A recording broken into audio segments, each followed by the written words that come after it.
punctual to the minute as always. Well, this is one doctor's appointment I'm eager to keep. That's nice of you to say so, my boy. Draw up your usual chair and make yourself comfortable. Thanks.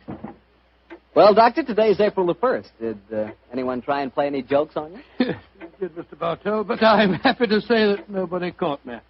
Not as in the story that I'm going to tell you tonight, but an April Fool's Day prank certainly scored a bullseye. I see you have the dispatch box out again, Doctor. Been refreshing your memory? Yes, I have, Mr. Bartell. And when I tell you the adventure took place in 1881, I think you'll agree that after such a lapse of time, a man can hardly rely on memory alone. 1881? Say, Doctor, tonight's adventure must have been one of the really early ones. Yes, it was indeed. In fact, to be exact, it took place only a little while after Sherlock Holmes and I had first met and had taken up lodgings together. How was the great detective in those early days? Profound mystery to me, Mr. Bartell. To give you an example, my boy, I'd shared our Baker Street lodgings with him for over a month before I was even certain of his profession, the knowledge of which I learnt to my awe and astonishment when our first adventure together took place. Oh, that was the one you called a study in scarlet, wasn't it, Doctor? That's right, Mr. Bartell. What a memory you've got, study in scarlet. But even after that adventure, I found myself wondering at times what I had let myself in for, sharing lodgings with such a strange companion. It was in one of those moods of doubt and confusion that my story begins. Late one March evening, I found myself in the neighborhood of Piccadilly Circus. It was cold, and a steady drizzle of rain had dampened my spirits. I thought that a glass of wine and the sound of music would put me in a better mood. And so, Mr. Bartell, I entered the Criterion restaurant.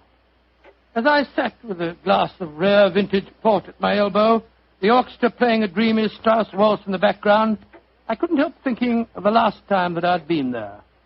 It was the night I met a young medical student by the name of Stamford. He was the man who first introduced me to Sherlock Holmes. Suddenly, I felt a tap on my shoulder. I turned, and to my amazement, once again, young Stamford was standing before me. Watson, or should I say Dr. Watson, how are you, my dear chap? Hello, Stamford. Come and sit down. Thanks. I'm glad to see that you're not holding any grudge against me.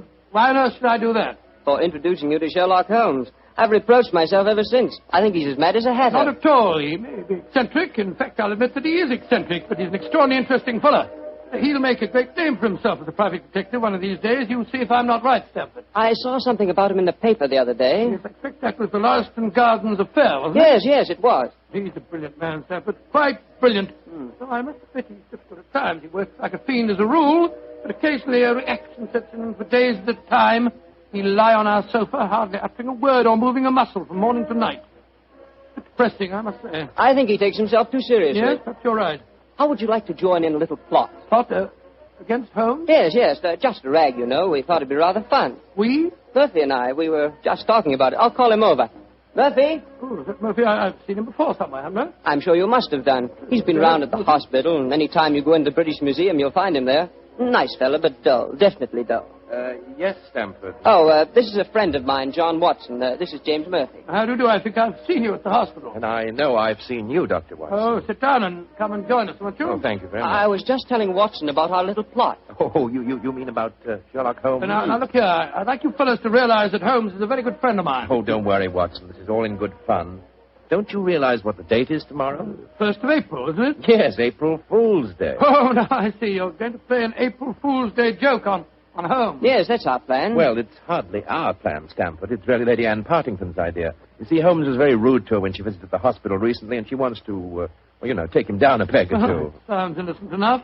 I must say he's inclined to be rather arrogant at times. Well, what's the plan? Well, we'll need your help, Watson. You must be careful not to give the joke away. I'll bet you a $5 that Holmes falls for the whole story, hook, line, and sinker. Now, here's exactly what we're planning to do. Lady Anne is going to call on Holmes at Baker Street in the morning. Lady Anne, I'm very flattered that you called to see me in my professional capacity. Surely, my dear man, you didn't think this was a social call. You were much too rude to me at the hospital the other day for that. That was the point I was trying to make. Please sit down, won't you? Please take this chair, won't you, Lady Anne? It's by far the most comfortable chair in the room. Oh, thank you, Dr. Watson. And now, what can I do to help you? You've heard of the Elphinstone Emerald? Oh, yes, indeed. A magnificent stone of very considerable value. An heirloom in your family, I believe. Yes, Mr. Holmes. I keep it in a wall safe in my bedroom. This morning, when I had occasion to go to the safe, I discovered that the emerald had been stolen. Stolen? Good Scott. What a Shocking business. Of course, you want Mr. Holmes to recover it for you. A remarkable deduction, my dear doctor. Lady Anne, when you opened the safe, did you observe any signs of it having been tampered with? Oh, I think it's rather stupid to sit and answer questions here in Baker Street. Why don't you come over to my house in Cavendish Square and examine the safe for yourself? You are a detective, aren't you? Lady Anne, just now you accused me of rudeness. I assure you that mine, at least, was unintentional. Oh, come, Holmes. Don't be so touchy. I can promise you a substantial fee, Mr. Holmes. I'm a struggling practitioner and a new profession, eh? My poverty, but not my will, consents. I pay thy poverty, and not thy will. You see, I can quote my Shakespeare, too, Mr. Holmes. My carriage is waiting, gentlemen. Let's drive over to Cavendish Square at once, shall we?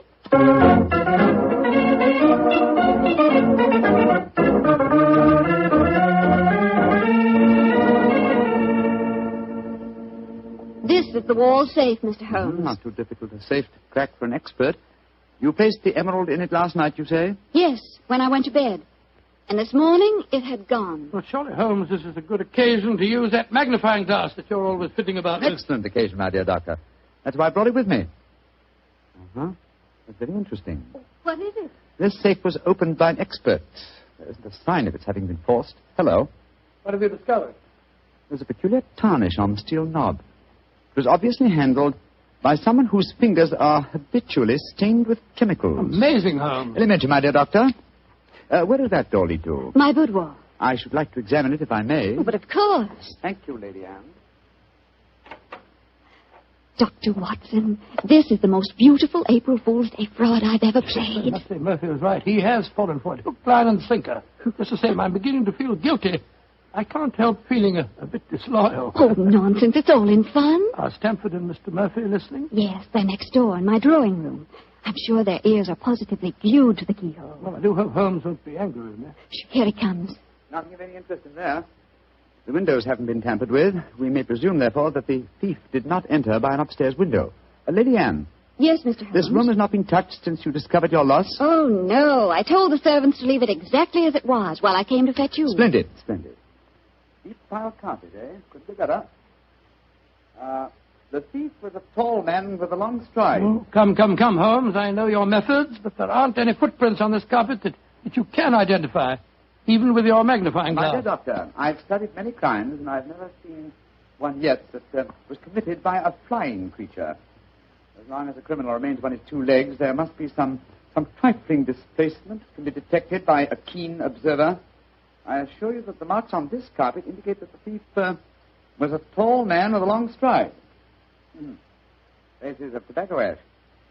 Pipe tobacco.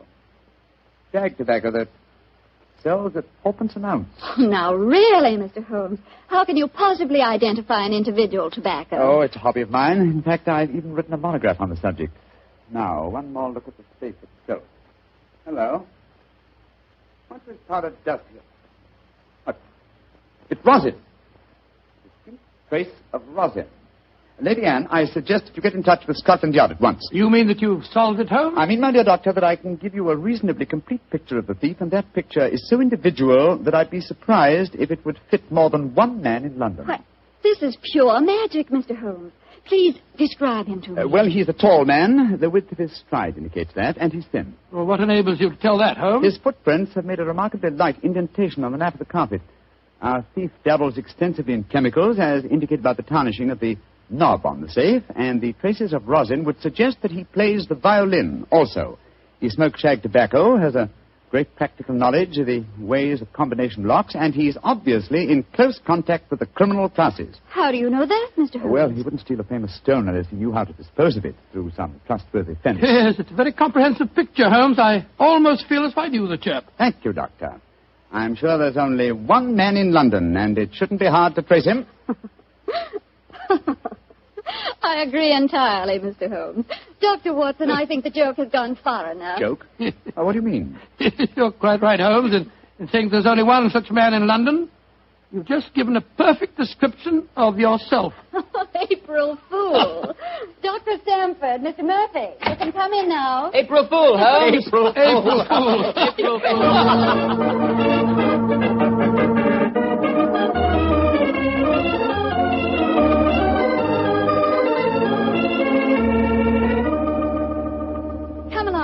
into the drawing room, everyone. Let us drink a glass of wine to Mr. Holmes, who has so graciously forgiven us for the little trick we played on him. And also to Dr. Stamford, who thought of the whole idea. No hard feelings, Holmes. Oh, no, Doctor. No, it was a rather embarrassing experience. When Murphy told me about the plan, I just couldn't resist joining him. Ah, here you are, Holmes. Here's a drink. Thank you, Stamford. You know Murphy, don't you? No, I don't think we've met. How do you do, sir? How'd you do, Holmes? How did you like the little game we played on you? It was rather a salutary experience. I suppose you gave them all the details to build up the picture of me, eh, Doctor? Yes, I did, Holmes, and knowing some of your methods, we tried to plant every clue that you'd pick up.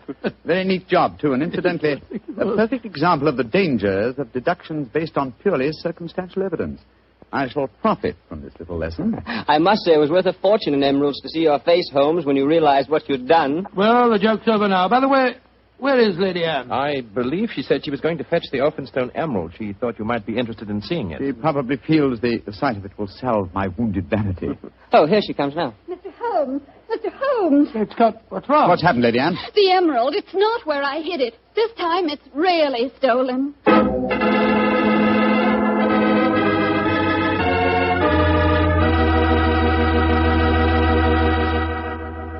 Dr. Watson's story will continue in just a few seconds, so I've just time to remind you that there are many, many different types of wine.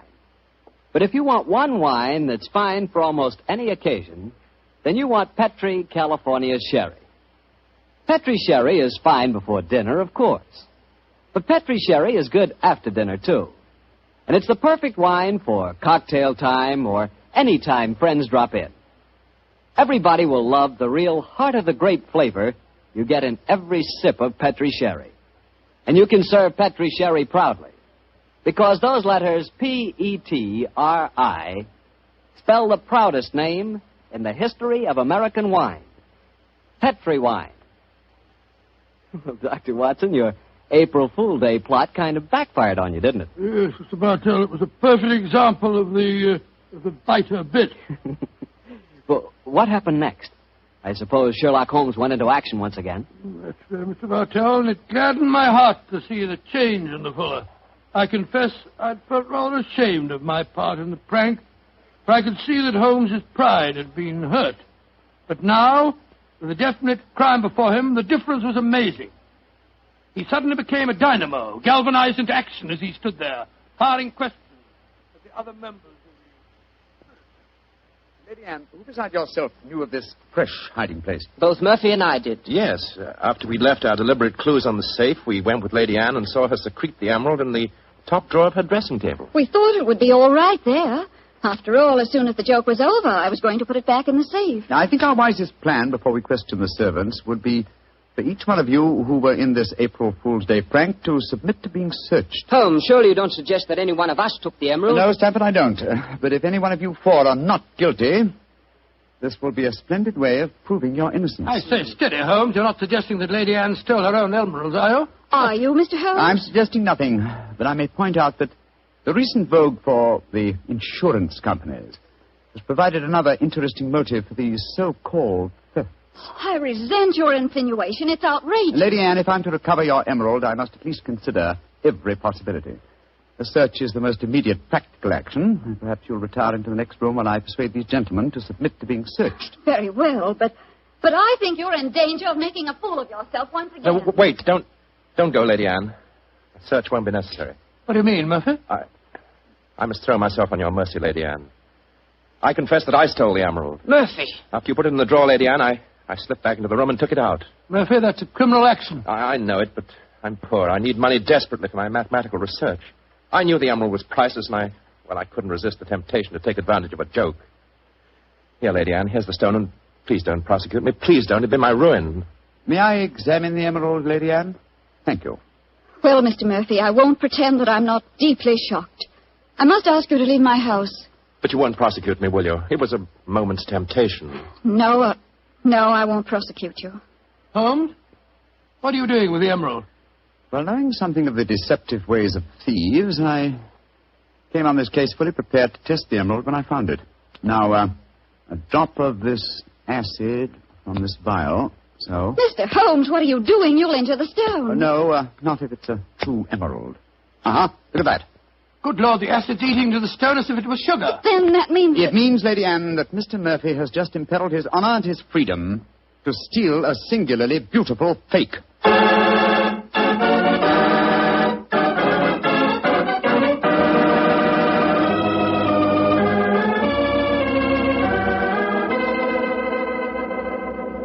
Mr. Holmes, this joke has turned into a nightmare. Is there no way of recovering my emerald? I hope so, Lady Anne. I've been taking steps in their logical order. The servants have all been questioned. We've searched Mr. Stamford and Mr. Murphy. Yes, most humiliating experience. Made me feel like a criminal. Well, personally, I was only too thankful to submit to a search this time. I knew I had nothing to worry about. You yourself, Lady Anne, you consented to being searched by the police matron that Holmes sent for? Only because he threatened to send for the police if I didn't. But distasteful though it was, I'd rather endure that than have this story on the front pages of the newspapers. And in spite of all these rather unfriendly proceedings, we've got exactly nowhere as regards finding the emerald. No, Stamford, but we have at least eliminated the possibility that the thief is secreting the jewel on his person. Still somewhere in these 2 rooms, eh, Holmes? I think so, though there is one remaining possibility. And that is? That the fake stone was substituted for the real emerald sometime before all of you engineered your April Fool's Day joke. Oh, no, Mr. Holmes, that's not possible. I know it was the genuine emerald I took out of the safe this morning. How can you be sure? The substitute was an excellent imitation. Without a chemical test such as I performed, it would be hard to be certain. I can tell you why I'm certain. Last night, Papa came to dinner and brought a Mr. Vanderleider of Amsterdam. He examined the stone. And you'll agree that a jewel expert like that couldn't be fooled. That's true, Lady Anne. And what did you do with the emerald after Mr. Vanderleider left? I locked it in my safe and went to bed. Mm-hmm. I didn't unlock the safe again until Dr. Stamford and Mr. Murphy came here this morning. That settles it, then. The real emerald is still hidden somewhere in these 2 rooms. But where? That's the question. I must say it's completely mystifying. Well, let's go back to what we were all doing at the exact moment you came into the room, Lady Anne, and informed us of the loss of your stone. Now, we were drinking a toast to you That's and... it. Lady Anne, hard thinking is, well, it's thirsty work. Oh, I'm so sorry. Let me get you something. A glass of port, perhaps? No, thank you. But I observe that you have a remarkably comprehensive assortment of liqueurs.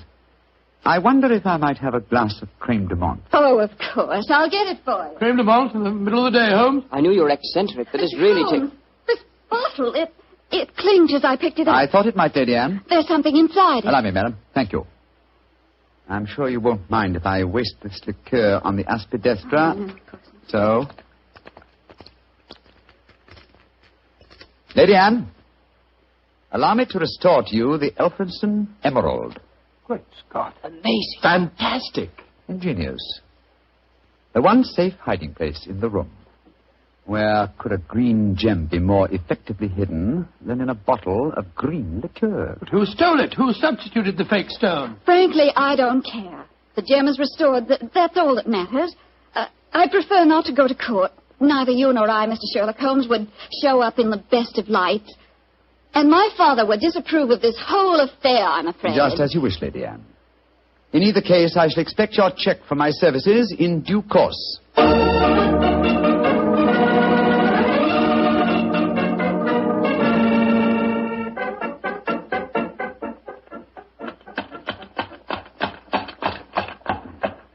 Well, here we are at the Criterion again, Stamford. Won't you come in and join us for lunch? Thanks, Watson, but I'll keep the cab and go on. I actually have a patient this afternoon. A rare and delightful experience for a young doctor, as you probably know. As rare and delightful as a client is for a young detective, Stamford. I quite understand, and I'm correspondingly grateful to you for your profitable hopes. I'm glad it was profitable for you. Personally, I feel pretty stupid about the whole thing. Well, goodbye. Goodbye, old fellow. Goodbye. 39 Onslow Square, cabby. You're remarkably quiet, Murphy. Well, I'm afraid my conscience won't let me do much talking, Doctor. I'm heartily ashamed of myself. Well, thanks for the lift. I'll leave you chaps. Oh, nonsense. You'll join us for lunch, Murphy. But, No buts about it, I insist. Come on. Well, it's awfully nice of you. Oh, come, Murphy. Any one of us can make a foolish mistake. It's just lucky that you didn't have to pay for yours.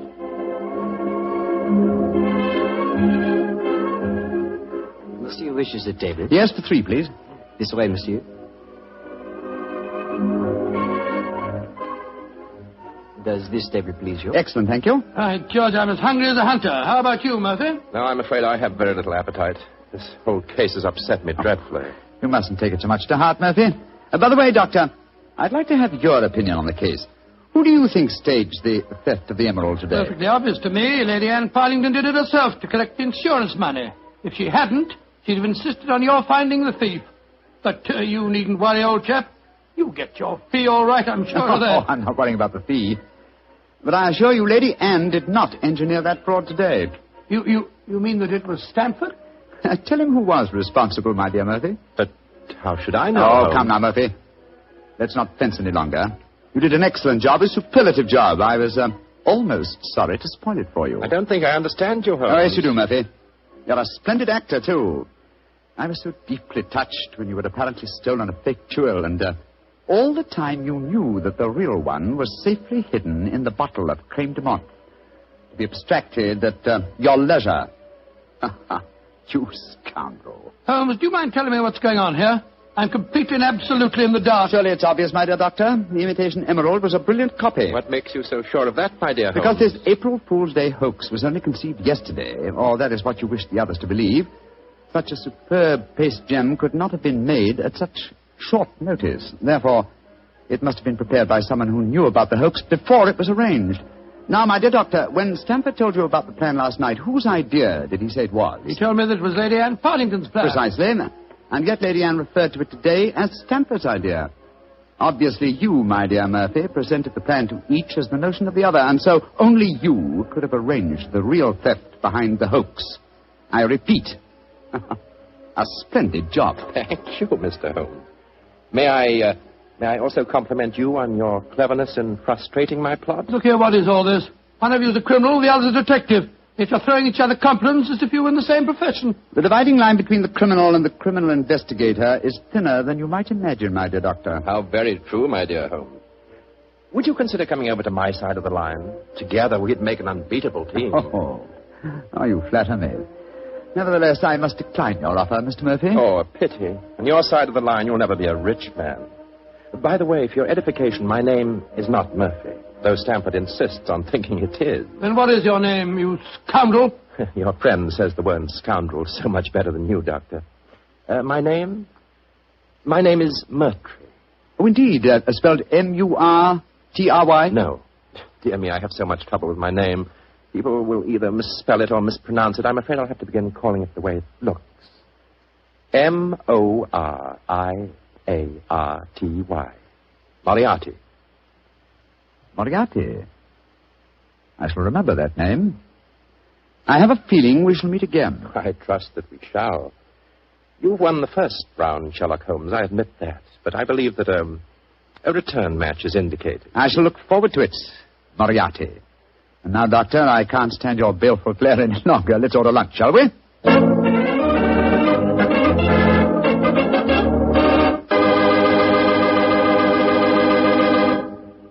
Doctor, that was a pretty hectic April Fool's Day. Yes, it was. I never want to see another one exactly like it. I don't blame you.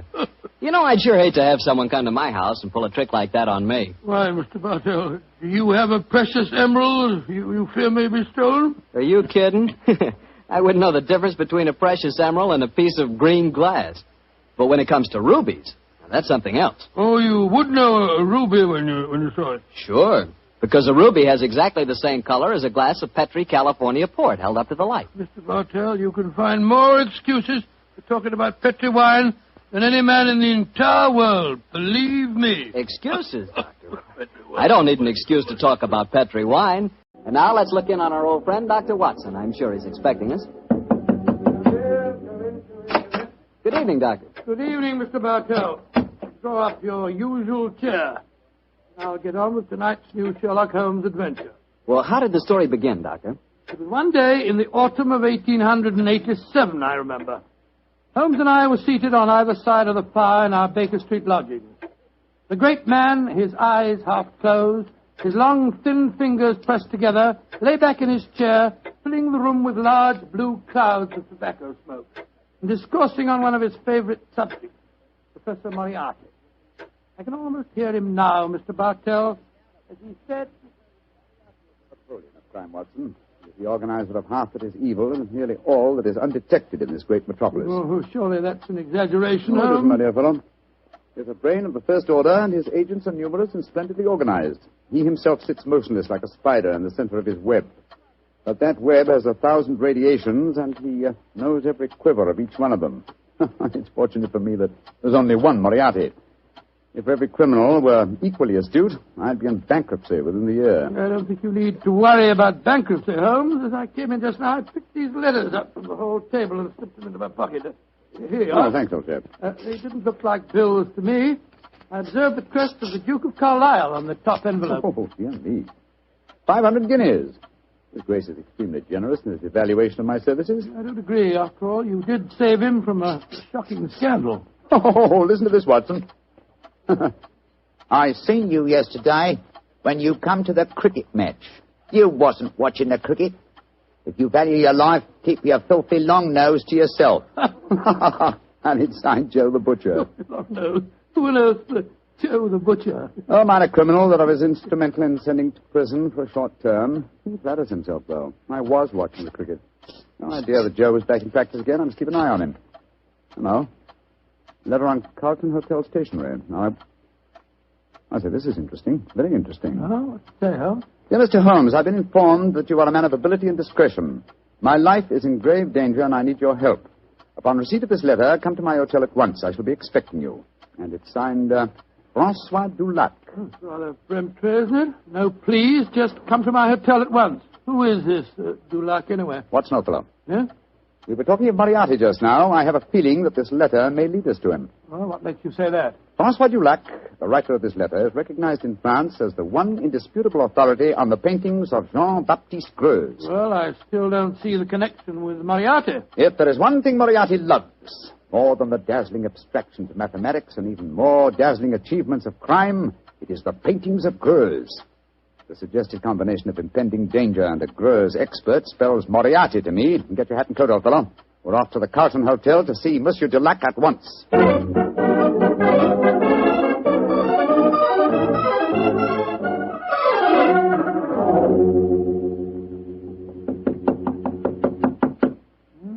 is room 212, all right, but there's no answer. I'll knock again. Shall I go and get someone to unlock the door? No, old chap. Huh? Don't want to attract attention to our prospective client. Hotel locks shouldn't be very hard to pick. Here. The skeleton key should do the trick quite easily. Well, the man at the desk downstairs said that Monsieur Dulac was in his room. You know, Watson, he said he thought he was in his room. Uh-huh. Easier than I anticipated. Come on, let's go in. Doesn't look as if anyone's occupying this room. No signs of any personal belongings. No clothes hanging in the wardrobe, no luggage. Yet he is still registered here. Hello. What's this stain on the carpet by the bed here? Great Scott, is it... It's a blood stain, Watson. Blood stain? And the stain is still damp. I'm afraid we're too late. Come on. We can do no more good here. You're not giving up, Holmes? No, of course not, my dear fellow. Let's see what we can find out from the hotel manager. I refuse to believe that in the 19th century a distinguished foreigner can vanish into thin air.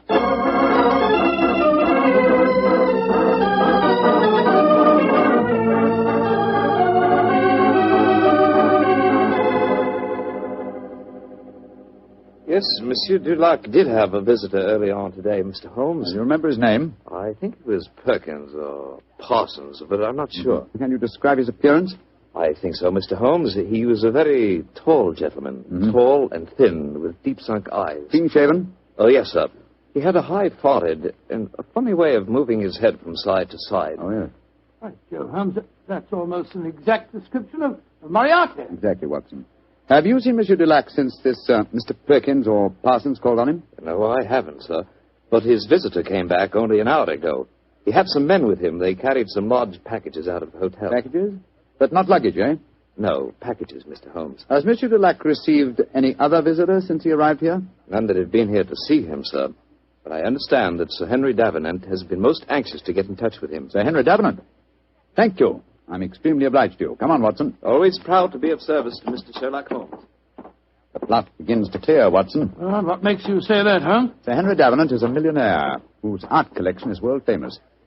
A year ago, the papers were full of his latest acquisition, the gem of his collection, Jean-Baptiste Greuze painting, Young Girl with a Gazelle. And now it would appear that for some reason Moriarty wishes to prevent a meeting between Sir Harry Davenant And Monsieur Dulac, a Greuze expert. Now, do you see why the plot begins to clear? Vaguely, but what are you going to do? Davenant said to, there's something of a hermit.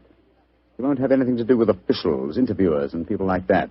But we know that he wishes to consult an expert on the paintings of Jean-Baptiste Greuze. The next move should be obvious, old chap. Gracious me, you mean that you'll impersonate one? Certainly. If a Greuze expert is what he wants, then a Greuze expert is what he's going to get.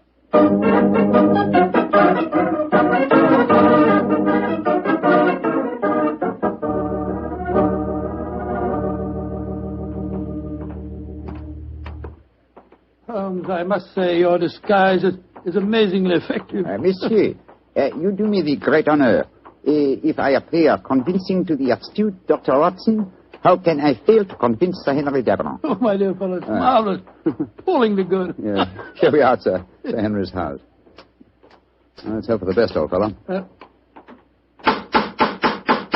I don't know exactly what a French art expert looks like, but I could certainly believe that you were one. I only hope that I can be equally convincing in the role of a patron of the arts. You certainly look your part, old chap. Good afternoon. Can I help you? My name is Vernet. André Vernet. I am most anxious to make the acquaintance of Sir Henry Davenant. I'm afraid that Sir Henry is extremely difficult to see, sir. I can tell him you're here, but he very rarely gives interviews. That is a great disappointment to me. Perhaps you would just go and tell him I am a pupil and a disciple of the great Francois Dulac. I will do what I can, sir. Come in, won't you, gentlemen? If you'll wait here for a moment, I'll take your message. What was the name again, Vernet, André Vernet, and this gentleman is Mr. Watson. Very good, sir. Well, we got into the house. Now let's hope that you can impress the master of it. Now, there's easier task, I fear, old fellow. I've had to match opinions on the paintings of Greuze with an expert. My own knowledge of the subject is somewhat sketchy, I'm afraid. Yes, and mine is absolutely nil. Greuze was a naturalistic painter who flourished at the close of the 18th century, and though his paintings command a fabulous fee in this day and age, he himself died in great poverty. Someone's coming. Monsieur Vernet, will you and Mr. Watson come with me, please? Sir Henry is most anxious to meet you. Merci, mademoiselle. My name is Violet Jackson. I look after Sir Henry's art collection. Indeed, a very pleasurable job, I'm sure, my dear. From what I hear, he has a magnificent gallery. He has one of the finest in the world. Yes. His latest acquisition is the famous young girl with the Gazelle by Greuze. Oh, but I'm sure you know all about that, Monsieur Vernet. I think you said in your message you were a student of the great Dulac. I have that inestimable privilege, mademoiselle. Oh, this is Sir Henry's study.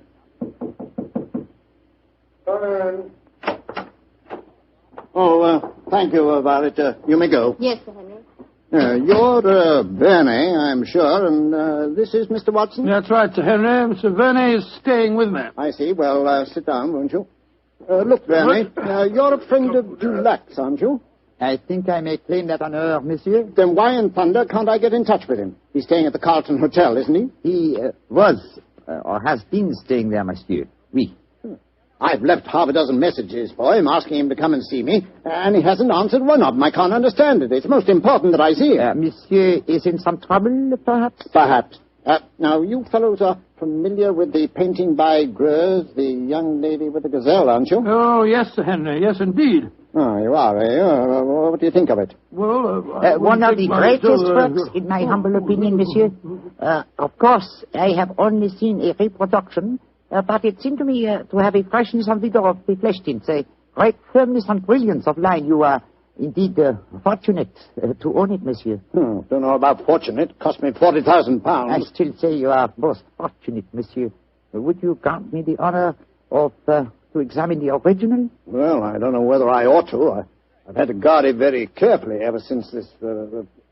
Well, but perhaps in your case I can make an exception. You received threats regarding the painting, Sir Henry? Yes, I have, Mr. Watson. And they've worried me so much that I've even thought of engaging the services of a private detective. Oh, indeed, monsieur. Very interesting. The Duke of Carlisle strongly recommended a fellow by the name of Sherlock Holmes. I was seriously thinking of going to him. Instead of which?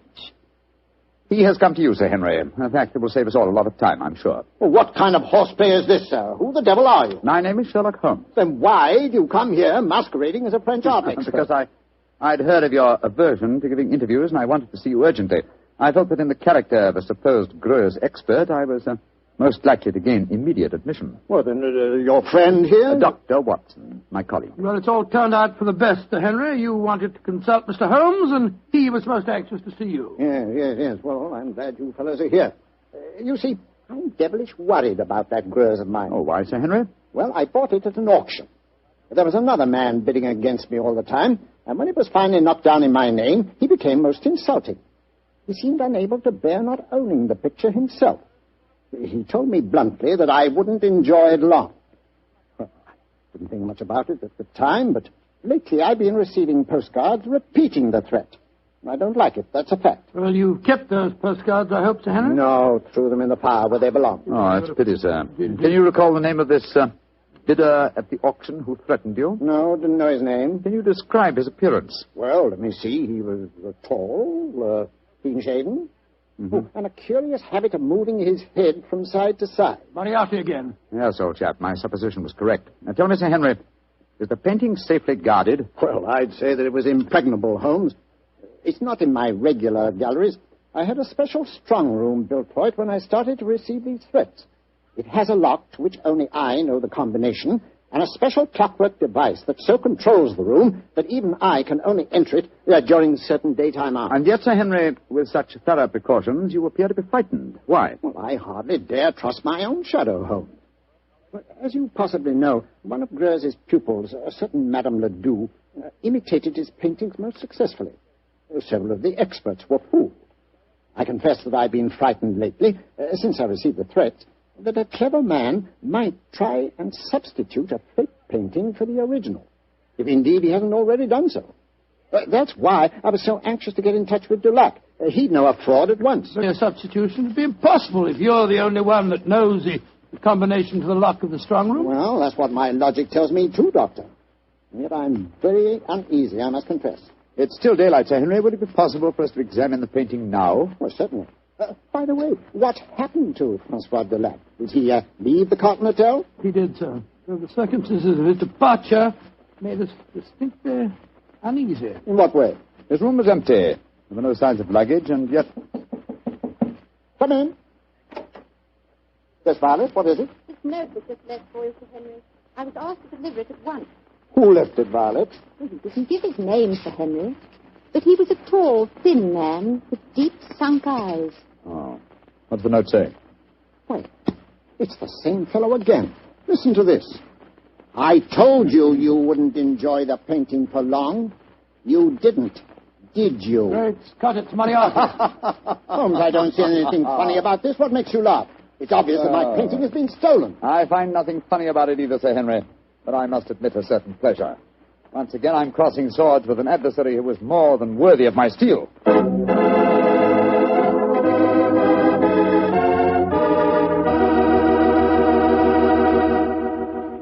You'll hear the rest of Dr. Watson's story in just a second, so I'm just going to remind you that Petri Sherry could really be called the all-round, all-American wine. That's right, Petri California Sherry.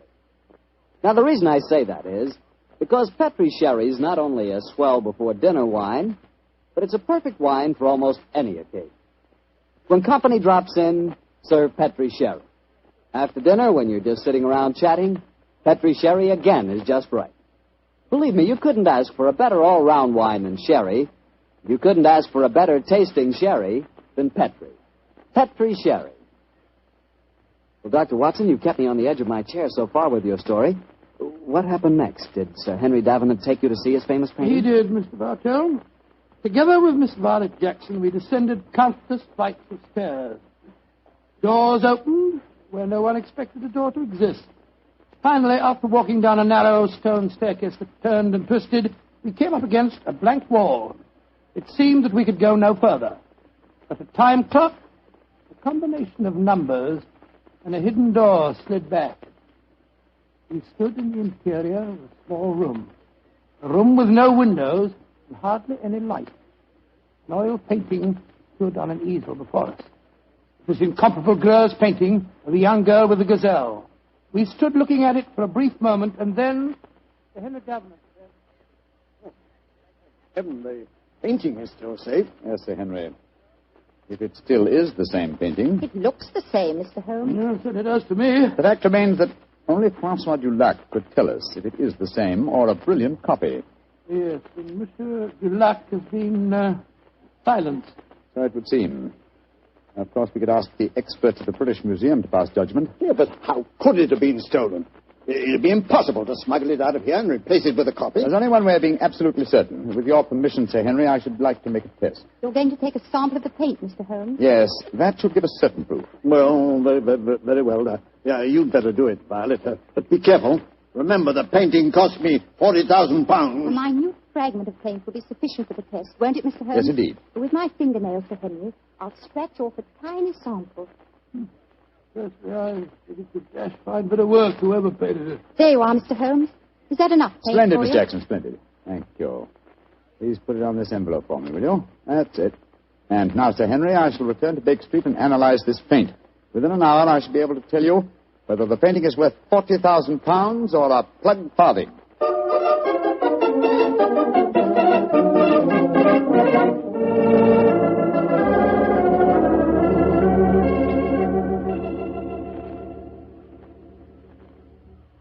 Well, Holmes, did you make the test? I did, Sir Henry. And? I'm afraid there's no doubt that your painting is a fraud. Oh, fraud. The sample of paint that I examined was manufactured not more than 25 years ago, and Greuze died in 1805. Well, I still say that it's a fine painting, whoever did it. I wouldn't mind having it so. I agree, Dr. Watson. In fact, I'd be glad to buy it. It's a brilliant copy, and more than likely it was done by Madame Ledoux. You're remarkably quiet, Sir Henry. £40,000. £40,000! No, sir, put that knife down. Holmes, help me grab him. Don't worry, gentlemen. I'm not about to commit suicide in despair, if that's what you're thinking. Now, why are you grasping that knife, sir? Because I have work to do in my strong room. I'm going to use this knife to slash that lying canvas into 40,000 pieces.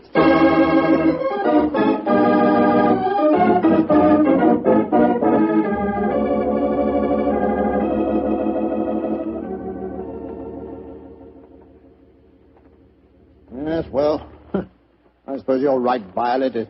It's childish to mutilate this daub. It's a brilliant fraud, Sir Henry. I'd like to have it. I'll buy it from you gladly. Buy it from me? You can have it. Go and make arrangements to have the wretched thing taken away at once.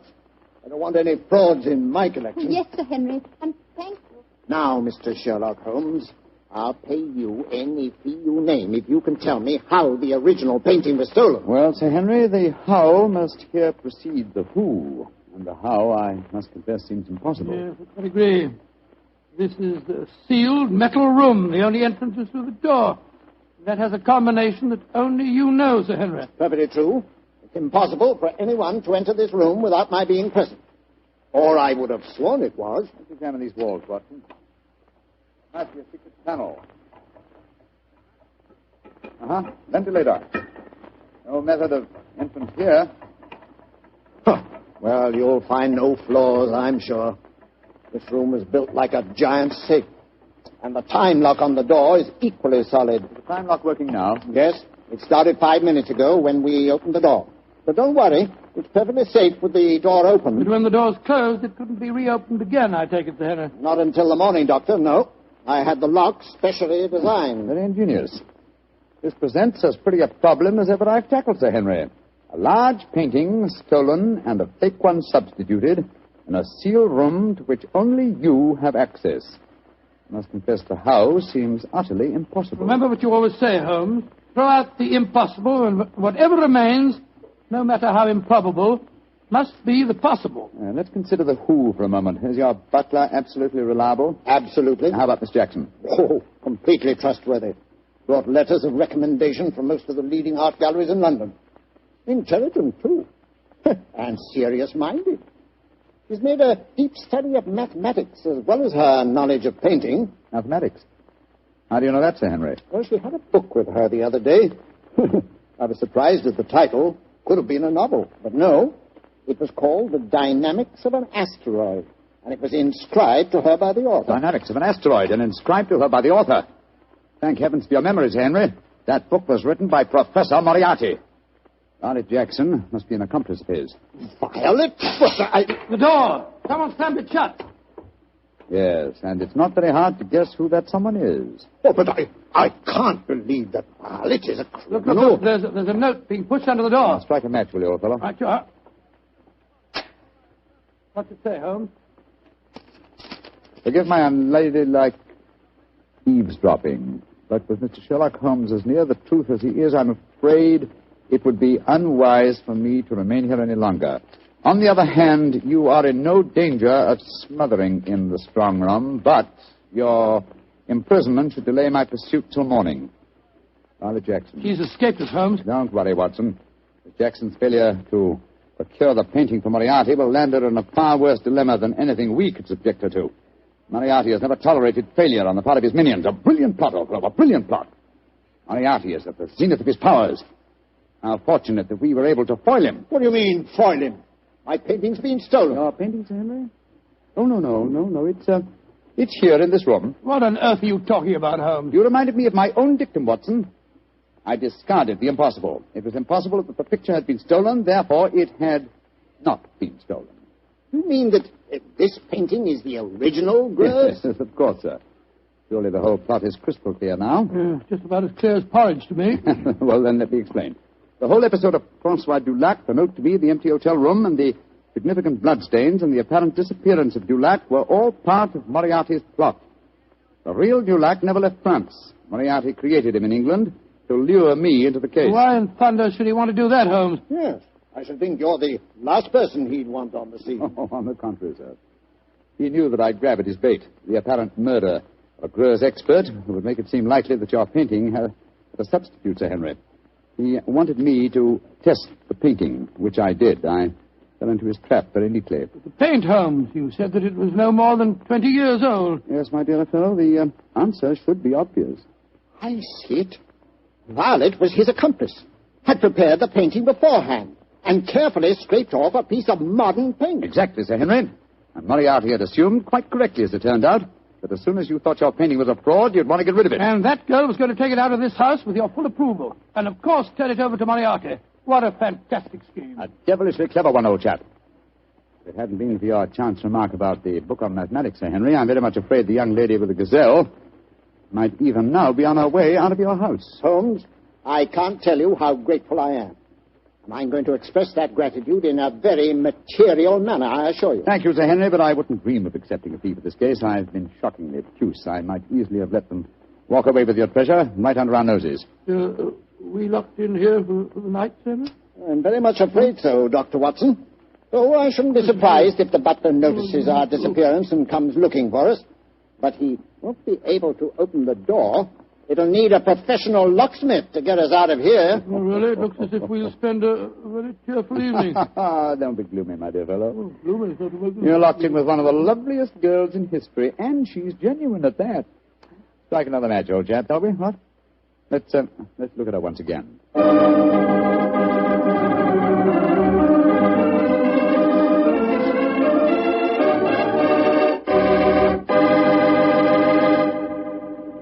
Doctor, that was not only a swell story, but I really learned something. Oh, good, Mr. Bartell. And just what did you learn? Well, this fellow Greuze, the painter... Yes? I know this must sound stupid to you, but until you mentioned his name, I'd never heard of him before.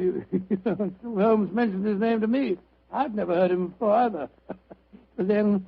we'll never learn about the good things in this world unless somebody tells us. Exactly. That's the way I feel about Petri wine. Oh, no, wait a minute. Now, here's the way I look at it. There are thousands of people who know about Petri wine and love it, right? Yes, but even though it's a wonderful wine, there must be some people who don't know about it. So I tell them about it. Ah, there you are, Mr. Bartell. Good evening, Doctor. Say, where are the puppies this evening? Mr. Bartell, don't you think it's about time you began to refer to them as the dogs? They're almost a year old, you know. I stand corrected. Where are the dogs this evening? Well, they had another furious battle with a dead seal on the beach today. My housekeeper, Mrs. West, is giving them a much-needed bath. They certainly have an aversion to seals, don't they? Well, Doctor, are you all ready with tonight's new Sherlock Holmes adventure? Yes, my boy, and as yesterday was St. Patrick's Day, I decided to tell you a story that took place in Ireland a few years before the turn of the century. I imagine that you've heard of kissing the Blarney stone, haven't you? Oh, yes, Doctor, though I've never understood exactly what it meant. Well, let me explain it to you, because the ceremony plays a very important part in the story tonight. Blarney Castle is an imposing 15th century ruin a few miles outside the town of Cork. The castle is many stories high, and in the foremost tower, the famous Blarney stone is situated. What's supposed to be the point in kissing it, Doctor? The stone is considered a powerful talisman, and the legend runs that whoever kisses it is endowed with eloquence for life. Say, Doctor, if I ever get over to Ireland, I'll certainly kiss that stone. But you're such a storyteller yourself, Doctor. I bet you've kissed it, huh? No, Mr. Bartell. I'm afraid I never had quite enough courage. Courage? Why does it need courage, Doctor? Well, because the Blarney stone is set in a most inaccessible position on the outside wall. To kiss it, it is customary to lower the candidate for eloquence over the rampart, head foremost, with a friend hanging on to his heels. From the top of a castle? It does sound dangerous, Doctor. It was, my boy, so much so that in recent years a great row of iron spikes was put round the parapet to prevent an accident. Though, of course, at the time tonight's story took place, there was no such guard. And I have a feeling that an accident did take place, Doctor? No, Mr. Bartell, let me tell you the story from the beginning. Sherlock Holmes and I were staying in the city of Cork, where the great man had just solved a singular affair which the local press had referred to as the Leprechaun Murders. A few days before our departure for England, we paid a visit to Blarney Castle. I must confess that I had a certain desire to test the miraculous powers attributed to the Blarney stone. I very soon changed my mind, however, as Holmes and I stood there, high on the turrets of Blarney Castle, and watched a terrified initiate being hauled up by his ankles and yelling at the top of his voice. Pull me up! Pull me up quickly! I think I'm going to faint! Great Scott, I had no idea that kissing the Blarney stone was such a hazardous proceeding, huh? Yes. It would seem that eloquence could be more easily obtained than by hanging suspended by one's ankles from a battlement with 100-foot drop below and kissing a piece of stone. Oh, I'll never do that again. Oh, I'll never. I must say, I don't blame the fellow. And yet, my dear chap, on our way over here, you expressed a sneaking desire to kiss the stone yourself. I'll be very happy to hold your ankles if you want to try the experiment. No, thank you. After witnessing the ceremony, I've changed my mind. Then I suggest we make our way back downstairs.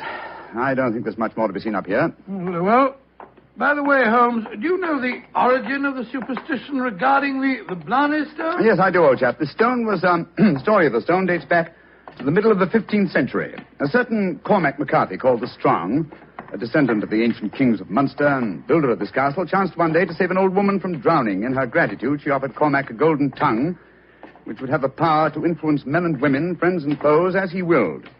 She told him to mount the battlement, kiss a certain stone in the wall 5 feet below the gallery running round the top.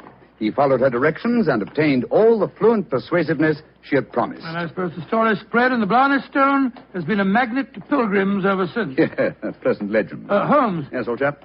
Tomorrow's St. Patrick's Day. I bet there'll be quite a bit of excitement in the village tonight. Don't you think it'd be rather fun to pay a visit to one of the local inns? Splendid idea, old chap. Our rather arduous work here in Ireland is concluded, and I think we're more than entitled to a little gaiety.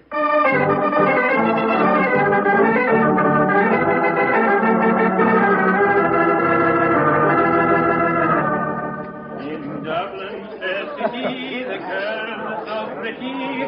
'Twas there that I first met sweet Molly Malone. She wheeled her wheelbarrow. Charming, quite charming. A waiter and singing at his work. Singing very well, too. Just the same, I wish someone would come and take our order. Ah, there's a barmaid. I'll see if I can catch her eye. Hi, miss. Would you gentlemen be after wanting something? Yes, my dear. My friend and I would like a little refreshment, and what would you suggest? What would I suggest, Your Honor? Oh, begorra. There's but one drink a gentleman like yourself should be after pouring down you, and that's the cream of Connemara. Whiskey that'll soften your heart and make you glow with a good feeling so that the little people will be after visiting you. It sounds delightful. Bring 2 glasses, will you? Yes, Your Honor. Yes, Your Honor. I must say I never heard an English barmaid go into such rhapsodies over a nip of whiskey. No, the Irish are distinctly more colourful in their speech. It's an interesting fact, though, Watson, that the Irish are curiously unrewarding in the criminal world. England, Scotland, America, Australia have all produced classics of crime, but the Irish murders, almost without exception, have been purely physical, affairs of hot blood. You say that rather regretfully, Holmes. No, my dear chap, no. I say, Watson, Look at this rather florid-looking gentleman coming towards our table. Looks to me as if he's a little under the weather. You fellas have got to have a drink with me. Oh, thank you, sir, thank you, but we've just ordered one. Well, you've got to have it with me. I went to the races at Cork today and made a killing. I'm going to buy all the drinks here tonight. I'm afraid that... Nothing to be afraid of. I'll sit down with you for a moment. There. My name's Hankin, Geoffrey Hankin. What's yours? Mine is Holmes, and this is my friend, Dr. Watson. How do you do, sir? How do you do? Your Honors, that'll be 1 and 6. Here, I'm paying for these. Here. Half a crown, and you can keep the change. Oh, blessings on you, Your Honor. Oh, well, if you insist on paying for our drinks, Mr. Hankin, here's your very good health. Yes, indeed. You're both English, aren't you? Yes, sir? So am I, and it's certainly a relief to hear an English voice again. Oh, you don't like the Irish lilt, sir? Can't bear it. Personally, I find it rather charming. Yes, indeed, so do I. Well, you wouldn't if you had to live with it all the time. Sometimes I think that if I hear one more Irish tenor singing Molly Malone or one more reference to the little people, I shall go raving mad. You live in Ireland, sir? Yeah, I have to. I own a half interest in the Tweed mill here, you see. In any case, my wife's Irish and she thinks there's no other country in the world, so I suppose I'm stuck here. See that couple sitting at the table over there? You mean the fellow with a very beautiful girl? Yes. Man's Michael Corcoran, my partner. Oh, the girl's absolutely ravishing. You'd like to meet her? I'd like to, by George, yes. What do you say, Holmes? Oh, very well, Watson. The combination of my natural curiosity and your taste for a pretty face would seem to suit the occasion admirably. I might as well warn you, Doctor, that the pretty face belongs to my wife. Your wife? Oh, good gracious me. I didn't mean to... Oh, well, you better bring your glasses with you.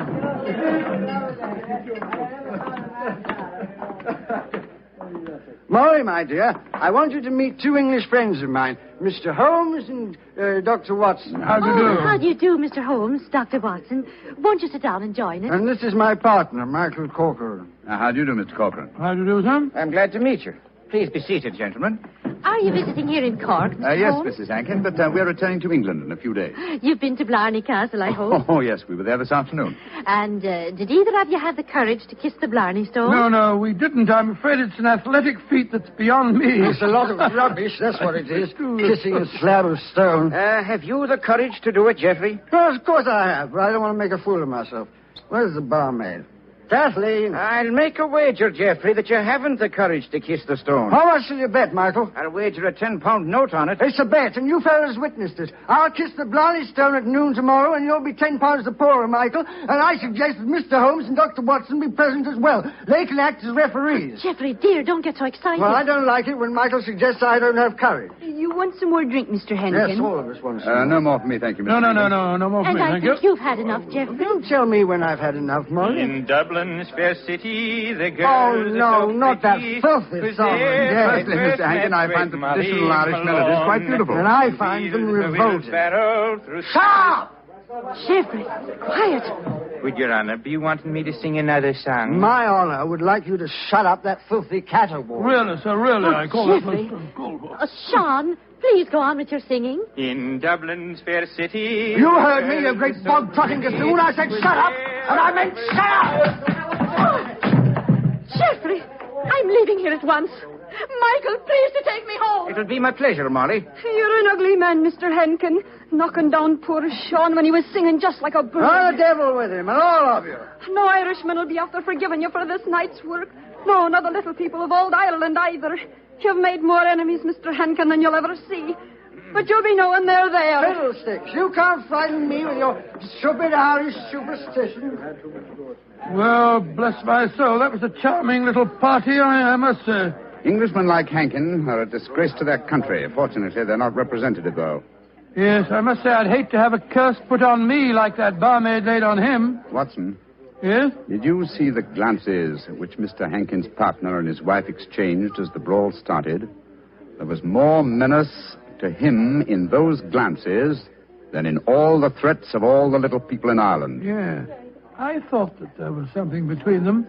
I say, Holmes, that bet about Hankin kissing the Blarney Stone at noon tomorrow, do you suppose... I suppose nothing, old fellow. But there are forces at work here that I don't like. I think, Watson, that you and I will be at the Blarney Stone at noon tomorrow. It's possible that the bet made tonight is all part of a definite plan, and I have a feeling that the bet is still on.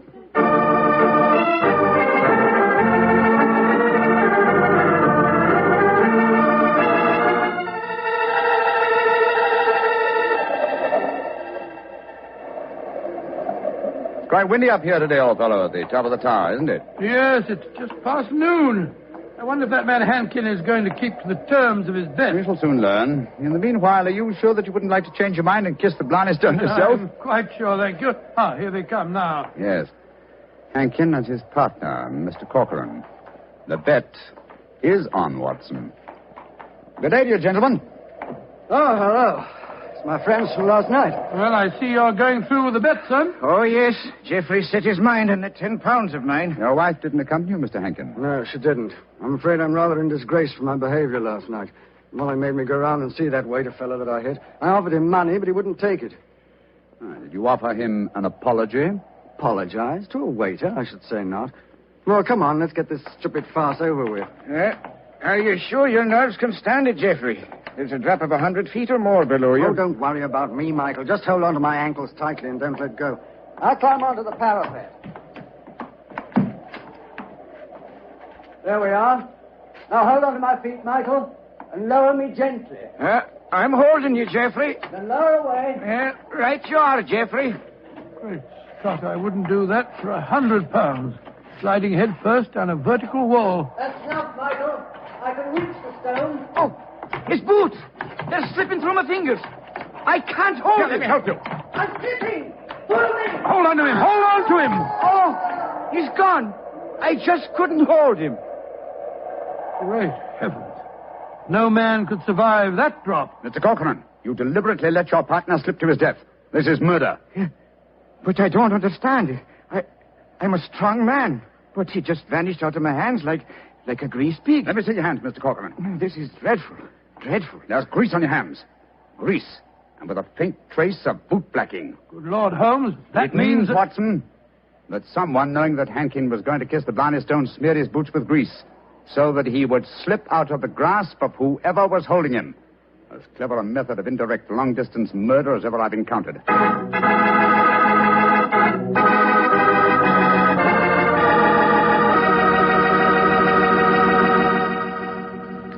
You'll hear the remainder of Dr. Watson's story in just a second, so I'm going to remind you that Petri California Sherry is not only wonderful before dinner, but it's good almost any time. If you had to choose just one wine for almost any occasion, that wine would be Petri Sherry. Petri Sherry is a perfect wine to serve in the afternoon or in the evening. It's good before dinner, yes, but it's swell after dinner, too. In fact, with a bottle of Petri Sherry on your shelf, you've got practically a small-sized wine cellar. So get a bottle of Petri Sherry soon. And remember, you can't miss with any wine that has the letters Petri on the label, because all Petri wine is good wine. Well, Dr. Watson, this is quite a story you're telling us tonight. What happened next? I suppose you went down into the castle grounds and looked for the dead man's body? Well, we tried to, Mr. Bartell, but the authorities were curiously uncooperative. They refused to let us search, insisting that the police be called first. And so, Mr. Bartell, half an hour after the tragedy, Holmes and I found ourselves standing in a tiny police station as we told the story to the local sergeant. Sure the saints be praised, Mr. Holmes. 'Tis a terrible story you've told me. Tomorrow I'll be after arresting Sean O'Flaherty. Sean O'Flaherty? He's the waiter at the inn, the one who sings. That he is, and he sings like a breath of spring. I'll be sorry to see him hang. But you've got no proof that he was responsible for the murder? Proof, you say, sir? Well, I can't arrest a big manufacturing man like Mr. Corcoran, can I? Or a fine lady like Mrs. Hankin. But you can't arrest a man without any evidence of guilt. Oh, I can't I? Then supposing I tell you that Sean O'Flaherty cleans the boots at the hotel where Mr. Hankin was staying. He does, eh? Then he had the perfect opportunity for the greasing of Hankin's boots this morning. And we know he had a motive for harming him. You're right, sir. And from what I have heard of the dead man's behavior last night, half a dozen people could have heard him make the bet that he'd kiss the Blarney stone today. Sean O'Flaherty's our man. I'll have to arrest him tomorrow. Tomorrow? But good heavens, man, aren't you going to do something today? A murderer is at large. Today is blessed St. Patrick's Day. Oh, should let the poor fellow have the day in peace. Oh, he won't run away. But my dear son... will you come back with me to the castle and search for the body? They refuse to let me do it alone. On St. Patrick's Day? That I will not. We would need a crew of helpers, and where will I be after getting them on blessed St. Patrick's Day? No, we'll do that tomorrow, too. No, today's a day for celebrating. Oh, your methods astound me, Sergeant. Do they now, sir? Don't be after fretting about me. Just enjoy yourself today. Tomorrow we'll see what can be done about it. Well, good day to you, gentlemen. Oh, bless my soul. I've never seen such a happy-go-lucky policeman in my life. It's infuriating. If only I were allowed to examine Hankins' body, I could get to the bottom of this. Well, what are you going to do now, Holmes? The police won't help us. Then we must take the law into our own hands. I think we'll start off by going to the hotel and seeing what we can find out from Sean O'Flaherty.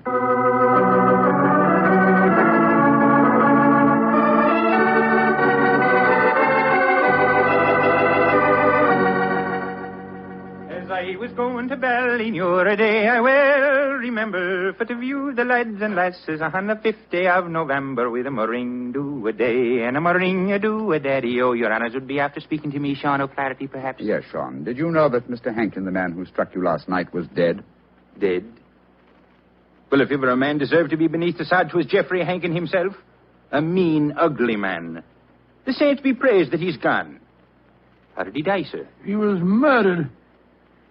Murdered? Well, but, Dad, I'm not surprised to hear it. Who murdered him, sir? At the moment, the police seem to think that you are the culprit. Myself?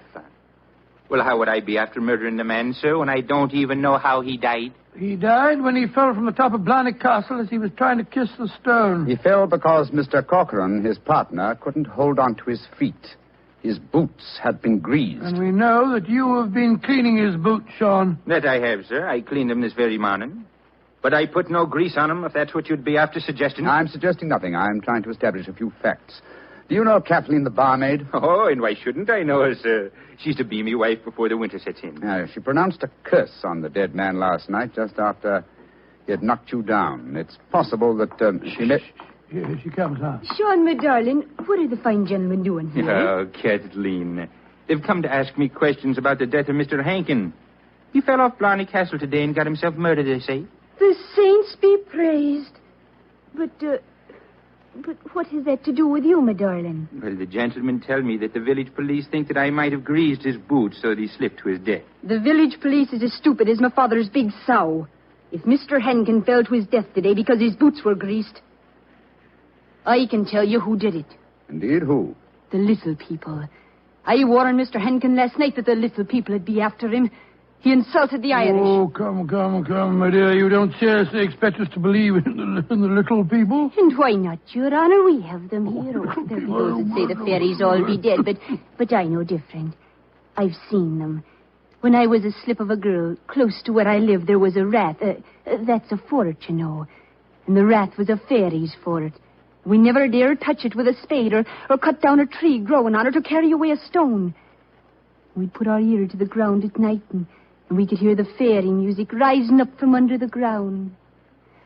Ah, they're gentle people. Most of the time. But they'd grease the boots of a man like Mr. Hankin if they didn't like them. That they would, Your Honor. Holmes, I'm certain that we're wasting our time here. I feel so, Watson. You get the whole thing turned on the greasing of those boots. If only I could have the boots in my hands. If only I could make laboratory tests. But until that dolt of a police... But of course! I have it, Watson. You have what, Holmes? The answer, I hope. Get hold of Mrs. Hankin and Mr. Corcoran. Have them meet me in the Blarney Stone Tower in half an hour. And you, where are you going? To the police station to try and convince the sergeant that even though it's St. Patrick's Day, it's his duty to help me trap a murderer.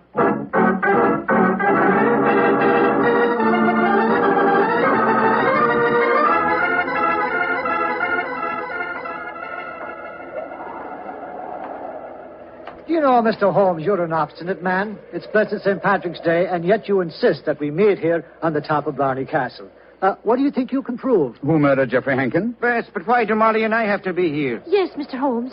And poor Geoffrey's body still lying somewhere below us. Mrs. Hankin and Mr. Corcoran, I asked Dr. Watson to bring you here for a good reason, I assure you. You ready, Watson? Quite ready, Holmes. Good. Sergeant. Yes, sir. You asked me why I've assembled the three of you here. I'm going to reconstruct the crime. I shall play the part of the victim. My friend Dr. Watson will represent you, Mr. Corcoran. Now, I straddle the parapet. So. Watson, hold on to my feet, will you?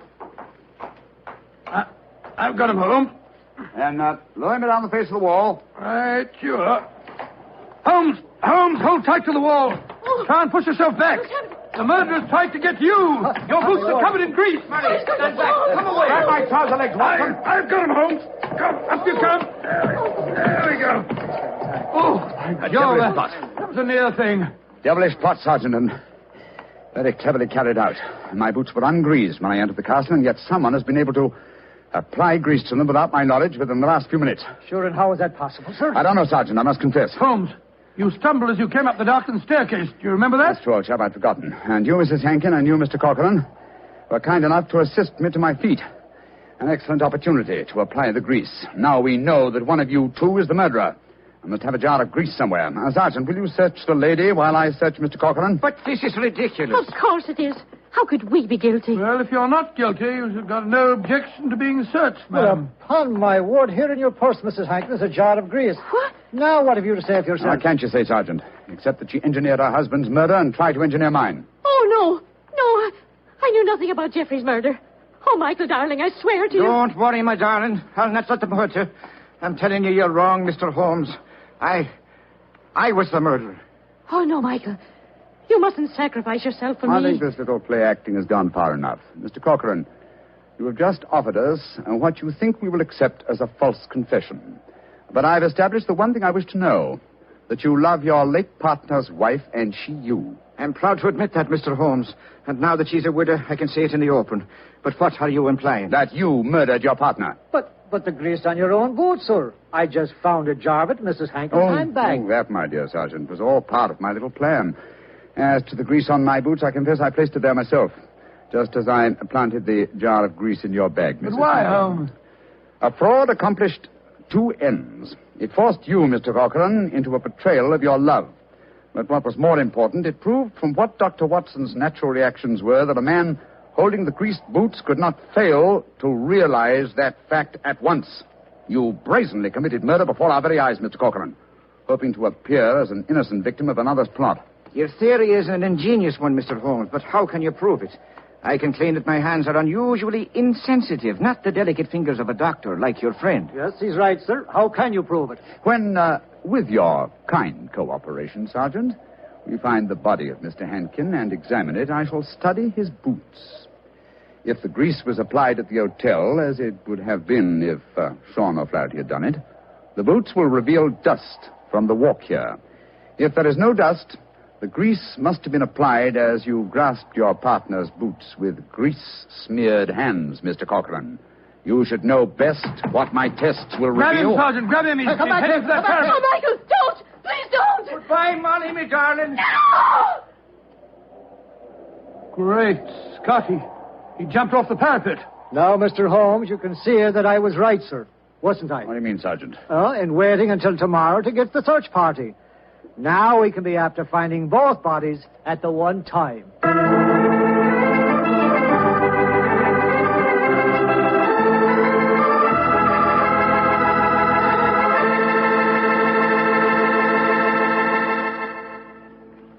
Well, Doctor, that was really an unusual story.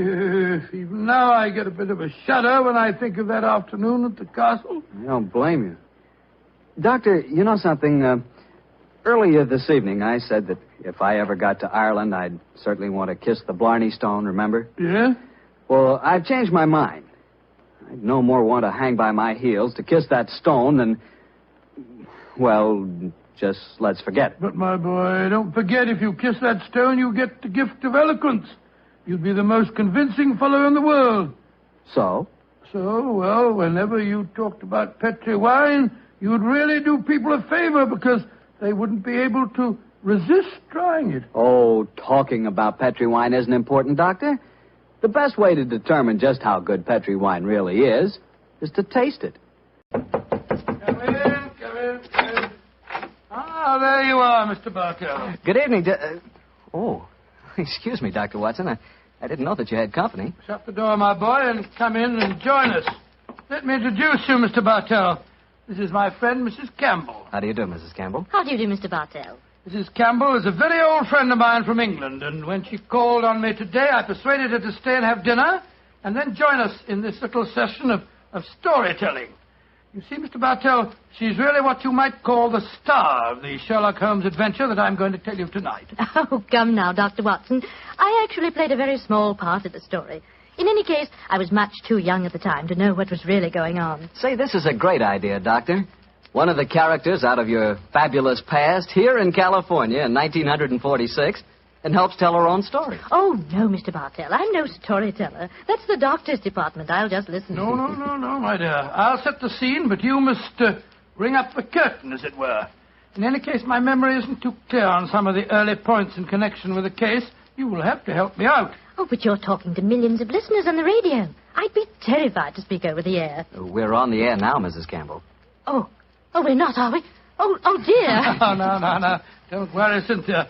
If they're kind enough to listen to me week after week, I'm sure they'll be delighted to hear you. And now to get on with the story. The title, The Adventure of the Living Doll. The setting, the Sussex Downs, near the bee farm to which Sherlock Holmes retired. The period, 1910. And now, Cynthia, my dear, the curtain's going up, and the first scene belongs to you.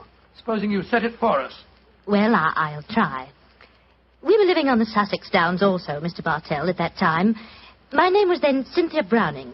My father, Arthur Browning, had been dead for some years, but my mother kept up the estate with a manager, a Mr. Hugh Tanner. I was away at school most of the year, of course, but the happiest times of my childhood were spent during those long summer months in Sussex. I lived in a small world, knowing only a few people and loving all of them, or almost all. First of all, there was Mother herself. She was the most beautiful woman in the world, and the sweetest. I remember she gave me a puppy on my 12th birthday. His name was Dusty, and he was so sweet. I talked to Mother about him one day. I must have sounded terribly young. Mommy, darling, I do love Dusty. Very, very much. He's a lovely puppy, and you gave him to me. You love him, Cynthia. I know that. But I've been feeding him.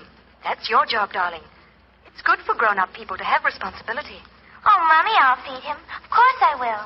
I'll feed him so full, he'll burst. Then there was the estate manager, Hugh Tanner, such a pleasant man, and so willing to tell a 12-year-old all the things that a 12-year-old has to know or die. But, Mr. Tanner, why did you have to shoot the horse? He'd only broken his leg. Cynthia, horses aren't like human beings. Their legs won't mend. Now think of a horse that couldn't brisk and run and gallop across the downs. We're actually being kind to him. Honest we are, Cynthia. And then there was Frank King, the painter who lived on the downs.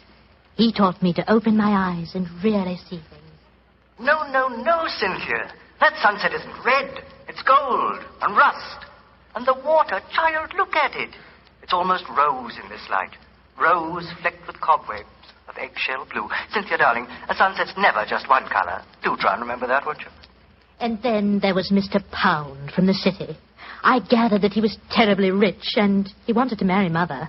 But he certainly didn't understand little girls. Cynthia, I'm going to give you half a crown for being a very good little girl. Now, tell me, what will you do with it? I'll buy something for Mommy. Oh, no, my dear. This is your own money.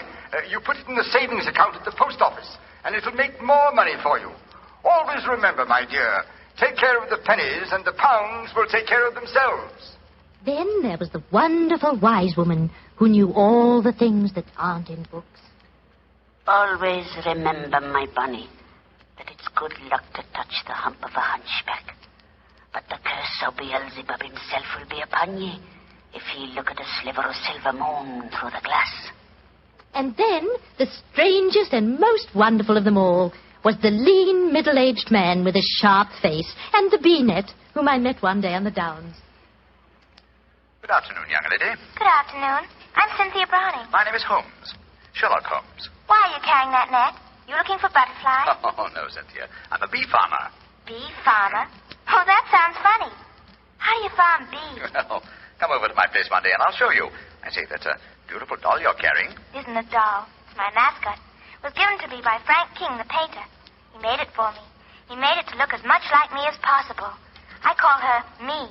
It's a remarkable likeness. See the hair? That's clippings off my hair. And the nails? Those are clippings from my own nails. She's really me. I love her. Your own nails and hair, and the doll is an exact replica of you? I don't like that, Cynthia. Remember, my dear, my name, it's Sherlock Holmes, and I live at the bee farm, and if anything unusual happens, come to me at once. Of course, Dr. Watson. I'll confess that first meeting with Sherlock Holmes rather frightened me. You didn't understand why he was so worried about the doll, eh? No, but I remembered what he said about coming to him if anything unusual happened. And I'm sure that unusual something did happen. Yes, Mr. Bartell, and within a very few days. But at this point, I think Dr. Watson should take over the story. It's where he and Mr. Holmes really entered into it. Oh, very well. As I mentioned earlier, Mr. Bartell, I was staying with Holmes. Late in the afternoon, as I remember, that you ran over to the bee farm where I first met you, Cynthia. A few moments before you arrived, Holmes and I, each of us with a cup of tea in our hands, were seated on the veranda, gazing out across the downs and discussing the mutability of human affairs.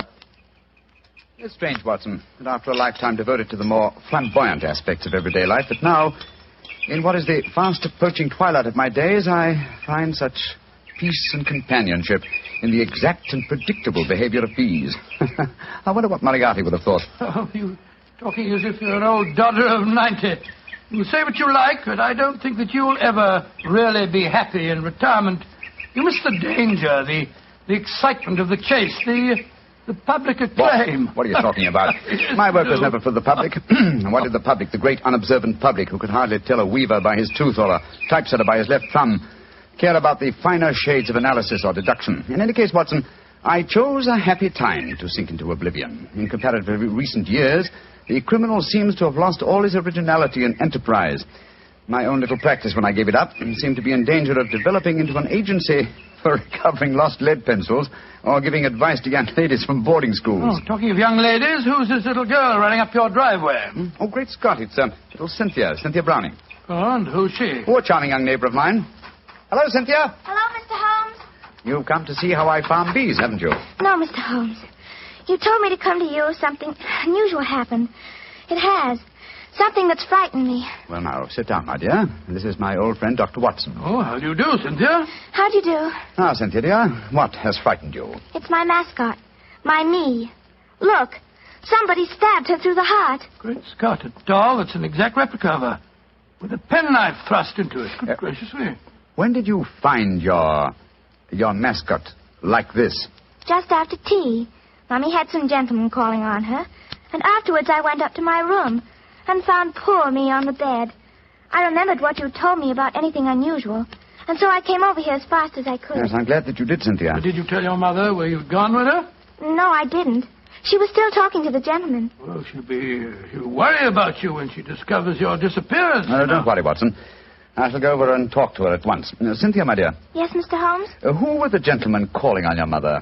Well, there was Mr. Tanner. Yes. He's the man who looks after the estate for Mummy. Mm-hmm. Mr. King, the painter. Mr. King is the man who made this doll, eh? Now, who else was there? Mr. Pound. He's a businessman from London that's staying with Mummy. And they were all present in your house when you found the mascot lying on the bed. Yes, Mr. Holmes. What's no, chap? Yes, sir? I'm going over to see Cynthia's mother at once. I want Cynthia to stay here with you. Guard her, old chap, as you would your life.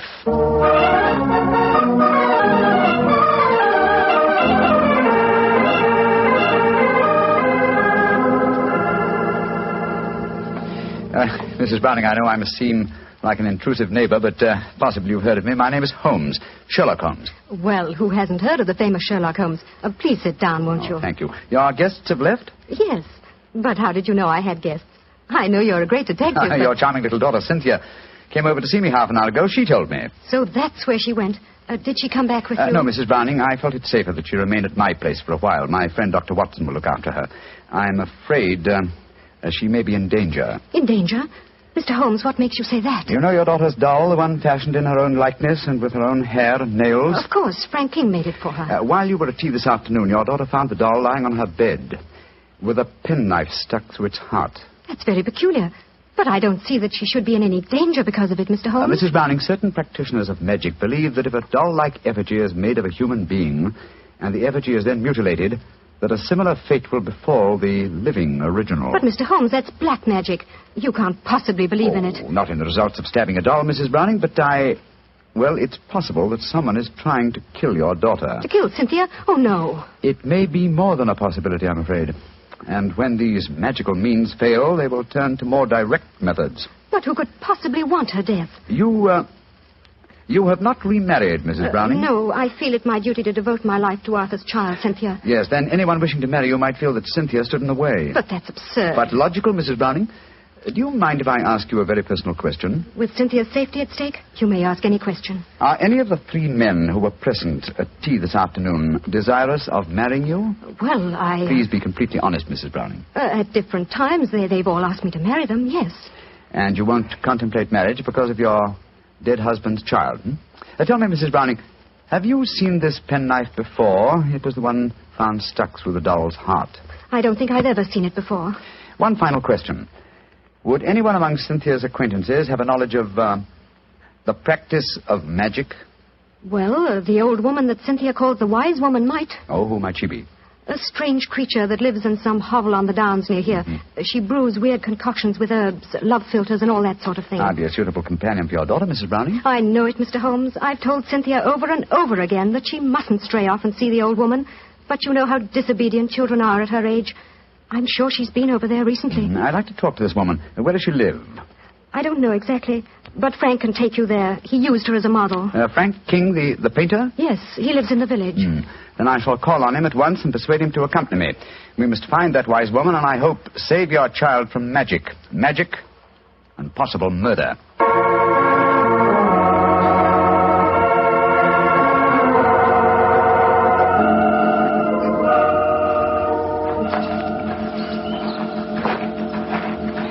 Much further, Mr. King? Only a few more yards, Mr. Holmes.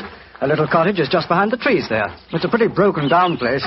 Poor old girl has only a few pennies to her name, I imagine. Mrs. Browning was telling me that you used this old woman as a model. Yes, she was a fascinating subject. I painted her as she was mixing up some devil's concoction of herbs and spices. I had her standing over a smoking cauldron with the firelight playing on her. It was quite effective. Yes, it must have been.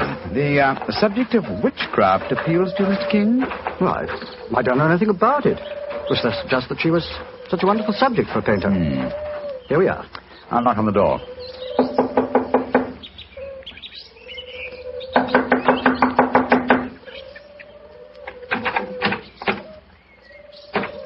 I think we'll take the liberty of going in, shall we? I don't see why not.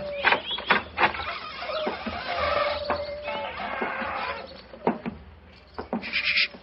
What is it? Listen. It came from that room. Someone is here. Come on. Look at her. Look at her head. Poor devil. Yes, she's still alive. She isn't long to this world. Can you hear me? Here, let me lift you up a little. Can you understand what I'm saying? Tell me, who was it that did this to you? She's too far gone to speak. Got a piece of paper and a pencil? Yes. Wait a minute. Here you are. Thanks. Now, can you write the name of the man who did this to you? She's pushing the pencil away. I don't suppose she knows how to write. She's trying to show you something, Mr. Holmes. She's trying to crawl over to the wall. Yes. Here, let me help you. Must be a hiding place of some kind. Look. She's taking a brick out of the wall. What is it? Great Scott! Money. Veritable jackdaw's nest of pennies. And small silver. And at least a dozen golden sovereigns. That must be the money. Look! She's picking out one of the silver coins. She's trying to give it to you. A sixpence, but what? Oh, poor woman, she's dead. Just as she was trying to tell me something. I can't understand it. Golden sovereigns in this hovel, and she was showing you a silver sixpence as she died. Mr. Holmes, what are you going to do? First, check on the young girl's safety. Meanwhile, I should like you to go back to my mother's. Assemble the other 2 men who were present at tea time this afternoon and keep them there until I arrive. I shan't be long. But the police? I shall summon them, Mr. King, when I have the murderer to offer them. And I'm convinced that will be before the sun sets tonight.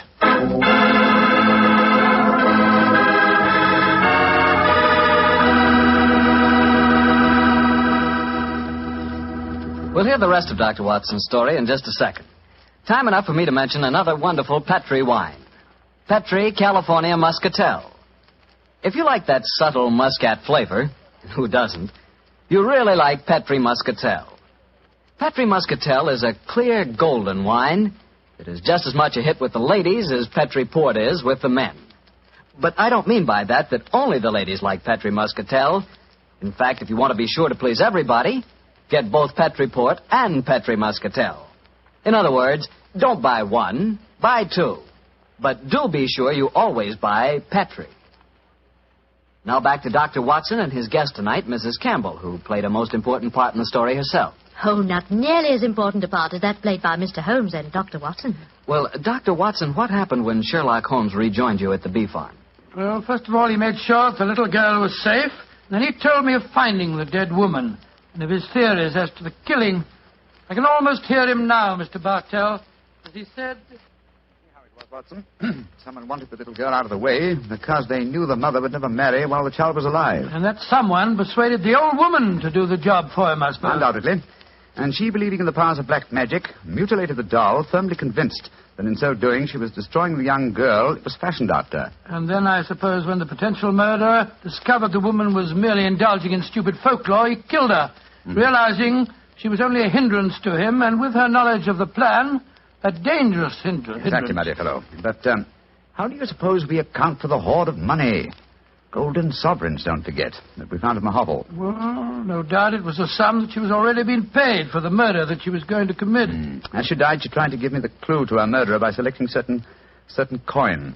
Now, in her possession, she had gold, silver, and copper. She chose a silver coin.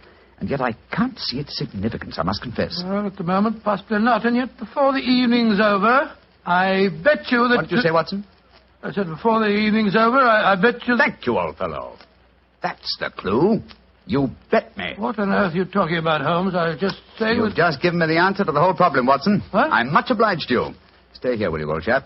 And look after Cynthia a little while longer. Within a very short time, I shall have her intended destroyer under lock and key.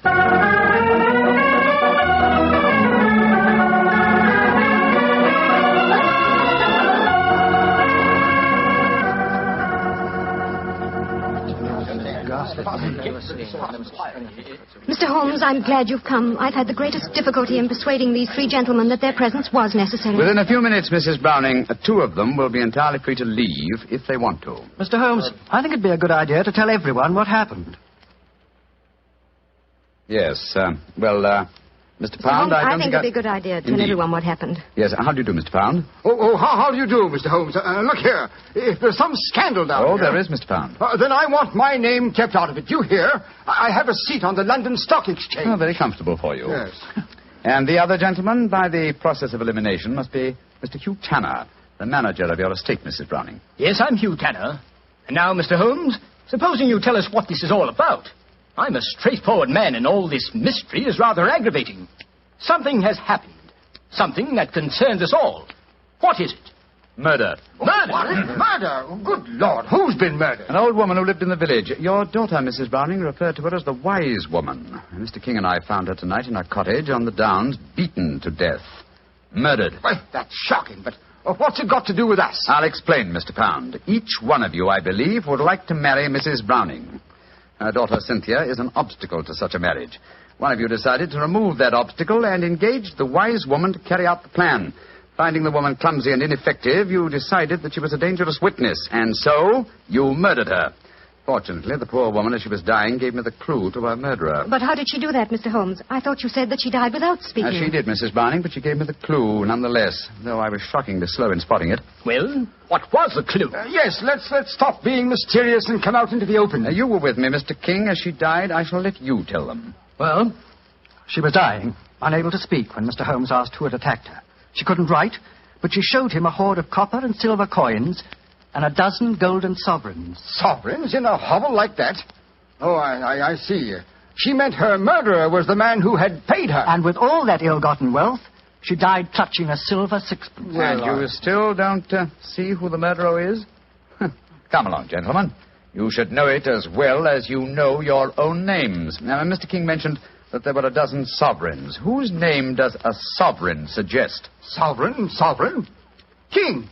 You, Frank King, were the murderer. Oh, that's ridiculous. The old woman wasn't exactly a mastermind. Why should she be so indirect? And how much is a sovereign worth? £1. And your name, my friend, with a seat on the London Stock Exchange is Pound. Oh, this is absolutely absurd. I can prove that I've never even met the woman. Well, what is the answer, Mr. Holmes? I'm sure that you know it. The answer is obvious, Mrs. Browning, though I'm ashamed to say that a chance remark of Dr. Watson's gave me the clue. Oh, now look here. Stop beating about the bush, Holmes. What is the answer? A very simple one, Mr. Pound. With 12 golden sovereigns at hand, sovereigns that would suggest either the name of King or Pound, what coin did the dying woman select? A sixpence. Exactly. A humble silver sixpence. And what is the common slang word for a sixpence? A tanner. Precisely. Which tells us that you, Mr. Hugh Tanner, killed the wise lady. Try and prove it. That's all. Just try and prove it.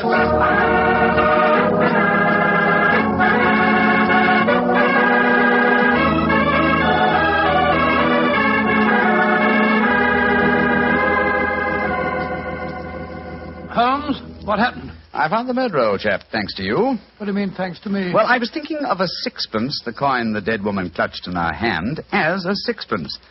When you said, I bet you, I thought of the much-used expression, bet your Tanner. That gave me the clue to the whole business. The dying woman was obviously trying to indicate that Hugh Tanner was her murderer. He confessed, you say, before the police arrived. Yes, after Frank King, the artist, had started to give him something of the thrashing he deserved. Oh, I take no particular pride in the case, Watson. Without your chance remark, I might easily have overlooked this obvious clue that the dying woman gave me. As I've said before, old chap, I should not attempt to emerge from my retirement. Yes. It's obvious that my reflexes are shockingly slow. Rubbish. The police would never have solved it. Oh, my dear Watson, when you compare me with the police, I realize that my retirement should be permanent. By the way, where is Cynthia? Well, I arranged with your housekeeper for her to have an early supper. Some kippers, a poached egg or two, a piece of that treacle tart we had last night, and a pot of tea. Oh, for a 12-year-old girl, my dear Watson. This is an occasion when I might accuse you of being a potential murderer. Oh, come now, Holmes, you know perfectly well, what? Here she comes now. Hello, Cynthia. Did you enjoy your supper? It was lovely. Thank you, Mr. Holmes. Is everything all right? Can I go home now? Yes, Cynthia. Everything's all right. Tell me, my dear, did you ask Mr. King to make that mascot for you? Yes, Mr. Holmes. The wise woman told me it would bring me luck. Oh, yes, I thought so.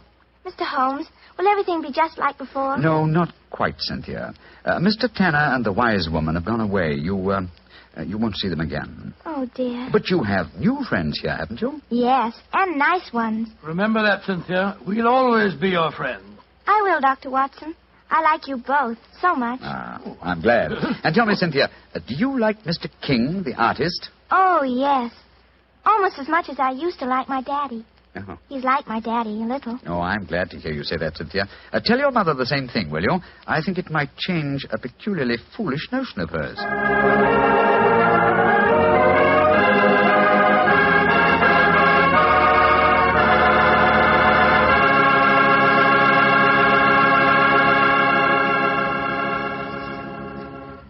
Well, Dr. Watson and Mrs. Campbell, that was a really different kind of story.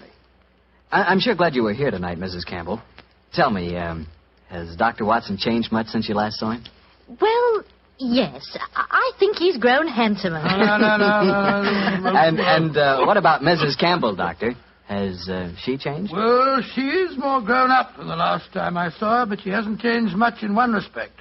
What's that, Doctor? Your appetite, my dear. Oh. I remember how Holmes was amazed at the amount you ate when you were a child. But you certainly had just as hearty a dinner this evening. Well, that was your fault, Doctor. Your dinner was too good. Oh, Cynthia, don't talk about the wine. Well, why shouldn't I talk about the wine? It was wonderful. Sure it was. It was Petri wine, that's why. You see? Now you got him started. And Mrs. Campbell, Petri wine is always good wine. And now I know our good friend Dr. Watson's expecting us. Let's go in and join him. Come in. Good evening, Doctor. Good evening, Mr. Bartow. Say, how are you feeling, Doctor? All over that attack of flu you had? I'm feeling very much better, thank you, my boy. I'm still a little weak. We old fossils take much longer to get over that sort of thing than you young fellows. Well, you take good care of yourself, Doctor. You've got a lot of friends, you know. Oh, I'm very glad to hear that. Thank you, Mr. Bartow. And now settle yourself down, and I'll get on with tonight's new Sherlock Holmes adventure. Where did it take place? You may not be familiar with the names of Jersey, Guernsey, Alderney, and Sark. but those are the 4 principal islands that make up the group known as the Channel Islands. Oh, yes, Doctor, I have heard of them. Somewhere in the English Channel, aren't they? Between the southern coast of England and the northern coast of France? That's quite right, my boy, though I very much doubt if you ever heard of the tiny island on which this story happened. It was the island of Garth, a minute but self-contained spot with a population of just under 1,000 inhabitants, subsisting, and from what I saw of the island in those days, subsisting very well on its dairy products. Was it under the rule of the British government, Doctor? No, Mr. Bartell, not exactly. You see, the island belonged to a family by the name of Horn. The head of the family, who was known as the Seigneur of Garth, was an independent ruler owing nominal allegiance to the King of England. That allegiance was expressed by one of those traditional ceremonies in which the Seigneur annually presented 1 pound of freshly churned butter to a representative of the British Crown. Times haven't changed much, have they, Doctor? Pound of butter is still worth a king's ransom. But tell me, what were you and the great Sherlock Holmes doing on the island of Garth? Well, I just coming to that, my boy, if you'll give me a minute. It was in the summer of 1896 when, to my utter amazement, Holmes informed me that we were going to the island of Garth as the official representatives of the British Crown to accept the annual presentation of butter.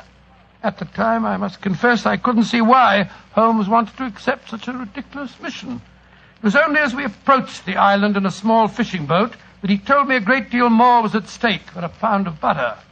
Unfortunately, Mr. Bartell, I'm not much of a sailor, and as the wind was blowing hard and the sea racing, I'm afraid I wasn't a very intelligent companion.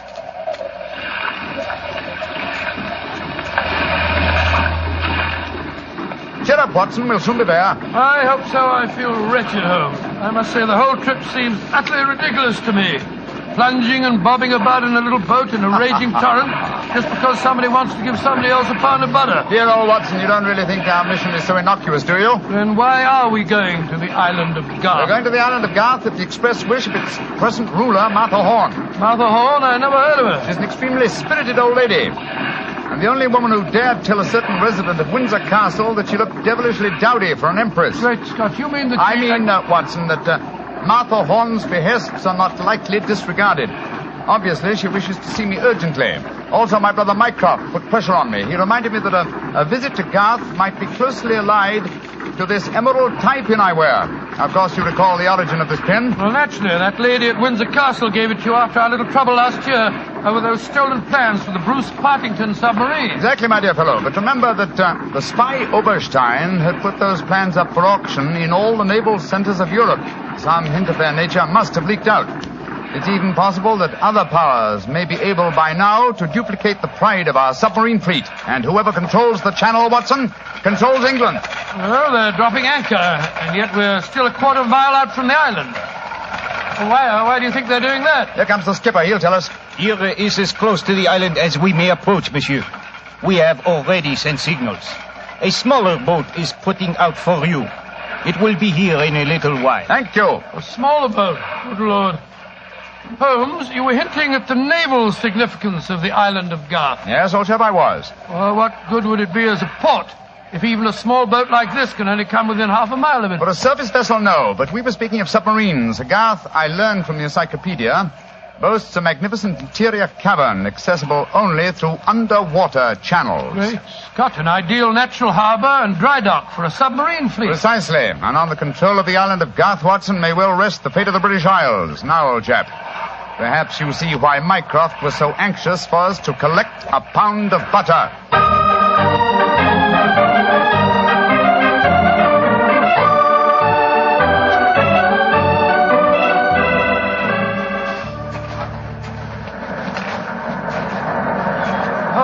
Doesn't it seem wonderful to be on land again? First the fishing smack, and then that wretched little rowing boat. Then the bucket swinging us up the face of the cliff. Now at last I can stretch my legs. Steady, old chap, steady. Let me give you a hand.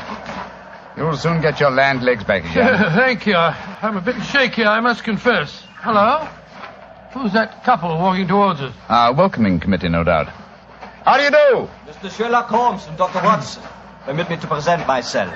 I am Dr. Hugo Oberwald. How do you do, sir? How do you do, Doctor? And this is Mrs. Reeves, the housekeeper at Horn Castle, where you will be staying. How do you do? How do you do, Mrs. Reeves? Welcome to the island of Garth, gentlemen. We were deputed to come and greet you and take you back to the castle. We can walk there across the cliff tops. It isn't very far. Ah, splendid. I think my friend will appreciate traveling on terra firma once again. Dear me, Herr Doctor.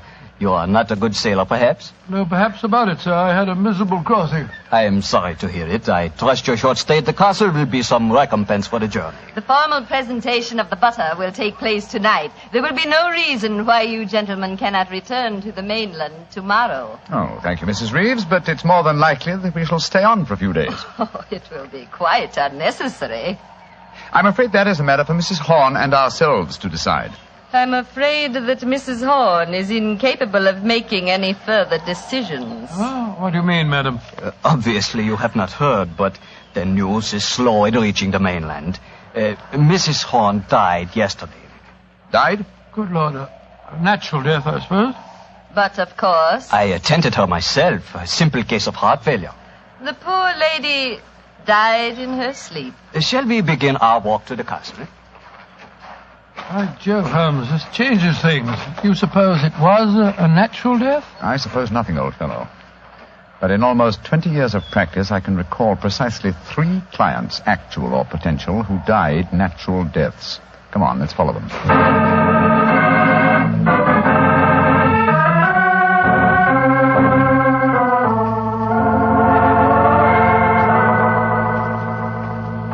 Mr. Sherlock Holmes, Dr. Watson, this is Mr. Christopher Horn, grandson of Mrs. Horn and the new ruler of Gar. How do you do? Hello. How do you do, sir? Very nice of you fellows to come over here. Too bad you had to arrive just as the poor old gal kicked the bucket, though. Allow me to offer my condolences on your grandmother's death, sir. Yes, yes, indeed, Mr. Horn. Thank you. It was a ghastly business. I found her, you know. Christopher. Frightful sight. There was an awful silly grin on the old dear's face, and... Don't you think it would be more to the point if you were to explain the ceremony in connection with tonight's presentation? You're right, Reevy. Reevy's a terrible tyrant, but she is efficient. Don't know what I'd do without her. Always ran everything for poor old Granny. Why, when the old girl was ill, she... Christopher, I gave you a schedule of the ceremonies this morning. What did you do with it? Dash it, Reevy, I don't know. Must have lost it. And I have my own copy in the study. I swear I don't know what I'd do without you. Excuse us a moment, gentlemen. I'll be back in a jiffy. Holmes, what in thunder's going on here? That boy's completely under the thumb of Mrs. Reeves. He was trying to tell us something, but that frightful woman kept changing the subject. He spoke of an awful, silly grin on the dead woman's face. Didn't that suggest something to you? By Jove, that's one of the characteristic symptoms of strychnine poisoning. Exactly, old fellow. And perhaps he was going on to mention the equally characteristic arching of the body. We've got to get Mr. Horn to ourselves for a little while, and you've got to examine the body of the dead woman. And it's going to be difficult. Is that a balcony outside the window? Yes, it is. Come along. Let's see what it leads to.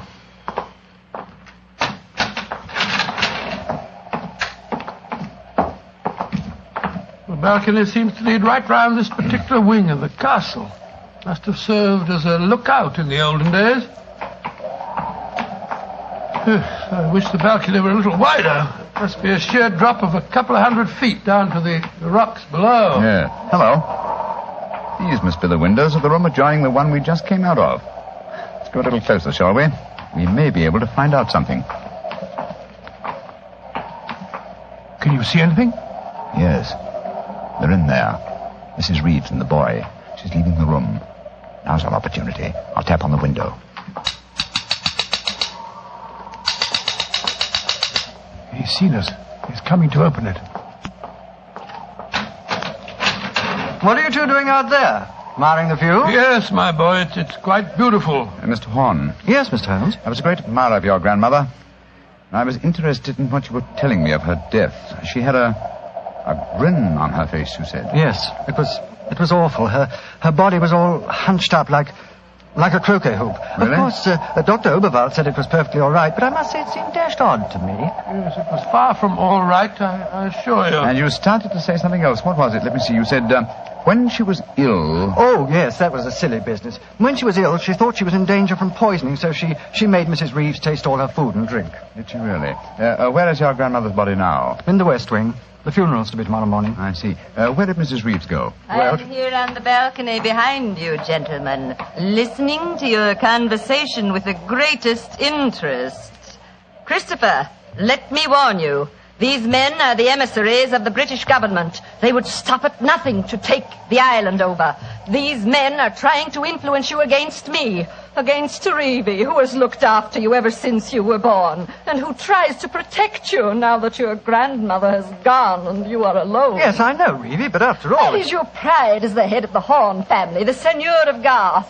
The Garth that I'm trying to save for you. This man is completely unscrupulous. He was about to accuse me of murder. Weren't you, Mr. Sherlock Holmes? The thought had occurred to me, Mrs. Reeves. Of course it had, because you wished to poison Christopher's mind against me. Well, Mr. Holmes, we have no police on the island of Garth.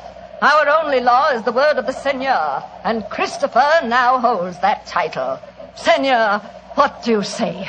Will you allow an Englishman to blind you by accusing me of being a murderess? Mr. Holmes, Dr. Watson, I shall meet you at the ceremony tonight. Beyond that, I don't care to speak to you again. Good day. A shame to spoil your plans, isn't it, Mr. Holmes? Well, upon my soul. Magnificent, Watson. Magnificent. A murderess who seeks to defeat me by accusing herself. Superb. It's a new game, my dear fellow, and one that must be played to a finish.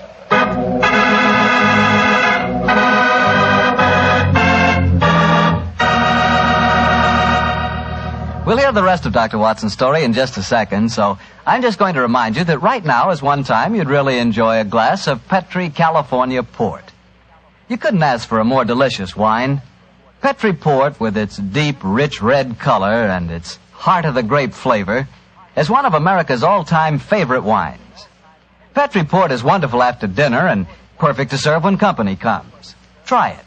But just remember that when you want the kind of port I'm talking about, you've got to make sure it's Petri Port, because all Petri wines are good wines. Dr. Watson, this is certainly an unusual story you're telling us tonight. What happened after Mrs. Reeves left you and Sherlock Holmes standing on the balcony? We retired to our rooms and had a quiet and lonely lunch. Though the great man said little, I could see that he was deeply excited and that his keen brain was evolving some plan that would enable us to solve the mystery of Mrs. Horn's death. After lunch, we started to descend the stairs leading to the main hall of Garth Castle. As we did so, Holmes said... Watson, we're in no danger ourselves. Mrs. Reeves knows that we're here as emissaries of the British government. Yes, and if we didn't return with the butter within a few days, there'd be a British dreadnought here looking for us. However, I am in danger of one of my worst defeats. My professional pride is piqued. If only I could... Watson. Yes, Holmes? If at any time today I slip you a note, don't read it at once, but... Shh. Here comes Mrs. Reeves. Precisely, Watson. I entirely agree. If I do not make the test on Mrs. Horn's body within 24 hours of her death, it will be useless. I must make it by 3 o'clock this afternoon. Mr. Holmes. Oh, yes, Mrs. Reeves. I want to apologize for my behavior before lunch. I was intolerably rude. Oh, please, no. Whatever my quarrels may be with British politics, I at least owe to both of you the duties of hospitality. That's very gracious of you, Mrs. Reeves. I wonder, would your hospitality also include a personally conducted tour of the subterranean caverns for which this island has become internationally famous? Would they really interest you? Well, I'm afraid that my friend and I won't have the time. Oh, yes, not at all, Watson, not at all. We have plenty of time, as long as we're back here by 3 o'clock. I'm sure Dr. Oberwald would be delighted to join us. He has made quite a study of the unique rock formation. Oh, that's splendid. It should prove a most interesting excursion. But, Holmes, why do we want to go stomping around a lot of damp and smelly caves? Well, the exercise will do us good, old fellow. Will you lead the way, Mrs. Reeves? And please remember that it's most important that I return here... I remember, Mr. Holmes. You must be back here by 3 o'clock.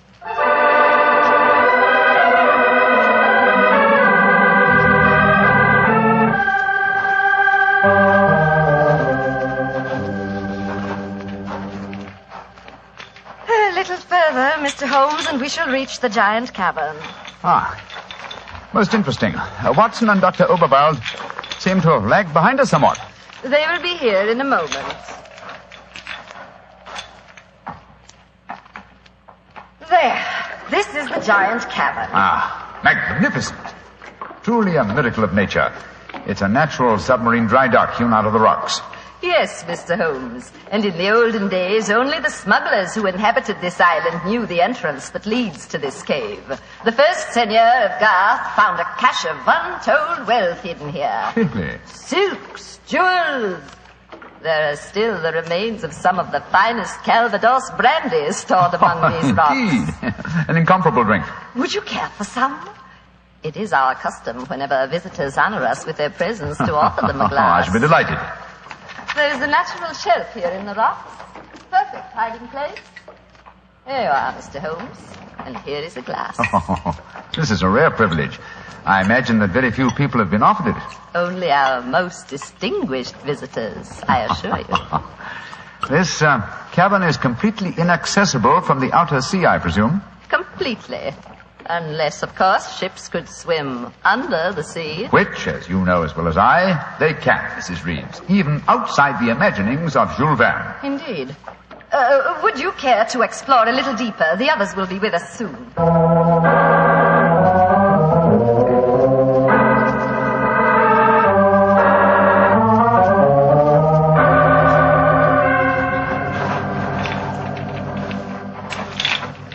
Dr. Overveld, the others seem to be some way ahead of us. Yes, they do, don't they, Doctor? Holmes! Holmes! Where are you? Dear me, I'm afraid we cannot follow them. What do you mean? The next cavern is already cut off by the rising tide. Great Scott, you mean that they're cut off? I am afraid so. But do not worry here, Doctor. In a few hours, the tide will recede. They are in no danger.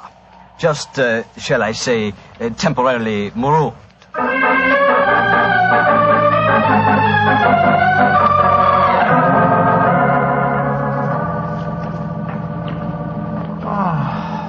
I can't understand it.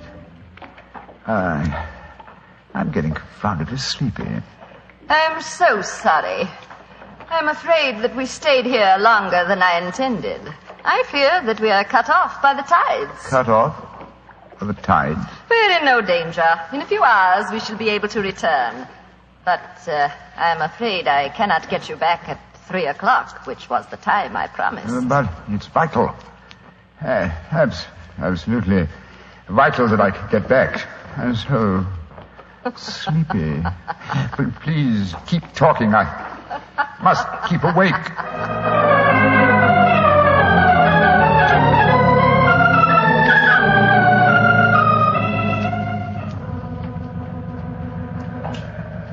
Dr. Overveld, I must get to Sherlock Holmes at once. I am sorry, Herr Doctor, but we are not able to control the forces of nature. We cannot force the water to recede.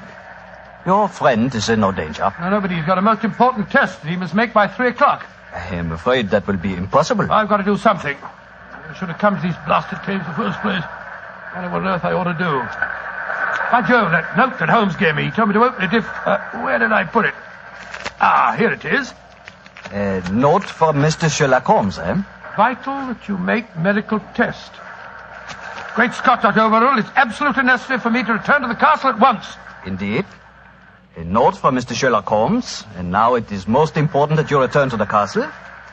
No, my fine English friend. I am afraid I cannot allow you to. Oh, I don't know how you propose to stop me, sir. You see this revolver? And do you see this stick? I warn you, Herr Doctor. Oh, no, you don't. I'm sorry you can't hear me, Dr. Overveld, but when Sherlock Holmes gives me orders, I carry them out.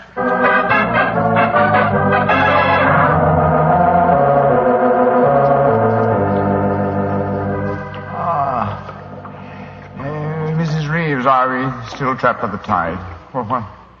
What time is it? 5 o'clock. I'm afraid that you will be a trifle late for your important appointment. What a pity. You deliberately trapped me here. You drugged the brandy and kept me a prisoner. Did I? Now, why should I do that, Mr. Holmes? Because you're greedy for power.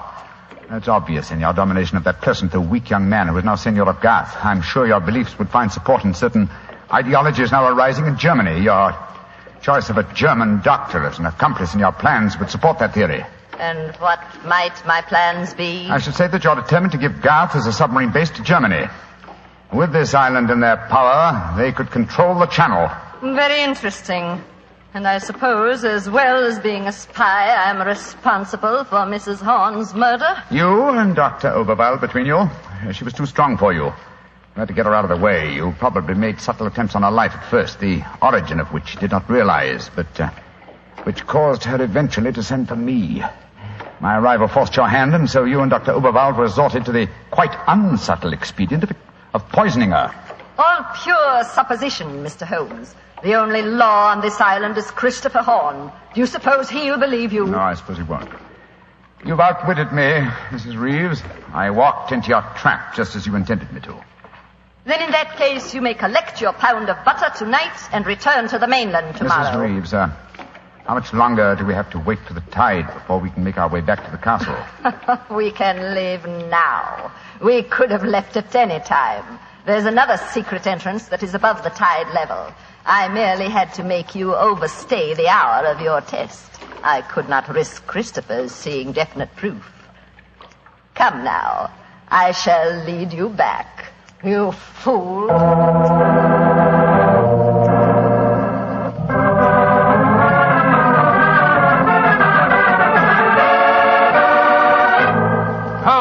Holmes, where have you been all this time? Mind that, Watson. Did you open the note? Yes. You followed my instructions? Yes, it was, as you suspected. Thank heaven, old chap. Then now we can hoist her with her own petard. Here she comes. I'm glad to see, gentlemen, that you have assembled here in the seigneur's room. The ceremony of presenting the butter traditionally takes place here. As soon as Christopher arrives, we will explain our customs in this matter. Dr. Watson, I trust that Herr Oberwald proved an interesting companion on your excursion this afternoon. Yes, indeed, most interesting. We had a discussion of the relative merits of the walking stick versus the revolver. I think I was able to make my argument fairly convincing. Where is Dr. Oberwald now? I imagine he's lying down. He had all the symptoms of impending headache when I saw him last. Why are you smiling, Mr. Holmes? What's been going on? I'm afraid, Mrs. Reeves, that your plans have misfired rather badly. As soon as Mr. Horn arrives, I expect you will be under arrest for murder and high treason. Christopher would never believe you. Wouldn't I? Mrs. Reeves, you poisoned my grandmother. Christopher, what lies have these men been telling you? You're the one that's been telling me lies. I believed you when you said you'd been tasting the old lady's food. But when Dr. Watson showed me the results of his test this afternoon, it was as clear as daylight. But the tests could prove nothing after 24 hours had passed. You said so yourself, Mr. Holmes. A deliberate lie, Mrs. Reeves. I'm afraid that I invented that mythical 24-hour test. I knew that as soon as I mentioned it, you would attempt to prevent my carrying it out. So I was delighted when you fell into my trap. You thought that you were shanghaiing me, whereas in reality I was shanghaiing you. My job is to prove your guilt to the senor. With your dominant presence away from the household, it was easy for Dr. Watson to make his test. You devil! You knew all the time. Well, of course I did. But I had to deceive you. I'm glad my performance was sufficiently convincing. By the way, Mrs. Reeves, the drugged brandy was dreadfully clumsy. You didn't drink it home? Why, of course I didn't. But it was very unflattering to me that Mrs. Reeves thought I might. Mrs. Reeves, you realize what this means, don't you? I'm going to ask these gentlemen to take you and Dr. Oberwald back to the mainland with them tomorrow. And stand trial in a British court? Never! I was born on the island of Garth. I have lived here all my life, and I shall die! Reeves, what are you up to? Stop her! She's going out on the balcony. One day, Garth will belong to Germany. One day, the whole world will belong to Germany. Goodbye, you meddling fool! Goodbye! Great Scott, she's gone. It must be a couple of 100 feet to the rocks below. What a dreadful thing. I still can't believe she was a murderess and a traitor.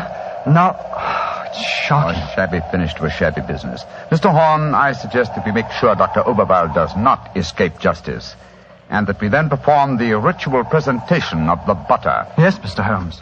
The island of Garth will still pay tribute to England, and I think it always will.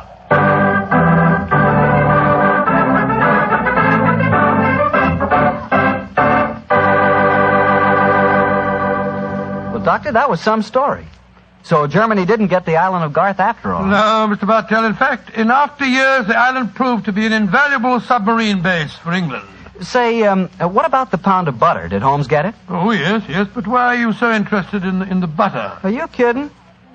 In our house, butter is our second most favorite topic of conversation. Your second most favorite? Well, what's your favorite topic of conversation? Remember, you asked me. Petri wine. Oh, as if I didn't know. And now it's time to keep the weekly appointment with our good friend, Dr. Watson. How are you this evening, Doctor? I never felt better, thank you, Mr. Bartell. Draw up your usual chair and make yourself comfortable. Thanks. That's it. Oh, I see you've had the old tin dispatch box out again. I suppose you've been going through your notes on tonight's new Sherlock Holmes adventure? Yes, Mr. Bartell. I think you'll find it as pretty a little problem as we ever encountered. The story began in 1887. A very busy year for us, my boy. It was the same year that Holmes solved the case of the Amateur Mendicant Society, who held their meetings in a luxuriously furnished vault below a furniture warehouse. Oh, I remember that story, Doctor. And wasn't 87 the year you both escaped from death in the Paradol chamber? It was indeed. You've got a very good memory, Mr. Bartell. The story I'm going to tell you tonight topped off this unusually exciting year. It was late in October, and the equinoctial gales had set in with exceptional violence. All day the wind had howled, and the rain had beaten against the windows of our Baker Street lodgings. Finally, it was nearly midnight, as far as I remember. The storm grew higher and louder, and the wind in the chimney sobbed like a child. Suddenly, much to our surprise, the doorbell jangled, and a few moments later, our midnight visitor stood before us. He was a man of about 45, and as he looked about him anxiously in the glare of the lamp, I could see that his face was pale and that his eyes heavy, like those of a man who was weighed down with some great anxiety. And yet when he spoke, his tone was businesslike and almost aggressive. I've come to you for advice, Mr. Holmes. That's easily obtained. And help. That is not always so easy. Help the gentleman off with his coat, will you, Watson? Yes, indeed. Here you are, sir. Let me hang it up for you. Thank you, sir. I heard of you, Mr. Holmes, from Major Prendergast. Oh, yes. He said that you could solve anything. Oh, I'm afraid he said too much. But you've never been beaten. I've been beaten 4 times, sir. 3 times by men and once by a woman. But supposing you sit down and introduce yourself. My friend's name is Watson, Dr. Watson. How do you do, sir? How do you do, Doctor? My name is Lovelace, Edmund Lovelace. And what brings you to me at this hour of the night, Mr. Lovelace? I'm in terrible trouble, Mr. Holmes. You don't know anything about me, but if you'll accept my case, you can save 4 lives. I wouldn't say that I know nothing about you, sir, though it's true that I know little beyond the somewhat obvious fact that, well, you're single, that you keep a dog, but not a manservant, and that you are much preoccupied with your business, which I take to be some form of insurance. Oh, come. Oh, steady. Now, what is this? Well, magic? I'll wager that my friend's right, though. Isn't he, Mr. Lovelace? Perfectly. But I'll be hanged if I can see how he knows it. It's a practical application of logic, sir. The briefcase that you carry might at first indicate a barrister or some other professional man, but your brusque, businesslike manner counteracts that suggestion. An insurance broker who must visit clients at odd hours is the likeliest man to combine that manner with a briefcase at midnight. But the wife and the manservant, and the fact that I'm preoccupied with my business. Your cufflinks don't match, sir.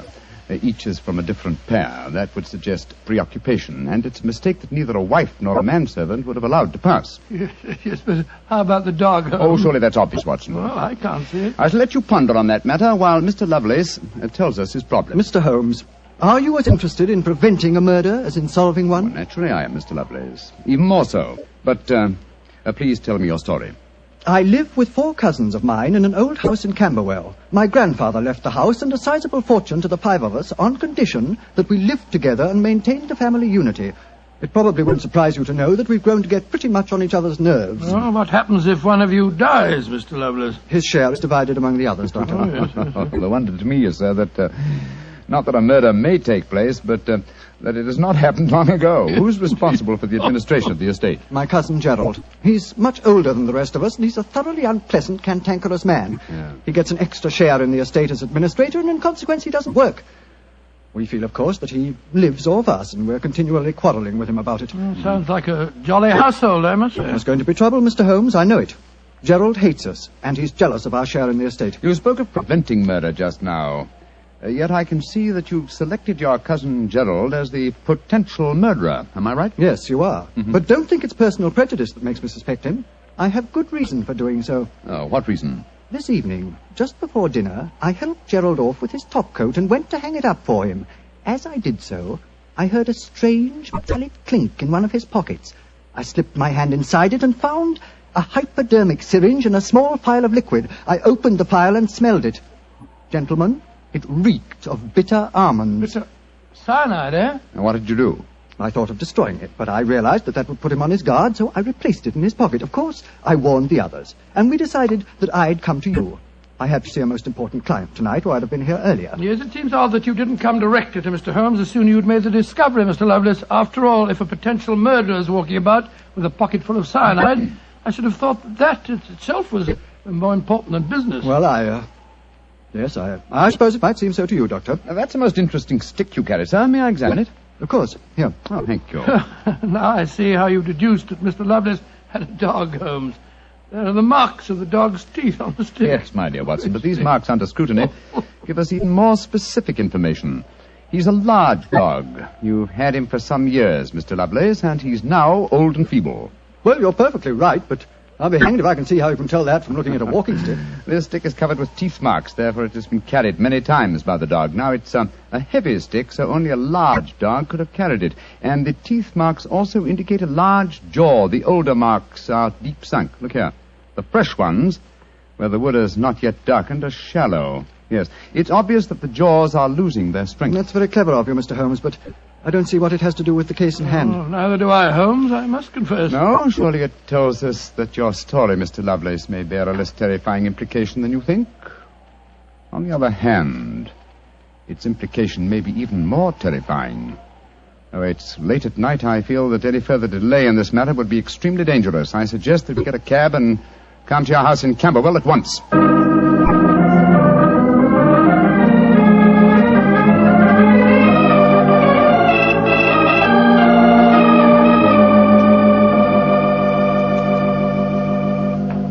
Alice, Randolph, I'm glad you're still up. I was able to persuade Mr. Sherlock Holmes and Dr. Watson to come back with me. Gentlemen, this is my cousin, Alice Harley. How do you do? How do you do, Miss Harley? How do you do? And my cousin, Randolph Lovelace. How do you do? How do you do, sir? How do you do, Mr. Lovelace? I've told him about the whole business, Randolph, so we can all speak perfectly freely. Let's begin by sitting down, shall we? Randolph and I had just finished a little cold supper. We've been to the theatre tonight. Well, Mr. Holmes, I suppose Edmund told you about finding the hypodermic syringe and the cyanide in Gerald's coat pocket. Yes, indeed. May I ask where your cousin Gerald Lovelace is now? We left the house at 7, but I imagine Gerald went upstairs at 8, as usual. Didn't he, Edmund? On the stroke of 8, Alice. He's very fixed in his habits, Mr. Holmes. He goes up to his room every night at 8. There he reads or works on his accounts and eventually goes to bed any time between 10 and 1. Well, he might still be up. I should like to speak to him a little later. In the meanwhile, may I ask you two young people, tell me quite honestly your feelings about your cousin Gerald? And you might as well be frank. I've kept nothing back. All right. Randolph and I hate him.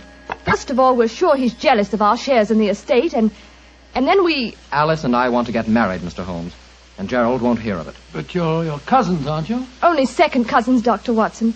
Gerald is dreadfully conventional. He's threatened us that if we do get married, he'll go to court and try to have our shares in the estate annulled. And from the way the will is worded, I wouldn't be surprised if he could do it. So you can see why we have no great love for him, and why we're afraid of him. Well, he sounds an extremely unpleasant person to me. You mentioned there were 5 cousins in the house. 3 of you were here. Mr. Gerald Lovelace is upstairs. Who and where is the 5th cousin? The 5th cousin is my brother, Gilly. He's something of a tragedy, I'm afraid. You see, Gilly's 20, but he never developed mentally beyond the age of 8. He had a bad fall in the hunting field when he was a kid. He's been like this ever since. Oh, I'm sorry to hear that, sir. But he's the dearest, most gentle boy you've ever met. And, incidentally, the one person in this house who doesn't hate Gerald. The poor fellow doesn't understand the conditions of the will, I suppose. No. But if he did, I don't think it'd make any difference. I swear that Gilly loves every living thing, especially Gladstone. Gladstone is the name of his dog. His dog? Yes. The dog may be the key to this whole matter. The dog? What makes you say that, Holmes? When a man brings a quick and painless poison home to a household containing an old and feeble dog, it's more than possible that he has obtained that poison, quite legitimately, to give the dog a merciful death. To kill Gladstone? Oh, no! After all, Alice, dear, he is old and almost blind But, now. Mr. Holmes, if you think Gerald brought home the poison to put Gladstone out of the way, well, and I admit it sounds perfectly logical, what made you decide to come here tonight?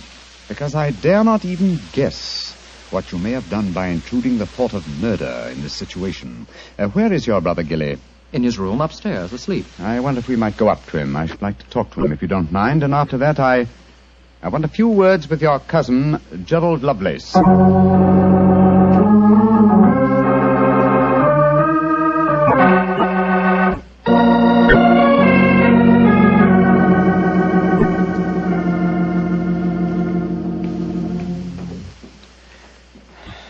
He's asleep, Mr. Holmes. Yes, with a dog in his arm. I'm afraid we'll have to waken him. Gilly? Gilly? That's all right, Gladstone. We're not going to hurt him. Gilly? Who is it? Oh, hello, Alice. Who are these men? They've come to take Gladstone away. No, Gilly, we haven't. Oh, of course not, Gilly. We've just come to admire him. Your brother's been telling us what a fine dog he is. Oh, that's different. Isn't he beautiful? I just had such a wonderful dream about him. Such a wonderful dream. What was it, Gilly? Well, he was all young again. Just a puppy. He was chasing a rabbit across a cliff top. And I was running with him. Oh, Gladstone looked so beautiful. Didn't you, old boy? Of course you did.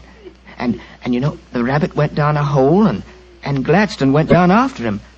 And I went down after Gladstone. And we all had tea with the rabbits. Oh, it was so funny. They all had little green hats on. Hats with feathers. I wanted Gladstone to try one on, but he wouldn't. So sleepy. Come on, Gladstone. Let's go back to the tea party. Poor kid. His world may be a great deal more pleasant than ours, Watson. That's what I'd like to think, Mr. Holmes. Now I'd like to have a few words with your cousin Gerald. His room's at the end of this corridor. I'm afraid Gilly wasn't much help to you, Mr. Holmes. On the contrary, young lady, he told me exactly what I wanted to know. Here we are. This is Gerald's room. There's no light under the door. He must have gone to sleep. And I'm afraid we must waken him, too. Must be a heavy sleeper. But he isn't. He's a remarkably light one. Come on, let's go in. Strike a match, will you, old fellow? Sure. The gas mantle's at the head of his bed, Dr. Watson. Yeah. Well, he's lying on the outside of his bed. He must be... There's blood on the pillow. Great Scott Holmes, the back of his skull smashed in. He's been murdered. Oh, no! Horrible! Yes, Watson, but not by the blows on his head. Look here on the table by his bed. A hypodermic syringe and a broken file. Yes, a broken file. Reeking of bitter almonds. Poor devil. Well, I won't pretend I like him. But what a ghastly way to die. All they that take the sword shall perish with the sword. So the scriptures say, Mr. Lovelace. The very suspicion of the killing has brought murder to pass. Well, it's too late to prevent it. Our job now is to find the killer and see that he's brought to justice.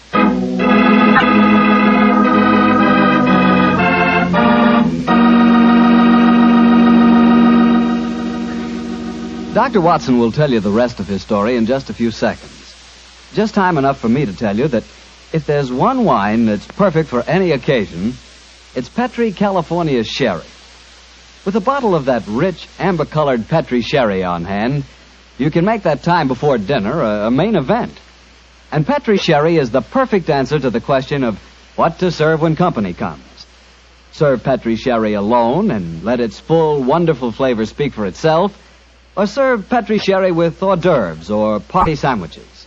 And remember, you can serve Petri Sherry proudly, because Petri is the proudest name in the history of American wine. Well, Dr. Watson, so you found Gerald Lovelace dead in one of the bedrooms of the house in Camberwell. What did you do? Send for the police? Not at once, Mr. Bartell. Sherlock Holmes persuaded the remainder of the household to give him the opportunity of examining the scene of the crime carefully before the police were sent for. And so, a few minutes before 1 o'clock that October night, Holmes and I stood alone in the room of death. Turn the gas a little higher, will you, old chap? Right you are. You know, Holmes, I think you should have sent for the police right away. In a case like this, Watson, I prefer to be my own police. When I have spun the web, they may take the flies, but not before. What are the results of your medical examination, old chap? Well, it's exactly as you reconstructed it, Holmes. He was first beaten on the head with that poker lying on the floor. Then he had the full phial of cyanide injected into his left wrist. Can you estimate the time of death at all accurately? No, this room's confoundedly hot. He might have died any time from 1 to 5 hours ago. Yes. It's now 1 o'clock, and we know that he was alive at 8. Mr. Edmund Lovelace saw him leave for his room at that hour. Yes, if he was telling the truth. One thing we do know for a fact is that this man was murdered at the exact moment he was going to bed. He's wearing his nightgown and nightcap, but his bed has not been slept in. Well, isn't it possible the murderer might have killed him shortly after 8 and then dressed him in his nightclothes to confuse us? No, my dear chap. You will notice that the hypodermic needle passed through the sleeve of his nightshirt. Here. Also, the nightcap is crushed and bloodstained from the blows of the poker. No, Gerald Lovelace had prepared for bed. Yes. Look at the glass of water on the night table and the prayer book and the watch. Yes. Signs of a prosperous and meticulous man. Mm-hmm. Very fine gold watch and in excellent condition. Aha. There's the answer, Watson. What do you mean, there's the answer, Watson? I just wound this watch one turn, and then it was fully wound. That provides us with the time schedule for our murder. Come on. We'll send a servant for the police, and while they're on the way, if you'll call everyone together, I should like to put a few more questions to this family.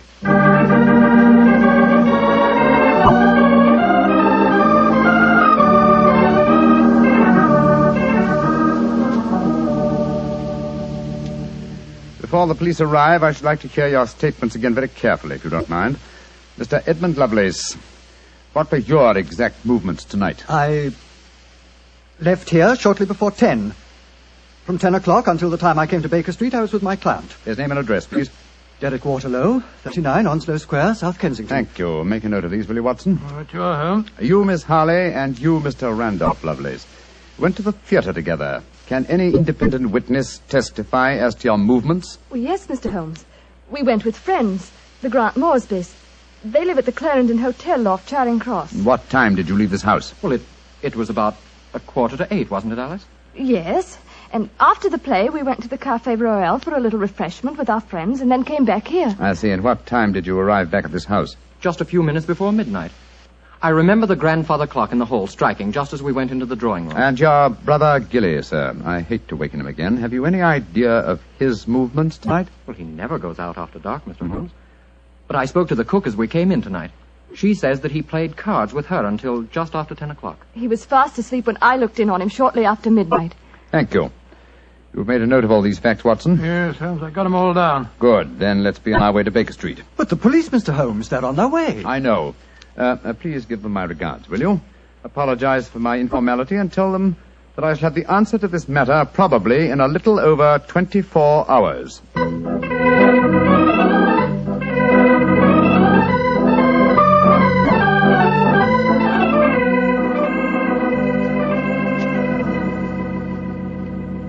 Holmes, here it is well after midnight. You haven't done a thing on the Camberwell case. No, but you have, old chap. You've checked on all the time alibis and found them valid. I'm much obliged to you. Yes, Inspector Lestrade was here tonight, you know, and he made some pretty caustic remarks, I can tell you. Oh, didn't you inform him that I'll have the answer to the problem before many hours have passed? Yes, I did, but you know, Lestrade, he wanted action. You shall have it. Is the watch still running? Yes, there's another thing. What'll Lestrade say when he finds that you took the dead man's watch? I've no idea. Oh, why did you take it anyway? You sound sleepy, old chap. Yes, I am confoundedly sleepy. Why don't you go to bed? What are you going to do? Continue my vigil with my pipe and the watch of a dead man.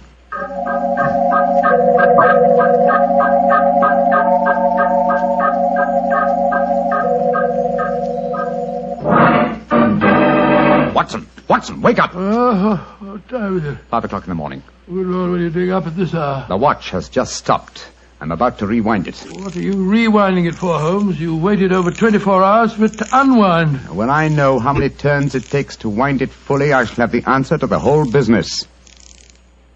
10, 11... You're being confoundedly mysterious, as usual. 14 turns, and the watch is fully wound. Get your clothes on, old chap. Well, where are we going at this hour? To the house in Camberwell. Now I know who murdered Gerald Lovelace.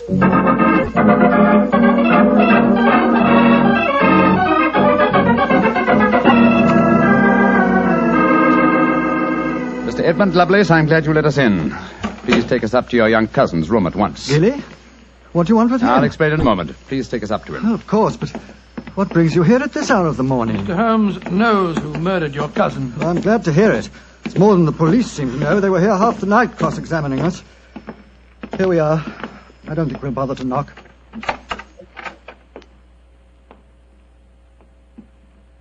Gilly? Gilly? I'm awake. We heard you coming up the stairs, didn't we, Gladstone? the same men again. You're not going to take Gladstone away, are you? Please don't take him away. Don't worry, Gilly. We're not going to touch him. Oh, that's all right, then. Oh, Gilly. Yes? You really love that dog, don't you? Of course I do. More than anything or anybody. I believe you'd even kill a man who tried to hurt Gladstone. Wouldn't you? Oh, yes, sir. I would. Gilly! No. Great Scott. Gilly, I don't think you'd really kill a man. I don't think you could. Couldn't I, though? How would you kill him? I'd hit him first. I'd take a poker and hit him on the head so he couldn't fight back. And then I'd take the nasty needle he told me he was going to stick in Gladstone, and I'd fill it full of that water he showed me, and I'd stick it in him. That's what I'd do. Then he'd be dead. And he couldn't hurt my Gladstone anymore. Not ever. Let's leave him, shall we? Goodbye, Gilly. Pleasant dreams. Goodbye, sir. Good old Gladstone. You satisfied, sir? Yes. Poor Gilly. There's no doubt about it, of course. Can there be no one who described the murder to him, and yet he's just given an exact description of its method? What'll happen to him? They won't try him. No. A little pressure in the right places, and he'll be released to a private nursing home. I'll do everything I can, Mr. Lovelace. Thank you, Mr. Holmes. Thank you very much.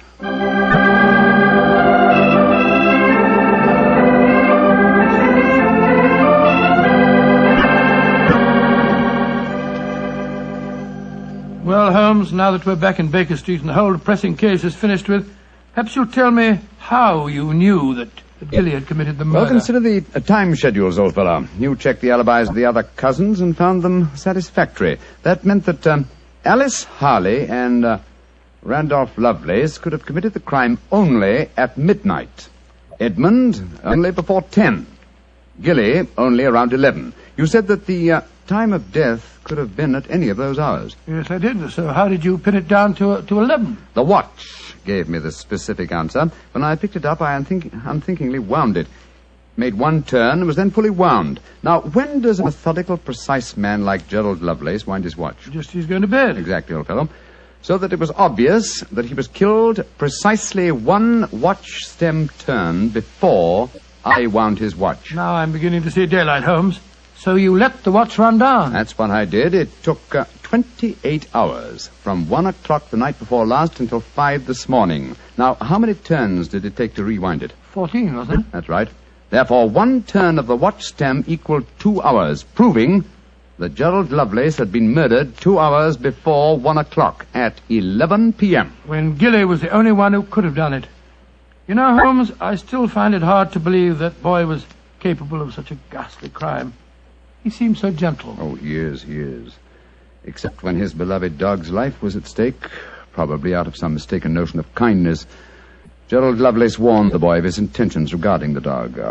It's a sad business, Watson, a sad business. I hate to think of that boy spending the rest of his life in a mental home. I have one prayer for his future. What's that, Holmes? The dog Gladstone can't live very long. I pray that Gilly does not long outlive him.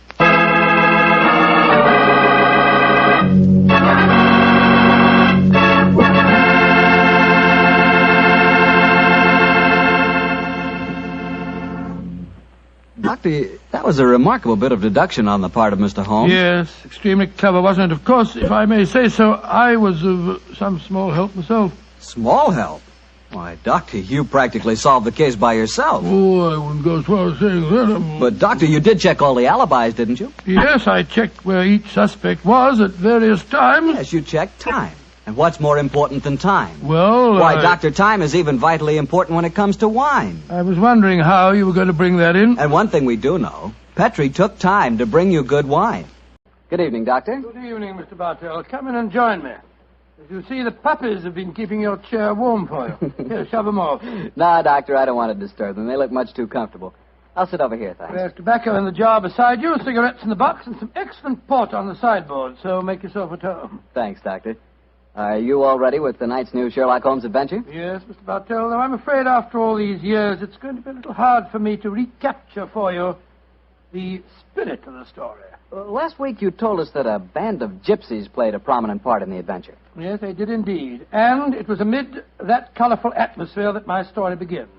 It was in the autumn of 1890. My old friend Sherlock Holmes had persuaded me to leave the comforts of my domestic fireside for a few days and to accompany him to the tiny village of Bragston-on-the-Marsh, in the heart of the Norfolk Fen district. What took Sherlock Holmes up there, Doctor? I'm afraid that at the time we left London, Mr. Bartell, he concealed his true purpose from me, saying only that he wanted friendly companionship and a strong right arm.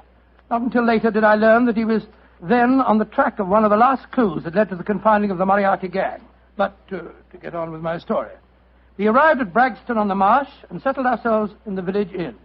And after an early dinner, we strolled across the fields to the gypsy fair that was encamped nearby. It was a colourful sight, Mr. Bartell. Naphtha flares lighted a group of tents and caravans dotted round the edge of the marsh.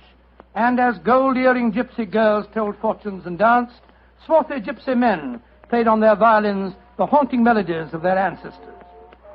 We watched the side shows for a few moments and then strolled towards the centre of the gypsy encampment. It seems only like yesterday, Mr. Bartell, as Holmes turned to me and said... Far cry from Baker Street, isn't it, Watson? Yes, indeed. Just the same, Holmes, I'm convinced that you're not here purely for a holiday. You're on the trail of some criminal. No, chap, I'm on the trail of a clue. The clue, if I find it, may lead to the confounding of the Moriarty gang. Holmes, can't you be a little more explicit? After all, I left my wife and my practice without asking any questions. Surely now we're up here, you can let me know what's afoot. Very well, old fellow. I'm searching for a young gypsy by the name of Pyramus Hearn. He disappeared recently from London, and it's vital that I find him.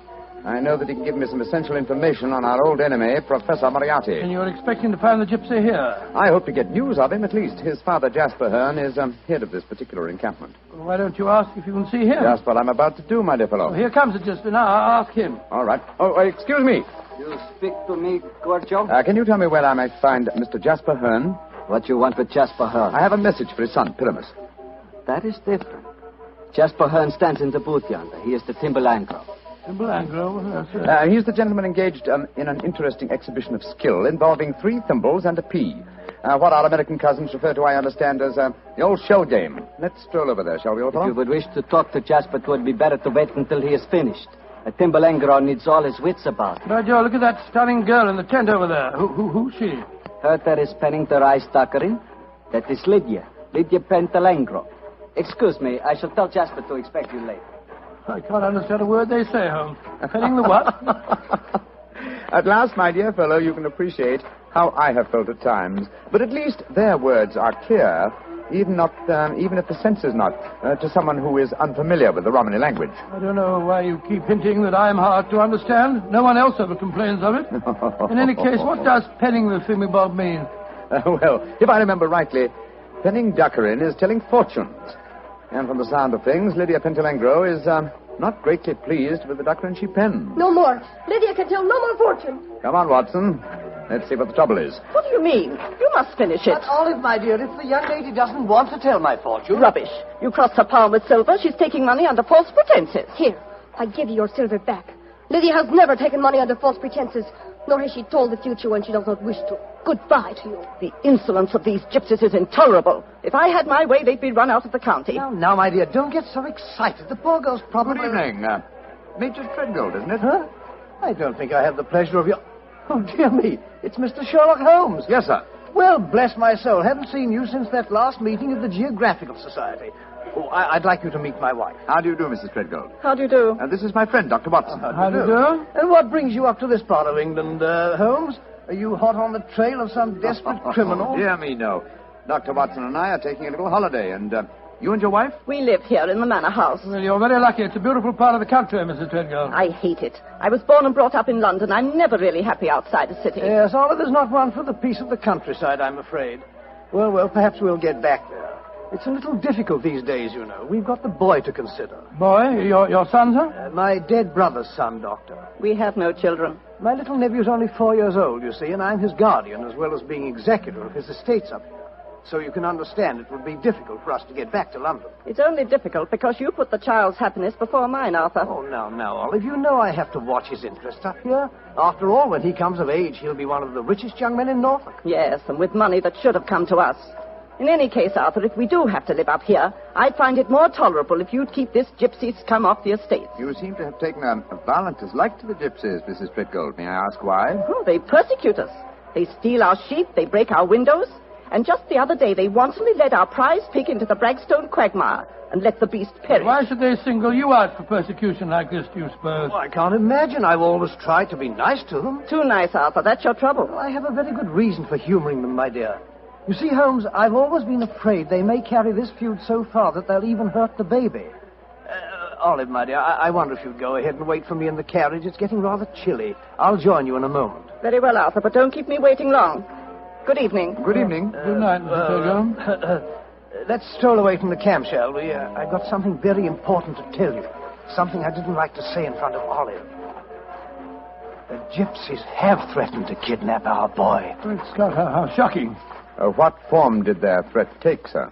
This letter. I found it pinned on the frame of my dressing room mirror when I went up after dinner tonight. Let me see it, will you, please? Well, what does it say, Holmes? A Romany Rye... A Romany Rye won't take your insults forever, Major and Mrs. High and Mighty.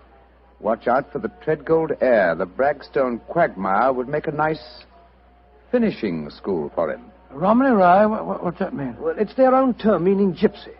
Mr. Holmes, what shall I do? Major Treadgold, I should say... Great heavens! That shot just missed me. Where the blazes have come from? I can't see a soul. They have come from behind any one of those caravans ahead of us. If you wanted direct evidence, gentlemen, this is it. That is the first open attempt on my life. Holmes, what extraordinary luck for me that you're in the neighborhood. I'll pay you any fee you name to handle this business. It seems to me that this is a job for the police. I don't want to go to them. Oh, why not, sir? Well, I'm afraid that these attacks may stem from some injustice to the gypsies committed by my late brother. If that were so, I wouldn't wish to expose the fact. I want this kept private. What do you say, Mr. Holmes? Very well, sir. I'll accept the case. It shall be kept private, and I promise to do everything in my power to protect the safety of the Treadgold heir. We are staying at the Rose and Crown in the village. Please get in touch with me if there should be any further developments. The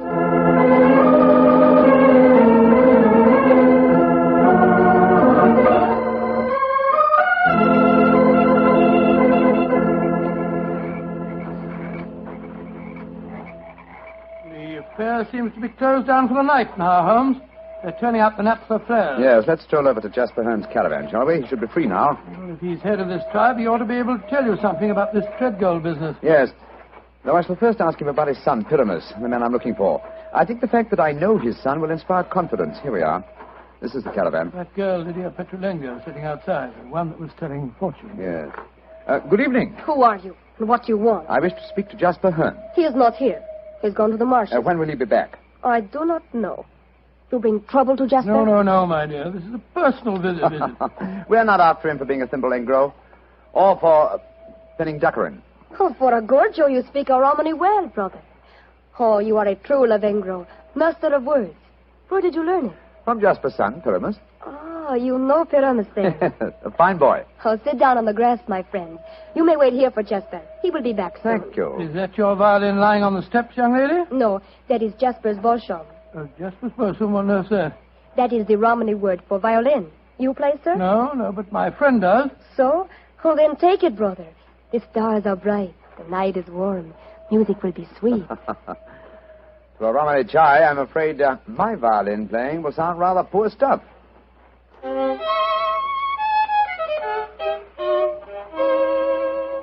Play on, brother.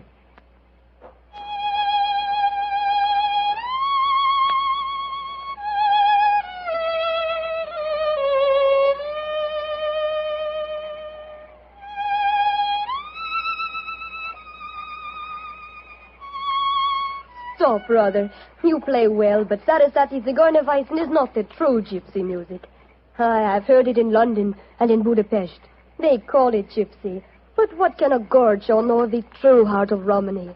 Wait here. I will get my own violin. Charming girl, charming. But why do you keep on talking about Gorgios? Is that more of their confounded gibberish? Gorgio, old chap, is the term they use for anyone who is not a true gypsy. Now I will play for you the real gypsy airs. Thank you. I should appreciate it very much. But before you begin, I wonder if I might ask you a question. A friend of Pyramus may ask me any question. What is it?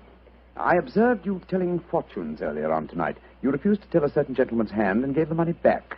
Did you know who the gentleman was? No, brother. Nor the noisy woman with him. I refused to pen the docker in because I saw blood and violent death in his hand.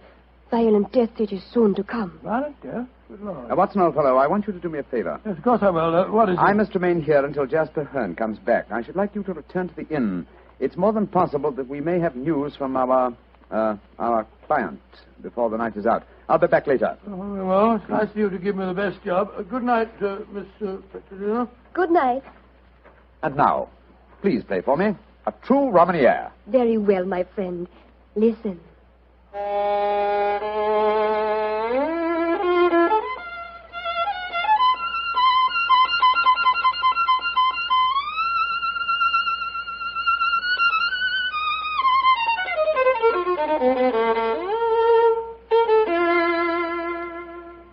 Now you must play, brother. I shall make a true Bohemia of you. Come, see if you can follow me.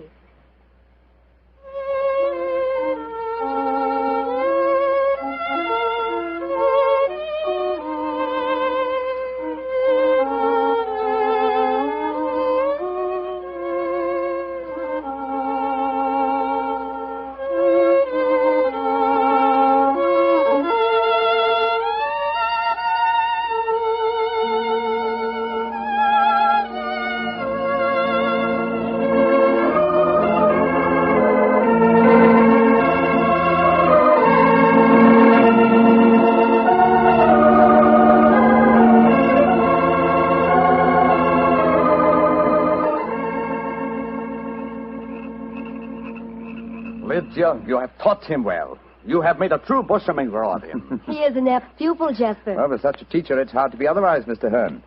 That is, if one has a spark of music in one's soul. Call me Jasper, brother. You have spoken well of my son. You have talked wisely to me of things that I have not understood. Come, we shall drink wine together underneath the stars. I shall get glasses and a flagon.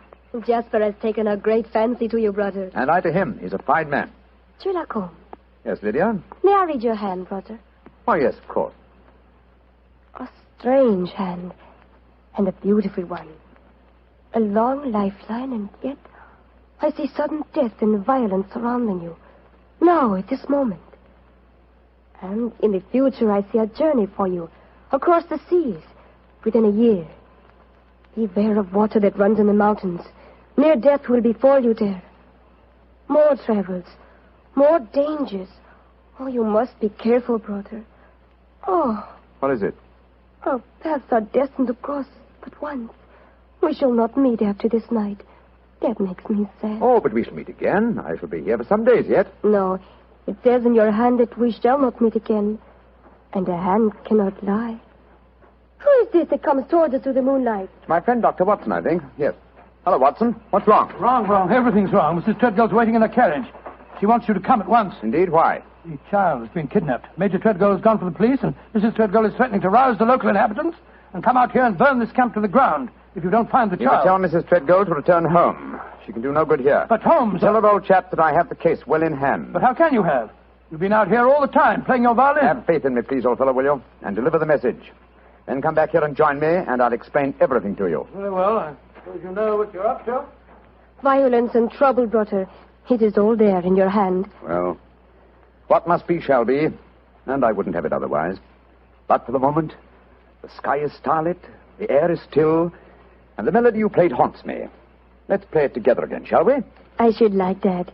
I should like that very much.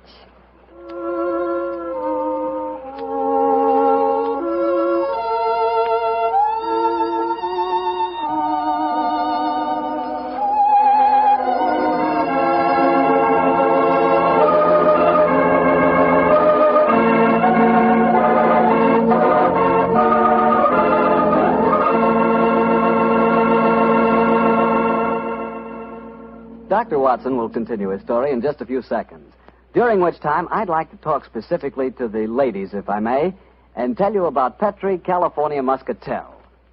Just as Petri California Port has long been known as the wine of gentlemen, Petri Muscatel has been known as the favorite of the ladies. That's because Petri Muscatel is a golden-colored wine that looks like captured sunshine and tastes as... Well, did you ever taste big, plump muscat grapes picked when they're still misty and dew-covered? If you have, you know what to expect when you taste Petri Muscatel. The flavor of Petri Muscatel comes right from the very heart of luscious, hand-picked muscat grapes. You couldn't ask for a more delicious wine than Muscatel. Petri Muscatel. Well, Dr. Watson, I must say this is a strange story you're telling us. You mean to say that the heir to the Treadgold estates had been kidnapped, and yet Sherlock Holmes paid no attention? Yes, that's what it seemed like, Mr. Bartell. I couldn't understand him. I've never known him to be so indifferent to a case. There he sat until the early hours of the morning as he and that girl scraped away at their violins and never said a word about the kidnapped baby.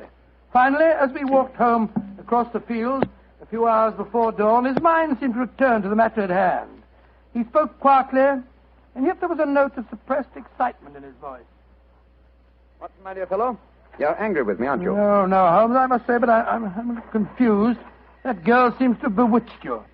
Have you forgotten that you accepted the job of guarding the Treadgold heir, and that the child was kidnapped tonight? No, I'm fully aware of the fact. Holmes, for heaven's sake, stop being so infernally matter-of-fact. What's come over with you? Oh, possibly it's the mood of this mild autumn night. It is indeed a St. Martin's summer. So much so that I've left my coat and deerstalker cap behind me at the encampment. Let's go back, shall we? And incidentally, when we get there, I can set your mind at rest by showing you the kidnapped child. You mean you know where it is? Certainly. It's, in the camp. Then the gypsies did steal it. No, my dear fellow. I did. What? This is one of those occasions when you absolutely infuriate me, Holmes. If you must keep me up half the night while you have a fitting concert with a gypsy girl, least of all you can do is tell me what's going on. You say you stole the child yourself. In heaven's name, why? Because the threatening note to Major Treadgold was so obviously a fraud. Oh, why do you say that? You will remember that the letter began, "A Romany Rye will not take your insults forever." Now, a Romany Rye, despite what Major Treadgold said, does not mean a gypsy, but a man who knows about gypsy law. It is a term no true gypsy would apply to himself. He would use the expression Romany child. So it was obvious from the beginning that no gypsy threatened the child. Now, who else had a motive for harming it? Well, Major Treadgold, because he stood to inherit the estate. Yes, or his wife. It's quite obvious. She has no liking for our present life, and the child is an obstacle to a new one. With the child kidnapped and later made away with, obviously they both stood to gain a great many of the things they wanted. Yes, you're right. And whoever the culprit is took the precaution of pinning the blame in advance on the unfortunate gypsies by writing the false kidnapping note. Wait a minute, but how about the shot that was fired at us tonight as we walked with Major Treadgold? Probably fired by an accomplice to the plot, in order to give authenticity to the supposed danger. And the child is now in the gypsy encampment. Yes, I promised that I would protect the Treadgold heir, and so I arranged with Jasper Hearn to have the boy kidnapped for his own safety. But if anyone should find the child, they'll say the gypsies deliberately stole him. Oh, I'm quite certain that before that occasion arises, old chap, the criminal will have shown his or her hand. Come on, old fellow. Put your best foot forward. It's a long way back to the camp yet, and it's nearly dawn.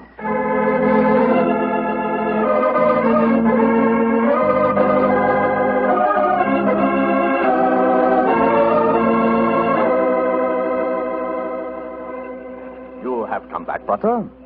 You wish to spend the remainder of the night in the encampment? No, thank you, Jasper. I just came back to my cap and coat. It was so warm tonight, and I forgot about them, and I started to walk home without them. I will find them for you. Oh, we found this message for you soon after you had left. It was pinned to the door of the caravan.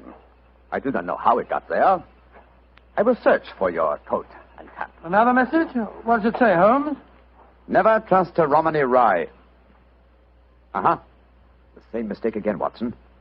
Your plans have been betrayed.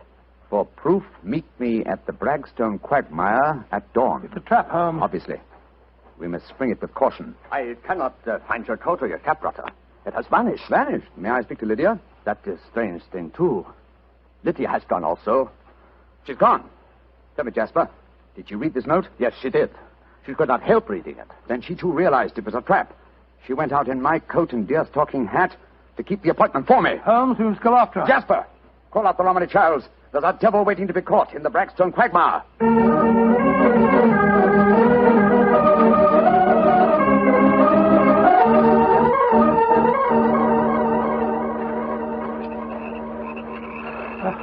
How much further to the quagmire, Jasper? 200 yards.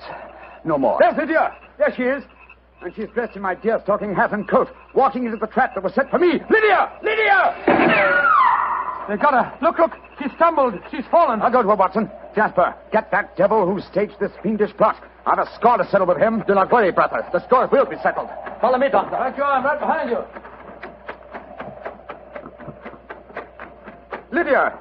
Lydia.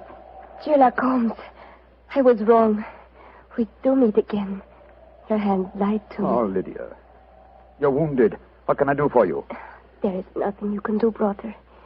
No one can help me now. There is little pain. There is little time. Please, hold my hand. There. Tell me, Lydia, did you see who fired the shot? Yes. It was the man whose fortune I told today. The man with the noisy wife. Major Treadgold. Jasper and the men will take care of him. There is one thing I wish to tell you, brother. Yes? Our short meeting has brought me happiness. I should like to think I can leave you something so that you will not forget me. I shall always remember you, Lydia. Always. You gave your life for mine. There is one thing of mine that I wish you to have. It will remind you of me. What is it? My violin. It brought us together. I should like you to have it, brother. Lydia. Do not be sad. It is good. My life for yours. You will give help to many people. It is in your hand. Goodbye. Oshamangro.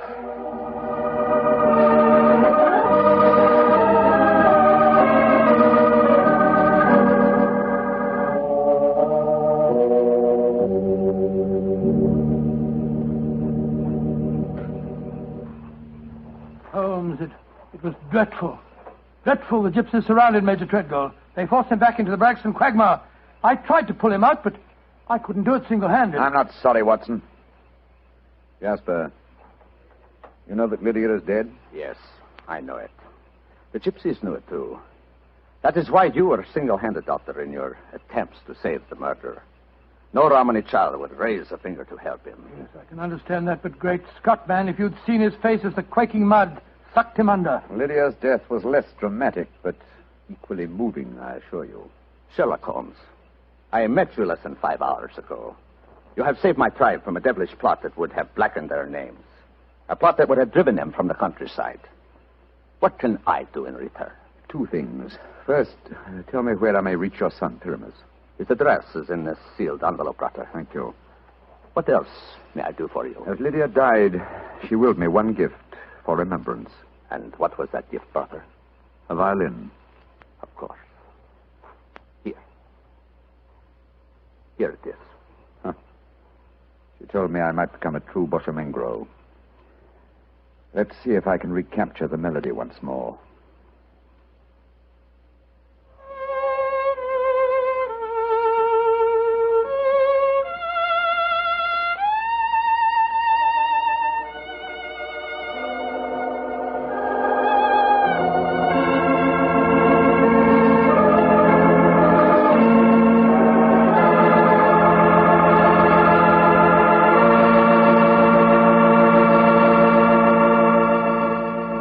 That was a very strange story. A very fascinating one. But tell me, do you really believe that gypsies can tell your fortune by reading the palm of your hand? Oh, frankly, I don't know, Mr. Bartell. Perhaps they can. Perhaps it's coincidence. And then again, maybe some gypsy women have a heightened sense of intuition. You know, a woman's intuition can be an extraordinary thing. Yeah, so my wife keeps telling me. Of course, I have a kind of intuition myself. Oh, really? Mm-hmm. Every time I see a bottle of wine with the name Petri on the label, my intuition tells me I'm going to like it. And I always do, too. Mr. Bartell, if ever I saw a man with a one-track mind, you're that man. Thank you, Doctor. As long as my one track is Petri, I can't miss. And now I'm sure our old friend Dr. Watson's expecting us. Let's tap on his study door. Come in. Good evening, Doctor. Good evening, Mr. Bartell. Come over here by the fire. I was just having a cup of coffee. Would you care to join me? Thanks, that'd be nice. It'll prevent you falling asleep during my story tonight. There's no chance of that, Doctor. From the hint you gave us last week, it sounded like quite a story. It began in a circus in Paris, you told us? Yes, my boy, the circus. A colourful world of sawdust and spangles. A world, Mr. Bartell, that I may tell you confidentially, always held an irresistible fascination for me when I was a youngster. Me too, Doctor. In fact, when I was 8 years old, I fell desperately in love with a lady bareback rider. A stunning creature who wore pink silk tights with gold sequins on them. Unfortunately, my mother caught me writing her proposal of marriage, and I'm afraid that, well, that's another story, and one that you probably wouldn't find very interesting. I'm sure I would, Doctor, but I think it would be safer to stick to your Sherlock Holmes story. Yes, you're probably right, my boy. Well, it was a winter in the 1890s, and Holmes and I were in Paris. On our second day there, Holmes suggested we attend that night's performance of the Cirque Royale. Needless to remark, I was delighted, Mr. Bartell. And shortly after 9 o'clock that night, I found myself seated beside Holmes in a box near the ringside. It was an incredibly vivid scene, even for that city of colour and light. The gay costumes of the women and the gaudy trappings of the ringmasters and clowns looked like a giant kaleidoscope under the blazing glare of the arc lamps. As we sat there, a brass band nearby blared forth some popular music of the day, and yet he didn't appear to be enjoying himself, and so I leaned across and touched his arm.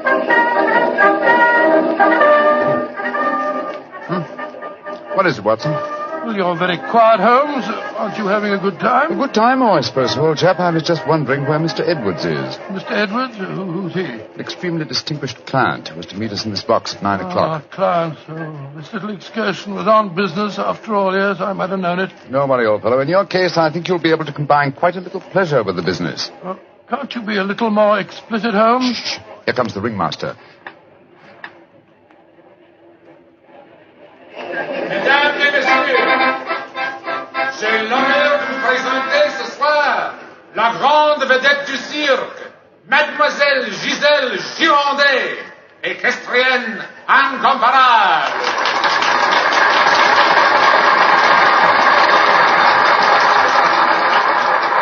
Giselle Girondet, yes, I've heard of her. She's a bareback rider, isn't she, Holmes? Honest in France, old fellow.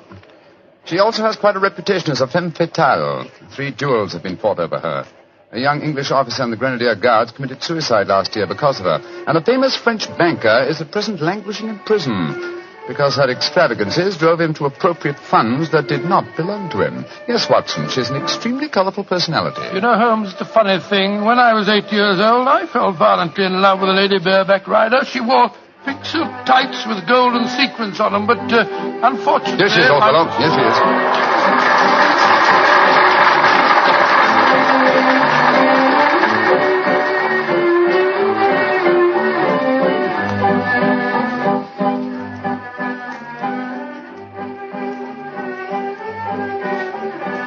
Holmes, she's exquisite. Look at the way she's jumping from the back of one horse to the other. Sheer poetry of motion. The lady appeals to you, Watson. By George, yes, indeed she does. In fact, Holmes, I don't mind telling you that if I weren't a married man and a poor you'd like man... to court the lady, eh? Yes, I should Excellent, indeed. old fellow, excellent. That's the very reason for our attendance at the Well, what in circus. heaven's name are you talking about, Holmes? Ah, there you are. Good evening, Mr. Edwards. Holmes, my dear fellow, how are you? I haven't seen you since that little affair at Windsor Castle when Mother... Excuse me, sir. I am Mr. Mycroft, and this is my friend, Sir William Nigel. Sir William Nigel? Oh, of course. And I am Mr. Edwards. We must respect each other's incognitos, eh? How do you do, Sir William? Well, I'm extremely honoured to meet you, Your Royal... Mr. Edwards. How'd you like Gazelle? Isn't she a stunning creature? Yes, indeed she is, sir. The four of us to have supper together after the performance tonight, I understand, Mr. Edwards. Well, unfortunately, I can't be there, Mycroft. There's some stupid affair at the embassy which I have to attend. We must postpone the dinner until tomorrow night. Oh, very well, sir. Come over to my hotel a little early and we can discuss the whole business. Personally, I think a lot of fuss is being made about nothing.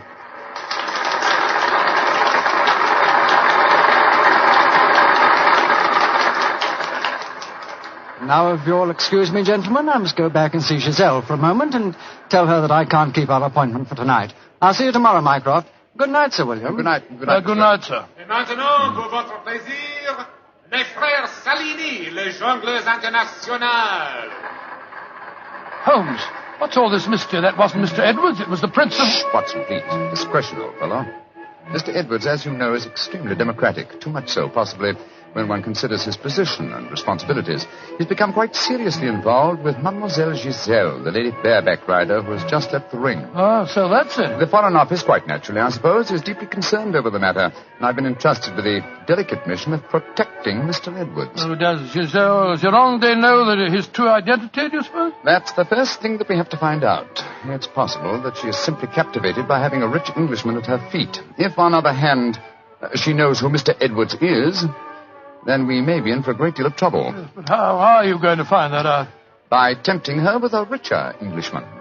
And one with a title. That, my dear fellow, is why you are Sir William Nigel. You mean that... your job, old fellow, is to do your utmost to steal Giselle Gironde from Mr. Edwards. But, I don't even know the girl. We shall remedy that defect in a few minutes. As soon as the performance is over, my dear chap, I shall take you to her dressing room and arrange an introduction.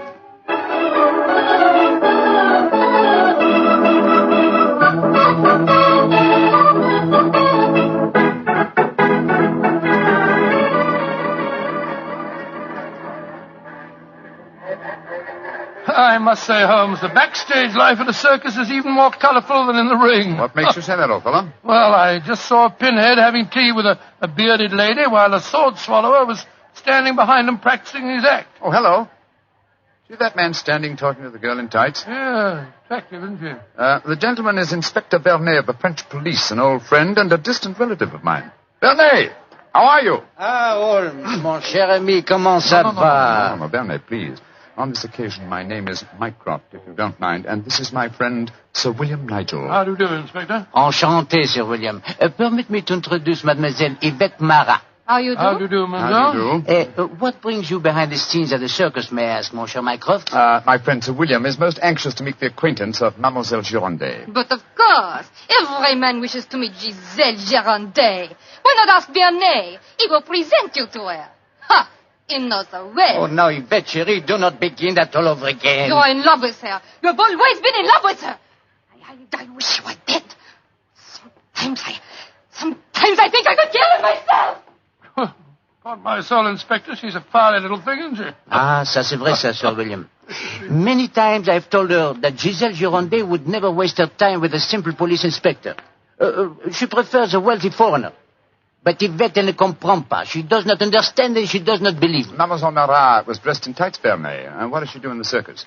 She walks the tightrope. Oh, She's yes. queen of the high wire. A charming and a talented girl, but a most jealous one. Blarney, my distinguished friend Sir William Nigel is most anxious to meet Giselle Gironde. Will you introduce him? I should prefer not to appear on the matter at this stage. Oh, mais certainement. I will take you to her dressing room.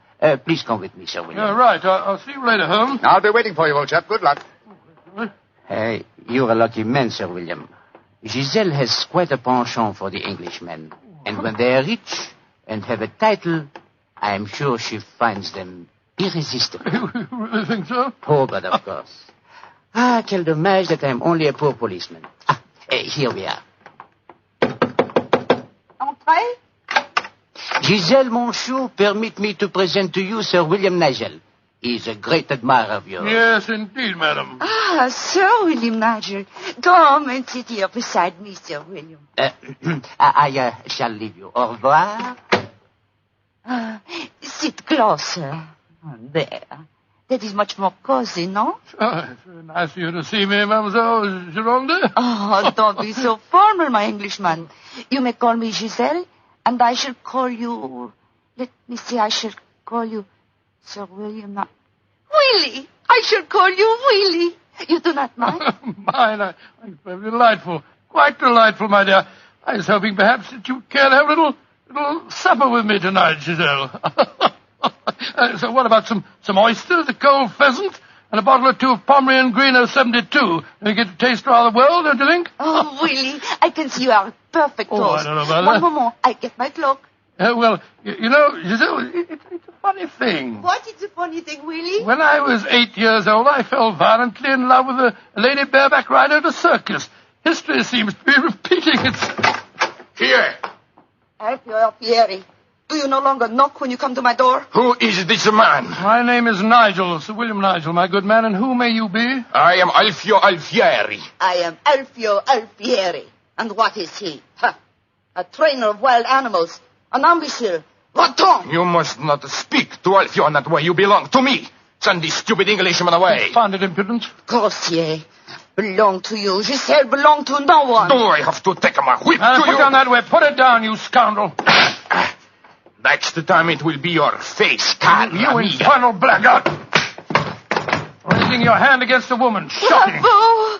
Monsieur Willie has knocked him down. He certainly deserved it. Oui. And you in turn deserve something, Willie. Oh, what was that? Come close, Willie, and I give it to you. A little kiss. Oh, kiss? Thanks awfully.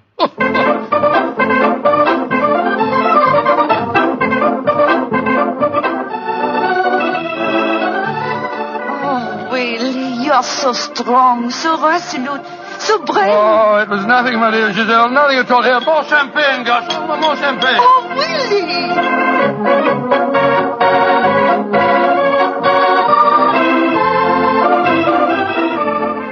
Giselle? Oui, Monsieur Edwards? I have a box for the opera tomorrow night. I was hoping that Oh, perhaps... I'm sorry, Monsieur, but my time is occupied. I am showing the delights of moment to mon cher Willie.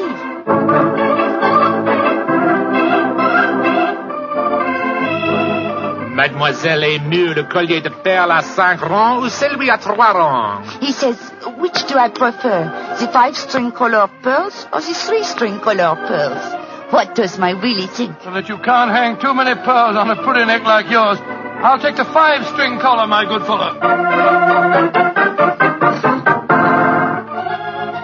You're doing splendidly, Watson, splendidly. Yes, but Holmes, I felt such a blasted fool handing that jeweler fellow a check signed by Sir William Nigel. You quite sure that it'll be honoured? Don't worry, old fellow.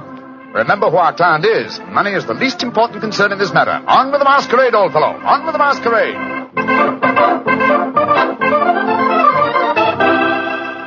More champagne, garçon.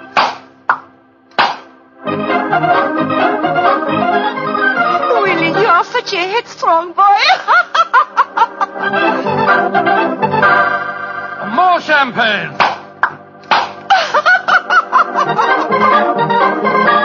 Citadel, you dear little thing. Oh, Willie!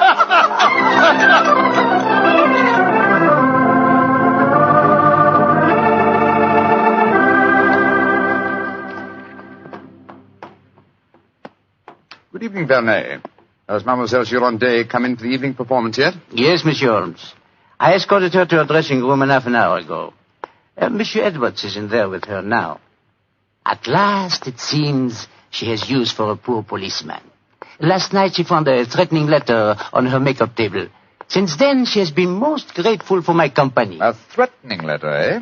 Any idea who might have sent it? Oh, yes, of course. I'm afraid I have, Monsieur Holmes. I told her to pay no attention. By the perfume of the notepaper, I recognized the sender. A jealous tightrope walker called Yvette Marat. Oh. Poor Yvette. She would make a very inferior criminal, I'm afraid. Still, Giselle asked me to stay outside her dressing room till the performance starts. You wish to see her? Yes. Oh, good evening, Mr. Edwards. Evening, Mycroft. Evening, Inspector Werner. Comment ça va, Monsieur Edwards? Look here, Mycroft. I think this little game's gone far enough. Giselle has just refused another invitation of mine. Now, I know who Sir William Nigel is, and I swear I'll tell her. Don't you think, sir, that the lady is hardly worth bothering about? Surely this whole incident with Sir William proves that she's a scheming little adventuress. A fictitious title and an apparently bottomless purse have shown her up in her true colors. I could have told you the same thing without such an experiment, my friend. Well, I suppose you're right, Mycroft. I've been a fool. An idiot who lets a pretty ankle turn his head. A conceited dope. Let us just say, monsieur, that you have been a man. Good evening, sir. Good evening. Good evening. Just going back to see Giselle for a moment. I brought us these flowers for her. I'll be back in a jiffy. Just a minute, Watson. I hate to dampen your ardor, old chap, but the masquerade is ended. Ended? What do you mean it's It is no ended? longer necessary for you to impersonate Sir William Nigel or to pay court to Giselle. Oh, really? Really? Well, that's a great relief, sir. Great relief. I've hated the whole business. Oh, yes, I'm sure you have. We appreciate the sacrifices that you've made, don't we, Sir Edward? Yes, indeed. Well, I must go back and see her once more, though. We had a rendezvous for tonight, and I must cancel it. A gentlemanly thing to do, you know. I won't be a minute. Never have I seen a man more downcast. Obviously, with him, my dear Holmes, business was a pleasure. Alfieri, where are you going? That Englishman. I just saw him go into Giselle's room. To whom are you referring? That man that called himself Sir William Nigel.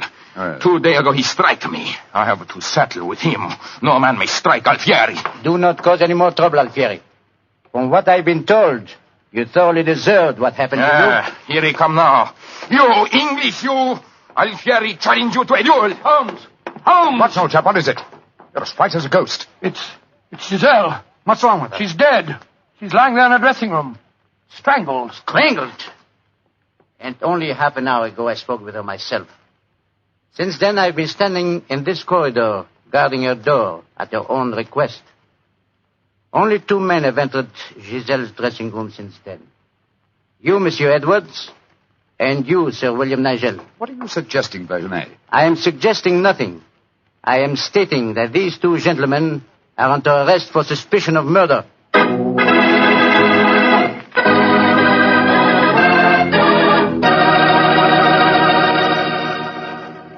Dr. Watson's unusual story will continue in just a few seconds. Time I'd like to take to remind you that one wine that seems to be the outstanding favorite among the ladies is Petri California Muscatel. That's probably because, like a beautiful woman, Petri Muscatel is subtle and intriguing. Petri Muscatel is the color of burnished gold. And its flavor, well, it's the flavor of big, plump Muscat grapes, picked by hand carefully and tenderly, and they're just full of wonderful, delicious juice. If you want to show that you really know the wine that women prefer, serve Petri Muscatel. Serve it after dinner or later in the evening. It's wonderful. And why shouldn't it be? It's a Petri wine. Well, Dr. Watson, so you and the mysterious Mr. Edwards got yourselves arrested on suspicion of murder, huh? Yes, Mr. Bartell. Holmes did everything in his power to persuade Inspector Vernet to release us, but it was useless. And so, while Mr. Edwards and myself were languishing in detention cells at the local Sûreté, Holmes and the French inspector were examining the dressing room of the dead woman. I'm sure, Inspector Vernet, that being as keen a detective as you are, you must suspect the true identity of Mr. Edwards. Of course, Monsieur Holmes. But that is the danger of incognitos. If he chooses to assume the identity of plain Monsieur Edwards, then he must run the risks of plain Monsieur And you're convinced that either he or my friend strangled Mademoiselle Girondet? It is obvious. Then I'll have to prove to you that they didn't. Let me examine the body again, will you? If she had been strangled by either of my friends, why would her body be lying here under the window? It's as far away from the door by which they left this room as possible. That proves nothing. No, but it's odd. Giselle was a strong girl. There might easily have been a struggle. Perhaps she tried to get away through the window. And yet there are no marks of violence on her throat. Just this piece of very fine cord that did its deadly work so cleanly. Cut with a knife. Please do not remove the cord, Monsieur Holmes. The body has not yet been photographed. Dear me, Vernet, you're making it very hard for me, aren't you? You notice, of course, that the window is open. Yes, but we have examined the snow outside. There were no footprints within 3 yards of the window. The murderer must have entered by the door that I was watching. Yes, it would be hard, even for a professional acrobat to jump in. An acrobat? Vernet, your young friend, Mademoiselle Yvette Marat, is a tightrope walker. Yvette, but... Yes, she certainly had a motive. She'd even sent a threatening letter. I heard her express hatred and jealousy for this dead woman. It's conceivable that she could enter a room by a window without leaving footprints in the snow. Where was she at the time of the murder? I do not know. I was waiting for her in the corridor. Then I suggest that we investigate her alibi at once. And after that, Inspector, I must pay a visit to the Sûreté. I don't want my friends to think that I've deserted them.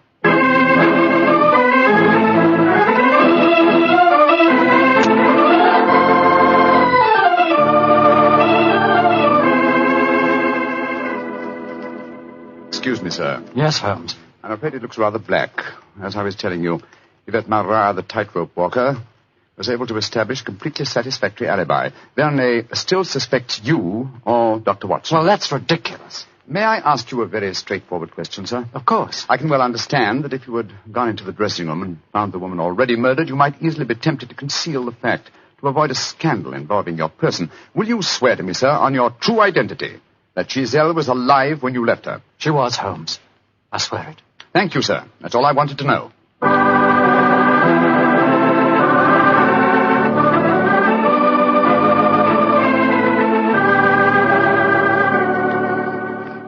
Holmes, I'm glad to see you. You know, I've been thinking. All this depends on Vernet's evidence.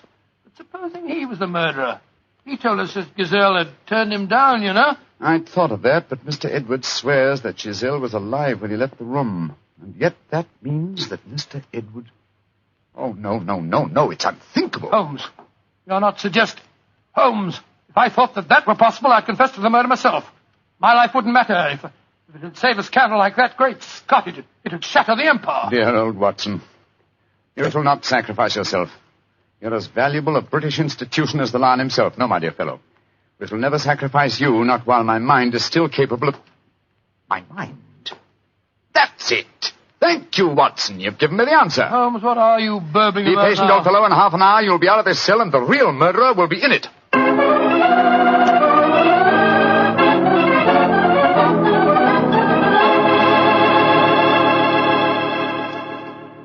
Questions.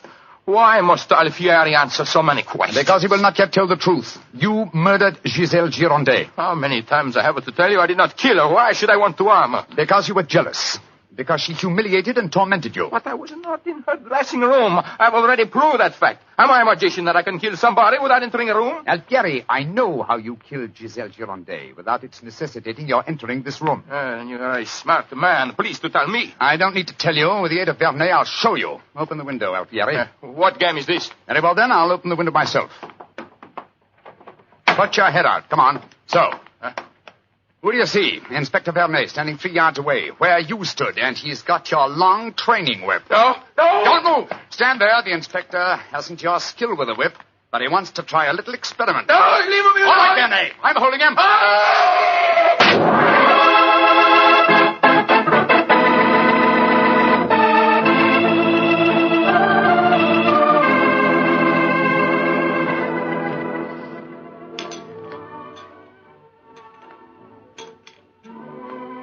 Well, Mr. Edwards, well, sir, this is a pleasant change from a prison cell, isn't it? It certainly is. Holmes, I can't tell you how grateful I am. I still don't quite understand how you did it.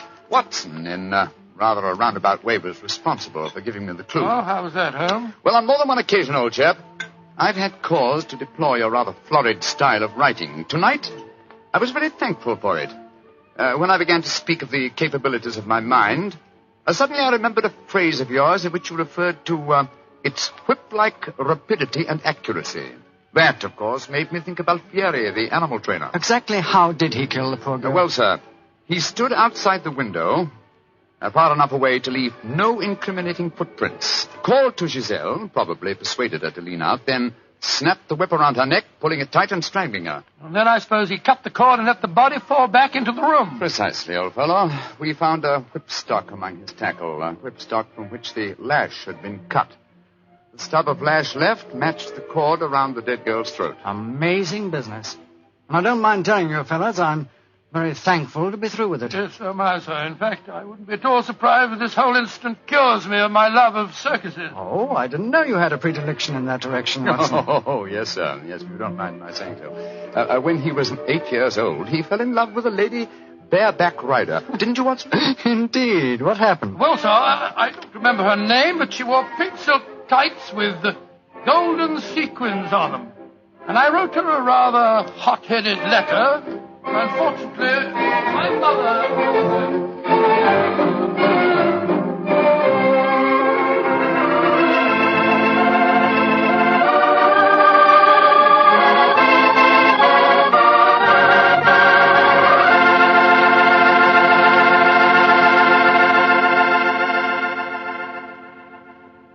Well, Doctor, that was one of the most unusual stories you've ever told. And I might say you played a very prominent part in that case yourself. Oh, I suppose I did at that, Mr. Bartell. Giselle was a beautiful girl. Beautiful. Boy, I sure love that nickname she gave you. Wheelie. Yes, I thought it rather nice myself. Well, that is, I mean... Don't get embarrassed over a nickname, Doctor. You should hear the nickname I had. When I went to school, all the girls called me Bottles. Bottle? Oh, I see, from Bartell. Bartell. Some nickname, like a prophecy. What do you mean? Well, they called me Bottles, and now that's what I like to talk about most. Bottles. Bottles of Petri wine. Oh, I should have known. And I'd like to talk about Petri wine because, as far as I'm concerned, it's the swellest wine that ever poured from a bottle. Come in. Good evening, Mr. Bartell. Good evening, Doctor. Well, the puppies seem very happy tonight. Yeah, tonight, yes, but you should have seen them this afternoon. I doubt if there were two more frightened little dogs in the whole of California. Come on, Winnie, now. Marty, control yourself. What happened, Doctor? Well, I took them for a walk on the beach. As we were scrambling round a rocky point, a seal popped his head up in the water quite close to us. What'd the puppies do? Oh, both of them barked at it furiously. And the seal? Blew a few bubbles and then barked right back. I don't know what the world's speed record is for short-legged dogs. I'm sure they broke it. You know, Doctor, I'll have to join you on one of those afternoon strolls of yours. You always seem to be having such exciting adventures. Oh, and talking of that, how's about tonight's new Sherlock Holmes adventure? Well, I'm all ready for you, my boy. In fact, I was looking over my notes on the case just before you arrived. This is another story in which Sherlock Holmes' elder brother, Mycroft, played an important part. Mycroft Holmes was 7 years older than Sherlock, and some said it is superior in powers of observation and deduction. That sounds like heresy, Doctor. No, young fellow, my lad. Holmes himself was the first to admit it. In fact, if it hadn't been for his incurable laziness, Mycroft could have been a formidable rival to his younger brother. However, Mycroft did hold a position of considerable importance at the Foreign Office, and it was there that tonight's story begins. It was in the winter of 1899, and Mycroft Holmes, after a gourmet's lunch, was reclining full length on a leather settee. His eyes were closed, his hands were folded across his stomach, and his breath came rhythmically. A cynic would have declared that Mycroft Holmes was taking an after-luncheon snooze. But Mr. Holmes' secretary, a gentleman by the name of Gardner, was a realist. He tapped on the door discreetly. Then he rapped on it. And still there was no response, so he opened the door and entered. After a moment, he gave what he thought was a discreet cough. Mycroft Holmes opened his eyes, folded his hands, and said, "Found it, Gardner. Must you come in here and bark at me so soon after lunch?" I'm sorry, Mr. Holmes, but I thought that... You thought that as I was lying down with my eyes closed that I must be bored, and so you came galloping in. Oh. Well, what do you want? There's an old lady outside, sir. She insists on seeing you personally. I've tried to get rid of her, but... What's her name? Mrs. Hudson, sir. Mrs. Hudson? Huh. Show her in, Gardner. Show her in. Very good, sir. Undoubtedly a message from young Sherlock. How are you, Mrs. Hudson? Oh, good day, Mr. Holmes. I'm sorry to interrupt you, but I won't take up much of your time. Sit down, won't you? Don't leave us, Gardner. I may need you in a few minutes. Very good, sir. Now, Mrs. Hudson, what's the message? Message, sir? Didn't my brother send you with some message that he was afraid to entrust to the ordinary channels? He's always so confoundedly dramatic. Oh, bless your heart. No, sir. I've come to you with a little problem of my own. I didn't like to bother Mr. Sherlock Holmes with it. He's been so busy lately, and he's looking very tired. And so you came to me. Delightful. I thought you wouldn't mind, sir. You've always been so nice and friendly to me. Pure laziness. It is less effort to keep an old friend than to make a new enemy. But tell me your problem. Well, it's really my sister's problem, sir. She keeps a boarding house at 14 Kensington Gardens Square in Bayswater. And she's convinced that one of her boarders, a man who has a room on the first floor back, she's convinced that he's a birdman. And what in heaven's name is a birdman? Do you know, Gardner? No, sir. I can't imagine. Oh, it's like a werewolf, gentlemen, except that the man turns into a bird. Oh, come now, Mrs. Hudson. Oh, I know it sounds daft, but my sister's in a dreadful state. Of course, I've been with your brother long enough, sir, to know that such things are nonsense. But how can I prove it to her? What reason does your sister give for holding a strange belief? She keeps finding pigeon feathers in the room. Now, the man doesn't keep pigeons, sir. My sister knows that for a fact. Has she found any traces of scattered food on the window ledge? None, sir. No signs of any pigeons, except the feathers. My sister's a wee bit fey, Mr. Holmes. She's the 7th daughter of a 7th daughter, and you know what that means. Just the same, she's not imagining things, sir. She's shown me the feathers herself. Where were they, Mrs. Hudson? Somewhere on the floor by the end of the bedstead, sir. I brought some along with me. Here, sir. And we found some more in the gentleman's cupboard where he keeps his clothes. By George, I wonder What is it, sir? I'll tell you in a moment, Gardner. Mrs. Hudson, this matter will require a little private investigation. You may return to your sister and tell her not to worry. I shall get in touch with you as soon as my inquiries are completed. Good day to you. Good day, sir. And I'm very much obliged to you. Well, Gardner, what do you make of it? An old wives' tale, sir. You're not treating it seriously, are you? Yes, I am. One of these feathers shows evidence of having had string tightened round it. That suggests a captive bird. Now, a captive bird smuggled into an obscure boarding house would point to something of the greatest importance to us, Gardner. By George, sir. You mean carrier pigeons? Exactly. And remember that we're at war, and that the Boers have obtained several important and highly confidential secrets of ours lately. We know there's a leak somewhere. This requires an active investigator who can work with discretion. Now, I could work with discretion, but I don't feel too active at the moment. I have it. I want you to write this letter to my brother. Disguise your hand, use plain, cheap notepaper, and don't sign the letter. He won't be able to resist that combination. Are you ready, Gardner? Yes, sir. Very well, then. My dear Mr. Sherlock Holmes, we know of your proposed investigation of the tenant in the first floor back at 14 Kensington Gardens Square. We warn you, as you value your life, keep away from the...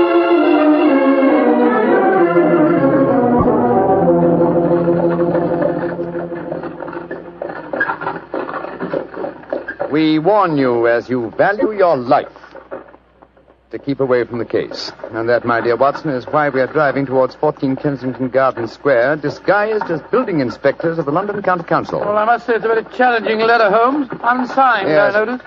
Written on cheap notepaper and in a disguised hand. No clue there, I'm afraid. Well, we're entering the square, Holmes. Let's stop the cab here. You can drop us here, cabby. Right you are, Governor. It would seem a little incongruous in these costumes for us to arrive in a cab. Yes, I suppose so. Here you are, cabby. Oh, thank you, Governor. Supposing this mysterious tenant of the first floor back should be in his room when we get there. And we must hope that our disguises are convincing and keep our wits about us. Now, this may be a trap. Yes, just what I was going to say. After all, you've never heard of 14 Kensington Gardens Square until you received an unsigned letter 2 hours ago warning you to keep away from it. I don't like the look of it. There we are, number 14.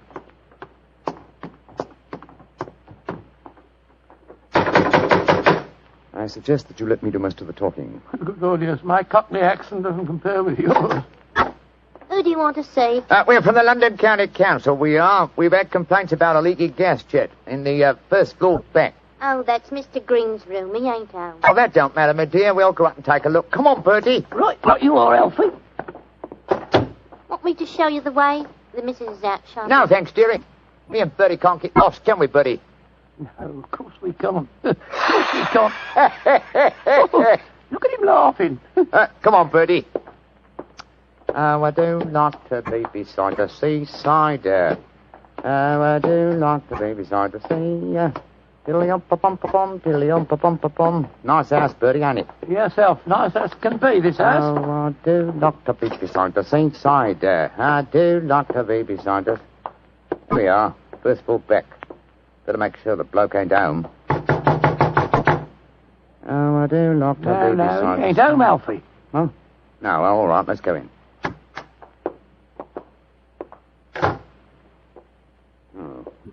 So this is the mysterious room, eh? Well, it looks perfectly ordinary, doesn't it? Yes, a depressing example of the squalor of boarding house life. Hello. What's this on the bedspread? Feathers. Must have come out of the pillow. No. These are pigeon's feathers, old chap. Look here, Watson. Attached to the bed rail. Yeah, it's only a piece of string. String, yes, but... with a small metal ring on the end. A ring such as is used to place around a homing pigeon's leg. But why should someone keep carrier pigeons in an obscure boarding house like this? Yes, why indeed, why indeed? The answer could be that the tenant of this room is engaged in some sinister activity that requires the use of carrier pigeons in sending messages. Yes, there's no evidence of the birds being kept here. That's true, fellow, that's true.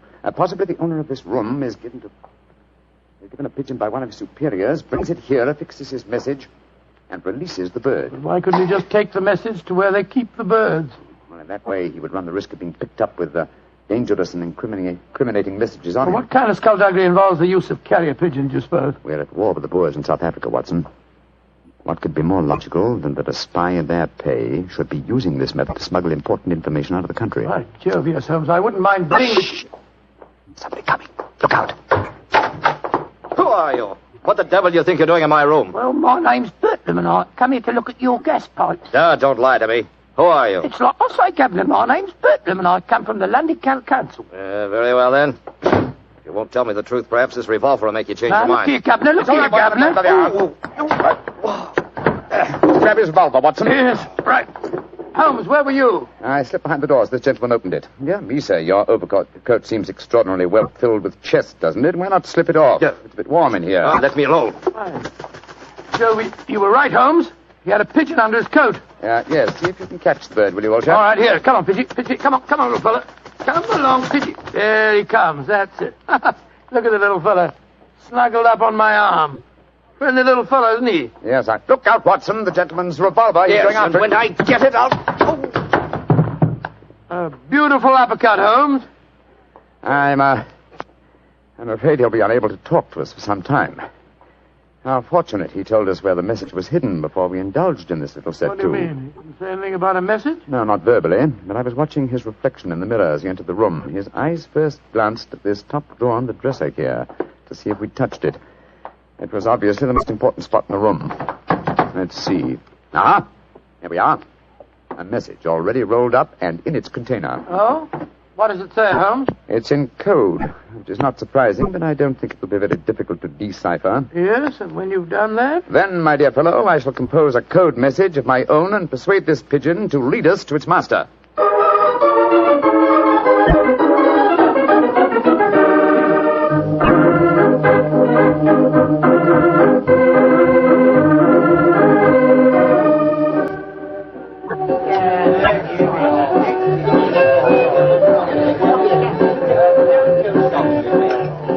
I can see from your puzzled expression, Watson, that you're wondering why I brought you to Dexter's Music Hall in the Edgware Road. Well, I must confess I'm a little confused, Holmes. First of all, we go to Baker Street and you spend hours poring over some obscure book, and you write out a message, attach it to a pigeon, and let it loose.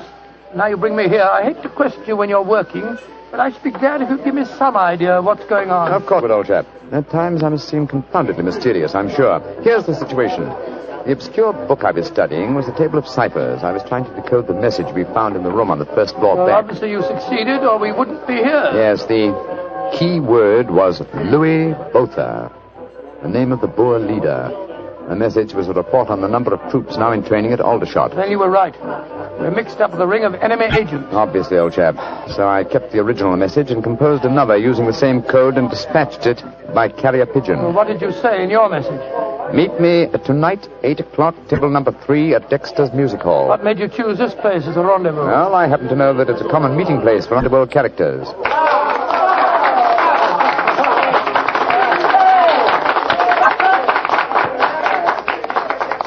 And which is table number 3? The one over there in the corner. I reserved it. Then why don't we go and sit down there instead of standing it here at the back of it? I thought we'd give our visitor the opportunity of showing his hand first. He won't be expecting Sherlock Holmes and Dr. Watson, I fancy.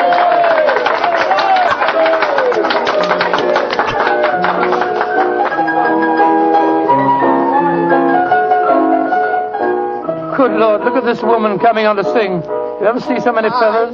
Not allowed to have a bow, except upon the sly. So yesterday he came and took him walking through the Holmes, look. A man just sitting down at table number 3. What's with it? Look. It's Sid Trimble. Sid Trimble? Who's he? A dangerous criminal who once worked for the Moriarty gang. We've caught a prize pigeon, Watson. Better have your revolver handy, old chap. Undoubtedly he'll recognize us. Right you are, Holmes. Come on, then.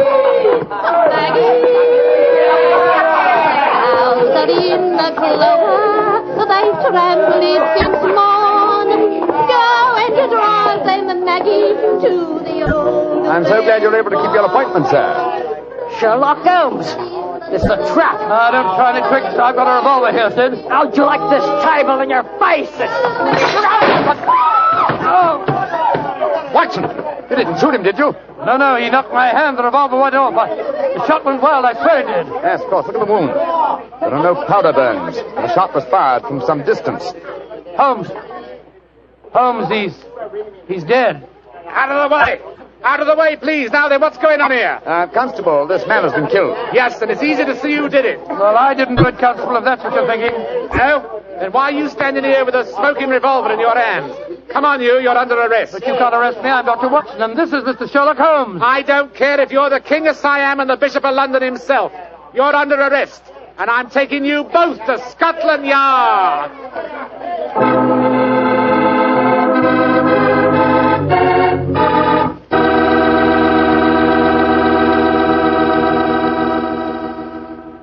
You'll hear the rest of Dr. Watson's story in just a second.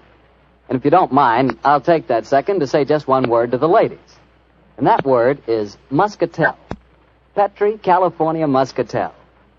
I want you women to know about it because Petri Muscatel is one wine that practically every woman likes. Maybe because it's such a beautiful color. Like pale gold. But I guess really because Petri Muscatel brings you the wonderful flavor of luscious, sun-ripened muscat grapes. And that's a flavor. Try Petri Muscatel after dinner or any time as a change from Petri Port. Have a bottle of each on hand. When you buy Petri wine, don't buy one, buy two. Remember, if it's a Petri wine, you know it's a good wine. Dr. Watson, that was really one for the books. So you got yourself arrested on a murder charge. Yes, Mr. Bartell. It's a very humiliating experience. I was taken off to Scotland Yard in the Black Marat. Just like any common criminal. The wretched constable wouldn't listen to a word that I'd got to say. Well, Sherlock Holmes went with you, of course. Naturally, but after we arrived at Scotland Yard, my mortification was complete, and I found that I was led into the presence of our old friend, Inspector Lestrade. Holmes spoke to him at some length, but I could see from Lestrade's expression that my position was very serious. Now I can see what it is, Mr. Holmes. You see, I know you both.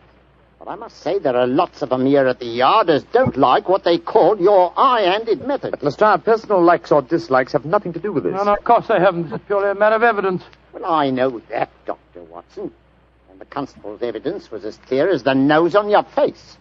The dead man was shot through the head, and you were standing in front of the body with a drawn revolver But, my in dear your hand. Lestrade, there were no powder burns on the wound. Yeah, that's what you tells me, Mr. Holmes.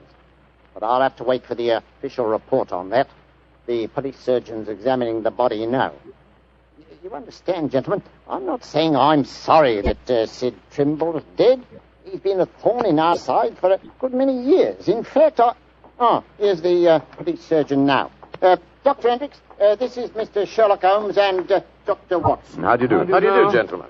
I'm a great admirer of you both, and I'm sorry to see you in such a very unfortunate plight. Thank you, Doctor. Thank you. What were your findings, Dr. Hendricks? Well, I just extracted the bullet, Lestrade, and I'm very much afraid it's the same make and caliber as the one missing from Dr. Watson's revolver. Yes, but that doesn't prove that I fired the fatal shot.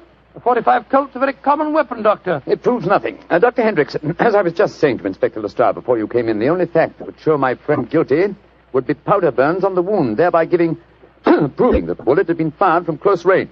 I entirely agree with you, Mr. Holmes. Then, as there were no powder burns on the... but there are powder burns, Mr. Holmes. What? Very distinct ones, too. Lord, I don't understand, Holmes. I'm sorry, gentlemen, to be the bearer of bad tidings, but I have my duties to perform. Yes, and I'm sorry, too, Dr. Watson. I'm afraid I'm not going to be able to let you leave here. You must consider yourself under arrest.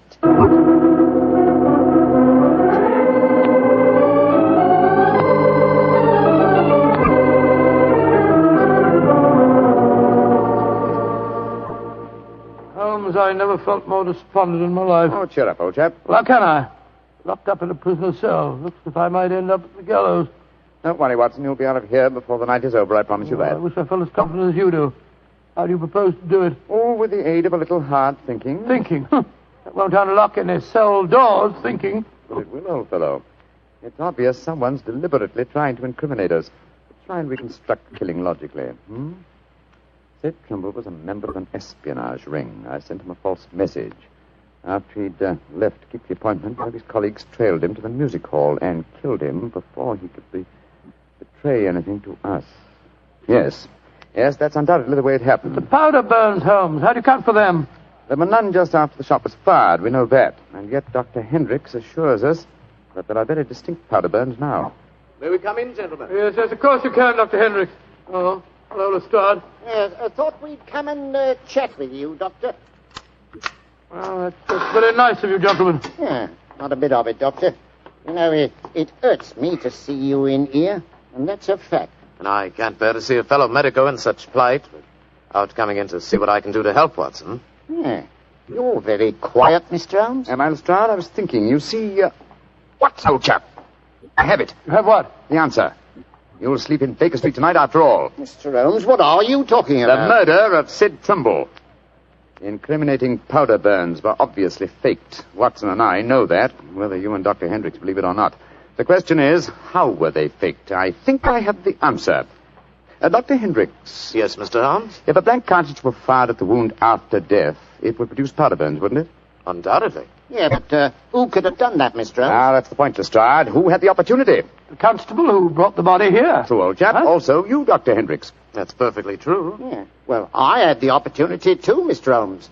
I spent half an hour in the morgue alone with the body when it first come in. Well, you've narrowed it down to 3 suspects, Holmes. I hope I don't hang before you find the real killer. I found him, Watson. Why, who is he, Mr. Holmes? The answer is simple, Lestrade. The powder burns were certainly faked by a blank cartridge. Now, if a blank cartridge were fired into a wound, the wadding would have penetrated and distorted the wound. Yes, but supposing the person had removed the wadding from the blank, Mr. Holmes. Its effect would still be quite apparent to the police surgeon who removed the bullet. Am I correct, Dr. Hendricks? Entirely. The surgeon could not fail to identify the marks, Mr. Holmes. Exactly. Therefore, only one person could have fired that blank cartridge without detection. The same person who made the incision necessary to remove the cartridge would also remove all traces of the shot. You yourself, Dr. Hendricks. You, Holmes, I believe you're right. That's an ingenious theory, Holmes. Surely you're joking. Am I? Then how do you account for the pigeon feathers on the collar of your coat? I'm not... The devil with you, Holmes? Here, come back here. Doctor!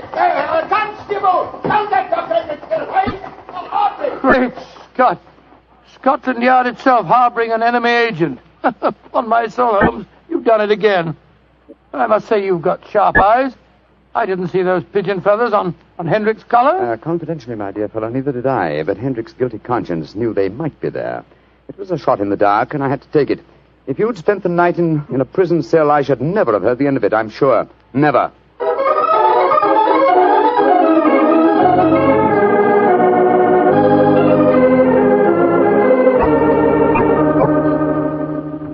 I want to see Mr. Mycroft Holmes, please. Follow me, Mrs. Hudson. He's expecting you. Aye, sir.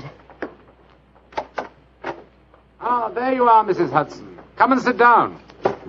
Oh, thank you, sir. I got your message and came over right away. In the first place, Mrs. Hudson, you may tell your sister that she needn't worry any more. I'm sure she'll find no more pigeon feathers in her room on the first floor bag. No, sir, thank you. But she knows the fact, because the birdman left her yesterday for good.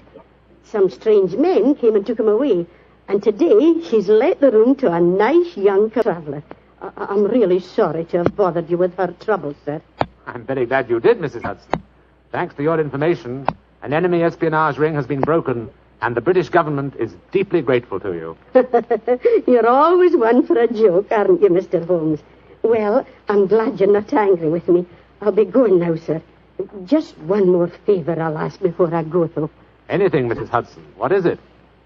Please don't tell your brother about this, sir. He'd be so angry with me for wasting your time.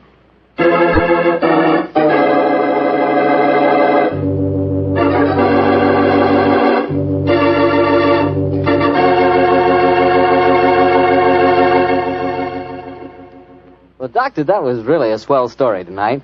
Although it was a bit unexpected for you to have been arrested. Yes, indeed. Mr. Martell, when you're a detective like Holmes or a doctor like myself, well, you've got to be prepared to meet the unexpected every once in a while. I suppose so. Of course, you wouldn't know about things like that, being a wine expert yourself. Oh, now, wait a minute, Doctor.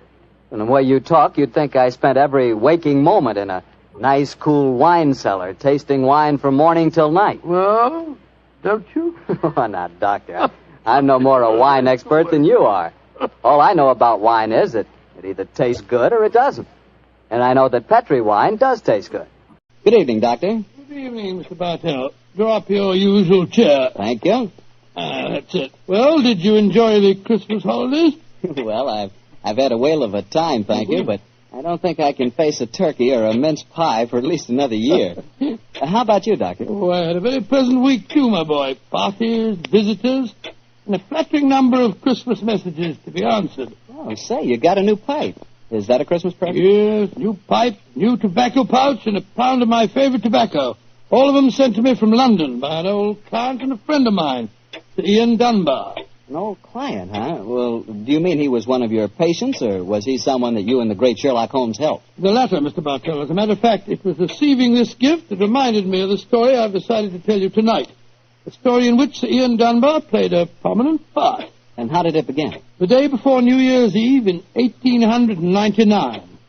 Sherlock Holmes and I sat in opposite corners of a first-class railway carriage as we sped towards Edinburgh in the Flying Scotsman. What took you and Sherlock Holmes up there, Doctor? It started off as a holiday visit, Mr. Bartell. My old friend Sir Walter Dunbar had asked Holmes and me to spend a few days with him at Dunbar Castle, about 20 miles outside Edinburgh. After we left King's Cross Station, Holmes, his sharp, eager face framed in his deerstalking cap, dipped into the bundle of fresh papers which he'd brought with him.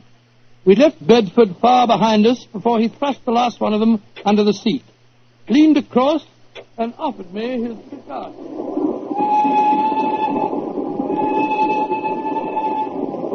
Care for a cigar, Watson? No, thanks, awful. I'll stick to the pipe. Flying Scotsman's living up to its name. We're going splendidly.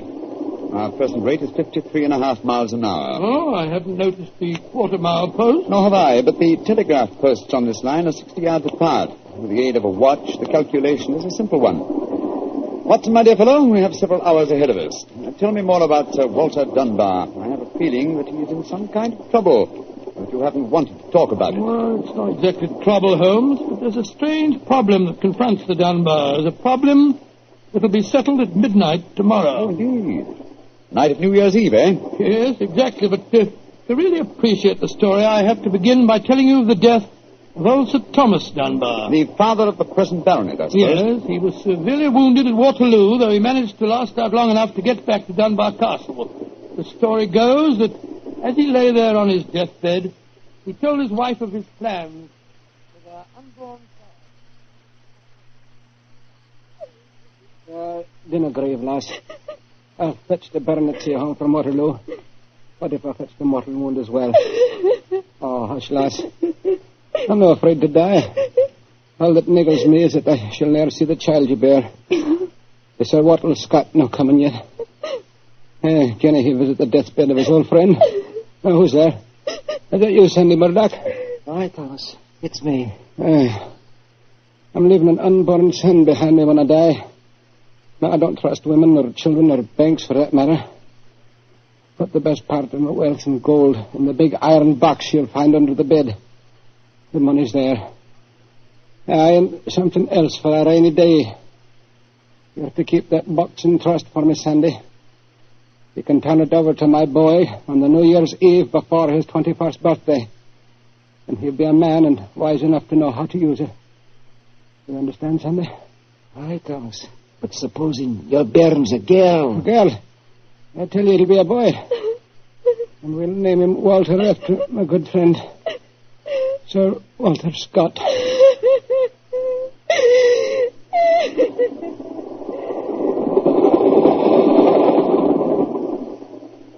Very interesting story, Watson. And that child, of course, is the gentleman we are going to see now, Sir Walter Dunbar. Exactly. And the first baronet was a friend of Sir Walter Scott, while his son can boast of your acquaintance. Why, it's a family singularly rich in literary friendships. That's not very funny, Holmes. To continue, I suppose you can guess what happened. Sir Thomas carefully drew up the document to specify. The New Year's Eve before the baronet's 21st birthday. And the poor child was born on February 29th. It was a leap year. Oh, so poor Sir Walter is still waiting for his iron box full of gold. Yes, he'll be 84 next year, and yet legally With only one birthday every 4 years in the eyes of the law, he'll at last be 21. A most amusing situation, though I'm afraid Sir Walter finds it far from entertaining. The lawyers must have been extremely scrupulous in abiding by the letter of the document. Yes, old Sandy Murdoch is dead now, of course. But he, too, is a great-grandson, William Murdoch, who still handles the Dunbar estate.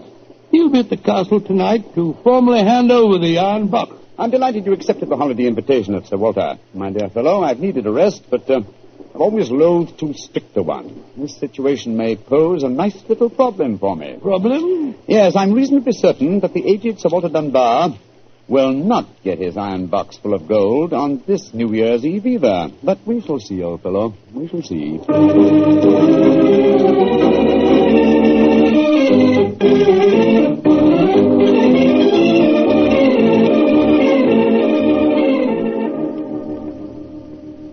Dr. Watson, I'm glad to see you and Mr. Holmes here at the castle. Thank you, my boy. Holmes, this is Ian Dunbar, Sir Walter's grandson. How do you do, Mr. Dunbar? I'm very proud to meet you, Mr. Holmes. I've heard a lot about you. Grandfather will be down in a few moments. Let's go into the library, shall we? Oh, I imagine Sir Walter's quite excited about tonight's ceremony, isn't he? Wouldn't you be, if you'd waited 63 years too long for an inheritance? Thank the Lord I had the foresight to be born on the prosaic date of August the 21st. Even if your grandfather's death, you would be the next baronet, I take it. Yes, Mr. Holmes. You see, my father was killed 2 months ago at Mafeking. Yes, I read about it in the papers, my boy. I'm very sorry. Thank you, Doctor. The opening of the box isn't going to be the only ceremony at midnight. Dorothy and I are announcing our engagement. Dorothy? Dorothy Small. She and her father are staying here, too. My congratulations. Yes, indeed, Ian. Indeed, mine, too. Thank you. It's been quite a battle with her father, though. He's a businessman and isn't impressed with titles when they aren't accompanied by a suitable income. But when we told him about the inheritance, he relented and gave his consent. Here's Dorothy now. Dorothy, darling, I want you to meet 2 friends of mine, Mr. Sherlock Holmes and Dr. Watson. How do you do? Now, how do you do, Miss Small? How are you, my dear? From what this young man's been telling us, I gather that congratulations are in order. Thank you. I finally persuaded Father that Ian would make a worthy son-in-law. For a while, I was afraid we'd have to elope to Gretna Green, live in a cottage on bread and cheese and law, but brave the parental wrath, just as they do in the storybooks. Oh, Sir Walter, there you are. Watson, my dear boy. How are you? And this must be your friend Sherlock Holmes. How do you do, Sir Walter? Very well for a young nipper who'll be 21 at midnight. Gentlemen, may I introduce Mr. Herbert Small? How do you do, sir? I believe that we have to congratulate you on the engagement of your daughter. That was supposed to remain a secret until midnight. The Dunbar box was finally opened. Didn't be grouchy, Herbert. The children are in low, and I'm going to settle money on Ian. And it's New Year's Eve. Let's enter into the spirit of the occasion.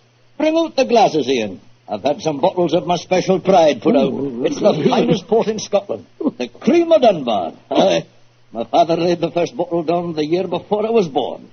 And a drink of the brew will surely warm the cockles of your heart.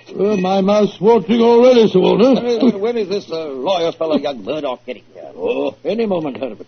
As soon as he arrives, we'll have dinner, and then we'll be ready for the evening ceremony. He's bringing the famous iron box with him, Sir Walter? If he doesn't, they won't get any dinner, Holmes. Ian, pass the glasses around, my boy.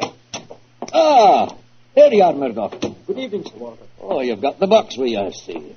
Now the party's complete. Let me introduce you. Miss Small, her father, Mr. Small, my grandson, Ian, you know. Mr. Sherlock Holmes, Dr. Watson. How do you do, sir? I'm sorry I'm late, Sir Walter. My train was delayed. Oh, that's all right, Murdoch. You're here, and you brought the box. That's all that matters.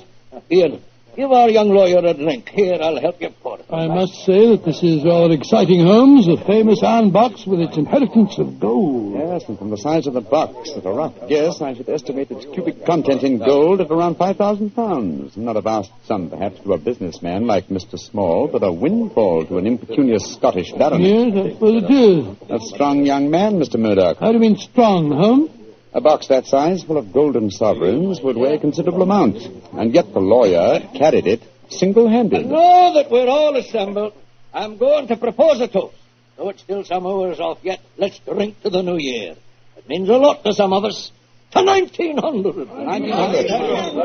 We should toast more than just 1900, Sir Walter. We should drink to the new century that's about to begin. Good idea, Dorothy. Oh, I'm afraid that wouldn't be quite appropriate, Miss Small. To be accurate, the 20th century won't begin until January the 1st, 1901, and not 1900. Of course. That's it. Dorothy, I'm afraid your wedding can't take place for some time yet. Father, what are you talking about? I read an article in The Guardian the other day that said just the same thing as you, Dr. Watson. And what's more, it said something even more important. It said that 1900 is not a leap year. Oh, rubbish. Leap year comes every 4 years. There was one in 1896, then obviously 1900 is one. I think Mr. Small may be right. What do you say, Mr. Holmes? Do you know? Well, I hope no one would bring up this point, but it's the little problem I referred to on the train, my dear Watson. Yes, Holmes, for heaven's sake, answer. Is 1900 a leap year or no? I'm afraid it's not, Sir Walter. No? Because of a slight imbalance that would otherwise be produced in the calendar. Of the even century years, only those divisible by 400 are leap years. In other words, 1600 was a leap year, the year 2000 will be a leap year, but 1800 and 1900 are not leap years. Then you have no birthday next year, Sir Walter, and I'm afraid I can't open the box tonight. And the Dunbars won't get their inheritance. And you, my dear, don't marry for a few more years. I won't allow you to marry a pauper. Mr. Holmes, are you sure of your fact? I'm very much afraid that I am, young man. Oh, this is terrible. I cannot stand any more. No, don't take it too badly, Sir Walter. Here, drink this. That's it. After all, you only have to wait another 4 years. Another 4 years? At my age, young man, at my age. Oh, no, I shall never live that long. Aye, what is it, Angus? Dinner is prepared, Sir Walter. You can serve it as soon as you're ready, sir.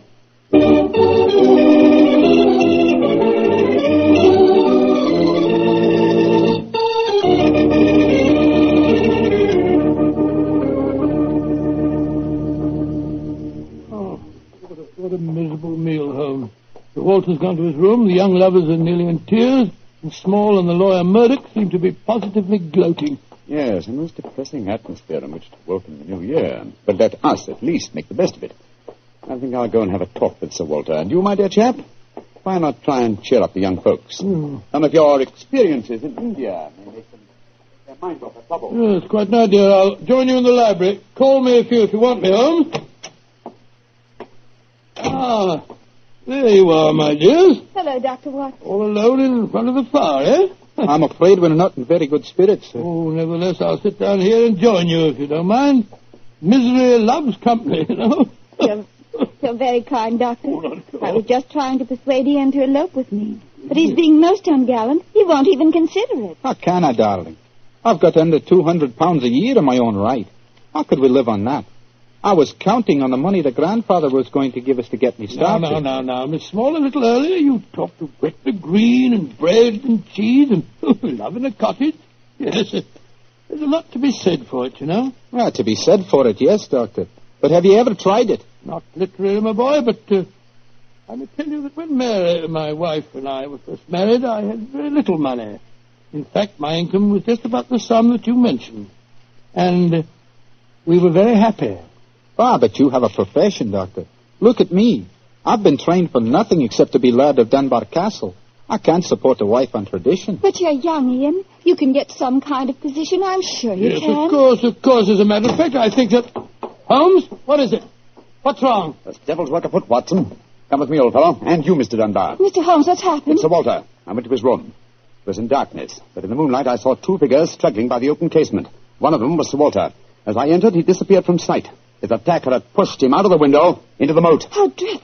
The other man got away in the darkness. We must get lanterns and go out to the moat at once. Though I'm very much afraid, Mr. Dunbar, that your grandfather is beyond our help.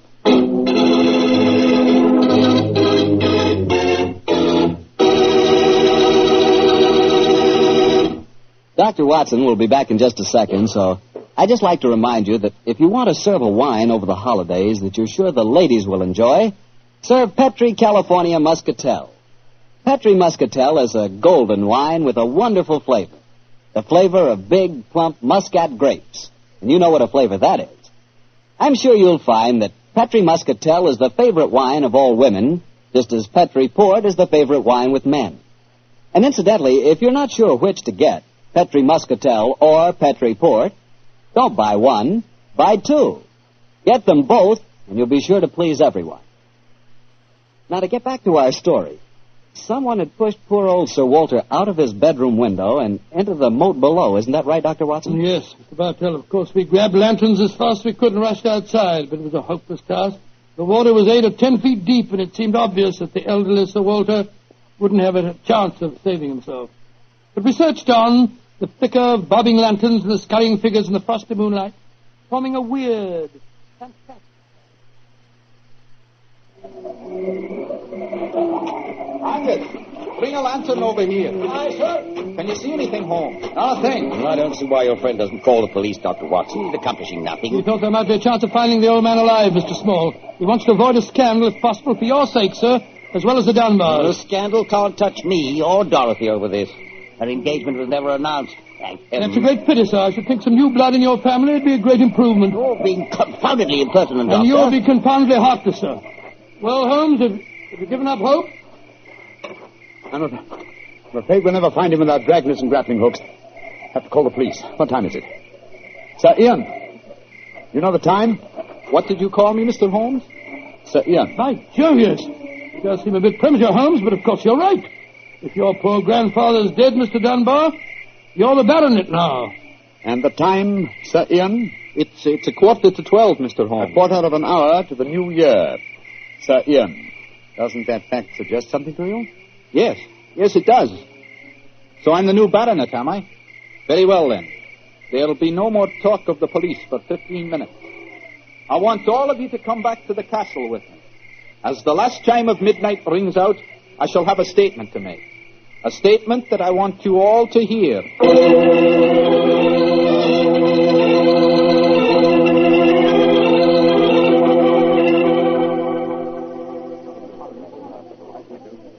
What you brought us all back here for, Holmes?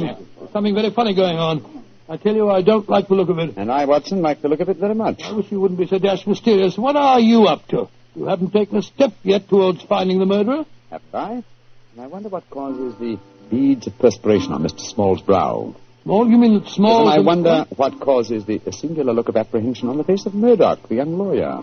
You remember, of course, on my remarking how easily he carried the large iron box. Great Scott, yes. And it took a strong man to throw Sir Walter out of the window. Watson, huh? The new year is approaching.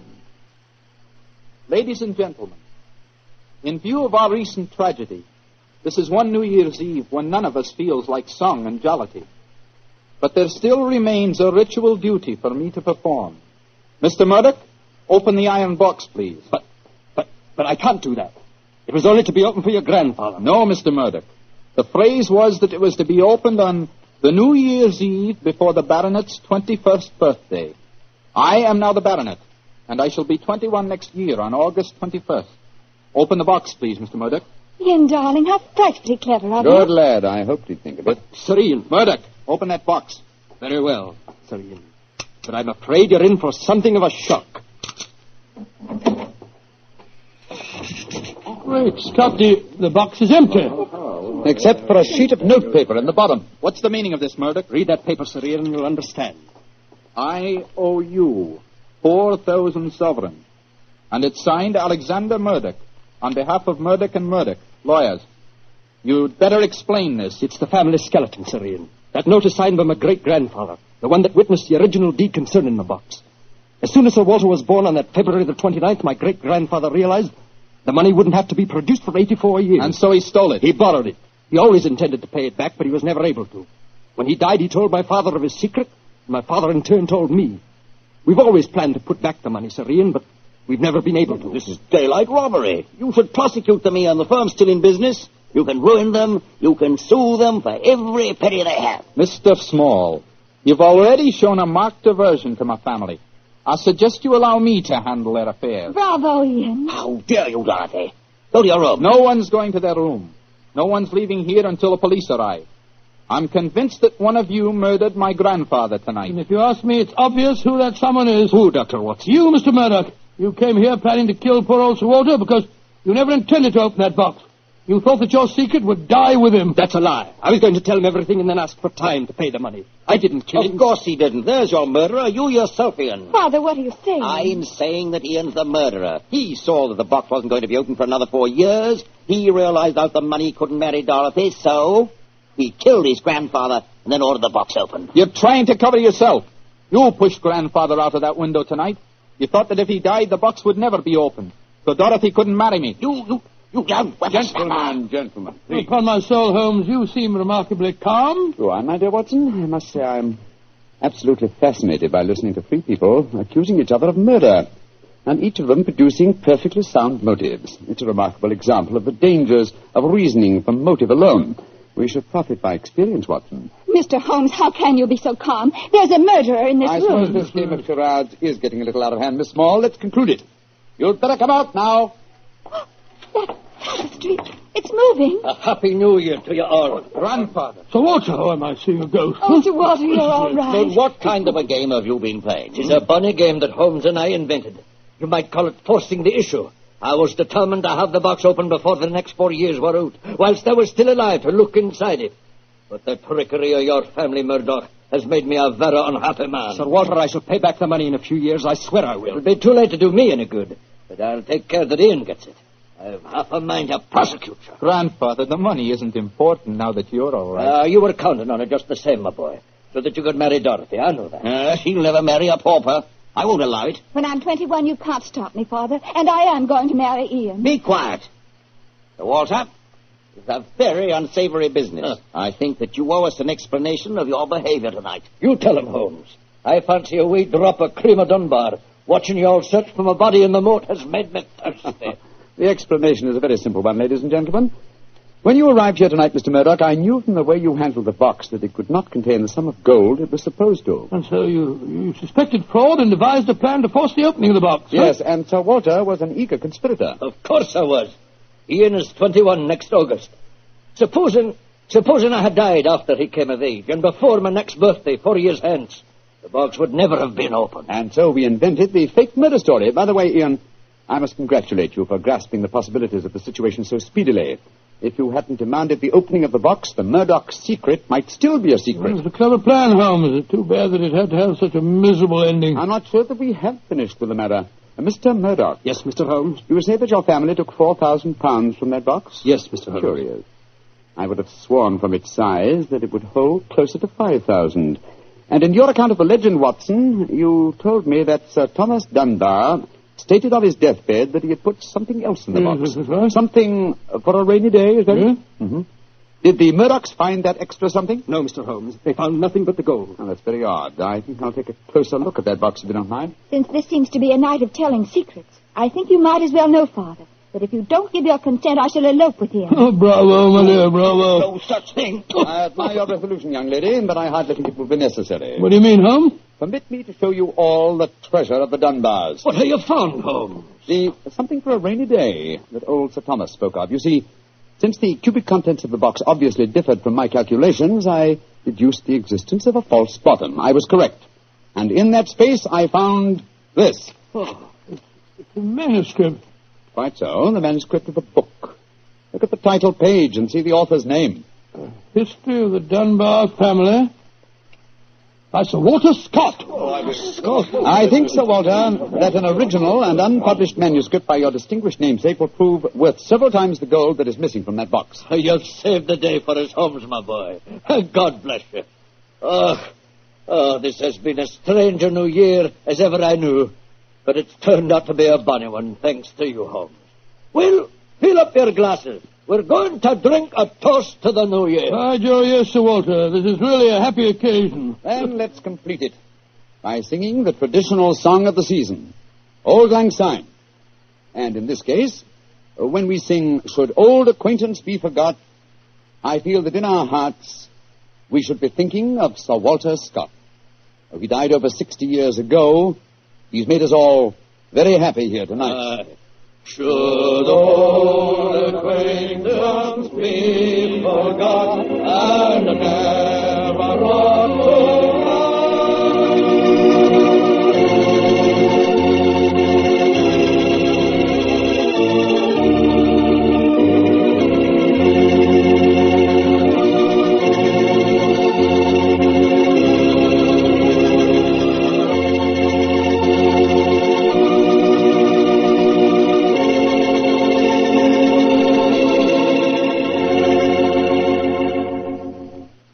Doctor, that turned out to be a very happy New Year for all concerned. Yes, that's one New Year that I'll never forget. Well, I sure hope you'll always remember this one, too. Oh, just a second, my boy. That calls for a glass of port. Fine. Well, to a happy New Year, my boy, for you and for our many friends listening in. And to you, Doctor. Oh, thanks, boy. That's good. Doctor, this has indeed been a pleasant association for me. Oh, I'm glad to hear. You're the best storyteller I've ever known, and the Petrie family makes the best wine I've ever tasted. I hope that, just as they've been making wine for generations in the past, the Petrie family will continue to make fine wine in the future. And Mr. Bartell, I know that you'll always be here to tell us just how good that Petrie wine is. Well, I hope so, Doctor. Come in. There you are, Mr. Bartell. Good evening, Doctor. Oh, no, don't get up. You look much too comfortable. Take off your overcoat and come and join me. Well, I enjoyed your story of a scandal in Bohemia last week, Doctor, and tonight you promised us a sequel. Yes, that's right, Mr. Bartell. A sequel that took place over 20 years afterwards, in 1909 to be exact. Sherlock Holmes was living on his Sussex bee farm. It was only in June, I remember, that I received a telegram from the great man asking me to come and spend a long weekend with him. And I'm sure you needed no urging to accept the invitation. None, Mr. Bartell, none at all. I hadn't seen Holmes for some time, and this fact, combined with my rather indifferent health, found me on the eastbourne train a few hours after receiving the telegram. A dog cart was at the station to meet me, and after a brisk drive across the downs, I found myself once more with my good friend. He looked somewhat older than when I'd last seen him, but as he spoke to me, I realized from the keenness of his voice and the sparkle in his eye that Sherlock Holmes would never really be old. After a while, our conversation lapsed into the comfortable silence that can exist only between friends. And then, as the sun was setting, Holmes picked up his beloved violin and began to play some haunting melody. As he lay back, eyes half closed, his long, thin fingers caressing the instrument, a wave of nostalgia swept over me. I thought of the many years that we'd spent together, and of the exciting adventures that we had shared during the old days in Baker Street.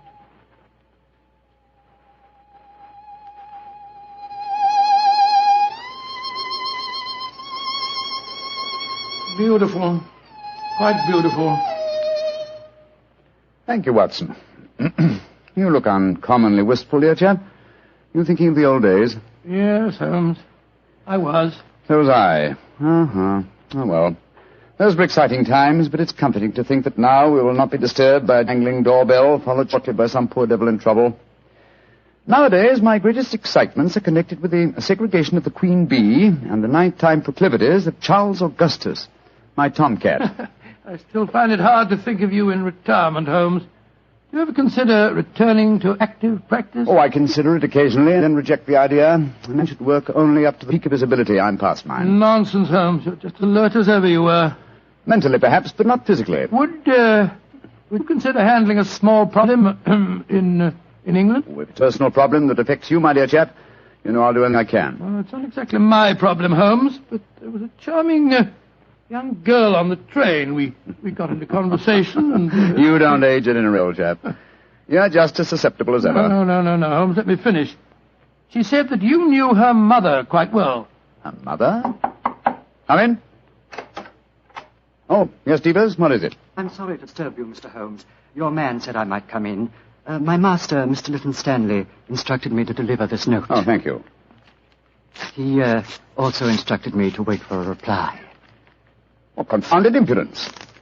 You tell master that there's no answer to this letter. But he told me I must get a reply, sir. You may tell Mr. Leyton Stanley that I will instruct my solicitors to reply to his message in due course. But, sir... That's all, Devers. You may go. Very good, sir. Oh, what did the note say, Holmes? Read it for yourself. Keep your filthy bees where they belong. One of my guests was stung yesterday. If this happens again, I'll have the police run you out of this place. Good Lord, what an offensive letter. The man himself is even more offensive.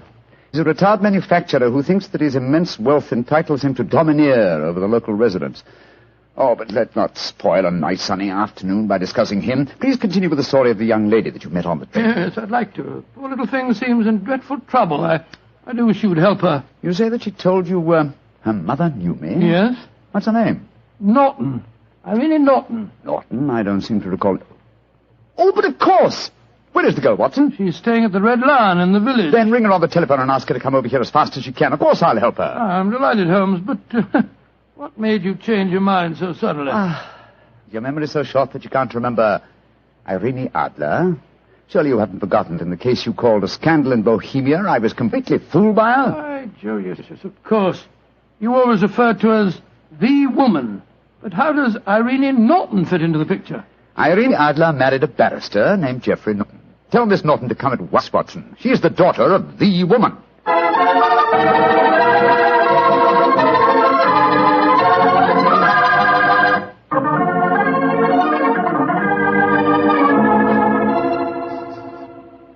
Mr. Holmes, I've heard so much about you from Mother. She says you're the cleverest man in England. Your mother flatters me, my dear child. She herself was much more clever than I. In fact, yes.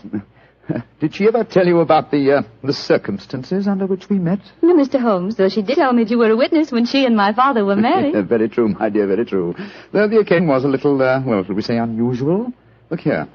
This golden sovereign I wear on my watch chain is a memento of that day. I also have a charming photograph of your mother. You must have known her quite well. How about telling Mr. Holmes about your troubles, my dear? Yes. Reminiscences are charming, but they can wait until we've dealt with your problems. Mr. Holmes, I'm being blackmailed. Oh, I'm sorry to hear it. By whom? By a neighbor of yours, Mr. Leyton Stanley. Do you know him? Oh, yes, indeed I do. As a matter of fact, Mr. Holmes received a most offensive note from the gentleman less than an hour ago. What hold does Mr. Stanley have over you, my dear? He has some letters, some rather indiscreet letters of mine that I wrote to a friend of his last year. How did he obtain these letters, Miss Norton? He must have stolen them. I don't know how, but when I was staying at his house a few weeks ago, he told me that he had them and asked £5,000 for their return. Oh, gracious me. And why should he consider your letters, even indiscreet letters, worth so large a sum? I'm engaged to be married to Lord Weston's son. That awful man, Leyton Stanley, knows that if my fiancé saw the letters, the marriage would never take place. They must be extremely compromising. Oh, they aren't, really. But I was much younger when I wrote them. In fact, I was only 17, and I'm afraid they could easily be misconstrued. Have you told your mother? Oh, no, she'd never understand. She might surprise you on that score, I think. How about your father? Daddy's a barrister. You can imagine how straight-laced he'd be about the whole thing. That's why I came to you, Mr. Holmes. Oh, I see. You feel that I am not so, well, shall we say, straight-laced? Of course you aren't. Mother's told me about you, and in any case, I've read Dr. Watson's stories. Watson, my dear fellow, your stories will land me in serious trouble one of these days. What are you suggesting Mr. Holmes can do for you, Miss Norton? Get the letters back for me. But how? Steal them, of course. Really, my dear, I hardly think you... No, my dear Watson, don't be shocked. Miss Norton is a forthright girl, like her mother before her. It's most refreshing. Mr. Holmes, you can't say you won't help me. No, I don't think that I can say it. In any case, I have a slight personal score to settle with Mr. Leyton Stanley myself. He's rude and has no understanding of bees. But how are you going to steal the letters? That problem requires a little thought, old chap. I can tell you how to do it, Mr. Holmes. Oh, really? This is delightful, my dear. You've explained the problem and also the way of solving it. How easy a detective's work might be if all clients were equally helpful. Tell me, what is your plan? Tomorrow's a servant's half-day off at Mr. Leyton Stanley's. He'll be alone there during the afternoon. How do you know that fact? My maid was keeping company, as they say, with Divas, the butler, when I was staying there a few weeks ago. She found out everything from him. My letters are kept in a filigree box in his desk. With your enterprise, my dear, I'm surprised that you didn't try and open the desk yourself. I did. But it's very sturdy and has a combination lock. Oh. However, I'm sure that you and Dr. Watson can think of some way of getting the letters, particularly if Mr. Leyton Stanley's alone in the house. We shall do our best, Miss Norton. Promise me one thing, though, both of you. Oh, what's that? Don't read the letters, will you? I'm really rather ashamed of writing them. Oh, of course we won't, my dear child. You're both so sweet to me. How can I thank you? Thanks would be a little premature, but you could do us a favor. Of course. What is it? Your mother had a beautiful voice, I recall. I wonder if you inherit her talent. I do sing, though I've never done so professionally, like Mother. And I've never played the violin professionally. But perhaps between us we could give Watson a little concert? That's a delightful idea. We can't do anything until tomorrow anyway. What would you like to sing? Songs my mother taught me. Really remarkably appropriate. In the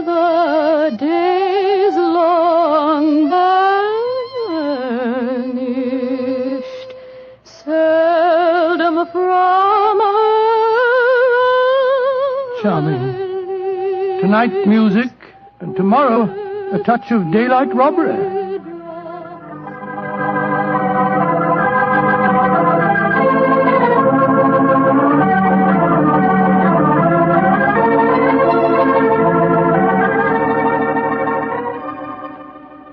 Dear old Watson, your disguise is really excellent. Oh, I must confess I'm a little apprehensive. Hi, old chap. There's no need to be, I assure you. You, as Dr. Hamish, and I, as the Reverend Appleby, are calling on Mr. Stanley ostensibly in search of a contribution for my charity hospital that you are in charge of. What could be simpler? Well, what made you decide on the role of a clergyman? It should simplify our entrance to the house, though I must confess that a rare touch of sentiment prompted the choice of my disguise. Well, how does sentiment enter into it? Oh, surely you remember that it was in the role of a simple-minded nonconformist clergyman that I once attempted to deceive Miss Norton's mother? That's right. I'd forgotten. That woman really fascinates you, doesn't she? She does, old chap. Irene Adler was one woman I've always regarded with unbounded admiration, even though she was a criminal. But enough of this. Come on, old fellow. Are you ready? Yes. You have the equipment I mentioned to you? In my pocket. Let's be off, old chap. Let's be off. If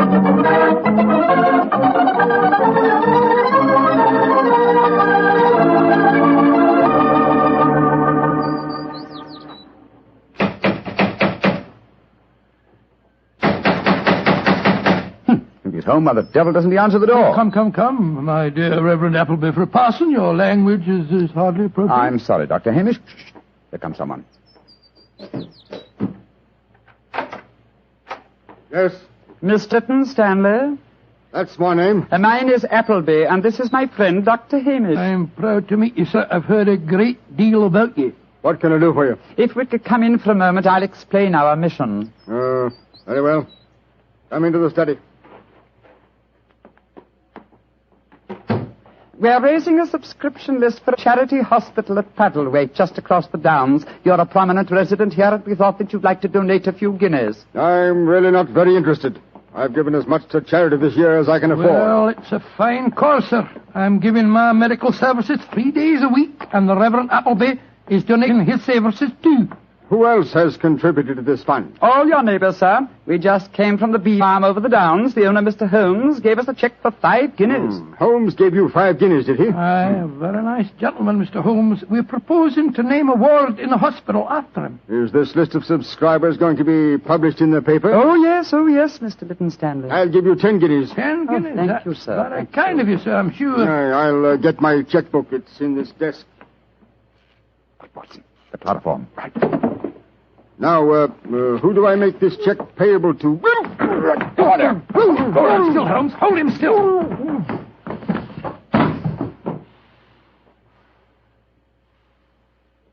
Very neat, Watson. Chloroform doesn't take long, does it, Move it back a Holmes? little, old fellow. It's lying over the desk. That's it. Is the filigree box in there? Uh-huh. Here it is. Splendid. Holmes, don't open it. You promised that you wouldn't. I just wish to make sure that... Make sure of what was there, Mr. Sherlock Holmes. Who there? Oh, no, don't move. I have a revolver, and don't turn round. Place the box on the table, Mr. Holmes. And put your hands up, gentlemen, both of you. That's right. I know that voice. It's Devers, the butler. Quite correct, sir. Well, Devers, you needn't point a revolver at us. Your master isn't injured. I'm not in the least interested in my master's health, Dr. Watson. In fact, if he were dead, I should be delighted. And what are you up to, Devers? I'm taking advantage of a situation, sir. I've been trying to open that desk for weeks. After such kindness on your part, sir, I hate to seem ungracious, but I'm dreadfully afraid I shall have to kill you. To kill both of you.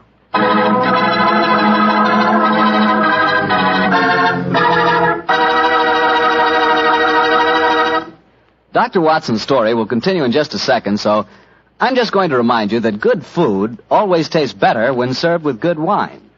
And if you like a red wine, say with steak or meat of any kind, you'll love Petri California Burgundy. If you'd rather have a white wine, say with chicken or fish, then by all means get Petri California Sauterne. Oh, and look, if opinion is divided in your family, if some of you like a red wine and some like white, the answer is obvious. Don't buy one, buy two. Remember that, huh? Don't buy one, buy two. But do buy Petri. Then you know it's good. Well, Doctor, that was a fine place to break off your story with the butler pointing a gun at your backs and you and Sherlock Holmes with your hands above your heads. What happened next? I know at least you didn't get killed, or you wouldn't be sitting here in California tonight telling me the story. Elementary, my dear Mr. Bartell, but supposing I take you back in the story to the point where I left off. Well, all right then. Take me back, Doctor. Take me back. Very well. We stood there, Holmes and I, our hands above our heads. As Devers said... How grateful I am that you opened the desk for me. After such kindness on your part, sir, I hate to seem ungracious, but I'm dreadfully afraid I'm going to have to kill you both. Because I dislike to appear stupid at such a melodramatic moment, but why is it necessary to kill us? For months, I have been waiting for an opportunity to steal the Kitmanjar emerald, and now you have done it for me, sir, and presented me with a perfect alibi. The Kitmanjar emerald? Oh, come now, Miss Holmes, you know the treasures in this house as well as I do. Apart from the emerald, there's a superb Cellini that would fetch a fine price in the right market. We aren't here after any valuables, my good man. Please don't call me your good man, Dr. Watson. It's patronizing and untrue. In any case, sir, whether you were here after the valuables or not makes no difference. I've caught you both red-handed. You're completely in my power, gentlemen. You're going to steal the treasures, I suppose, and then pretend that we were responsible. Exactly, sir. I shall kill you both, secrete what objects appeal to me, and when my master regains consciousness, I shall explain that I found 3 men burgling the house, that I killed 2 of them, while the third got away with the loot. Who will be able to doubt my word? To be regarded as a hero. I might even have my salary raised. Watson, I'm afraid this is the end, old chap. What a sordid way to die. Shot in the back like a coward. Devers, at least do us the courtesy of allowing us to face the firing squad, will you? Very well, gentlemen. Turn round. But don't try any tricks. One last request. What is it, sir?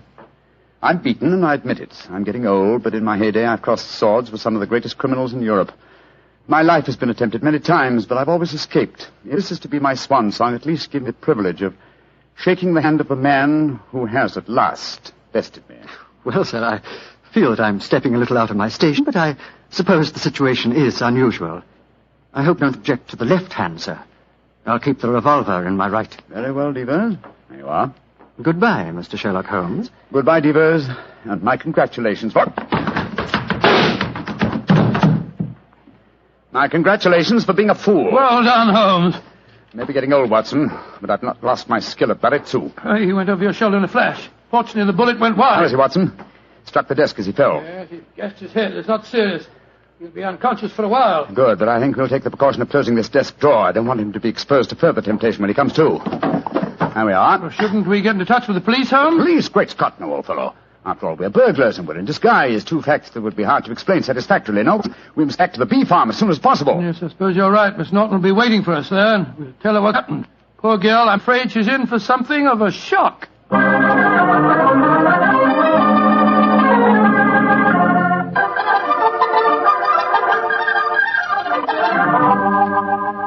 Mr. Holmes, Dr. Watson, I'm so glad to see you back again. Did you get the filigree box? Yes, Miss Norton, here it is. But, Holmes, I didn't know that you... Watson. Why not open it, Miss Norton? Well, I... Open it, my dear. There may not be love letters inside it, but there's a note. Oh. Why don't you read it to us? Well, let this be a warning, Miss Norton. Crime does not pay. If you don't believe me, ask your mother. Sincerely, Sherlock Holmes. Mr. Holmes, you knew my secret all the time. Not all the time, but I realized it as soon as I'd opened the filigree box. What on earth are you talking about? Miss Norton was under the impression that she could use me as a cat's paw, as a dupe to commit a burglary for her. I still don't understand, Holmes. You will remember she asked us to promise not to open the box. Yes, but you did, sir, just before the fellow held us up with a revolver. What was inside the box? An impressive green stone which I knew to be the Kitmanjar emerald. But where's the emerald now? I slipped it back into Mr. Lytton Stanley's desk and locked it. Brought the box here because I wanted to see your expression, Miss Norton, as you opened it. Great Scott, and I thought you were poor little thing in trouble. Shocking. You have to save yourself, young lady. But I'm terribly sorry, Mr. Holmes, terribly sorry. It seemed like a wildly exciting idea, but I didn't really mean to steal it. No, of course not. No, of course you didn't. I didn't mean to steal it for you. Miss Norton, I'm convinced you knew that your mother once outwitted me, and you presumed to think that you could do the same. I should turn you over to the police. Please don't, Mr. Holmes. You can't do that. I certainly could. But I'm not going to for 2 reasons. First, you're young and impressionable, and this will teach you a lesson. And in the second place, I have a strange admiration for your mother. But I warn you, Miss Norton, that you have had a narrow escape. A very narrow escape. Mr. Holmes, before I go, there's one favor I want to ask you. Really? What is it? Could I keep this filigree box with your note inside it? It would be a reminder all my life of how we met. Ah, what do you say, Watson? Well, it isn't your box to give, Holmes. That's true, old fellow, that's quite true. But I fail to see how we can return it now without disclosing our own share in the attempted robbery. In any case, I don't like Mr. Lytton Stanley. I think we might indulge in a little petty larceny without feeling too guilty. Very well, Miss Norton. You may keep the box. I shall always treasure it. Thank you. Goodbye, Dr. Watson. Don't think too badly of me. Goodbye. Good night, Mr. Sherlock Holmes.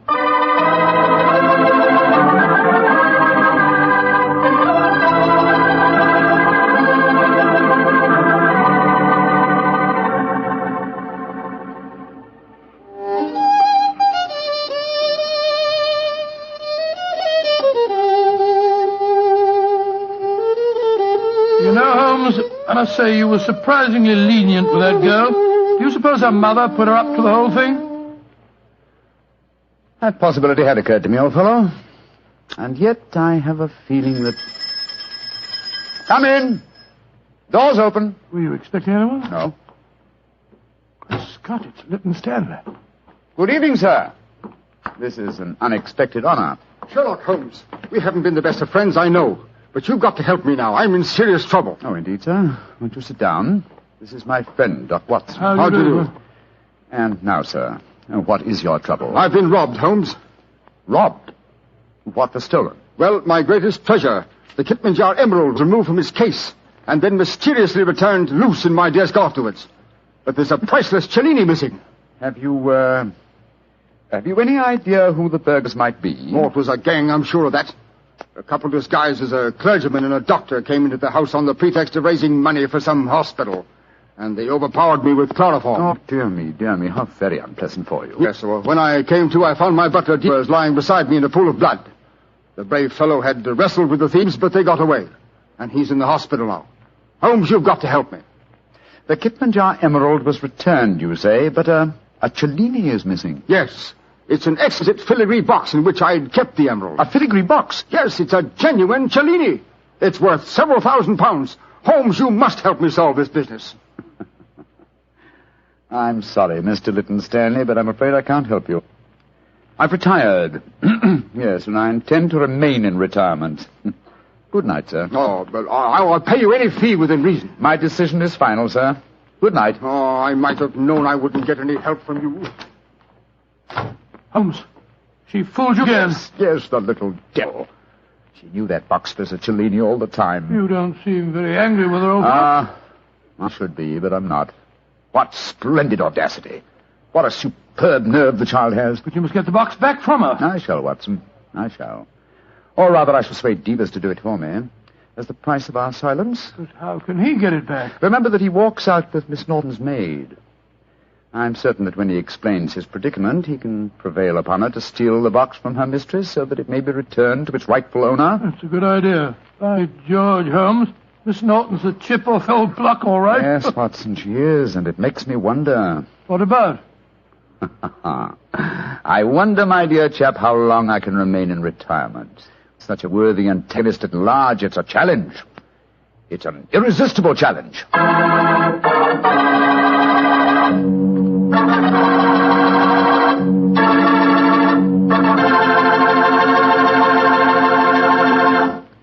You know, Dr. Watson, I just can't get over the way you and Mr. Holmes let that girl, Irene, was that her name, pull the wool over your eyes. Why, she really twisted you around her little finger. Well, Mr. Battelle, I don't like to make extremely positive statements, but I'm sure that if you were in my shoes, Irene would not only have twisted you around her little finger, but she'd have had you rolling about in hoops and standing on your head. You mean she was that beautiful? Mr. Battelle, she was so beautiful that she'd make you forget all about Petri wine. Dr. Watson, no girl is that beautiful. Oh, how young you really are. Well, maybe so, but there are lots of pretty girls in this world and only one Petri wine. And now I know Dr. Watson's waiting for us, so let's go in and join him. Come in. Good evening, Dr. Watson. Good evening, Mr. Bartell. You're quite muffled up tonight, I see. Overcoat, scarf, and gloves. Slip 'em off and come and join me by the fire. Thanks, Doctor. It's quite a nip in the air tonight. Yes, there is indeed. Well, Doctor, you told us last week that tonight's story centered around the activities of a brilliant and beautiful woman. Yes, my boy. Her name was Irene Adler. But I never knew Holmes refer to her by any other name than the woman. She sounds mighty intriguing. How did you happen to meet up with her? Well, I'll tell you the story from the beginning. One night, it was on the 20th of May in 1888, to be exact, I was returning home from a visit to a patient when my steps led me through Baker Street. Since my marriage, I haven't seen much of Sherlock Holmes. And you couldn't resist stopping by at 221B, I'm sure, Doctor. Of course I couldn't. As I stood outside the well-remembered door, I looked up at the lighted windows and saw the tall, spare figure of my old friend, pass twice in dark silhouette against the blind. He was pacing the room swiftly, eagerly, with his head sunk on his chest and his hands clasped behind him.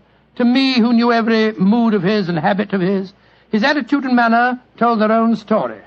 He was hot on the scent of some new problem. I rang the bell, and a few moments later, found myself standing before him.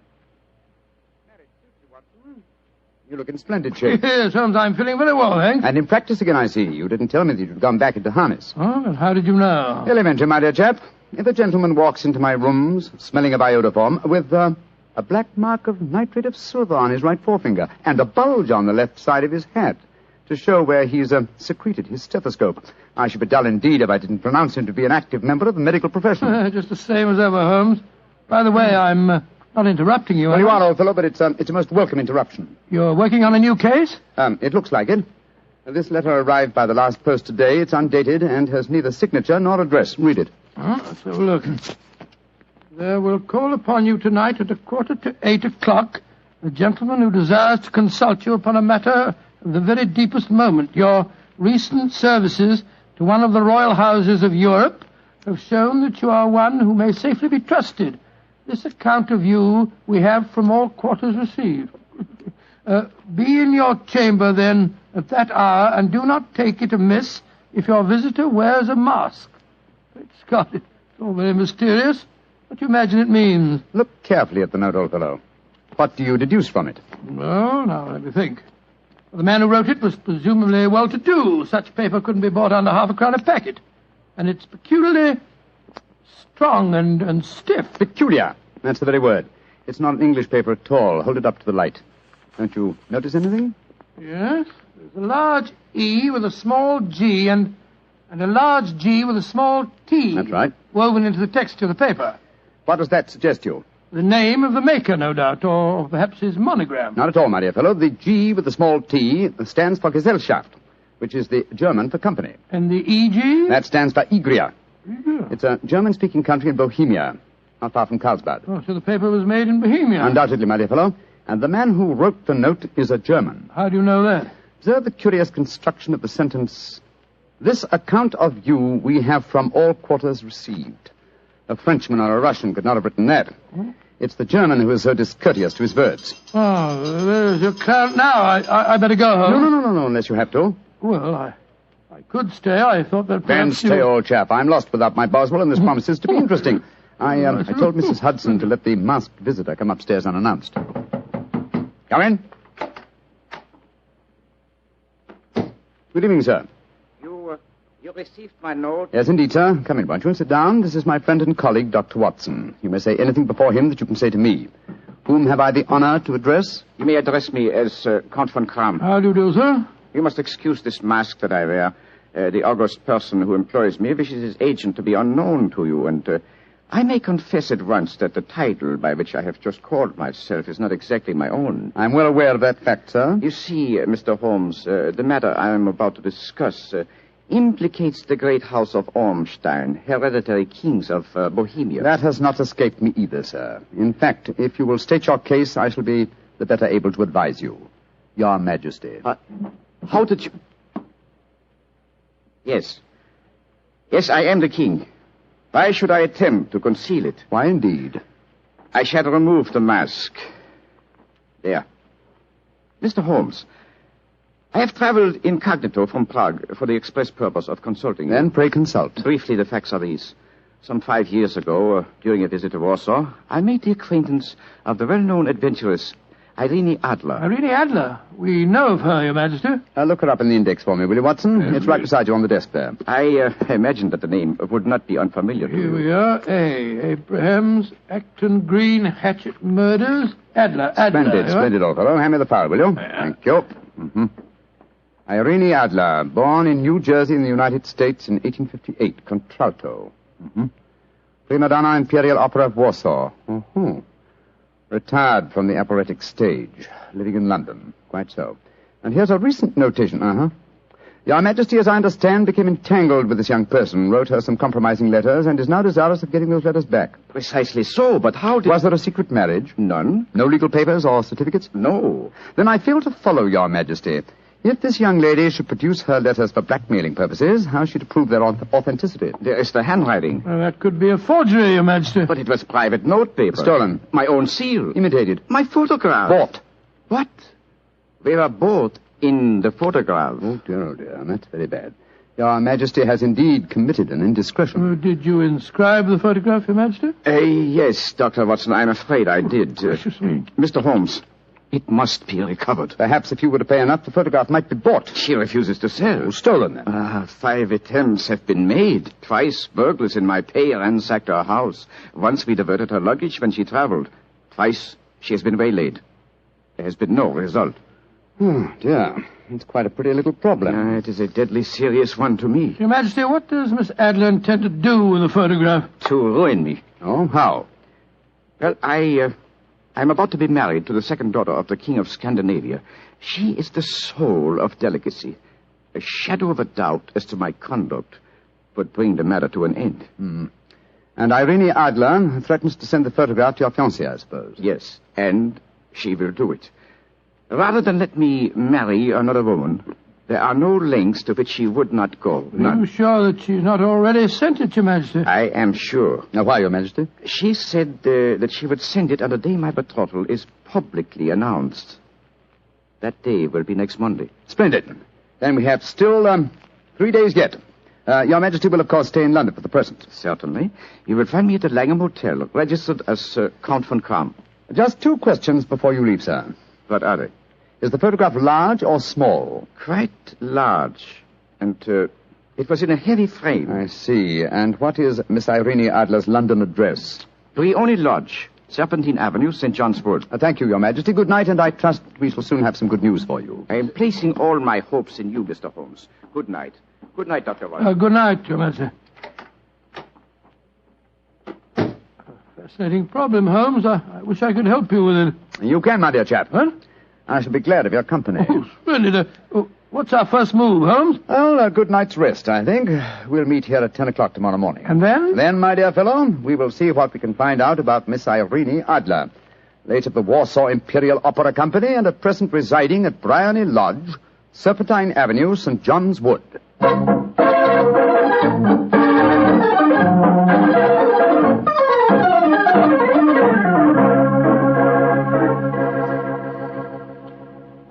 Well, Holmes, a cursory examination of Briony Lodge didn't prove very illuminating. No, a bijou residence that represents the essence of dignified suburbia, but tells us very little about its owner.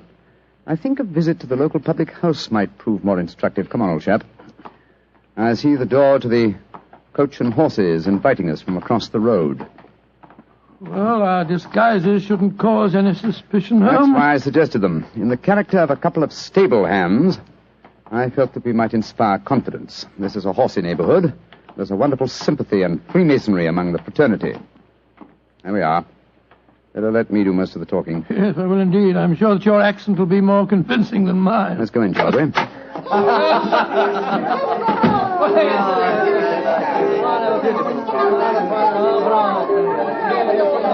Well, what'll it be, mateys? Half of old and mild, please.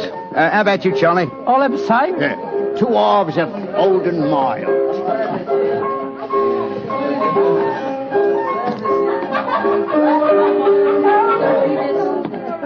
Well, here you are, mateys. That'll be a tenner. Have a drink with us, Governor. Oh, don't mind if I do. I'll have a Guinness. You blokes new round here? Yes, that's right. Came over from Clapham. Clapham, eh? Well, here's looking at you. Hunting for jobs? That's right. We was told that Miss Idler across at Blarney Lodge needed a new coachman and a groom. Well, it's the first I've heard of it. It might be true. Have you been over there to ask? No, not yet. We thought we'd find out something about the old girl first. She ain't no old girl, matey. She's the prettiest young thing you ever saw under a bonnet, and that's a fact. You know her, Governor? Why, of course I know her. Used to drive her carriage, I did. Before I came to work here. Oh, what's she like? Oh, nice little lady as you'll find, chum. Work hard? No. She lives quiet like. Goes out singing at concerts once in a while. The rest of the time it's money for jam.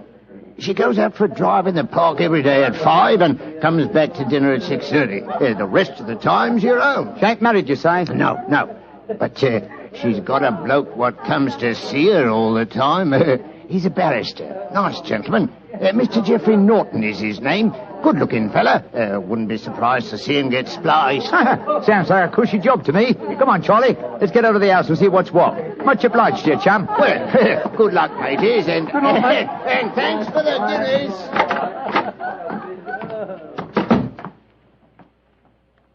What's our next move, Holmes? Let's stroll back to Blarney Lodge. I'm undecided whether to continue my investigation there or to try and find out something about Mr. Geoffrey Norton, the barrister. If he's just her lawyer and nothing else, it's more than likely that she's entrusted the photograph to his safekeeping. Hello. There's a cab waiting outside Miss Adler's house. Hurry, Watson. Maybe Mr. Norton's. Here we are at the gate. Yes. Here comes a man hurrying down the pathway. Quick. Flatten yourself behind this post. Listen. Where to now, Mr. Norton? Drive like the devil. First to Gross and Hankey's in Regent Street, and then to the Church of St. Monica in the Edgware Road. Half a sovereign if you do it in 20 minutes. Right, sir, Mr. Norton. Up in. Fire and signal the cab, Watson. We must follow him. Well, here comes one. Oh, no, it isn't. It's a private carriage. Miss Adler's, no doubt. Here she comes down the pathway. Back behind the post again, Watson. Where to, Miss Adler? The Church of St. Monica's, John. And half a sovereign if you reach it in 20 minutes. The game's afoot, Watson. Quick. We must get a cab and follow them. Here comes a hansom. Hi, cabby! Here! You blokes got enough money to take a cab? Here's a half sovereign for you, my man. Right you are. Where to, Governor? The Church of St. Monica, in the Edgware Road, and another half sovereign for you if you get us there in 20 minutes.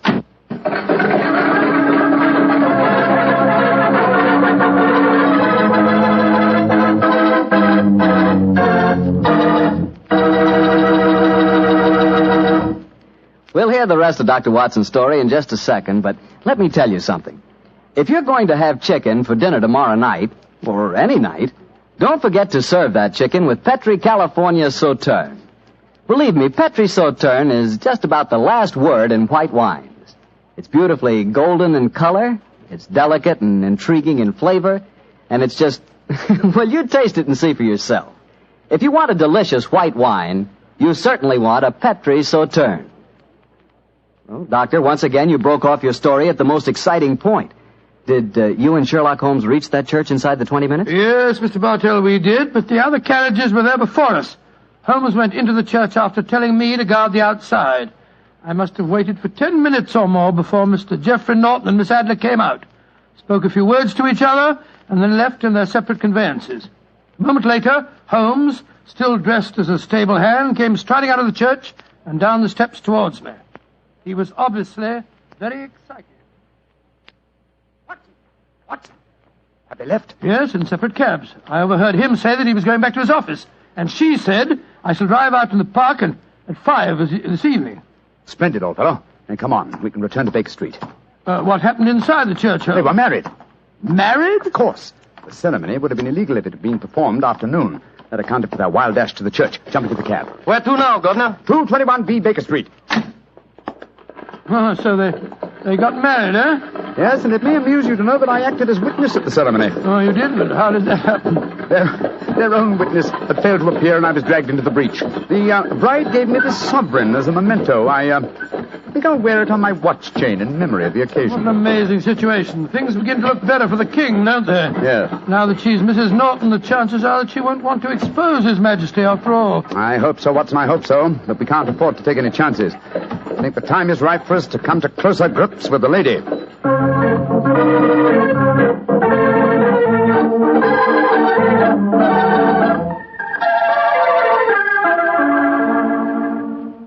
Well, Holmes, now that we've eaten, perhaps you'll tell me your plan. With pleasure, my dear fellow. And while I'm so doing, I'll proceed with applying the makeup for my new disguise. Another disguise? What's it to be this time? I think the character and appearance of an amiable and simple-minded nonconformist clergyman would be most suited to my plan for entering Miss Adler's house. Oh, you're going to try and enter, then? I must, dear fellow. Yes, I'm sure the photograph is there.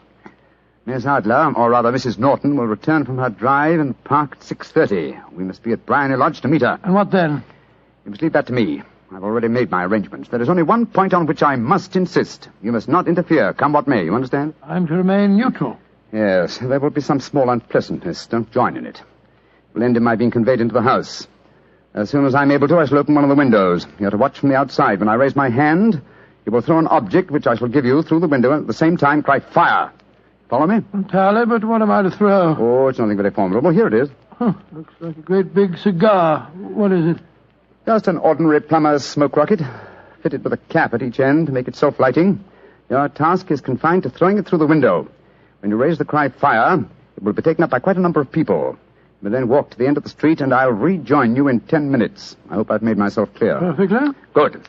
And now, old fellow, as soon as I've donned my clerical attire, let's be on our way. There's no time to be lost.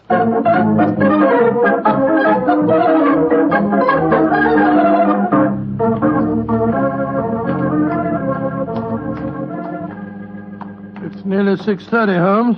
We've been pacing up and down in front of her house for half an hour now. I hope she does come back. I'm sure she will. There seem to be a lot of loafers hanging round her gate. All part of my conspiracy, old chap. You'll see them play their parts in a few minutes. You still think the photograph is inside the house? Yes, I'm sure of it. It's most unlikely that she carries it about with her. Remember, the king told us it was a large frame picture. And also remember that she planned to use it within a few days. It must be where she can lay her hands on it. It must be inside her house. But her house has been burgled twice. They don't know how to look. Well, how will you look? I won't. I'll get her to show me. She'll refuse. Well, she won't be able to. Shh. Here comes the carriage now. Remember, Watson, carry out my orders to the letter. Yes, you can trust me, Holmes. Blimey, here comes the Duchess of Fiddlewinks. Let's put out the carpet. She might get her tootsies wet. Oh, put a sock in it, Elfie. Leave him alone. She's no better than she ought to be. Please let me through. I live here. Well, ain't that nice? We'll all come in and have a cup of cocoa. Move out of the way, please, and let the lady through. Mind your own business. Just because your collar's turned the wrong way, you can't spoil our fun. That's right, Eddie. Keep your nose out of it, parson. Please don't fight about it. I tell you to stop molesting the lady. Do ya? Then how would you like a biff in the nose? Oh, he hit the poor man. Then he ran away, the coward. Is the clergyman badly hurt? He hit his head, Mum, and he fell. If you asks me, he's hurt bad. He's bleeding something terrible. Can we bring him in, Mum? He can't lie here in the street. Why, of course. Bring him in. Right you are, Mum. Here, Bert. Right out. Give us a hand. Oh, poor fella. Did you see what happened to him, mister? Yes, I saw, my good woman. A very convincing demonstration. What you mean? Weren't you paid by a certain gentleman for this performance? Oh, you knows about it, too. Yeah, you must be a friend of Mr. Sherlock Holmes. Yes, I am. Nice gentleman. He give us $5 bob apiece for tonight's work. It ain't through yet, though. We got to start yelling fire when somebody tells us. I'm that somebody, my dear lady. There's Mr. Holmes now. He's inside the house. Yes, he's opening a window. Now he's raising his hand. That's my signal. Now to throw the rocket. There we are. Fire!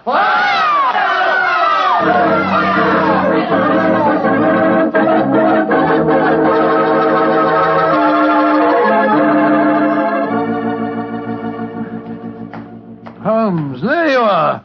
You have the photograph? No. But I know where it is. She showed me, as I told you she would. I'm still in the dark. There's no mystery, old chap. When my accomplices started the round the street, I had a little moist red paint in my hand.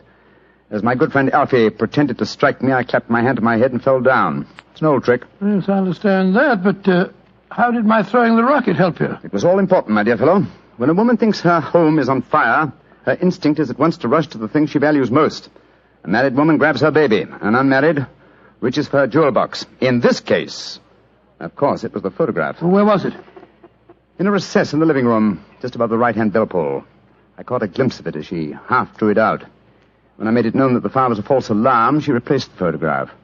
As soon as I was able, I assured her that I was feeling well enough to leave. You didn't take the photograph, then? No, I felt that over-precipitance at this stage might ruin everything. And what do we do now? Drive to the Langham Hotel and inform His Majesty of what has happened, then return with him here. After that, my dear chap, the case will be ended.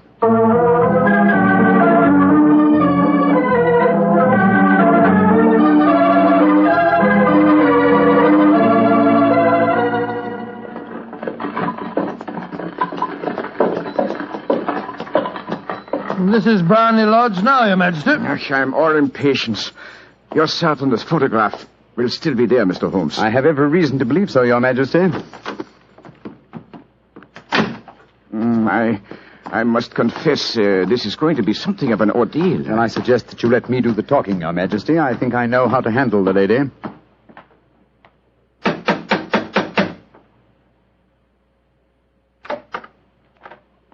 Mr. Sherlock Holmes, I believe.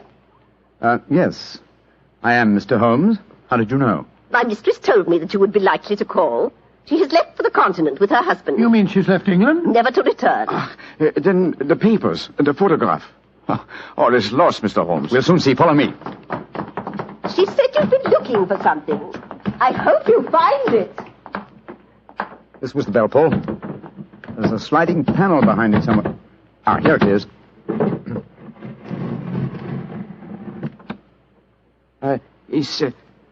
Is the photograph there, Mr. Holmes? There is a photograph, but it's a photograph of the lady alone. Here's a letter, and it's addressed to me. Well, what's it say, Holmes? My dear Mr. Sherlock Holmes, you really did it very well. Until after the fire alarm, I had no suspicion. But then, when I realized how I had betrayed myself, I began to think. I'd been warned that if the king employed an agent, it would certainly be you. May I congratulate you on your disguise as the dear old clergyman? Great Scott, you was far more clever than you thought, Holmes. Yeah, go on. What else does it say? Let me see. My husband and I both thought that the best recourse was flight. So you will find the nest empty. As to the photograph of the king and yourself, His Majesty may rest in peace. Thank goodness for that. I love and am loved by a better man than he. I leave another photograph, however, that he might care to possess. And I remain, dear Mr. Sherlock Holmes, very truly yours, Irene Norton, née Adler. What a woman, Watson. What a woman. What a magnificent woman. She fooled me completely. But, I'm sorry, Your Majesty. I've been unable to bring your business to a more successful conclusion. On the contrary, my dear sir, nothing could be more successful. I know that Irene's word is inviolate. The incriminating photograph is now as safe as if it were in the fire. I'm glad to hear Your Majesty say so. I am immensely indebted to you. Now, pray tell me, in what way I can reward you? This beryl ring that I wear, I should be proud Your Majesty has something that I should value even more highly. You have but to name it. This photograph. Irene's photograph? But certainly. However, you must let me give you something more substantial. Oh, no, Your Majesty. This is something I shall treasure all my life. This and a golden sovereign I received from the lady's hand. They will remind me that I was once tricked by a woman. A woman that I shall never forget.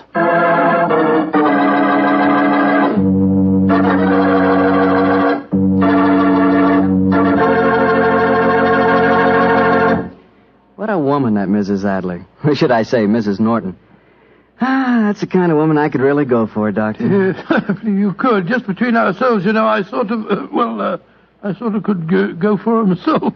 She was intelligent. Yeah, she was rich. Beautiful. That's the kind of woman you want sitting next to you in front of a cozy fire on a nippy fall night. Just the three of you. The three of you? Mm-hmm. You, she, and a glass of Petri port. Mr. Bartelli. Why not? That Petri California port is some wine. Boy, that Petri family really knows how to make good wine, all right. And now let's visit our old friend and host, Dr. Watson. Good evening, Mr. Bartell. Good evening, Doctor. Settle yourself down and get your pipe going. Thanks. Doctor, last week you told us that tonight's story took place in the Casbah at Algiers. Yes, the Casbah. I remember it as the place of countless streets winding up and down, past colourful cafes where 100 tongues were spoken. And often a street would end in shadowy darkness, which a man would be foolhardy to enter alone. Yes, Mr. Bartell, that was the Casbah that Sherlock Holmes and I knew in that winter of '99. Well, how did you happen to be out there, Doctor? Do you mind if I tell you the story from the start, Mr. Bartell? It really began on a wintry night in Baker Street at the conclusion of a strange murder in Montrevor Castle. A charming young girl sat on the sofa of our lodgings in Baker Street and talked to us. But, Mr. Holmes, you can't say you'll have nothing more to do with the My dear Miss Montrevors. Stretfield, I found the true murderer of the Dowager Countess and he committed suicide. Surely the case is ended. Yes, Mr. Holmes, you found the real murderer. But now I want you to find the unfortunate young man who fled England 5 years ago when he was suspected of a crime. This is a new development, Miss Stretfield. Please tell us about it. It's Douglas Milton that I'm talking about. Oh, yes. He was the heir to the title, wasn't he? Yes, Mr. Holmes. He was a sensitive, artistic boy, and when he knew that he was under suspicion, he ran away. Mm-hmm. Of course, everyone regarded his flight as an admission of guilt. That is, until you found the real culprit, Mr. Holmes. I imagine, Miss Stretfield, that your interest in the missing boy is not entirely, shall we say, altruistic?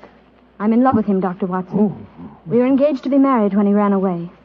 Mr. Holmes, you've got to find him. He must know that his name has been cleared and that he's inherited the title. Miss Stretfield, have you any direct news, any letter from your fiancé since he left 5 years ago? None. Any clues as to his hiding place?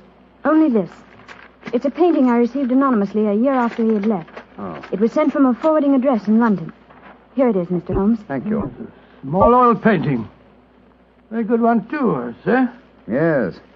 The splendid sense of composition and his use of color is unusually brilliant. You recognize this painting as the work of your fiancé, Miss Stretfield? I'm certain of it. Yes. Wonderful use of color. Observe the delicate shadings of that sunset and the brilliant green of the oasis. This scene is extraordinarily reminiscent of the desert in North Africa. Yes, that's what made me say I was certain he'd gone abroad, Mr. Holmes. But why should he go to North Africa? A good place, Watson, for an Englishman who imagines himself to be escaping justice. Remember, the Foreign Legion is stationed there. You think he might have joined the Legion, Mr. Holmes? Right. Would seem logical. No question to ask to those who join it, and its colorful obscurity might easily appeal to a young fellow in trouble. Hello. What is it, Holmes? Quite a few grains of sand in between the canvas and the frame here. Miss Stretfield, do you mind if I pry the canvas loose? Do anything you like, Mr. Holmes, if it gives you any clue to Douglas's whereabouts. Give me your penknife, will you, Watson? Yeah? Thanks, old chap.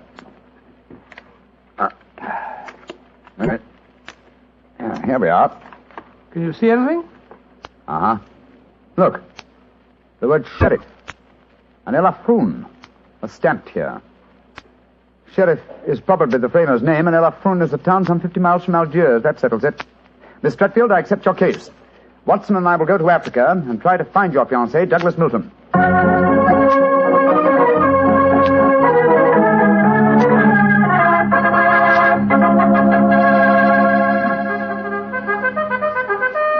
Monsieur Sherlock Holmes and Dr. Watson. I have heard of you so often, but I never thought I should see you here at the headquarters of the Foreign Legion. What can I do for you, gentlemen? Well, Colonel Brisson, I'm trying to trace an Englishman who has been missing during the past 4 years. I have reason to believe that he might have joined the Legion. Yeah, I shall look in my records. Let me see. 4 years ago would be 1895. If Sherlock Holmes is tracking him, then I suppose he was in trouble in his own country. If he was in trouble, he might easily have come to us. We ask no questions. 97, 96, 95. In that year, 3 young Englishmen joined us. One of them died of dysentery 2 years ago in Cedar Raji. One of them deserted 18 months ago, and we have been unable to trace him. The third is my adjutant, who brought you into my office just now. And he is, I would say, about 3 inches shorter than Douglas Milton, and men do not shrink in the Foreign Legion, eh, Colonel? They do not, Monsieur Holmes. And the fellow who deserted must be our man. Unless it's the one who died of dysentery. Colonel de Brisson, how would you advise us to set about trying to find a deserter? Monsieur Holmes, there's only one place in Algeria where a man can hide from the Foreign Legion and remain hidden. Oh, and what's that place? The Casbah in Algiers. Then that's our destination, Watson. Be very careful, please, gentlemen. The Casbah is a place where the law is exiled. The police have no jurisdiction there. The only rule is that of strength, violence, and trickery. We shall be very cautious, I assure you. Goodbye, Colonel de Brisson, and thank you for your help.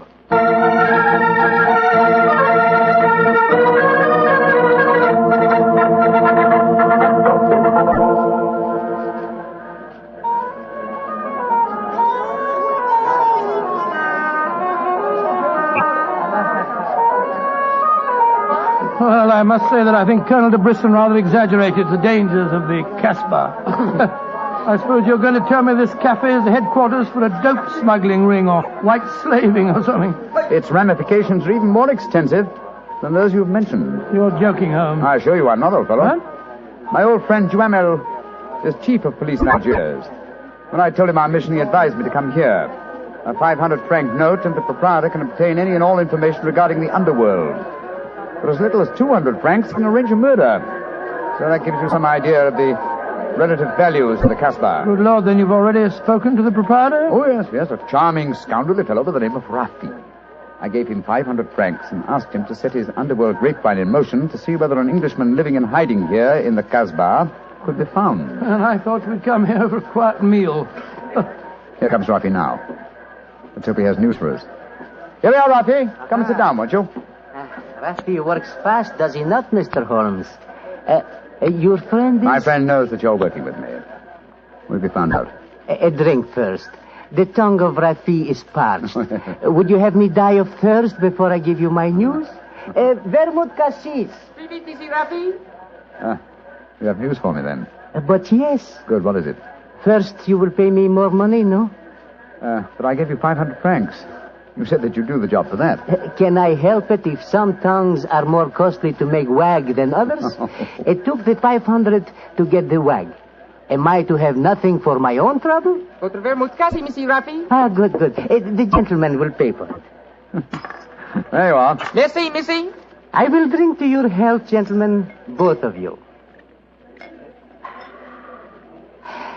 You will pay me more money, no? But my friend's already given you 500. You should stick to your bargain, my good fellow. My information is a bargain at 750 francs. It would be a bargain at 1,000, but Rafi will let you have it for 750 because he likes you. You will give it to me, no? And if I refuse? Then you get no information, and perhaps I spread news in the Casbah that makes it uncomfortable for you gentlemen to be there. Wait, Scott, this is blackmail. I get the money, no? You're a scoundrel, Rafi. Of course I'm a scoundrel. Here's your money. And information? There is an Englishman hiding here in the Casbah. I do not know his name, but he is tall and fair-haired. I cannot tell you where he lives, but if you go to the Cafe of 1,000 Sighs, you will find a girl who sings there. A girl who sings like a nightingale. Her name is Aisha, and she can lead you to your Englishman. A girl named Aisha, in the Cafe of 1,000 Sighs. That is right. I would suggest that you go there in disguise. Two well-dressed Englishmen might find themselves in trouble. For a small fee, say 200 francs, I will escort you there myself. Thank you, yes. I think we can manage by ourselves, Rafi. If your business is concluded quickly and time weighs heavy on your hands, Rafi can take you to some places of rare interest. Dancing girls that wither one's eyeballs with their beauty. For 500 francs, gentlemen... Thank you, Rafi, thank you. I have a feeling the time will not weigh heavily on our hands. Good night. You work too hard, gentlemen. You should learn how to play. Good night. On my soul, I think that fellow's the biggest blackguard I ever met. I quite agree, old chap, but he is amusing. By the way, Holmes, don't you think that when this case is finished, we might have a time on our hands? Oh, Watson, you're incorrigible. But I think... Watson. What is it? At the man sitting over in the corner by himself. By Joe, yes, his face seems familiar. We've seen him before somewhere. Of course we have. His name is Oliver Leeming. We met him at the inquest on the Montrevor case. So we did. Now, what on earth do you suppose he's doing here in the Casbah? Not on a holiday, I'm sure. Mr. Oliver Leeming, if you recall, is a cousin of Douglas Milton's, the man we're searching for. If Milton were ever declared legally dead, Mr. Leeming over there would inherit the title. It looks to me as if we're not the only people in the Casbah who are searching for the missing heir. That's true, old fellow. Come on, let's go and talk to the gentleman.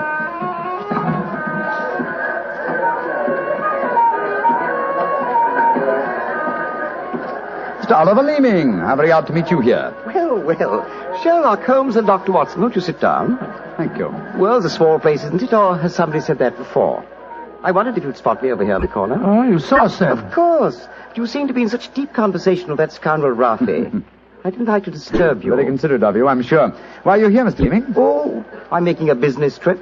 This is my day off. As I recall it, you're in the publishing business. Correct.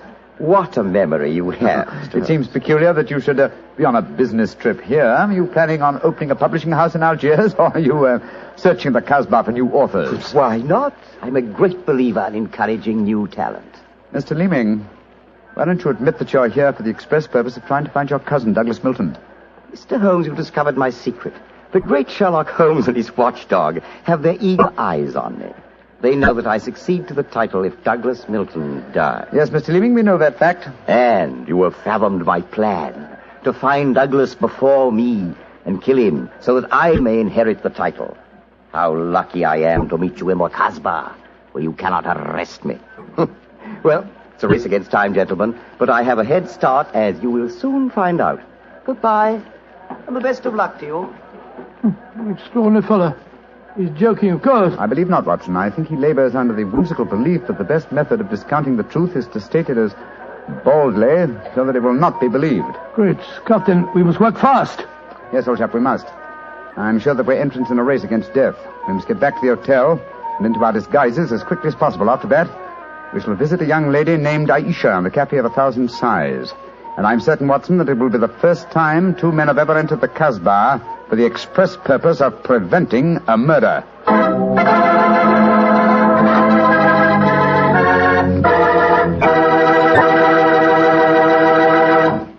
We'll hear the rest of Dr. Watson's story in just about a second, which gives me time to remind you that if you like the flavor of big, plump, juicy Muscat grapes, you'll love the flavor of Petri California Muscatel.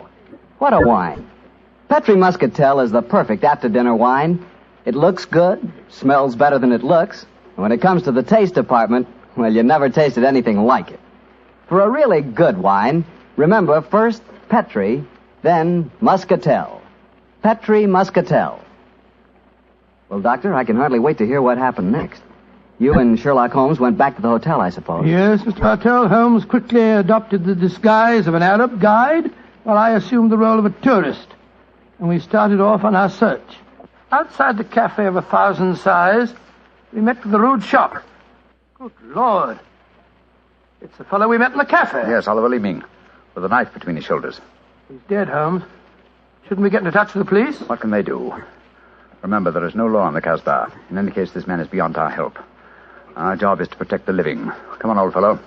Let's go to the Cafe of 1,000 Sighs and find this girl, Aisha.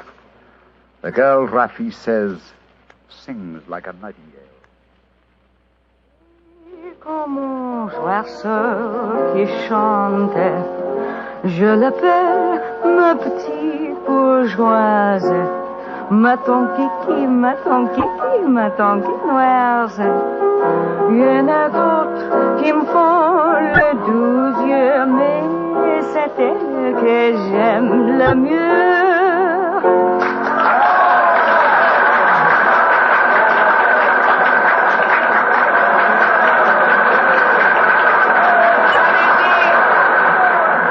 So that's the girl, Aisha. She's very beautiful. Here we get our role of tourist and guide, old chap. Master, would wish to meet this Aisha? Very much indeed. I will see if it can be arranged, Master. Wait here for me, Watson. I'll see what I can do. Right you are, Holmes. Be careful now.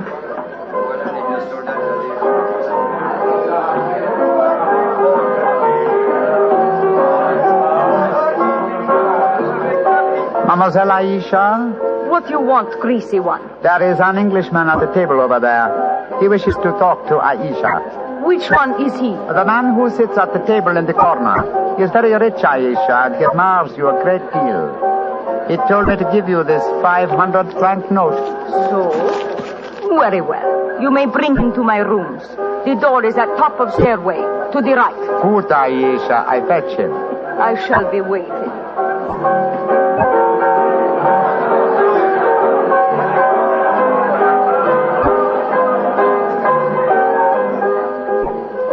Aisha will see you, Master. Follow me, please. Oh, very well.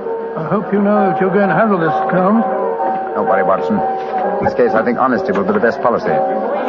Well, I'm not so sure. This place is a thieves' kitchen if ever I saw one. You'd better be careful. First door to the right at the top of the stairs. This is it. Come in. Oh, come and sit over here, Mr. Englishman. Greasy one, you may leave us. Mademoiselle, I may as well tell you at once that I am not an Arab guide. My name is Sherlock Holmes.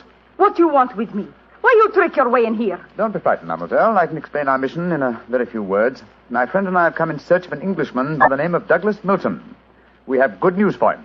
What make you think I might know of him? A gentleman by the name of Rafi suggested that you might. What is your good news for this Englishman? That he has been cleared of suspicion of murder, and that he is the rightful Earl of Montrevor. That means when he knows this, he will leave the Casbah and return to his country? Naturally, madame. I do not know this man. I have never heard of him. Here is your 500 francs. Goodbye. Not so fast, Aisha, mon petit chou. I've been listening from behind these curtains. Gentlemen, allow me to introduce myself. My name is Douglas Milton. Douglas Milton, we found you at last. It gives me infinite pleasure to have succeeded in my mission. How do you do, sir? This is very exciting. Yes, I think the occasion calls for a drink. What will it be, gentlemen? Well, I think a glass of port would be very nice, sir. Yes, it would be the most appropriate for toasting the new Earl of Montrevor. Splendid, splendid. Aisha, bring glasses and a bottle of port and some creme de menthe for me. You are not going to England. I will never let you leave me. Oh, stop being so melodramatic, Aisha. Please bring 2 bottles and some glasses. Very well. I am sorry. Mr. Holmes, I can't tell you how I appreciate your trouble in coming all this way to find me, but, well, I must tell you at once, there's one problem that makes it difficult for me to leave this country. You see, I deserted from the Foreign Legion. Yes, we know that, my boy. In fact, that's how we first got onto your trail. I shouldn't let that fact worry you, Mr. Milton. I'm certain the British consul in Algiers can arrange to have any charges dropped against a peer of the realm. Oh, well, I never thought of that. Here are the bottles. You must excuse the glasses, gentlemen. Tumblers are hardly cooked, I suppose, but... Well, they won't spoil the flavor, I'm sure. 2 glasses of port and creme de menthe for me. Only 3 glasses, Aisha? Bring a glass for yourself. I do not wish to drink. And I insist that you do. Bring a glass, Aisha. Why should I drink if you are leaving? Mr. Milton, do you know Oliver Leeming? Of course, he's my cousin. Yes, he came here half an hour ago and threatened me. Did you also know that he's lying dead in the street? Murdered? Well, yes, I did. If we went in the Casbah, I wouldn't tell you this, but Aisha stabbed him. She followed him when he left here. He killed him and then slipped back just in time to sing a song a few moments ago. Oh, you needn't look so shocked, Dr. Watson. Life is cheap in the Casbah, and Aisha is a girl of violent passions. Come on, let's drink. A toast to the new Earl of Montrevor. Oh, excuse me, sir. You took the wrong glass. You were drinking my port. Oh, silly mistake. I can't bear port. Very English of me, I'm afraid, but, well, after all these years, I don't feel particularly English. In fact, I'll probably find it very hard to adjust myself to the old life when I go back. Or perhaps I should say, if I go back. Since you feel that way about it, Mr. Milton, why go? You can claim the title and the revenues of the estate without leaving Algeria. You could stay here and live on the income. I didn't realize that would be possible. You sure I could do that? Oh, yes, I'm quite certain of it. But if you doubt my word, I suggest we all adjourn to the British consulate in Algiers. They can put you straight on the matter. That's a good idea. Let's go over there at once. Now I've been listening to you, my friend. You are planning to leave me. Once you go from the Casbah, I shall never see you again. Put down that knife, Aisha. I will not let you go. You belong to me. If you try to leave me now, I will kill you. Put down that knife, Aisha. You've done enough damage for one night. Why, you... Put it down, you fool. Put it down. Let me go. Let me go. She twisted the knife on herself as she fell. Holmes, help me turn her over. She's dead, Mr. Milton. Poor Aisha.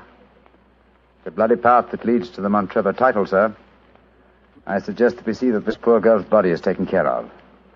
And then go to the British consulate without any further delay.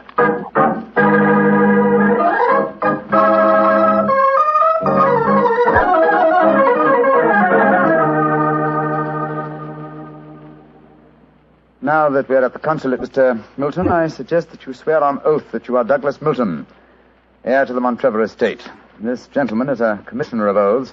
Then we can go in and see the consul. Very well. Now, raise your right hand, please, and repeat after me. I hereby solemnly swear that I am Douglas Milton, the missing heir to the Montrevor estate. I hereby swear that I am Douglas Milton, missing heir to the Montrevor estate. Thank you, sir.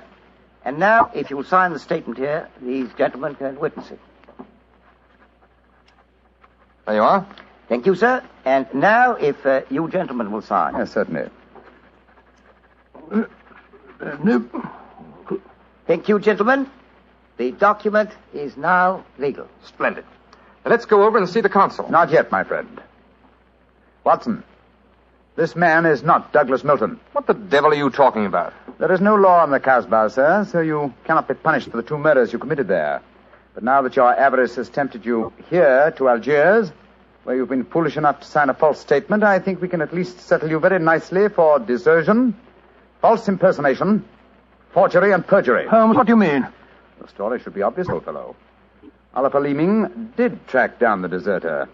Recognition was uncertain after so many years, but at least it gave this gentleman the idea of impersonating the real Douglas Milton, a friend of his. You have a lively imagination, Mr. Holmes. The real Douglas Milton died of dysentery 2 years ago in Sidi El Raj. As soon as the idea of impersonating Milton was born, Leeming had to die. Your theories are very interesting, but you haven't a shred of proof. I say that I'm Douglas Milton. How are you going to prove otherwise? Very simply, my dear sir. Douglas Milton was a painter. A painter who excelled in the use of vivid colors. You, sir, suffer from the quite common malady of red-green color blindness. Less than an hour ago, you mistook a glass of port, which is red, for a glass of creme de menthe, which is green. I knew at once that you were an imposter. You're cleverer than I thought you were, Holmes. Goodbye. Here, come back. No, Watson. Don't go after him. But we can't let him escape, Holmes. Don't worry, old chap. He won't escape. I sent a message to Colonel de Brisson. If you go to the window, I think you'll find that the consulate is being watched. The Legion has a long memory for desertion. I don't think he'll get very far. They got him, Holmes. Shot him as he was trying to run away. A just death for him. He lived a life of violence and treachery, Watson. It's only fitting that he should die in the same manner.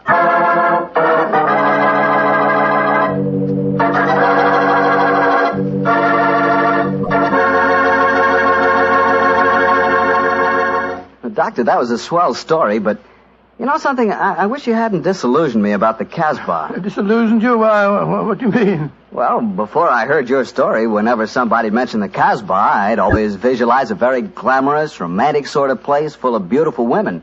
Every one of them a ringer for Hedy Lamarr. No. Yep. And I could just see myself, handsome, dashing, going up to one of those beautiful girls and whispering in my fine French accent, "Darling, you're sensational. You're lovely, gorgeous. Tell me. Have you ever tried Petri wine? It's wonderful." Come in. Ah, there you are, Mr. Bartell. Evening, Doctor. Just in time to join me in a cup of coffee. Draw up your chair, young fellow, my lad. Thank you. Ah, that's it. Well, Doctor, you told us last week that tonight's new Sherlock Holmes adventure takes us to the south of France. That's right, Mr. Bartell. The south of France in the year 1900.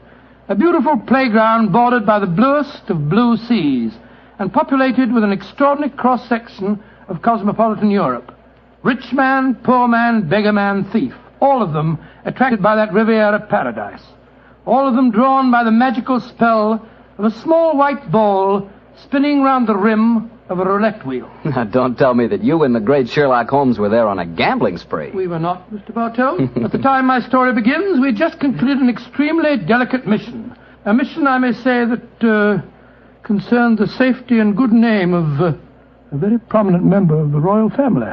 Say, Doctor, you don't mean... One story at a time, Mr. Bartell. In any event, my boy, I'm afraid that's a case about which my lips are sealed for all time. But to return to tonight's adventure, one June evening, I persuaded Holmes to accompany me to the gambling casino at Fréjus, not far from Cannes, where we were staying. It wasn't quite as fashionable as the casino at Monte Carlo, but as I intended to do a little more gambling myself, it seemed an establishment more suited to my means. As we stood there at the green baize-covered tables, the chatter of voices and the melodic chanting of the croupiers as they called the results of each spin of the wheel formed a background to a quiet conversation that Holmes and I were having.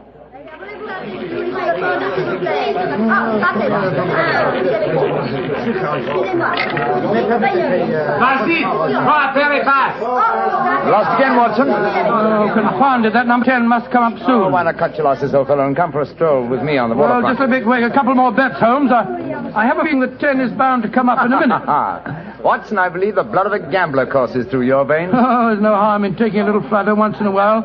Why don't you risk a few francs, huh? No, thank you, my dear chap. The law of averages convinces me that my money is safer in my pocket.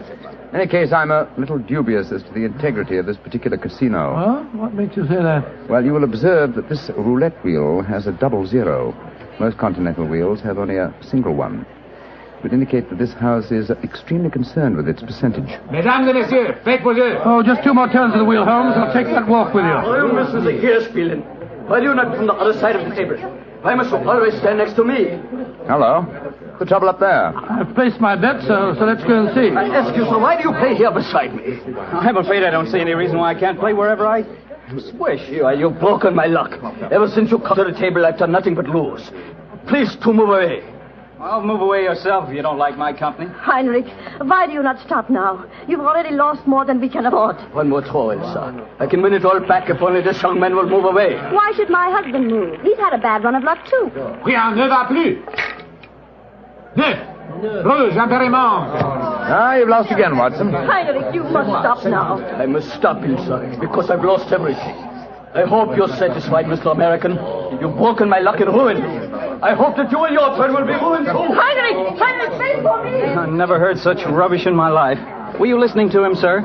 I heard his last few remarks, Mr. Gilbert. Roger Gilbert. And this is my wife, Helen. How do you do? My name is Holmes, and this is my friend, Dr. Watson. How do you do? How do? Didn't think his remarks were a little out of place, Doctor? Yes, I certainly did, Mrs. Gilbert. I don't see how he can possibly blame your husband for his run of bad luck. I didn't like the look on his face as he left the table, though. Have you any idea who he is? His name is Schneemann. He's staying at the same hotel as we are. I've never spoken to him, but I've heard of being paged there. Well, you shouldn't gamble unless you can afford to lose. Well, I'm losing, darling, and I can't afford it. Oh, if I can let you have more money, you know that. Oh, no, Helen, I may have married an heiress, but I'm not going to use her fortune to gamble with. Oh. I'll lose my own money, and then I'll quit. Mesdames et messieurs, faites vos jeux. Your last bet, Watson? Yes, Holmes. This time I know that number 10 is going to come up. It's got to.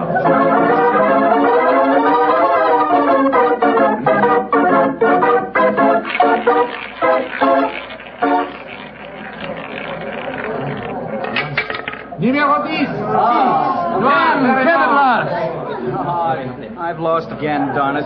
Helen, this is my bad night. Why don't you stop now, dear? Holmes, I've made 350 francs. On this throw of the wheel, old fellow, but as you've lost some 500 francs doing it, I can't say that you're quite sick of me. Oh, Mr. Holmes, I can see that you're no gambler. I'm afraid not, Mrs. I Gilbert. wouldn't say that, Holmes. You may not like roulette.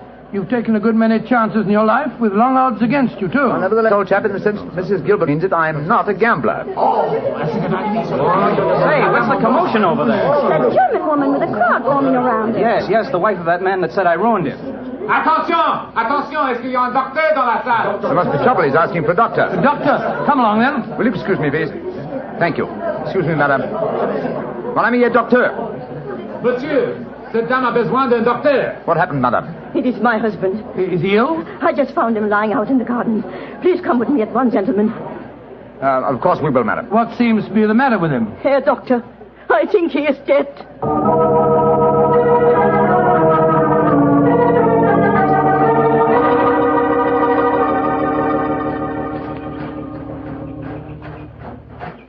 He's lying by that tree, Doctor. Please see if you can help him. Somebody else seems to be on the scene before us. Who are you, sir? I am Monsieur Chevret, director of the casino. Do any of you know this poor man? I am his wife. Is he dead? I am afraid so, madame. Let me look at him. I'm a doctor. Was your husband gambling in the casino tonight, madame? Yeah, he was. Poor Heinrich. He lost everything that we have. I'm afraid he's dead, madam. Shot through the heart. Oh, du lieber Gott. Suicide, Watson? Yeah, looks like it. Yes. Powder burned on the shirt front, revolver clutched in the right hand, fingers in a natural position. The angle of the wound settles it. Obviously self-inflicted. I missed you as you slipped out of the casino. What's wrong with him? I'm afraid he's dead, Mr. Gilbert. Yes, he committed suicide. I hope, young man, that you are satisfied. All night you brought bad luck. He asked you to move away from him to change his luck, but no, you could not do it. Oh, Frau Schneemann, I'm terribly sorry, but I really don't see how you can blame me. I do blame you, and I also blame you, Monsieur Chevry. But what have I done, madame? Why do you let a man lose all his money at your tables? Is life so cheap to you, and money so important, that you cannot close the tables to someone before he's ruined? Madame, I am all sympathy for you in your tragic loss. But the casino not be held responsible. If a husband could not afford to gamble, then he should not come here. How are we to know the financial limitations of our customers? You said your husband lost everything you had tonight, madam. Yeah, everything.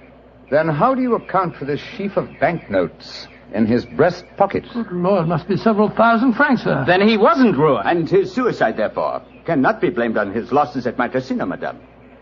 How do you account for this money, Frau Schneemann? Well, I do not understand. Heinrich kept nothing from me.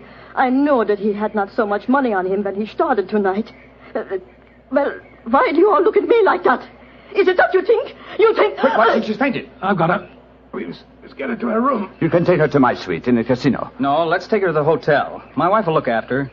Poor woman, she's had a dreadful shock. She can probably do with another woman's company. Very considerate of you, Mr. Gilbert. Where are you staying? At the Hotel Crillon. It's quite near here. I'll get a cab, and while I'm doing that, Watson, see if you can revive her, will you? Yes, then we'll take her to the Hotel Crillon.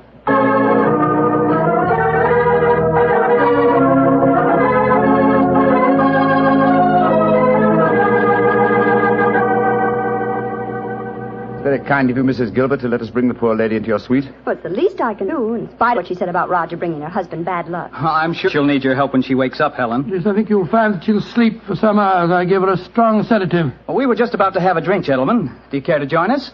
Oh, thank you, sir. Well, that'll be very nice, Mr. Gilbert. Roger was just telling me that quite a large sum of money was found on Herr Shademan's body, Mr. Holmes. Yes, Mrs. Gilbert. Several thousand francs. It's very puzzling, Holmes. Why should a man commit suicide with so much money on him? I think the answer is obvious. He didn't. What on earth do you mean? Well, the money was placed there after he had shot himself. The banknotes were in his breast pocket, if you remember. Not a usual place to carry money. Though it is the easiest pocket for someone to insert it without disturbing the body. But why on earth should someone place money on him after his suicide? To prevent the casino from getting a bad name. I've heard of it being done on several similar occasions. Gives the impression that the unfortunate victim had other motives than gambling losses to account for his suicide. Great Scott, you mean that one of the casino employees found the body lying there and slipped the money in his breast pocket before we arrived on the scene? As you know, my dear Watson, I'm not a gambling man, but I'll lay you 100 to 1. That is what happened. Well, that's a new one. Well, here are your drinks, gentlemen. Thank you. Thank you, sir. Thank you. Say, Helen, Mr. Holmes has given me a brainwave. Another one? What is it this time, Roger? Now, I've been losing very heavily tonight. Roger, I've told you, if you need money, I'll be only... But I don't. I've got a scheme for making some. Oh. I'm going to gamble again tonight after dinner. If I lose, here's what I'll do. I'll stain my shirt front with red ink, walk out in the grounds, fire a shot, and lie down as though I'm dead. I'll wait for someone to come along and stuff my pockets full of banknotes. Not a bad idea, Mr. Gilbert. I think it's a darn good one. What do you say, Mr. Holmes? It's a whimsical one at any rate. Who knows? You might even be successful. Roger, you're not really going to do it, are you? Sure. Perhaps I'll get some of my losses back that way. Well, let's drink to it, gentlemen. At least I may have hit upon an idea of making money.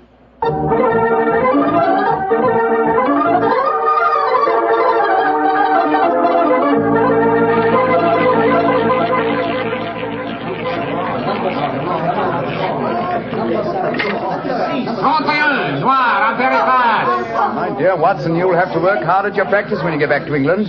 Your infallible system appears to be extremely fallible. And yet the fellow who told me about it said it couldn't miss. It's just a matter of doubling the stakes each time you lose, and then... Oh, my dear fellow, I've been studying your system, but I can tell you a really infallible way of making money at roulette. You can? What is it? Well, own the gambling house and operate the tables yourself. The odds would be all in your favor. Oh, what a brilliant suggestion. Own the gambling house and operate Not gambling for tonight, Watson? It's nearly 11 o'clock. Yeah, I think so. Let's take a stroll round the other table, shall we?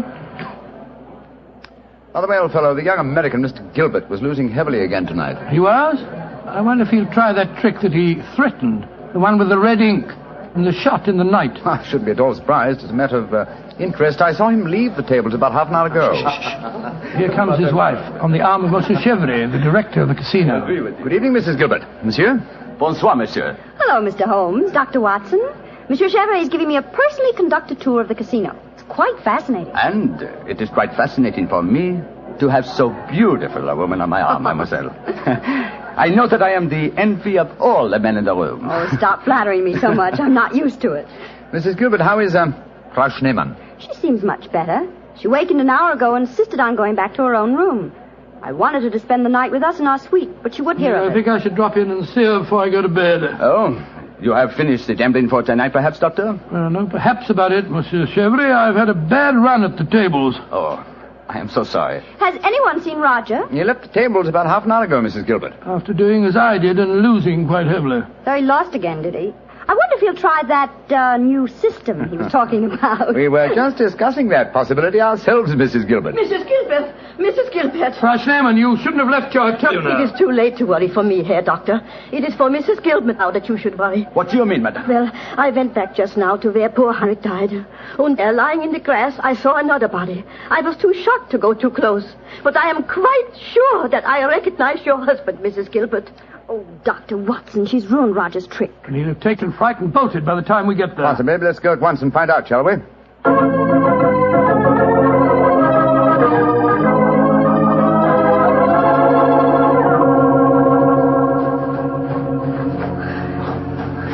He hasn't gone. He's still lying there. It's a most convincing spectacle. That red ink really does look like blood. Yes. And blood sometimes looks like red ink.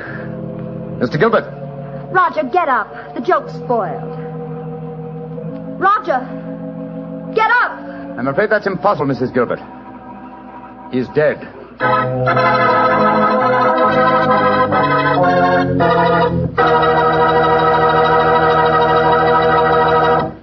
Dr. Watson's story will be continued in just a second, which is all the time I need to tell you that the easiest way I know to transform a simple meal into a feast is to serve that meal together with Petri California Sauterne. Petri Sauterne is a delicate white wine that's the perfect companion for chicken or turkey. Turkey. Ah, yes. Turkey and Petri Sauterne. That's the heart of any Thanksgiving dinner. Look, why not make this Thanksgiving dinner the best one you ever had? Give it the air of a banquet. Serve it with Petri Sauterne. And when you buy that Sauterne or any wine for your Thanksgiving dinner, whatever you do, look for the letters P-E-T-R-I, because a Petri wine is always a good wine. Well, Doctor, so the young American's joke turned out to be another tragedy. Yes, Mr. Bartell. The poor fellow was lying there dead, with a bullet wound in the heart, and a great splash of blood staining the whiteness of his shirt front. What happened next? Monsieur Chevrolet, director of the casino, took the distraught widow away from the scene, while Holmes and I examined the body closely. Within a few minutes, we were joined by Inspector Ganivet of the French police. As we stood there in the moonlight, the sounds of music we heard from the casino. It was hard to believe that two men had died in that lovely garden since the moon had risen.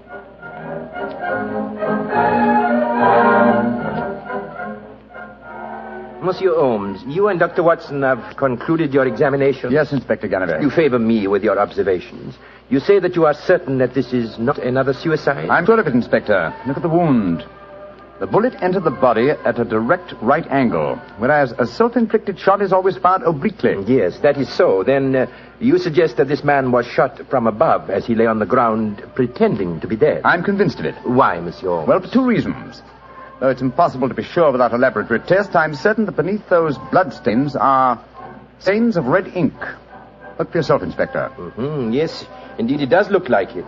What is your other reason for being certain that this man was shot as he lay here pretending dead? Show him the banknotes, Watson. Here you are, Inspector. We found them stuffed in his breast pocket. So, banknotes with a bullet hole through the middle of them. Very illuminating. Tell me, gentlemen, how many people knew of this little plot you have told me about, this plan of the dead man's to pretend to be shot? Just 3 people, Inspector. Dr. Watson, myself, and Mrs. Gilbert. Alors, then the answer is obvious. You and your friend are innocent. It must be the wife who killed him. No one else knew of the plot. I'm not so sure of that. Frau Schneemann, the dead Germ's widow, was in the next room when Gilbert told us about his plan. She might have heard, though I could swear that she was asleep. I gave her a very strong sleeping draught. From what you have told me of her husband's suicide, she might easily have had a motive for murdering this man. Come, gentlemen. Surely it's obvious who murdered Mr. Gilbert? Who, Monsieur Holmes? Well, it's certainly one of the 2 widows. Since there seems to be some doubt in your minds, I suggest we return to the casino. I can promise you the answer to your question within a very few minutes.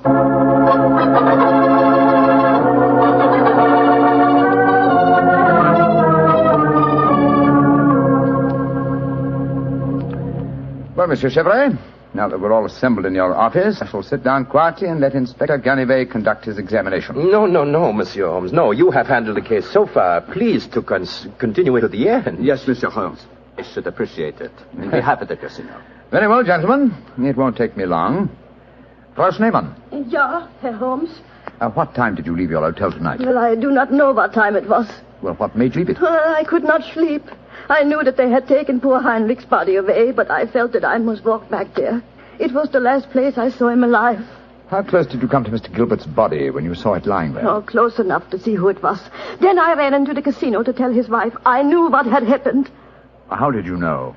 You say you didn't come close to the body. I could tell by every line of the body as it lay there. I could tell because I knew that poor Heinrich's death would not be avenged. Thank you, Frau Schneemann. That will be all. You may go. Monsieur Holmes, she has no alibi. Surely you should stop her. If I'm to conduct this investigation, I must do it in my own way. Pardon, Monsieur Holmes. Please continue. You may go, Frau Schneemann. Mrs. Gilbert? Yes, Mr. Holmes. Where were you prior to our meeting in the casino tonight, just before we discovered your husband's body? After I left the hotel, I walked over here along the seafront. Can anyone verify that statement? I suppose not. I didn't meet anyone that I knew. And what did you do when you arrived at the casino? I played a little chemin de fer. A few months later, Monsieur Chevre came over to the table and asked if he might escort me over the club. 10 minutes after that, we walked into you and Dr. Watson. That is quite true, Monsieur Holmes. I can swear to it. Thank you, Mrs. Gilbert. I'm sorry to distress you with these questions. You may go. I'll wait outside, Mr. Holmes. I must know what happened. Wait for me there, madame. I shall join you in a few minutes and escort you home. Well, another suspect with a poor alibi, eh, Ganivet? I must say, Monsieur Holmes, your methods puzzle me. It seems to me that both those women should be watched. Yes, I agree with the Inspector, Holmes. Please don't worry, Inspector. I've asked 2 of your plainclothes men to keep an eye on the ladies. And now, Monsieur Chevre, I'd like to ask you a few questions. Ask me any questions you wish, Monsieur Holmes. Thank you. You will agree that it is the custom of the casino to put money on the bodies of suicides after their death, to give the impression that gambling losses were not responsible for the tragedy. Well, I do not think... Oh, come now, Chevre. I know that is a fact as well as you do. Exactly. Now, on those rather gruesome occasions, whose responsibility is it to secrete the money? Yours? Or do you entrust the matter to an underling? I do it myself. I see. Did you place the money on Herr Schneemann tonight? Yes, monsieur, I did. And did you also perform the same service on the body of Mr. Gilbert? No.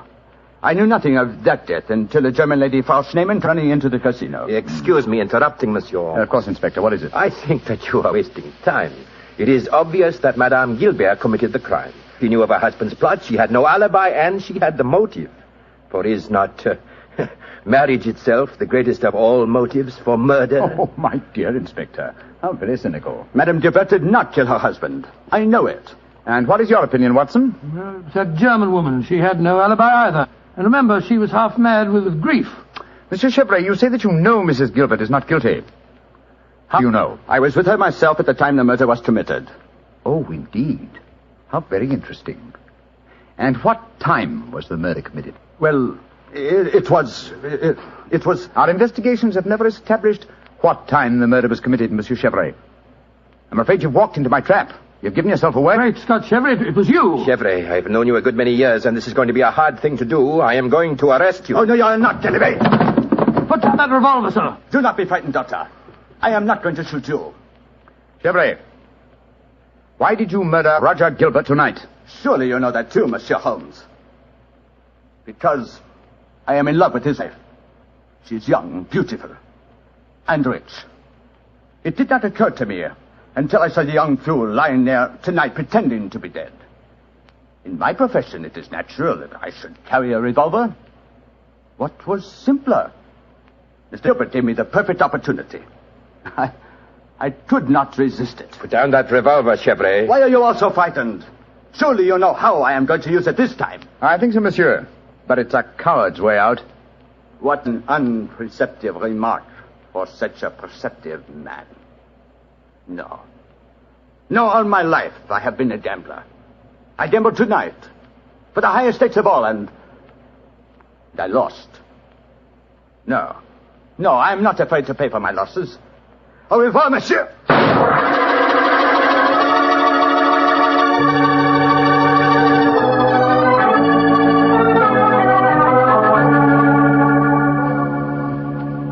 An extraordinary case, Holmes. I never suspected Chevrolet. And I, old chap, suspected him from the beginning. Well, I wasn't the only one who was stupid anyway. Inspector Canary thought it was the wife. True. Very puzzling conclusion for a detective inspector to arrive at. Well, it seemed logical enough to me at the time. No, my dear Watson. Cold logic should have told you otherwise. Roger Gilbert had been losing heavily and had planned the hoax. He obviously had no money on him. Therefore, the money was planted in his pocket by Chevrolet. After he shot him? No, my dear fellow. Before. Before? The bullet hole through the banknotes provided that. Now, had the money been put there innocently, Gilbert would have, come back to life as soon as the person placing it there had left. He would not have remained lying on the ground for a murderer to find him. And Chevrolet must have bent over him as he lay there, placed the money in his breast pocket, and then fired. Precisely, Watson. Well, Holmes, I must say you solved it very neatly.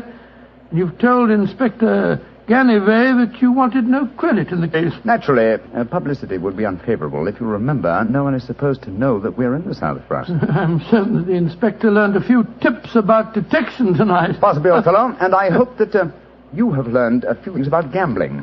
How do you mean, Holmes? Well, you're backing the wrong color. A gambler is usually superstitious, and superstition... Well, I should have told you what color to follow tonight. I still don't understand you, Holmes. I was playing number 10. Exactly. Number 10 is black. You should have followed a red color tonight, old fellow. The color of red ink. Red ink. And blood.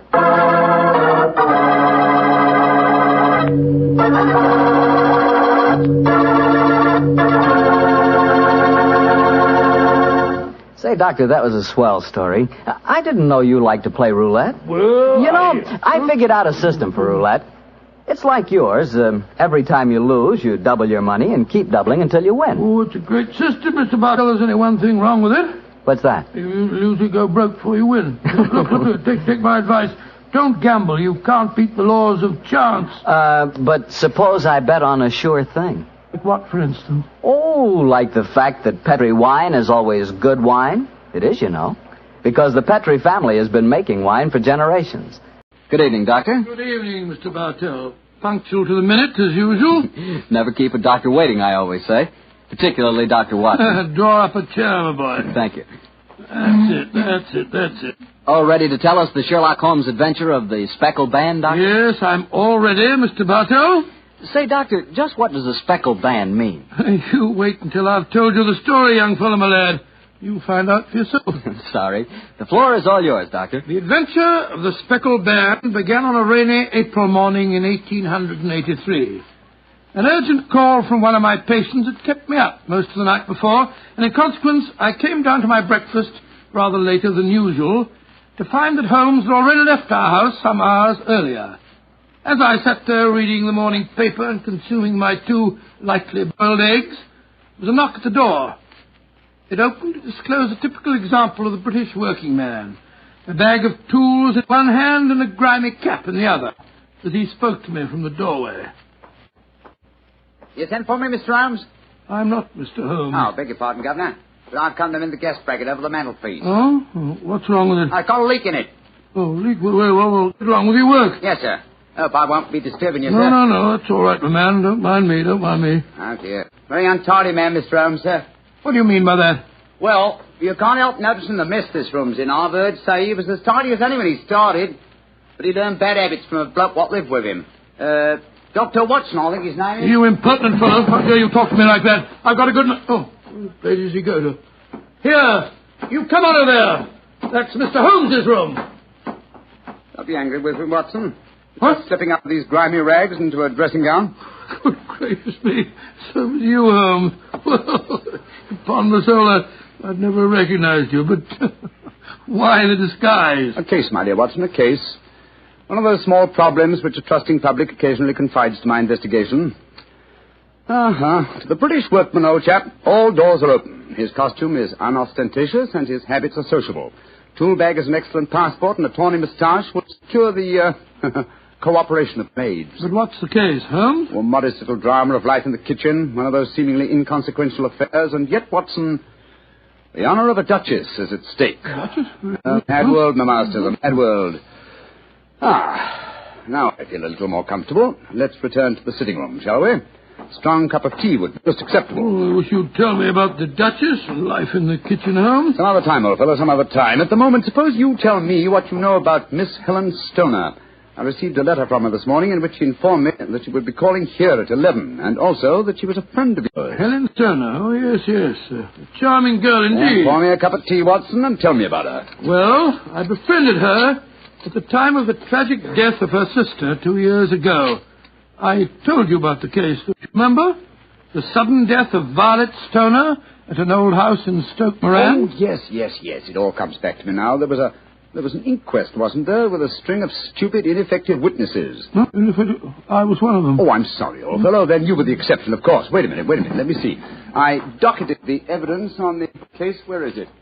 My scrapbook. Here we are. Let me see.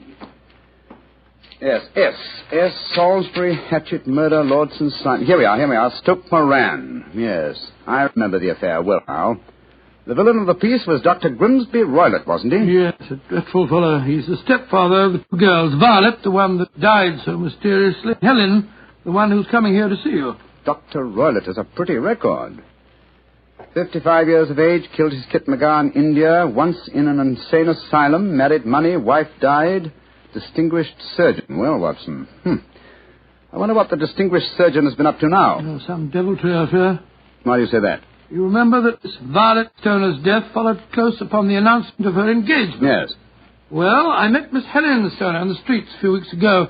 She told me that she'd just become engaged to a young fellow in the army who was leaving for the Far East. She was very upset at the thought of being alone with her stepfather at Stoke Moran. Oh, naturally it was. Dr. Roylott stands to lose a considerable sum of money in the event of his stepdaughter's marriage. Yes, they both had a trust fund which he administered only as long as the girls were unmarried.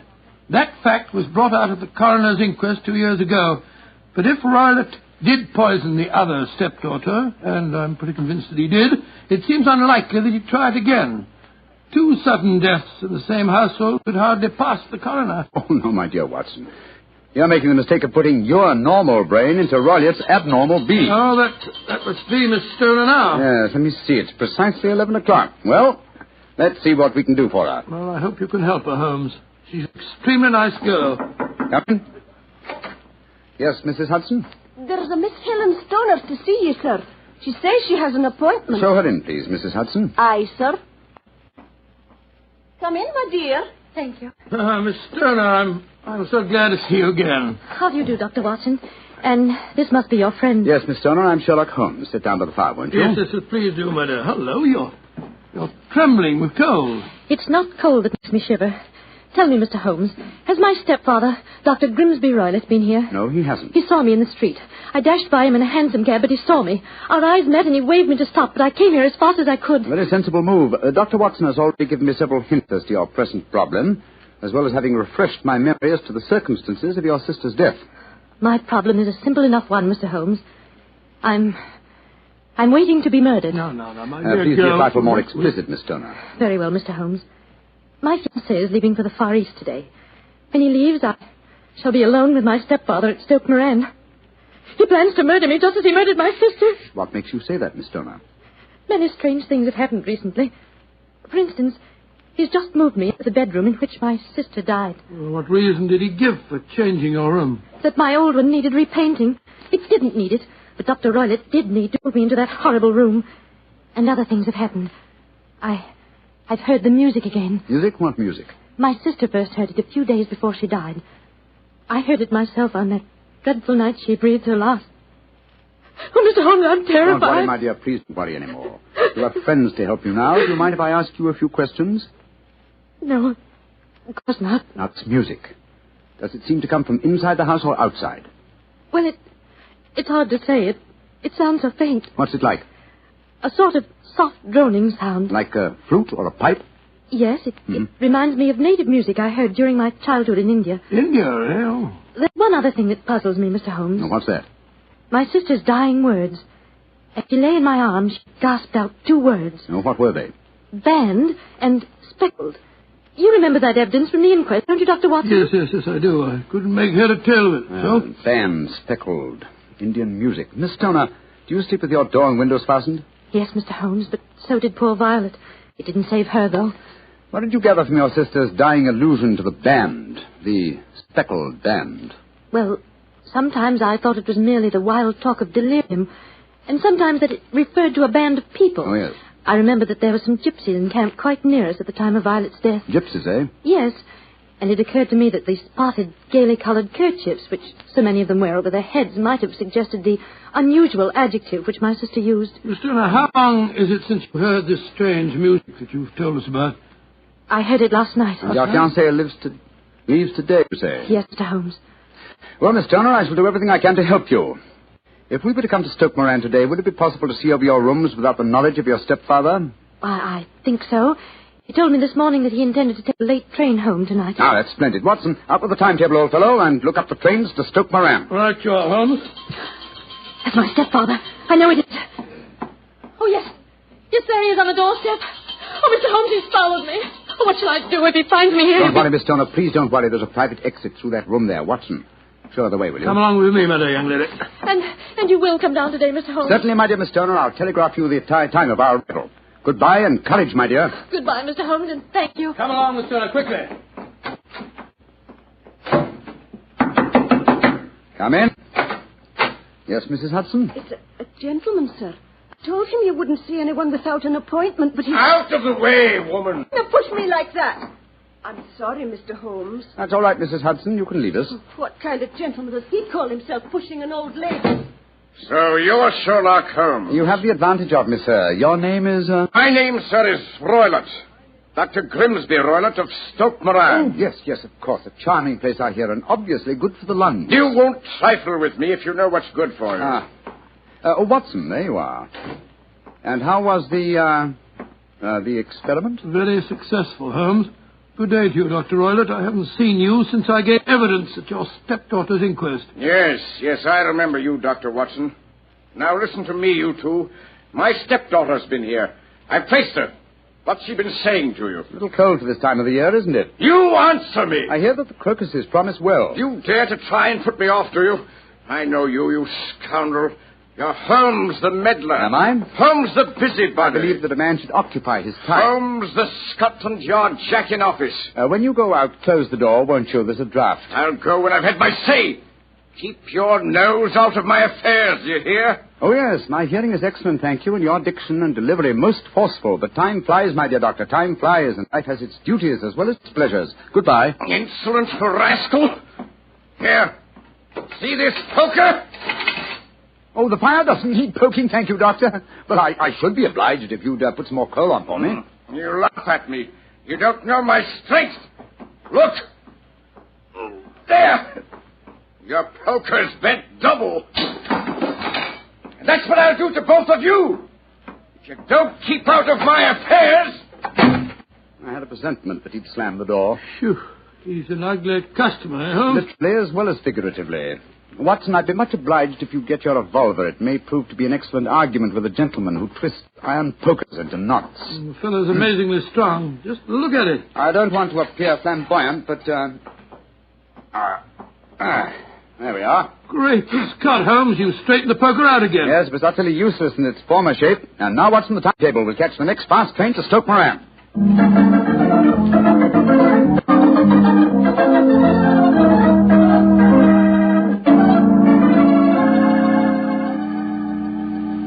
Oh, Mr. Holmes, Dr. Watson, I'm so relieved that you've come.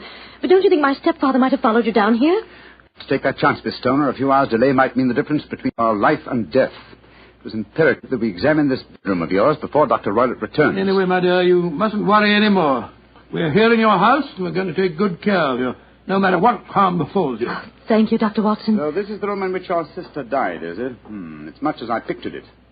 And Dr. Roylott's room adjoins this one, you say, Miss Turner? Yes, Doctor, on that side.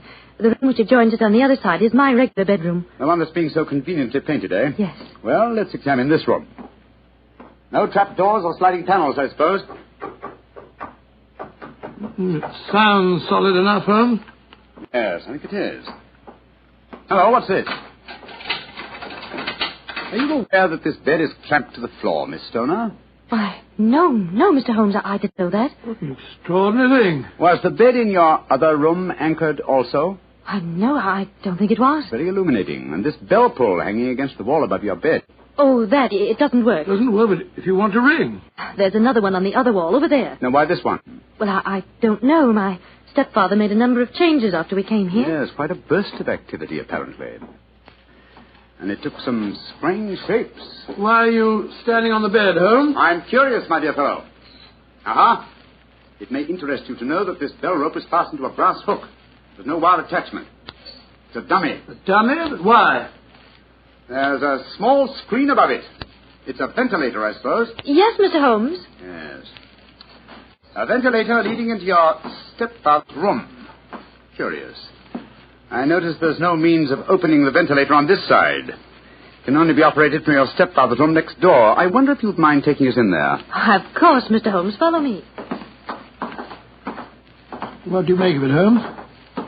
There's devil's work afoot, old chap. Here we are, Mr. Holmes. It's much the same as the other room. A bit bigger, perhaps. That large safe against the wall seems to be an unusual piece of bedroom furniture. What is it, Miss Stoller?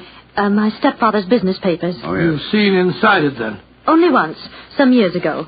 I remember that it was full of documents. What's this saucer of milk doing on top of it? Does Dr. Roylott keep a cat? No, but he does have a cheetah and a baboon as pets. He brought them with him from India. Well, Holmes, cheetah is just a big cat. True, but I doubt if a saucer of milk would go very far in satisfying the appetite of a cheetah. Well, I think I've seen enough. This matter is too serious for hesitation. Your life may depend upon your following of my instructions, Miss Homer. I'll do anything you say, Mr. Holmes, anything. Is that village inn I see through the trees from this window? Yes, the Queen's Arms. Your bedroom windows would be visible from there. Yes, Mr. Holmes. Very well, then. Watson and I will go there now and obtain accommodations. When your stepfather returns, you must confine yourself to your room on the pretense of a headache. You follow me? Perfectly. When Dr. Roylott returns for the night, you must open your bedroom window and put your lamp on the sill as a signal to us at the inn. Then withdraw quietly to your usual bedroom, the one that's being painted. I'm sure that you could manage there for one night. Of course. But what will you do? When we get your signal, Dr. Watson and I will come here and spend the night in your dead sister's room. We are going to solve this mystery of the dummy bell rope and the unusual ventilator and the strange music in the night.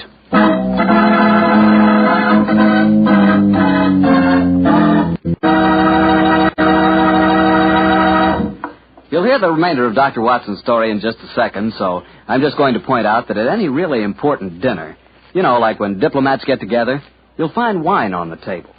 Because for years it's been a known fact that good wine makes good food taste better. Prove that to yourself tomorrow night by having your dinner together with a glass of Petri wine. If you prefer a red wine for any meat or meat dish, try a Petri California Burgundy. That rich, hearty red Petri Burgundy is really out of this world. Now, if you'd rather have a subtle, intriguing white wine, let's say to go with chicken or fish, then try Petri California Sauterne. But Sauterne or Burgundy, to make sure it's good, make sure it's Petri, won't you? Well, Doctor, it's a rattling good story so far. What happened next? You went to the local inn, I guess, and waited for that lantern to appear in the bedroom window at Dr. Roylott's house? That's right, Mr. Bartell. We had an early dinner at the Queen's Arms and then retired to our upstairs bedroom and sat there side by side, puffing away at our pipes, our eyes straining through the darkness for that telltale lantern to give us the signal that there was dangerous work ahead for us. As we sat there discussing the various aspects of the case, I remember that Holmes was very concerned about my own safety. Watson, I really have some scruples about taking you with me tonight. This is an infernally dangerous business. What about that poor girl, alone in the house with that fiend Roylott? I can handle the case by myself, old chap. I'm coming with you, Holmes. You speak of danger. You haven't seen more in those rooms than was visible to me. No, but possibly I've deduced a little more, and I imagine you saw all that I did. No, I saw nothing remarkable except the bell rope, and what purpose that could answer, I confess, is more than I can imagine. You saw the ventilator, too. Yes, but I don't think it's such an unusual thing to have an opening between two rooms. It's so small that a mouse could hardly pass through it. True, but at least you will admit there was a curious sequence of coincidences. A ventilator is constructed. A bell cord is hung from it. A lady sleeps in a bed directly below the ventilator, a bed that is anchored to the floor. A lady dies. Well, I begin to see what you're driving at, Holmes. Look. There's a lantern in Miss Turner's window. It's our signal, all right. Come on, Watson. Our night's vigil begins.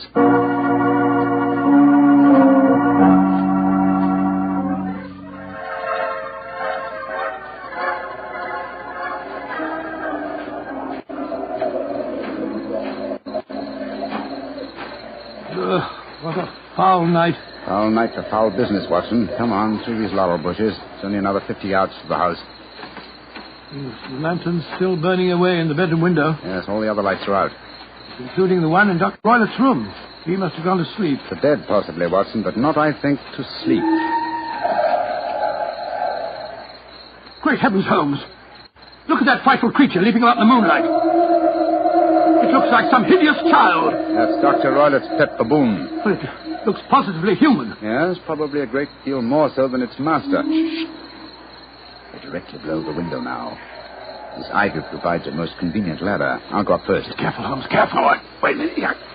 I hope the thing's strong enough to hold us both. We look pretty stupid on our backs in the mud. Get a hand with you, Holmes. I can't quite get my leg up over this window ledge. Oh, thanks, old boy. Oh, say, phew. Now to close the window shutters. This room looks exactly like the same as it did this afternoon. These sound would be fatal to our plans. Keep the lamp covered, so that if the ventilator is open from Dr. Roylett's room, no light will show from in there. That's it. Why are you carrying that stick, Holmes? Prepared for a visitor that I expect before the night is over. A visitor who will herald his entrance with faint music from an Indian pipe. You mean the music is a signal? Exactly, old fellow. The signal to an accomplice who can enter a room with locked doors, an accomplice who kills and leaves no trace. You mean that... Shh, no more talking, Watson. I'll sit on the edge of the bed here. You sit on that chair. Have your revolver ready in case you should need it. Right you are.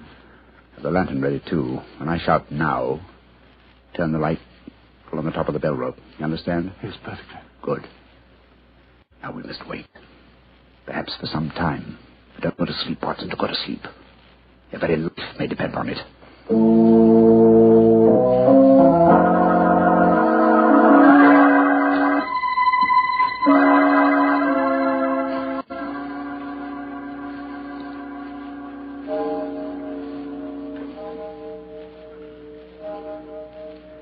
Watson. Yes? You're not smoking, are you? No, Holmes. I smell tobacco smoke. Must be drifting through the ventilator. Exactly.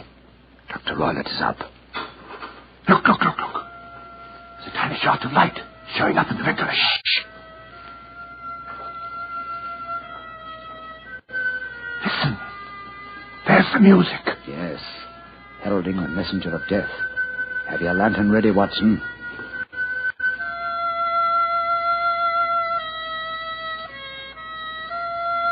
Now, Watson, now! Great heavens, it's a snake slithering down the bell rope. You can't kill it with that stick, Holmes. Out of the way. Let me get a shot at it. I'm going to drive it back the way it came. Get out. There it goes. Back through the ventilator. Oh. What a fiendish plan.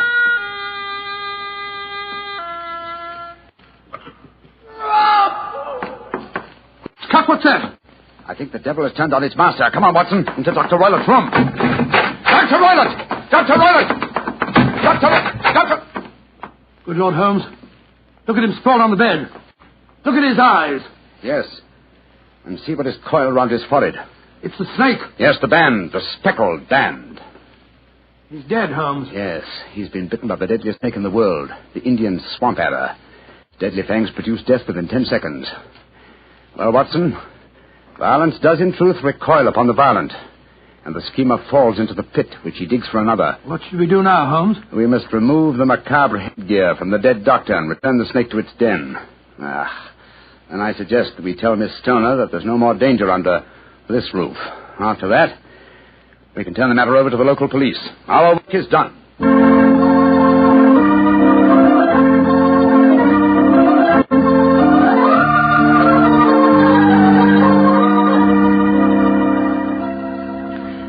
Holmes, Dr. Watson, I can't tell you how grateful I am that you brought me back into Baker Street. Stoner, it would have been inhuman to leave you in that house of horror and death. We have a spare bedroom, and Mrs. Hudson is a motherly and understanding woman, and I can assure you that Dr. Watson and I will be delighted to have you stay with us here until you've decided on your future plans. Yes, of course we will, my dear. As a matter of fact, it'd be rather refreshing to have a touch of youth about the place. You're both so kind. Mr. Holmes, I think it's wonderful how you foiled my stepfather's devilish plans. Yes, wasn't it a remarkable example of logical deduction? No, it wasn't, old fellow. At first, your mention of the gypsies, Miss Turner, and the use of the word ban put me on an entirely wrong scent. However, when we examined the fatal room, I drew the obvious conclusion. The dummy bell rope, the ventilator, and the immovable bed. Yes, old fellow. It instantly gave rise to the suspicion that the rope was there as a bridge for something coming through the ventilator and traveling to the bed. I once thought of a snake. When I saw the saucer of milk on top of the safe, my suspicions crystallized into certainty. Oh, it was a fiendish plot. Yes, an extremely clever one, too. Exactly. My stepfather must have trained the snake to return to him when he played the music. Yes, he put it through the ventilator with the certainty that it would crawl down the rope and land on the bed. It might or might not bite the occupant. Perhaps she might escape every night for a week, but sooner or later she must fall a victim. Thank heaven I came to you, Mr. Holmes. Amen to that, Miss You know, Turner. Holmes, if you hadn't lashed at the snake with your stick, I bet it wouldn't have turned back on its master. True, old chap. In that way, I am no doubt indirectly responsible for Dr. Grimsby Roylett's death. But I can't say it's a fact that's likely to be too heavily on my conscience.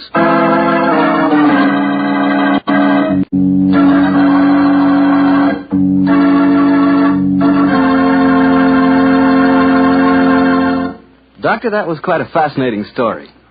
You know something? I'm not exactly a coward, but no kidding, my toes really curl when I get mixed up with snakes. Oh, not alone in that respect, Mr. Bartell. I must admit that I like to have a revolver and at least 20 feet between me and any snake who wants to cross my path.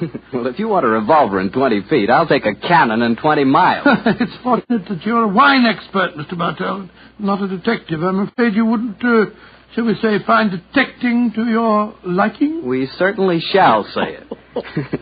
And incidentally, I'm not a wine expert, Doctor. All I know about wine is that it either tastes good or it doesn't. And I also know that Petri wine always tastes good. The Petri family sees to that. And now let's keep our weekly appointment. Good evening, Dr. Watson. Good evening, Mr. Bartell. Draw up a chair. Thank you. That's it. By the way, do you know what date it is? November 5th, isn't it? That's right. In England, it's known as Guy Fawkes Day. Have you ever heard of it? It's something to do with a gunpowder plot, isn't it? Yes, Mr. Bartell, it is. And as Sherlock Holmes and I had a very unusual adventure on the 5th of November many years ago, it seems appropriate that I should tell you about it tonight. But before I begin, I think it might help you to appreciate the true flavor of the story if I tell you a little about the origin and the customs of Guy Fawkes Day. It's a swell idea, Dr. Watson. Well, my boy, on November the 5th, 1605, exactly 340 years ago today, King James I was about to attend the opening of Parliament when a plot was discovered to blow up the House of Lords during the ceremony. And the chief conspirator was Guy Fawkes, I suppose? Yes, he was. He was captured in a vault immediately below the House of Lords, a vault full of barrels of gunpowder. Of course, he and his fellow conspirators were executed. And ever since then, November the 5th has been known as Guy Fawkes Day. Well, how's it celebrated, Doctor? Well, it's a great time for the youngsters, Mr. Bartell. They black their faces, throng the streets, begging for pennies, and build bonfires in which to burn effigies of Guy Fawkes. These effigies are life-size dummies, stuffed with straw and dressed in old clothes. The children parade them in the streets chanting rhymes. Well, now, let me see. Pleased to remember the 5th of November. Guy Fawkes Guy, hit him in the eye. The kids must have quite a time. Sort of like Halloween, huh, Doctor? Yes, not unlike it, my boy. Well, now that I've told you something about the customs of Guy Fawkes Day, I'll get on with my story. It began just before lunch, I remember, on November the 5th, 1899. The day was foggy and cold, and Holmes and I were seated each side of a blazing fire in our Baker Street rooms. From outside, we could hear the sound of voices laughing and singing. Suddenly, Holmes rose and crossed to the window, opened it, and looked out.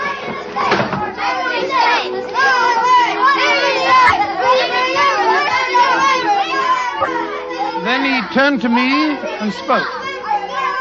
Children are having a great time, Watson, aren't they? Yes, it cost me a shilling worth of pennies to walk here this morning. Has it occurred to you, Watson, that the gunpowder plot offers very promising material to the speculative mind? In what way, Holmes? I say it's confoundedly chilly in here. Don't you think you might shut that window? Sorry, old chap. as I was saying, the gunpowder plot offers very promising material to the speculative mind. I made something of a study of the historical records of the case. There is more than a little evidence to suggest that King James was never in any real danger. Never in any danger? Well, what makes you say that? Knowledge of the proposed dastardly scheme came to light early. But James Stuart, King of England, the possessor of a shrewd and diabolical mind, used the spectacular discovery of the plot to try and bolster his waning popularity, as well as to justify increased religious persecutions. Well, that's the first I've heard of it, Holmes. I dare say, old fellow, but it's true just the same. I'm afraid James Stuart, King of England, was an unscrupulous tyrant. Come in. Oh, yes, Mrs. Hudson? There is a gentleman to see you, Mr. Holmes. He said it was very important. He asked me to give you his card. Oh, thank you, Mrs. Hudson. Oh, ask him to come up, please, will you? Aye, sir. Who is it, Holmes? A gentleman with a remarkably fine sense of timing. Read his card for yourself. Let's have a look. Mr. James Stuart. Great Scott, that's an extraordinary coincidence that he should arrive just as we're talking about James Stuart, King of England. Come in. Mr. James Stuart. How do you do, Mr. Stuart? My name is Sherlock Holmes, and this is my colleague, Dr. Watson. How do you do, sir? How do you do? Mr. Holmes, you've got to help me. I'm walking about in mortal fear of my life. You've got to help me. Mr. Stuart, I suggest that you sit down. I'll do anything in my power to help you, but you must compose yourself first and tell me quietly what it is that's frightening you. How can I compose myself when I may be dead within a few hours? No, Mr. Stuart. I'm a doctor. I really think if I were to give you a sedative that you'd find... How can you talk of sedatives when I... My heart. Doctor... My heart. All right. Now, here, let me help you into this sofa. There you are now. Imagine That's Brandy it. would be in order, Watson. Yes, Holmes, and I'll give him some digitalis. A fellow with a bad heart like this shouldn't allow himself to get so excited. Here you are, Mr. Stuart. Drink this. No. That's it. And now this, Mr. Stuart. What is it? It's digitalis. Very well. There now. Feel better, sir? Yes, Mr. Holmes. Yes, I do. You're right. I shouldn't get so excited. My heart can't stand it, you know. Watson, is he well enough to talk, do you think? Yes, if he doesn't excite himself again. I'll be careful, Doctor. I'll take it quietly. Mr. Holmes, when you saw my card just now, did it strike any responsive chord? Naturally, sir. Who could fail to be intrigued when a James Stuart calls to see one on Guy Fawkes Day? It isn't just coincidence that my name is James Stuart. I've got royal blood in my veins. People know of it. And that's another reason they're out to kill me. They're jealous of my heritage. Every instinct I have is a royal one. Now, you gentlemen know that falconry is a king's sport. And my greatest hobby is the breeding and the training of falcons. Mr. Stuart, please, Mr. Stuart. Owing to the state of your health, I suggest that you be as economical as possible in your explanation. In fact, I think it might be better if I were to question you. Very well, Mr. Holmes. Now, you say that your life is in danger. What evidence do you have to substantiate that claim? My cousin, Guy Falconby, has threatened it. You see, Mr. Holmes, he and I are the only heirs to a wealthy uncle. His fortune will go to the surviving heir.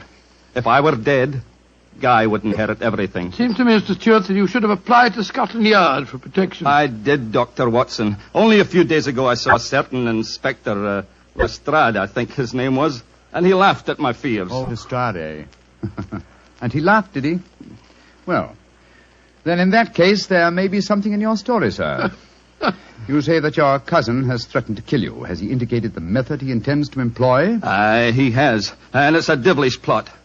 Guy has a bitter, twisted sense of humor, gentlemen, even when he's planning as dastardly a thing as a murder. I am James Stuart. He is Guy Falconby, which is near enough to Guy Fawkes. Today is the 5th of November, and he's planning to blow me up. Oh, come, sir. You can't expect us to believe that. But it's true. He warned me. And the celebrations that are going on in the streets of London today would make a rare cloak for his activities. I must confess, Mr. Stuart, that I find your story most unconvincing. All your evidence appears to depend on conversations held between you and this cousin of yours. You have no facts, sir, to substantiate your claims. But I have. Then please let us hear them. I live at 23 Cavendish Square. A week ago, the house next door to me was let to a new tenant. Almost immediately, workmen became very active there. They were digging in the cellars, Mr. Holmes. I could hear the sounds of picks and shovels through the walls. Digging in the cellars? That does sound significant, doesn't it, Holmes? Extremely. Did you observe any other activities of the workmen, Mr. Stuart? Mr. Holmes, vans have been delivering large packing cases to the basement during the last 2 days. Mm-hmm. I know what's in them, too. It's gunpowder. I tell you, they're planning to blow me up today. No. Steady. You mustn't excite yourself again. What shall I do, Mr. Holmes? I think, sir, it would be better for you to rest here for a while and then go to a nearby hotel. I would suggest the Shaftesbury. And wait there until you hear from us. And where are you gentlemen going? Watson and I, after donning suitable disguises, will visit the house adjoining yours in Cavendish Square. I think an examination of the cellar there might prove most illuminating.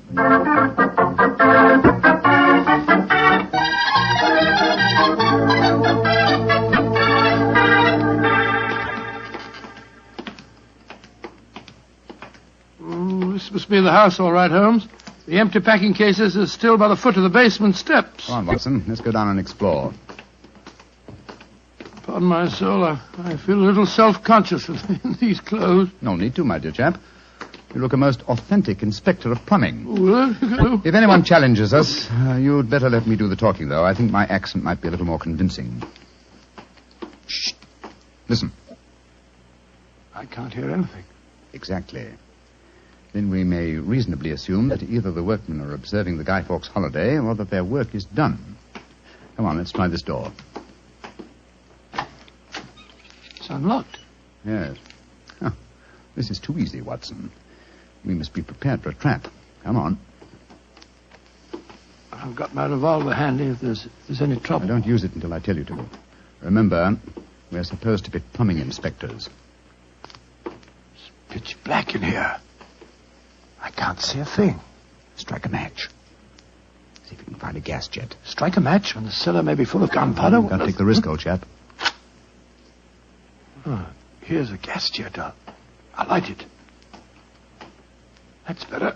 Now we can see a little. Uh-huh. I think the workmen have completed their job. See that new wood forming a crude door in the corner over there? Where does it lead to, do you suppose? Let's find out.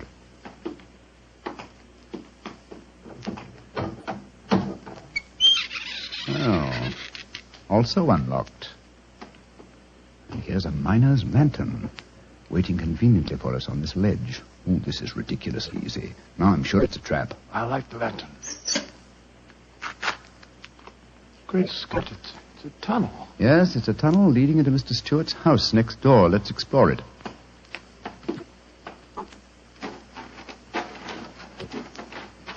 Look, Holmes. Look at the barrels. I bet they're full of gunpowder. Undoubtedly. We'll observe the fuses as well. Yes, the complete equipment for another gunpowder plot. I can't believe my eyes. What a fantastic plan, but how could the murderer be certain that Stewart would be killed in the explosion? I think that's easily answered, Watson. Remember Mr. Stewart's bad heart? In his present state of apprehension, an exploding firecracker would be enough to kill him. I suppose so. Hello? What's this lying on the floor? Curious. It's a funny strip of silk with a little ring on the end. Let me see it, Watson. Aha. This seems to be familiar. By Jove! I believe it's a Jess. A Jess? What on earth's that? The last piece of evidence necessary to confirm the conclusion... Come out of there! And keep your hands above your heads! I've got a revolver! Right, you are, Governor. We ain't doing no harm. Now, remember, Watson, I'll do the talking.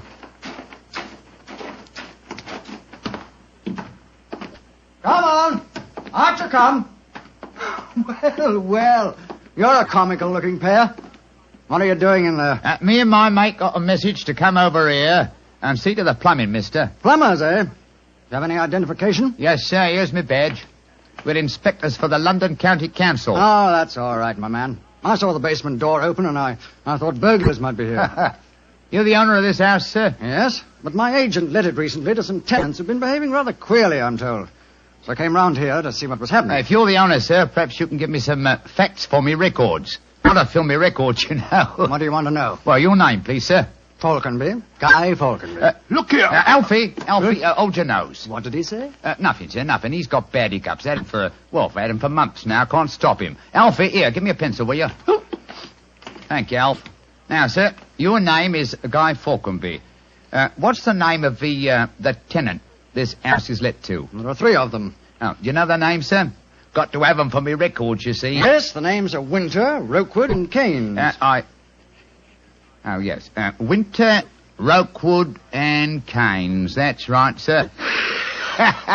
Sounds as if they might be a firm of solicitors, don't they, sir? Well, perhaps they are. I haven't met them.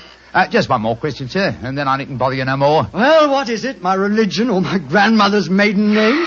No, sir, no, nothing like that. I just wondered who lived in the house next door on that side.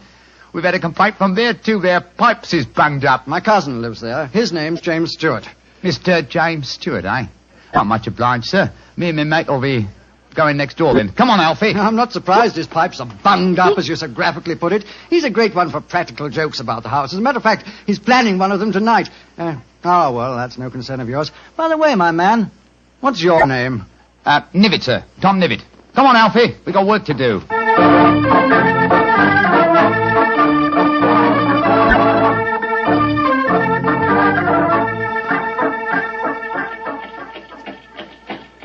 Holmes, I wish you'd tell me what's going on. Why have we taken this cab back to Baker Street? Get out of these clothes. They've served their purpose. Now there's more serious work afoot. Well, I'm still confused about our interview with Guy Falconby. Why did you say your name was Tom Nivitt? More touch of vanity, old fellow. Vanity? How do you mean? Well, consider the names in this case so far, Watson. James Stewart says that he's been threatened by Guy Falconby. A name, as Mr. Stewart points out, not unlike Guy Fawkes. Do you recall the names of the three tenants that Mr. Falconby gave us a few minutes ago? Yes. Winter, Rookwood, and Keynes. But what's that got to do with it? A great deal, my dear fellow. Thomas Winter, Ambrose Rookwood, and Robert Keynes were the three men executed with Guy Fawkes in the original Gunpowder plot in 1605. Good Lord. Where does Tom Nivitt, the name you gave yourself, fit into the picture? Thomas Nivitt was the Westminster magistrate who arrested the conspirators. Since the would-be murderer has such an academic knowledge of the original plot, I thought I'd let him know that he was up against an opponent worthy of his skill.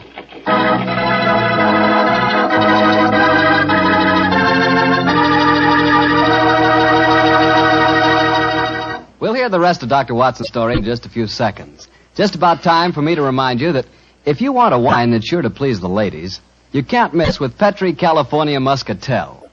That's because Petri Muscatel is a golden wine with one of the most luscious flavors you ever tasted. Did you ever taste a big, plump muscat grape that's ripened in the sun? If you have, then you know what to expect when you taste Petri Muscatel. It's a wonderful wine. Perfect after dinner and swell when company comes. Just remember that, won't you? Petri Muscatel. Well, Doctor, you and Mr. Holmes were certainly having yourselves quite a Guy Fawkes day. What happened when you got back to Baker Street? We quickly changed out of our disguises and back into our ordinary clothes.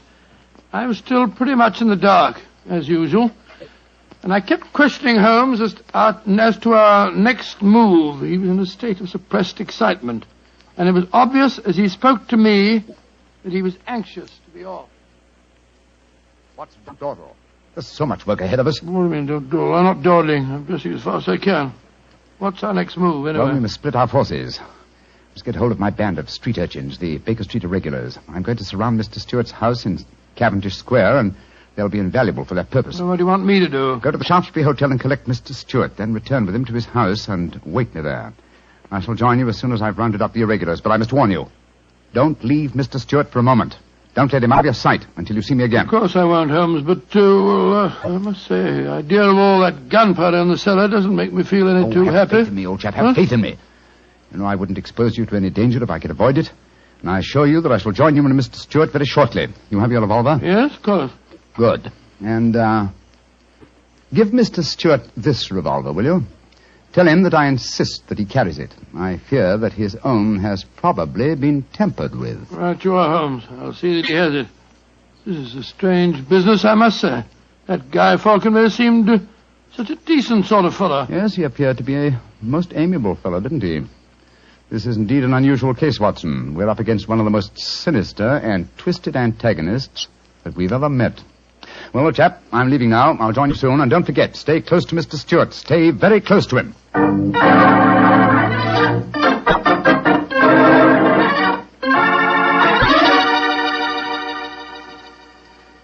Dr. Watson, I wish your friend were here. No, don't get so excited, Mr. Stewart. He'll be here any moment now. You've still got the revolver that I gave you? Yes, it's in my pocket. But what's the good of a revolver if there should be an explosion? Answer me that if you can. No, you must have faith in Mr. Holmes, sir. He's arranging now to have this house of yours surrounded by his band of street urchins. They'll see that no one gets to the cellar next door to light the fuses. A bunch of children. How can they do anything? You don't know the Baker Street irregulars, Mr. Stewart. And it's a perfect day for them to operate. As black-faced boys begging for pennies, they'd pass unnoticed anywhere. I hope you're right. But I have a premonition, Doctor. There's going to be a tragedy. I know it. Now, take it easy, sir. Remember your heart. You're in splendid hands when Sherlock Holmes is on the case. Here he is now. Holmes, I say, I'm glad to see you. You received your visitor yet? Visitor? We've seen no one. Then be on the alert. I've just been questioning the boys surrounding this house. A few moments ago, some children pulled a small cart up to the back door. A cart containing a life-size dummy. My irregulars thought that it was an effigy on its way to a bonfire. Why shouldn't it be, Holmes? I have reason to believe that it's someone visiting you in disguise, Mr. Stewart. A visitor who is mounting the back stairs at this very moment. You've got to stand by me, Holmes. You've got to protect me. Don't worry, sir. Come in. Look at that apparition. Great Scott, a Guy Fawkes dummy. A dark lantern in his hand, and it's walking. And also talking, I trust.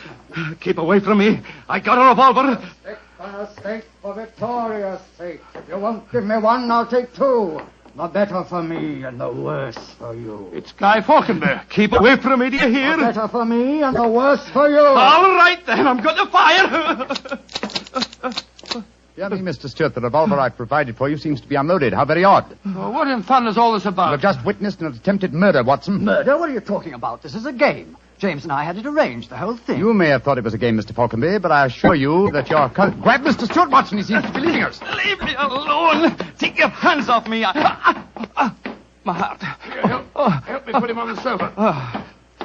That's it. I'll get him some digitalis. Look, I don't want to appear unnecessarily stupid, but will someone tell me what this is all about? With pleasure, Mr. Falkenberg. Your cousin had planned one of the most fantastic murder plots that I've ever encountered.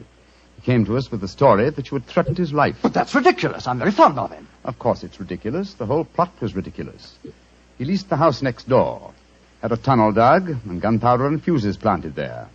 Even entered the name of the tenants as Winter, Rokewood, and Keynes to give the apparent plot a further authenticity. You mean my cousin was the real tenant? Certainly he was. However, he was clumsy enough to drop that piece of silk with the wire ring on the end that you found in the cellar, Watson. Thing you called a jess. And what's a jess? It's a strap that goes round a falcon's leg to which its leash is fastened. You will remember that Mr. Stewart informed us that falconry is his hobby, and it therefore indicated that he had been in the cellar and consequently must have known about the whole plot. And all he was trying to do was to build up in our minds the belief that his cousin was trying to kill him. Exactly, my dear fellow. Had we believed him, of course he could have shot you just now, Mr. Falkenby, in apparent self-defense. Good Lord, what a fantastic plot.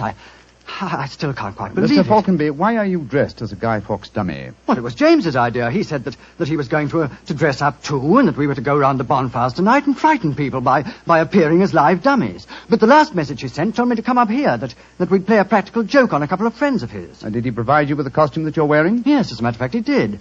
Have you searched the pockets for any weapons? No, but I will. All right, and while you're doing that, I'll examine this dark lantern. How's your patient, Watson? Well, I've given him some digitalis. Now I'll get him some brandy. I can't find anything in the pockets. Here's the answer, my friends. Look here. Inside the lantern is a dagger. Your cousin planted it there to substantiate the claim that you were trying to kill him. Had his plans worked, you would have been dead, Mr. Falkenby, before you could have told us the truth. Here, come back here, Mr. Stewart. James! He slipped out of the door. Confound it! He's faking the heart attack. Come on, Watson, after him.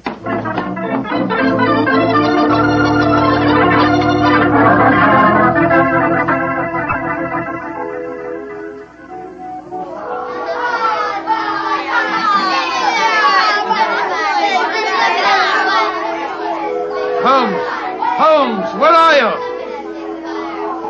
Out of the way, please. Blarney, here comes the Lord Mayor of London, chums. Excuse me, please. I'm trying to find a friend of mine. Most important. Holmes, where are you? Here I am, Watson. I hear you calling me. Out of the way, please. I'm coming, Holmes. Why don't you send the postcard? You got away from me in the crowd. I'm afraid Mr. Stewart got away from us. Well, we'll never find him in this mark. Not too old fellow. He's a dangerous man. There's no knowing what he may do. Where are the irregulars? There's Wiggins. Wiggins? Hello, Mr. Elms. Wiggins. Dr. Watson. Did you see a man run out of that house a few minutes ago? No, Governor. Governor. Perhaps Charlie did. Hey, Charlie, come over here a minute. It's Mr. Holmes. All right. I bet Charlie didn't see anything, though. He's got some savvy girl with him. Hello, Mr. Holmes and Dr. Watson. Hello, Charlie. Hello, Charlie. Did you see a man run through this crowd a few minutes ago? A tallish man with a grey moustache? Yes, I did. A man came running out of the house over there. That's the house. Where'd he go? He ran down toward where the shops are. And he stole our dummy, he did. The one we are going to burn in the bonfire. I tried to stop him, but he got away. Holmes, look up there on the roof. There's a figure. By Jove, I believe it's James Stewart. That's the man. He's the one that stole our dummy. He's standing up on the roof. He's going to jump. If he does, he's going to land in the bonfire. There he goes. He is jumping. Right into the middle of the fire. It's awful. He'll be burned to death. Don't worry, Wiggins. There wasn't a man who fell into the bonfire. What do you mean? From the gyrations that the figure performed as it fell, my dear Watson, I'm convinced that Mr. Stewart threw the stolen dummy to try and put us off the track. Then Stewart's still up there. He is, Watson. Come along, old boy. It's up on the rooftops for us. Up on the rooftops.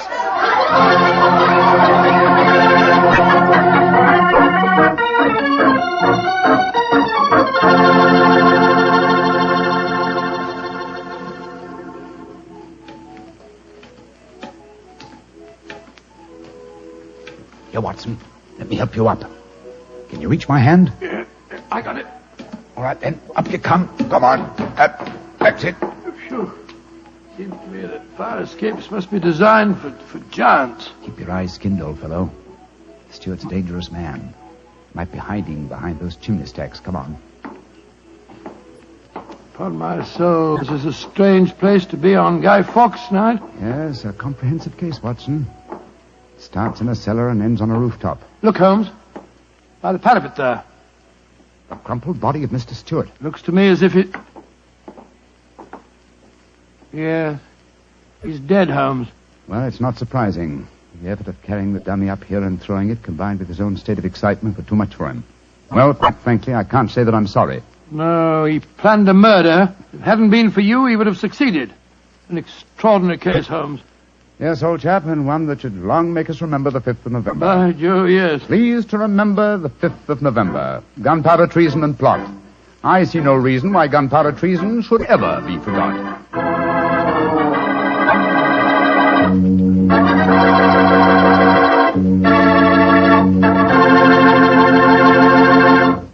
Well, Doctor, as you boys would say, that story was a bit of exciting, what? Yes, and even now I sort of lose my breath when I remember climbing that fire escape. You know, Doctor, those two fellas certainly went out of their way to celebrate Guy Fawkes Day. Now, take me. When I got a little celebrating to do, I like to do it quietly. Some friends, a glass of port. Yeah, Petri port, of course. What else? Leave it to you.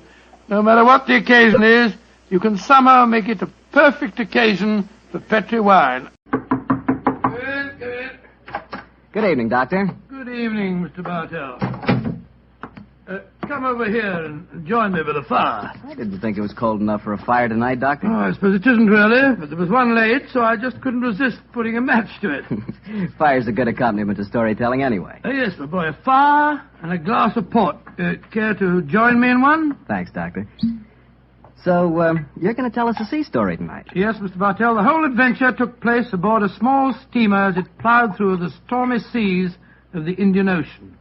Here's your glass, my boy. Thanks. And what were you and the great Sherlock Holmes doing on the Indian Ocean, may I ask? We're on our way to Calcutta to solve the case of the vanishing elephant of Parbutipur. Oh, yes, the story you told us a few weeks ago. That's quite right, my boy. It's in the summer of 1894 that we left Liverpool aboard the steamship Lucifer. It wasn't a large ship, and as both the Mediterranean and the Red Sea proved somewhat, shall we say, unfriendly, I may tell you the first part of the voyage was quite unpleasant. In fact, until we left Aden, I'd spent most of the time in my cabin. I'm not much of a sailor, you know. However, as we headed eastward towards Colombo, the weather cleared up a bit, and I came on deck and joined Holmes.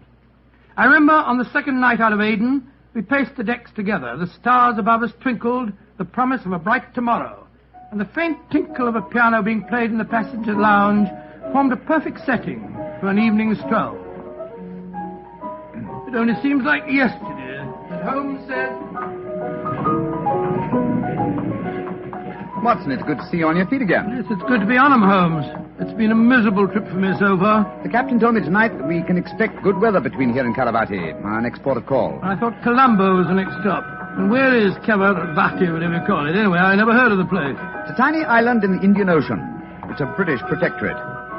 Those are the only facts I was able to glean from the encyclopedia in the ship's library. Did you ask the captain why we're stopping there? No, I didn't. As we are traveling incognito, I felt it wiser not to ask too many questions. I find this incognito business something of a strain. Every time a steward calls me Mr. Hamish, I can't think who on earth he's talking to. Whereas I find myself answering to Mr. Mycroft almost automatically. By the way, old chap, now that you're going to mix with the ship's passengers, I suggest that you adopt a Scotch accent. It would seem more appropriate for a Mr. Hamish, and I don't want anyone aboard to suspect our true identity. I'll do my best, but I must say, Holmes, I think you're being unnecessarily mysterious. Possibly I've been influenced by reading too many of your rather florid stories of our adventures together. My stories are not florid. They're all perfectly true. Oh, don't be angry with me, old chap. Don't be angry, please. By the way, you'll be interested to know that I've unearthed a little mystery aboard this boat. I trust you to do that. Where is she? I mean, what is it? Oh, you observe that suite of cabins on the bridge deck above us? Yeah? What about them? Well, I've been watching them during my nightly strolls for the past 2 weeks. The suite is occupied, and yet the blinds are never raised. And I've never seen meals taken in there. I presume, therefore, that it must contain a private galley and a cook. I don't see anything mysterious about that. It's probably occupied by some wealthy invalid. Oh, possibly. Another interesting fact is that the occupants are not entered on the ship's passenger list. It all sounds very mysterious. There's probably a perfectly simple explanation for it. In any case, you must save your energies for the problem that awaits us in India. You're Mr. Mycroft now, remember that. I will, Mr. Hamish. Mr. Mycroft? Yes, Mr. Hamish? Would you care to join me for a wee drop of brandy in the smoking room? Mr. Hamish, I shall be delighted.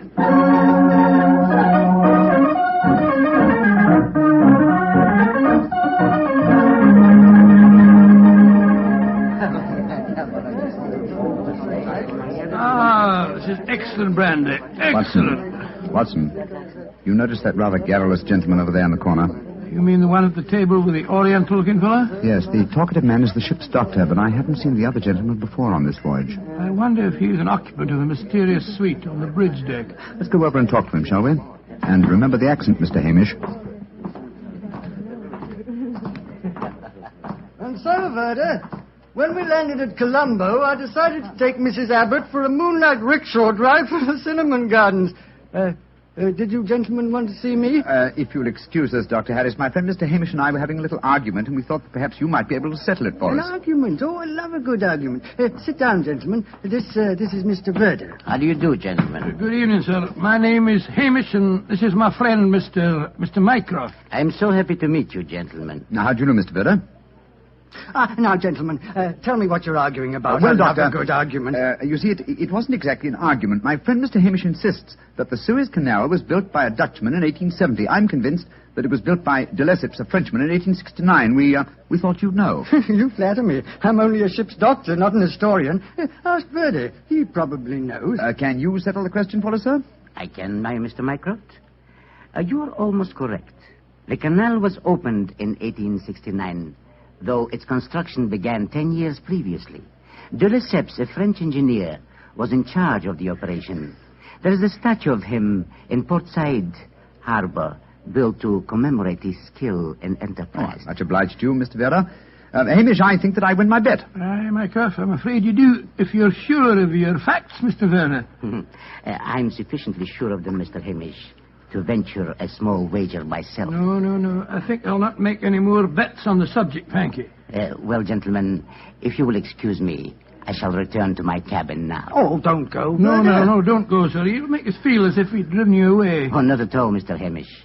I enjoyed meeting you both, but I have some letters to write. Good evening, gentlemen. He's a charming person. Charming and extremely knowledgeable. Bit of a bore, if you ask me. You two fellas enjoyed your trip? I'm just beginning to. It takes a little time to get my sea legs, you know. Dr. Harris, how long have you been on this ship? 4 years. This is my 23rd trip east on the Lucifer. Why? Well, there's something that puzzles me on board this ship. I'm assured that you would explain it to me. And what is it? Well, the suite of cabins on the bridge deck, who occupies them? Wouldn't you like to know? Aye, Doctor, we would, and that's why my friend asked you. Well, I'll tell you. Though it's supposed to be a secret. But there'll be no harm in telling you now, for we're dropping anchor off the island of Cavarati in the morning. In that suite of rooms, in that suite of rooms is the Rani of Cavarati herself. She has her own staff of servants and everything.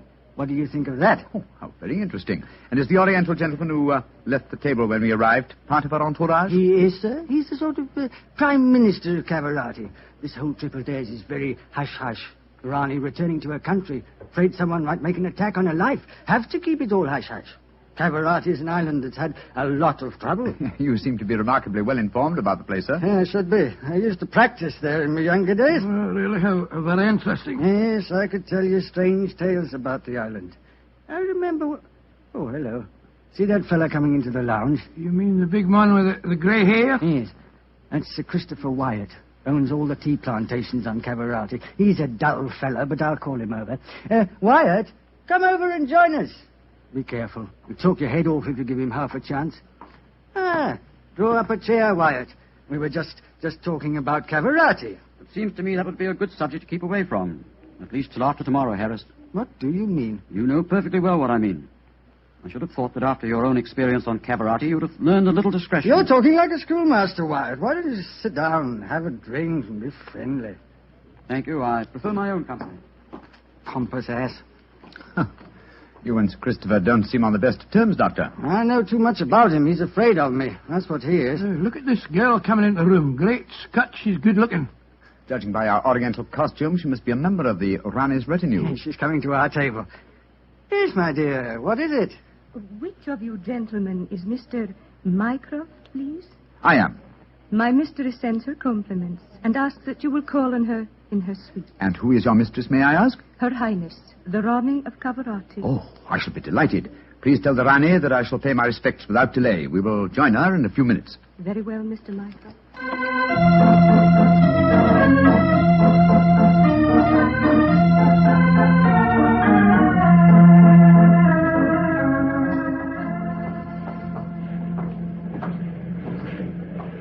You know, Holmes, this is pretty exciting. The girl that just brought us the message was a stunning creature.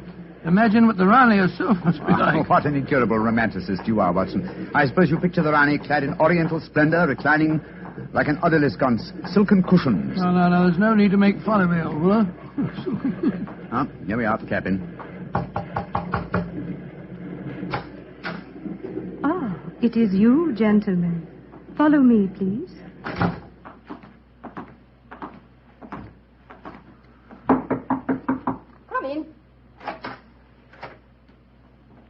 Her Highness, the Rani of Cavarati. All right, Regina, you can off it. Yes, Your Highness.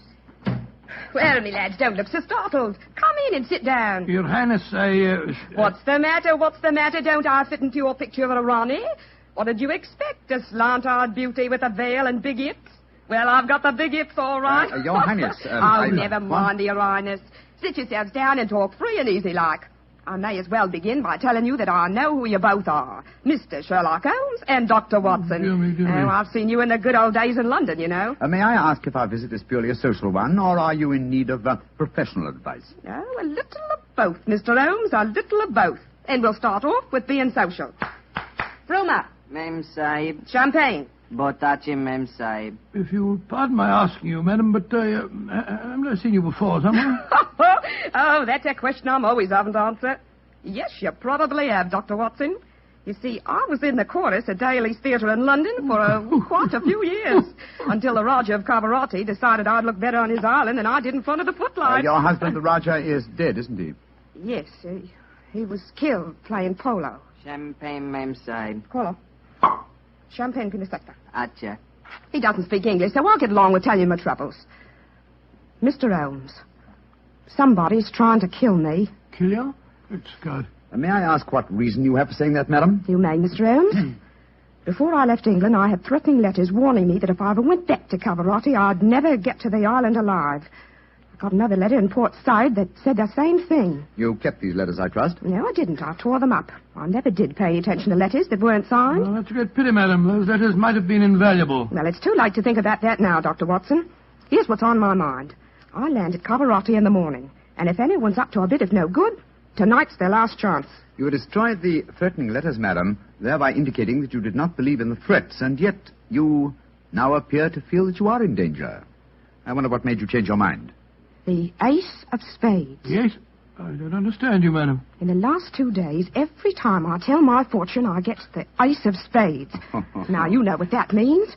Death. Oh, come now, madam. If you'll pardon my saying so, that's a very childish superstition. Well, the cards have never lied to me yet.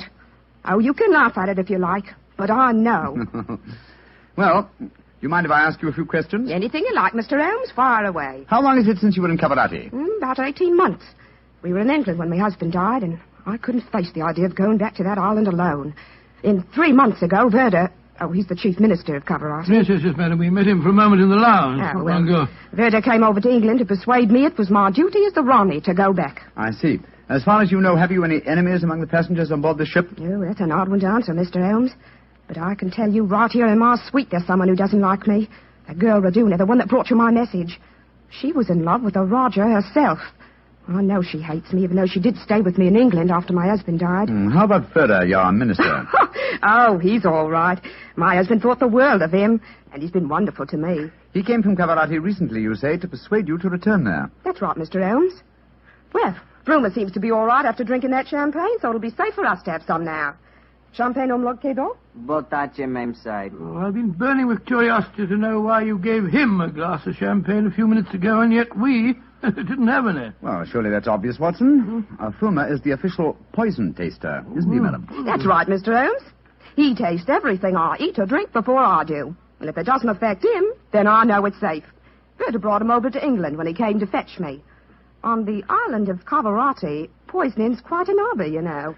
There were 2 people in the smoking room tonight who seemed to know quite a lot about your island. The ship's doctor, a rather garrulous gentleman by the name of Harris, and Sir Christopher Wyatt, who owns tea plantations on the island.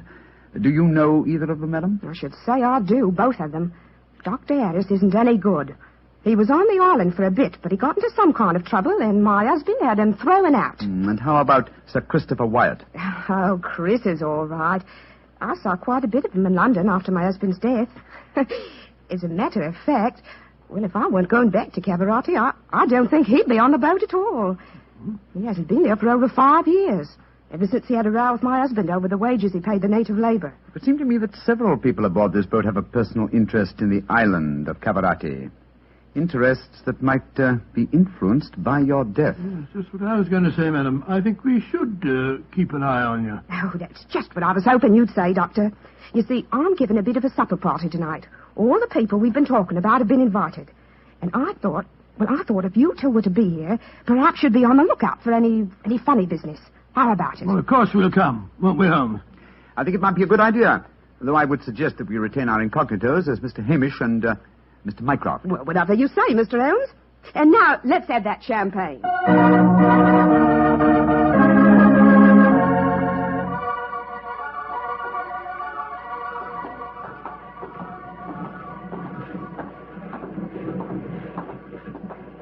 You know, Holmes, I remember the Rani when she was in the chorus at Daly's. She looked stunning in tights. There was one night I... Yes, no time, old chap, if you don't mind. At the moment, there's a question I want to ask you. Oh, sir? Is your medical bag fully equipped with all the antidotes to poison? Poison? It's ridiculous. How could the Rani be poisoned when she has a poison taster? My dear Watson, you mustn't... What the blazes... Come on, Watson. That cry came from the companionway. There are 2 figures struggling by the rail there. Good heavens! One of them has pushed the other down the companionway.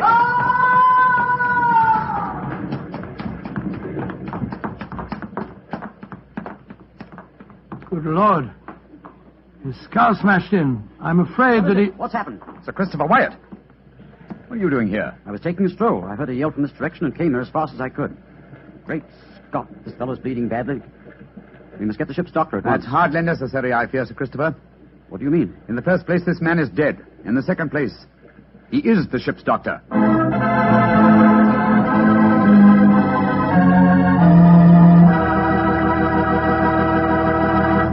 We'll hear the rest of Dr. Watson's story in just a second, so I'm just going to ask you to do one thing for me. Well, I should say for yourself.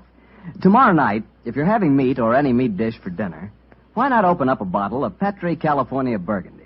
That wonderful, rich, red Petri Burgundy will turn your dinner into a real feast. You see if it doesn't.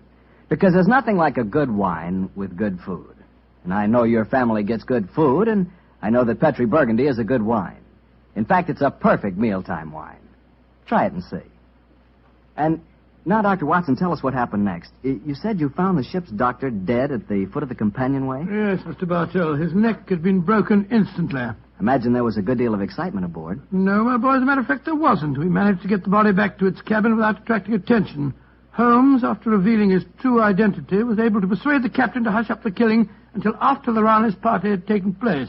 Oh, he didn't want to scare the murderer, I guess. What happened next, Doctor? Holmes and I returned to our cabin to dress for the party. Holmes, I remember, was in a state of suppressed excitement. He spoke quietly and deliberately. Watson, surely it's obvious why the doctor was murdered? Oh, it isn't obvious to me. It's elementary, my dear fellow. You are planning a subtle murder by poison. How wise to remove the one man who might save the victim's life, a doctor. Oh, you keep harping on poisoning. It seems to me that to be the last way a murderer would try to dispose of the Rani. Everything she touches is first tested by the poison tester. Exactly. That's why I call it a subtle murder attempt. Didn't you notice the physical attributes of Frumer, the poison tester? Which in particular, Well, Holmes? his unusually glossy hair, his remarkably clear complexion, his plump figure. Look here. Just tell me one thing, will you? What's that? I presume that in your medical bag you have a supply of magnesia. Naturally. Do you also have hydrated ferric oxide? Yes, I do. Splendid. Let's be off to the party. Oh, funny things to take to a party, I must say. That's true, my dear fellow, but I'm afraid that this party may not prove as convivial as the Rani thinks.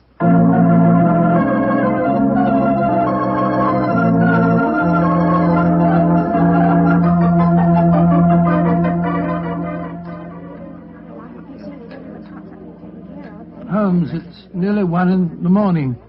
Everything seems to be going splendidly. It seems to be, Watson, but keep your eyes on the Rani. Yes, I have been. The poison testers tested everything that passed her lips. We Duck and Doris to you, Sir Christopher. You having a good time? Yes, indeed, thank you, Mr. Hamish. How about you, Mr. Mycroft? Oh, the Rani's a perfect hostess. Who could help having a good time? I don't think that girl Regina should be here, though. I don't want to be pompous, but after all, she's only a glorified servant. Possibly the laws of etiquette are not so strict in Cavarati as they are in London, Sir Christopher. Oh, perhaps you're right. But I don't trust the girl. There's something shifty about her. I've told the Rani more than once. Oh, well, I suppose it's none of my business. I think I'll try and persuade the Rani to sing us one of her old songs. He doesn't trust Raduna, and I don't trust him.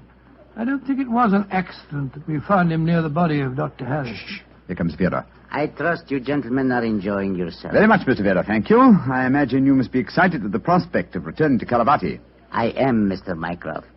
Though I only left it 3 months ago, it has seemed more like 3 years. Do you ken what time we'll arrive there? I am told that we shall be there in 5 hours, Mr. Hamish. Oh, look. The Rani's at the piano. She must be going to give us a tune. Yes. Let's move a little closer, shall we? Chris here has asked me to sing something. Yeah, my voice isn't what it used to be, and don't I know it. But me spirit's the same, and that's enough to put a number over. So, hold tight, boys. Here we go. My sweetheart's the man in the moon. I'm going to marry him soon. 'Twould fill me with bliss just to give him one kiss, but I know that a dozen I never would miss. I'll go up in a great big... Great Scott, she... Quick, Watson, your medical bag. I'll lock the door. Right, your Holmes. Bring some water, please. Help me. Oh, please, help me. What is the matter? Don't be frightened, madam. I'll take care of you. Thirsty. Give me water. Oh, such pain. All the symptoms of arsenic poisoning. Now I know why Holmes asked me if I had any magnesia and ferric oxide. Do something for me, Doctor.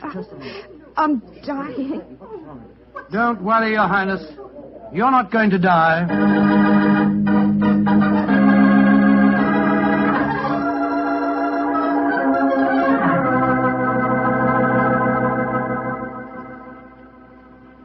She's going to live, Holmes. Ah, gracious me, I'm tired.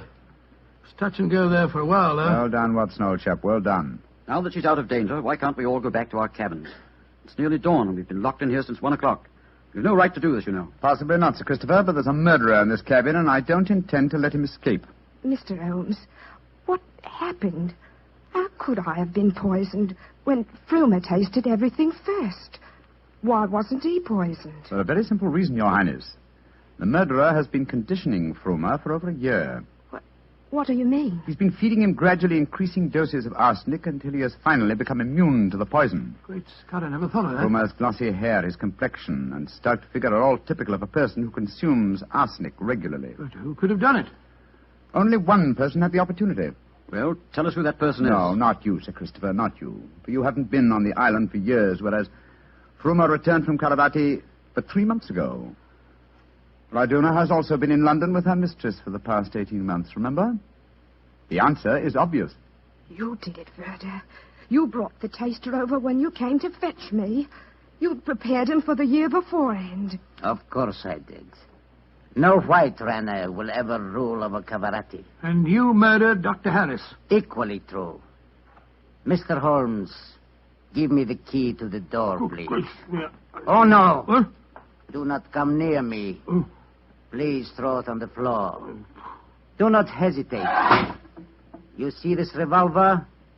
I should have no compunction in using it, I assure you. How do you expect to escape, Yoda? The key, please. Thank you.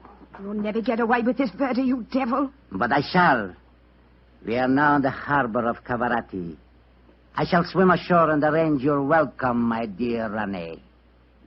Turn your backs, please. Turn them. Thank you. Goodbye. He's gone. Come on, Watson. After him.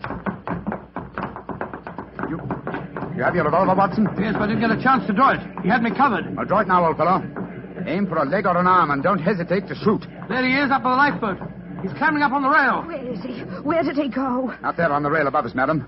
He's going to dive. Give me that revolver, Dr. Watson, quick. That's it. Come down off there, Verda. Wolves, Maitland, keep out of my affairs. There he goes. He's dived. Madam, you shot to kill. Of course I did, Mr. Holmes. Remember that we're now in Cavarati waters, and that though I may not look like it at the moment, I am still the Ronnie of Cavarati.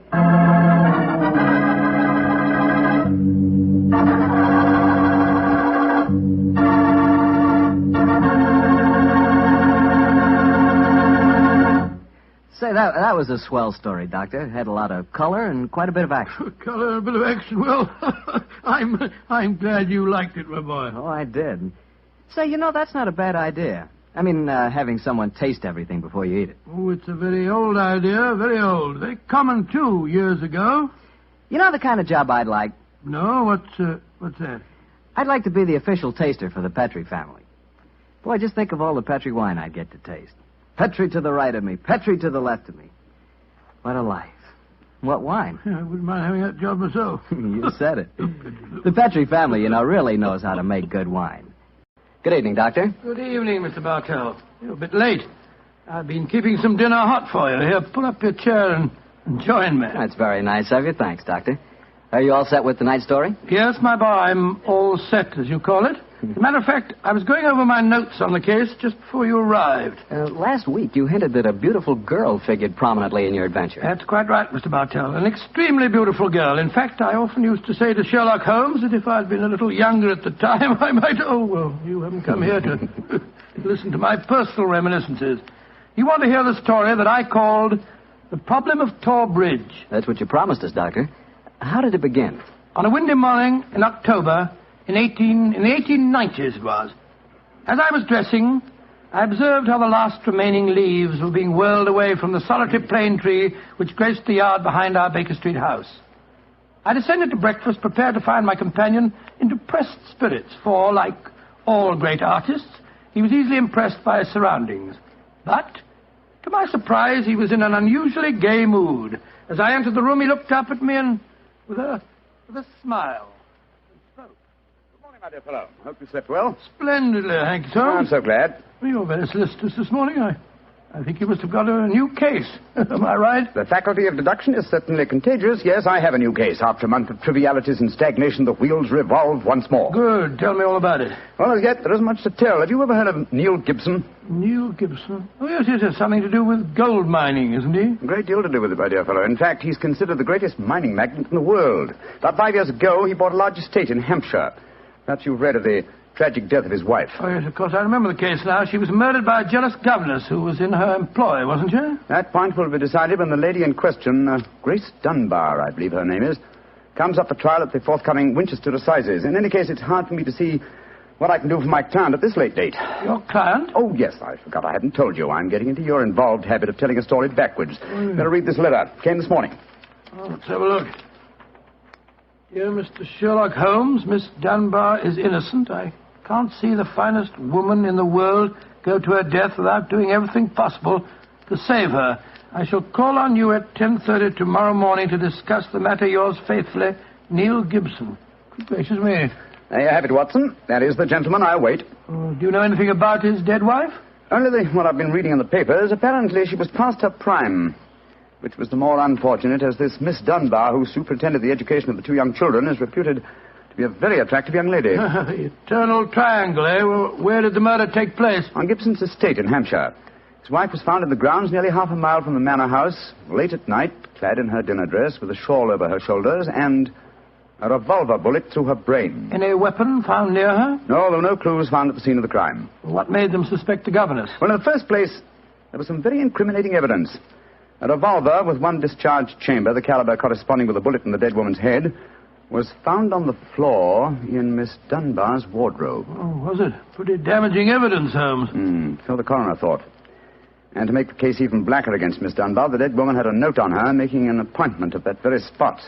And the note was signed by the governess. It seems obvious that the girl's guilty, and the motive's clear. Mr. Gibson would be a great catch for a young girl. Love, fortune, power, all dependent on one life. Possibly, Watson, but circumstantial evidence can be very misleading at times. There's the gentleman in question, unless I'm very much mistaken, considerably before his time. I can see him from the window here. Formidable-looking fellow. Must be well over 6 foot tall. Judging by the way he's wrenching at that doorbell, he's a man with a violent temper. Mrs. Hudson's opening the door to him now. Meet him on the stairs, will you, old chap? It'll save Mrs. Hudson a journey. Sure. Up here, sir. Thank you, Mr. Hudson. All right. Are you Mr. Sherlock Holmes? No, indeed. I'm his colleague, Dr. Watson. Come along in, won't you?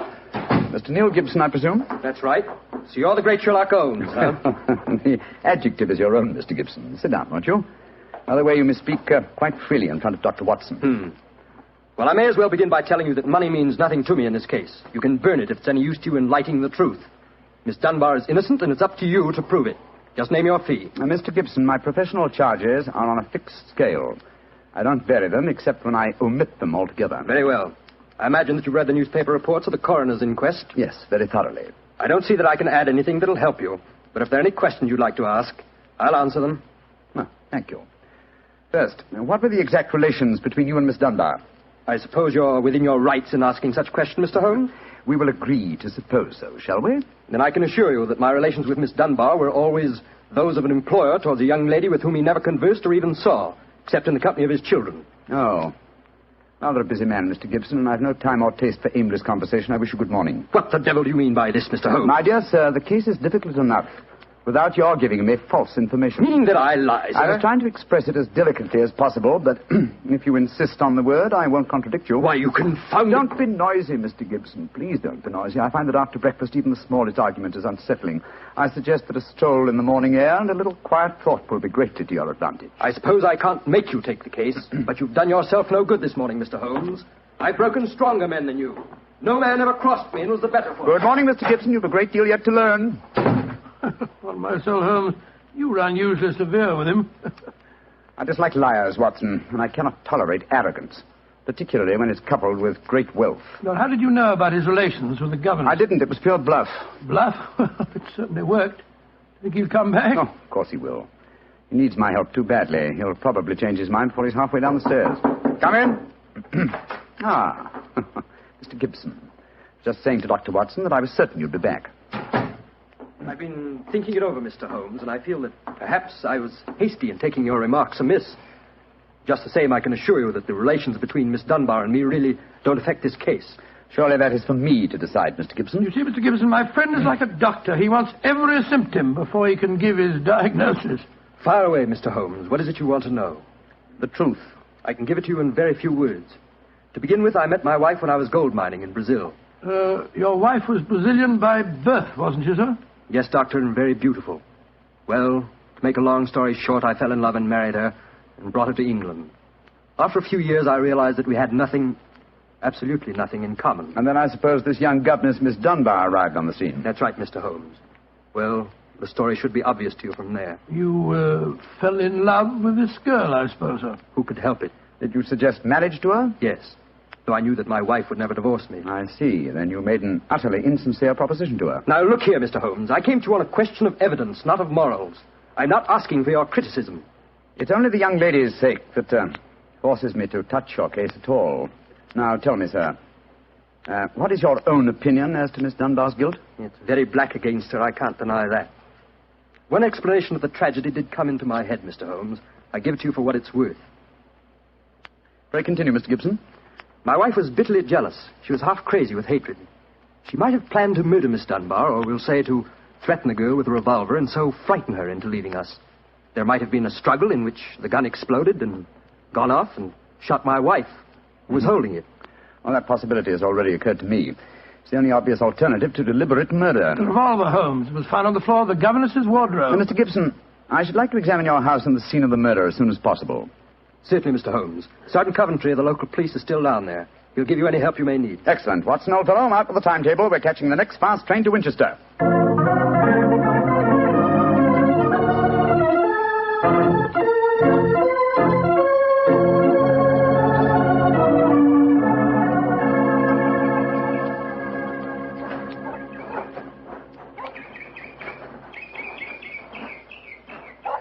So if I have to have someone else on the case, I'd rather have you, Mr. Holmes. The yard gets called in, then we local police loses all credit for success. Generally gets blamed for the failures. Now I've heard that you play straight.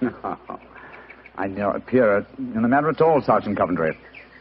If I can clear it up, I don't ask to even have my name mentioned. Well, that's handsome of you, I'm sure, and I know your friend Dr. Watson can be trusted, too. Oh, don't worry, my dear fellow. We won't steal any of your thunder. Oh, that's nice and friendly of you, Doctor. Well, come on, gentlemen. I'll walk you down to the bridge. That's where we found Mrs. Gibson's body. It's not far from the house here. Well, I must say, Mr. Gibson has a beautiful estate. It must be 60 or 70 acres. Oh, nearly twice that, Doctor. The woods back of the house there belongs to him, too. Mr. Holmes. Yes, Sergeant? There's a question I'd like to ask you. A question I wouldn't ask anyone else. Then please ask it. Don't you think there might be a case against Mr. Gibson himself, sir? I've been considering that possibility. That there, Miss Dunbar's a bit of all right. If you ask me, he wanted his wife out of the way, and the pistol she was shot with was his pistol, you know. Was that fact proven? Yes, Doctor. It was one of a pair that he had. One of a pair? Where's the other? Well, Mr. Gibson has a lot of firearms. We never quite matched that particular pistol. But the box was made for two. Well, if it was one of a pair, surely you'd be able to match it. Well, we have them all laid out at the house if you want to look them over. And we'll do that later. This, I presume, is Thor Bridge. That's right, sir. Found Mrs. Gibson's body lying right here at the approach to the bridge. I see. I gathered from the newspaper reports that the shot was fired at very close quarters. Yes, sir, very close. Near the right temple, wasn't it? Just behind it, sir. How did the body lie, Sergeant? Oh, on spec, Doctor. No trace of a struggle, no marks, no weapon. The note from Miss Dunbar was clutched in her left hand. Clutched, you say? Yes, sir. We could hardly open the fingers to get at it.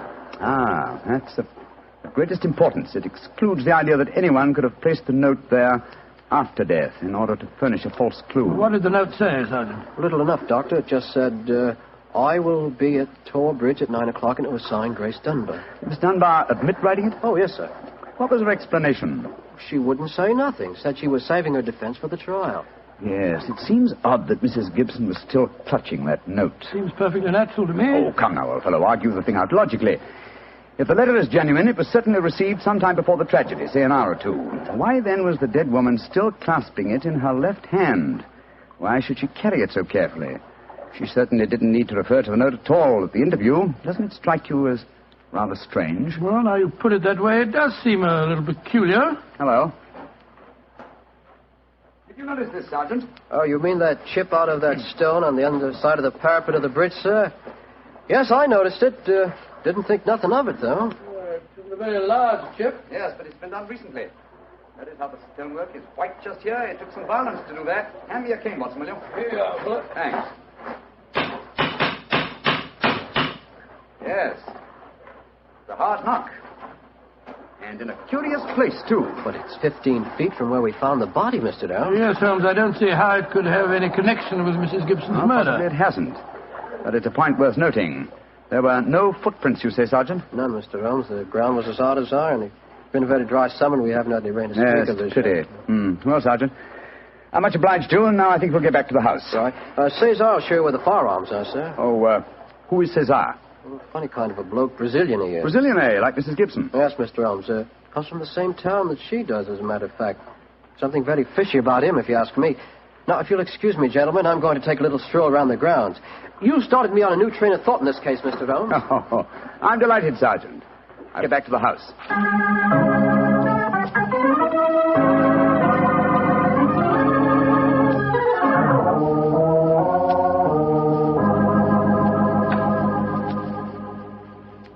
I see. And these are all the firearms in Mr. Gibson's possession, eh, Cesar? Except for the revolver that is missing from the case. Yes, so I say I see him. I've never seen such a collection of guns and revolvers in my life. Mr. Gibson had many enemies, senor. He always sleep with a loaded pistol beside his bed. He's a man of great violence. There have been times when all of us were afraid of him. Did you ever witness physical violence towards Mrs. Gibson? No, senor. I cannot say that I have. But I have heard him say many terrible things to her. He would taunt her in front of we servants.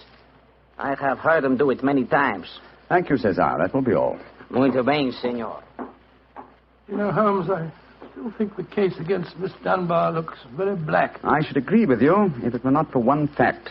The finding of the revolver in her wardrobe. On the soul, Holmes, that seems to me the strongest evidence of all. I think not, old chap. Huh? We must look for consistency. Where there is a want of it, we must suspect deception. I don't quite follow you. Suppose for a moment that we visualize you in the character of a woman who in cold, premeditated fashion is about to murder a rival. You've planned it. A note has been written. The victim has come. You have a weapon. The crime is well done. It has been workmanlike and complete. You mean to tell me that after carrying out so crafty a crime, you'd be so stupid as to forget to fling the incriminating revolver to the bottom of the stream? Or perhaps in the dense reeds that border it? Would you carefully carry it home and put it in the first place that would be searched? Your wardrobe? Well, perhaps in the excitement of the moment, one... No, my dear chap, I won't admit that's even possible. When a crime is coolly premeditated, then the means of covering it are coolly premeditated also. Well, then if Miss Dunbar didn't shoot Mrs. Gibson, who the devil did? I hope I can give you the answer to that question, Watson, when we've made one further visit. Oh, Lord. Where are we going now? To prison, old chap. Prison? Yes, we're going to Winchester Prison to call on Miss Dunbar. I'm certain that the key to this strange mystery lies in her hands.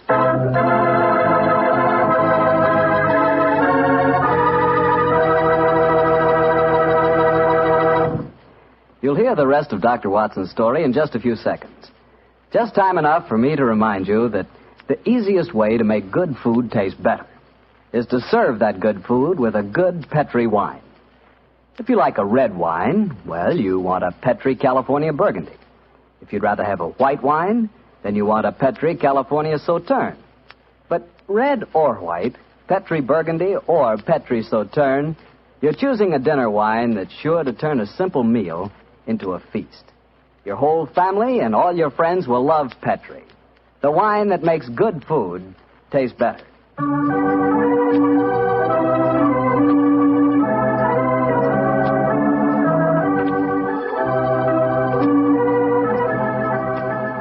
And now, back to Dr. Watson and tonight's Sherlock Holmes adventure, The Problem of Tor Bridge.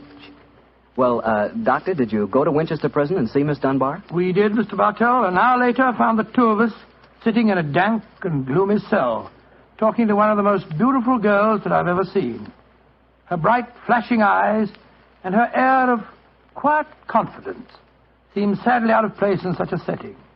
Holmes spoke to her quietly, soothingly. Dunbar, tell us of your true relations with the dead woman. She hated me, Mr. Holmes. She hated me with all the passion of her distorted mind. Please tell us exactly what happened on the evening of Mrs. Gibson's death. Well, I received a note from her in the morning. A note imploring me to meet her at the bridge after dinner that night. She said she had something important to say to me. Did you keep that note, Miss Dunbar? No, Doctor. She asked me to destroy the note, so I burned it in the schoolroom grate. I saw no reason for such secrecy, but, well, I did as she asked. And yet she kept your reply very carefully. It's interesting. Tell me what happened when you met her that night. When I reached the bridge, she was waiting for me. I won't tell you what she said, but she poured out her whole wild fury in burning, horrible words. I didn't answer. I couldn't. It was dreadful even to look at her. She was like an insane woman, standing there screaming disgusting insults at me. I put my hands to my ears and rushed away. Where was she standing when you left her? Within a few yards of the spot where her body was found later. And yet, presuming she met her death shortly after you left her, you heard no shot. No, I heard nothing. But I was so upset, Mr. Holmes, that I rushed straight back to my room. Did you leave it again that night? Yes. When the alarm came that Mrs. Gibson was dead, I ran out with the others. Did you see Mr. Gibson? Yes, Doctor. He had just returned from the bridge when I saw him. He had sent for the doctor and the police. This pistol that you found in your room, have you ever seen it before? Never, Mr. Holmes, I swear it. When was it found, Miss Dunbar? Next morning, when the police made their search. It was on the floor of my wardrobe where I keep my shoes. You had no idea how long it had been there? Well, it hadn't been there the morning before. How do you know? Because I had tidied up the wardrobe that day. I see. Then someone must have come into your room and placed the pistol there in order to incriminate you. I'm certain of it. When could they have done that? Well, it could have been at meal times, or when I was in the schoolroom with the children. Yes. Miss Dunbar, on examining the scene of Mrs. Gibson's death, I noticed that a piece of stonework on the underside of the parapet of the bridge had been broken away. Can you suggest any possible explanation for that? Oh, surely it must have been a mere coincidence, Mr. Holmes. Possibly. But why should it appear at the very time of the tragedy and at the very place? Could it possibly be that... Why, yes, of course. Idiot. Why didn't I think of it before? Come on, Watson. Where are we going, Holmes? Back to Thor Bridge, old fellow. As fast as we can get there. What have you found out, Mr. Holmes? The answer to this mystery, I hope, my dear young lady. You will get news before the day is out. And meanwhile, take my assurance that the clouds are lifting and that the light of truth is breaking through.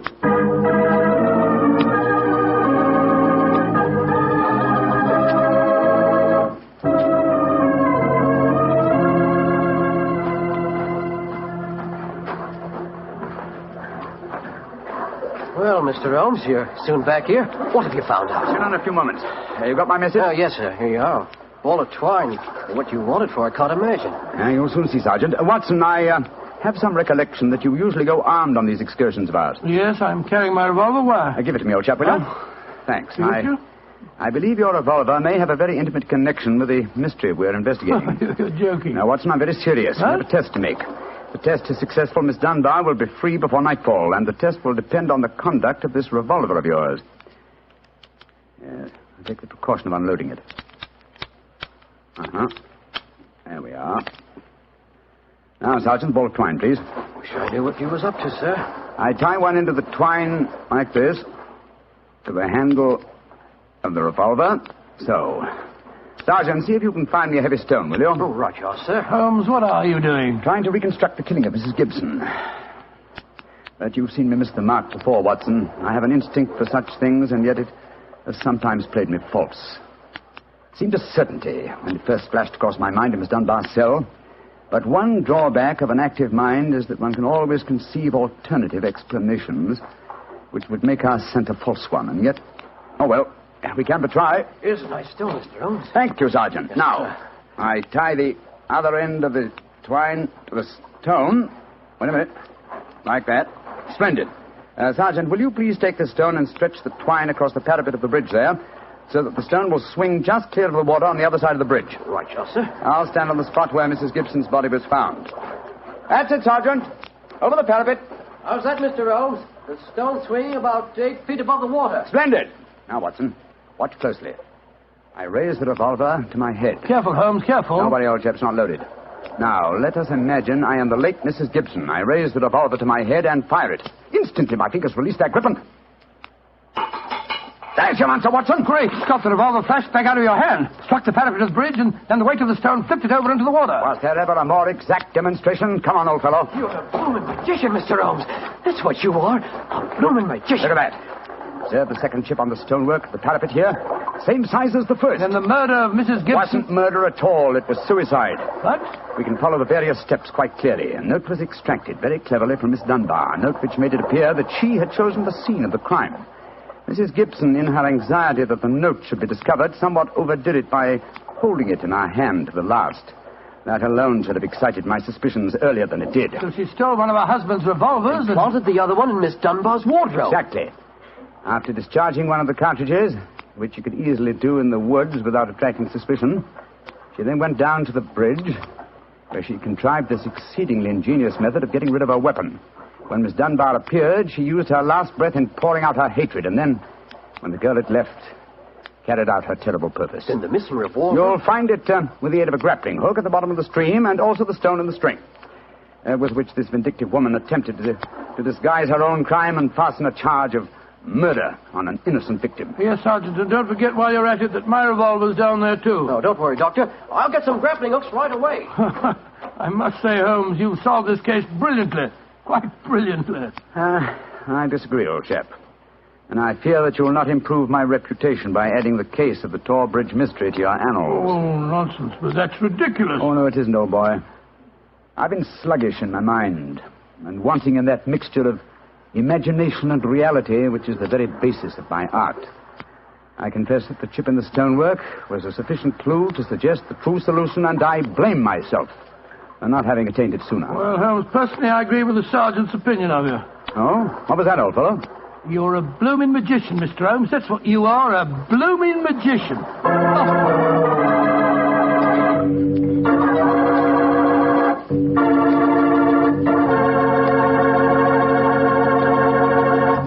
Well, Doctor, Holmes really was a magician. That is, if you did find Mrs. Gibson's revolver and your own in the string. We found them all right. You don't think I'll tell you the story otherwise, do you? What do you take me for, anyway? Well, now that you ask, I'll tell you. I take you for a very charming gentleman, a wonderful storyteller, and a fine host. Oh, that's very nice. Really, Well, you are a gentleman of the old school. And you do tell a fine story. You flatter me, you... And you are a perfect host. That meal we had tonight was wonderful. Oh, it was, eh? And, that wine, what kind was it? It was Petri wine, and you know it. And I should have known that you were leading up to something. Mr. Bartell, you should be ashamed of yourself. You will do anything to get a chance to talk about Petri wine. Oh, I can't say I blame you. Well, honestly, Doctor, I meant everything I said. But you don't really want me to stop talking about Petri wine, do you? Let's see. No, Mr. Bartell, don't say let's see if he's expecting us. You know I always expect you at this time on Monday evenings, my boy. So draw up your usual chair and settle down. Thanks, Doctor. That's it. All alone this evening, Doctor? Where are the puppies? Out on the patio. They had a most unfortunate encounter with a dead seal on the beach this afternoon. In consequence, they're a little malodorous, shall we say. In that case, Doctor, perhaps we'd better change the subject. So, suppose I ask you about tonight's new Sherlock Holmes adventure. Well, my boy, as I told you last week, the story took place in the foul alleyways of Limehouse. It was there on a foggy December evening in 1890 that my story began. An old friend and patient of mine, Isa Whitney, had disappeared, and his distraught wife had come to me for help. Knowing the man to be the victim of the shocking habit of taking opium, I suspected that I might find him in one of the vile dens inhabited by the dregs of the waterfront. And so, Mr. Bartell, about 5 o'clock on that December evening, I began my search. After an hour of fruitless wanderings, I found myself in a vile alley called Upper Swandam Lane. I could hear the distant moans of the riverboats as I walked, eyes alert, and hand on the revolver in my coat pocket.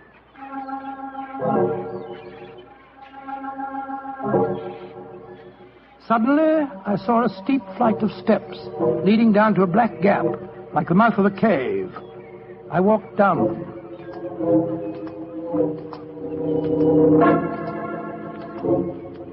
The steps were worn hollow in the center by the ceaseless tread of stumbling feet. I reached the bottom. A door faced me, and above it, a flickering oil lamp winked warnings at me. I found the latch and lifted it. The door squeaked open protestingly. And I entered.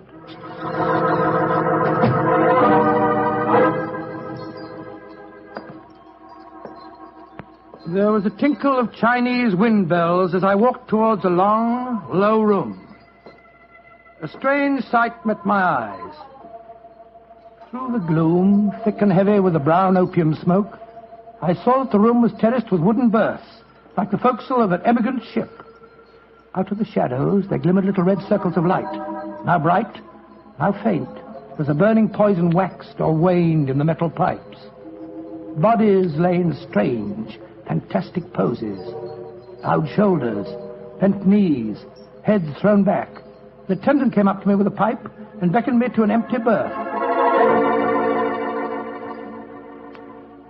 I haven't come here to smoke your filthy drug. I'm looking for a friend, Mr. Isa Whitney. No, Mr. Whitney here. Oh, I'm going to search the place. You must not disturb the priest. I'm carrying a revolver, so you'd better not argue with me, my good man. Out of the way. I searched that filthy den, but found no trace of my missing friend. As I was leaving in despair, a long, shaking hand reached out and plucked at my sleeve. I turned, and there, sprawled in a berth, was the wreckage of a man. His gaunt face yellow and twitching, his clothes filthy and ragged, and the pupil of his eyes like pinpoints. He spoke to me in a thin, quavering voice. For heaven's sake, get me out of here. Now, look here, my man. Don't say you won't help me, Governor. Ain't you got an heart?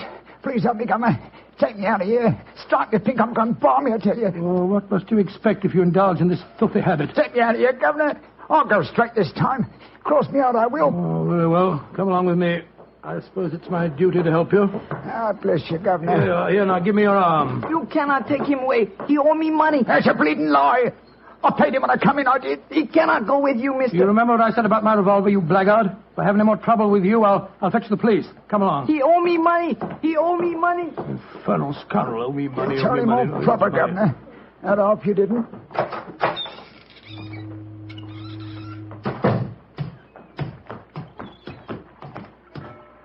Now, look here, my good man. I'll give you a square meal, some advice, and some medical attention. But the rest... Never mind the advice, Watson, but I'll take you up on that square meal.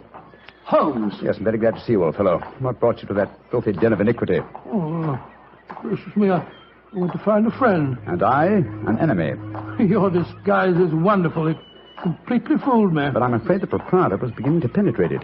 That's why I staged the little rescue scene. Had I been recognized, my life wouldn't have been worth an hour's purchase. Well, how long had you been there? Why were you there? Come on, Holmes. Tell me all about it. With pleasure, old chap. But first, let's find a chop house. I want that square meal you promised me.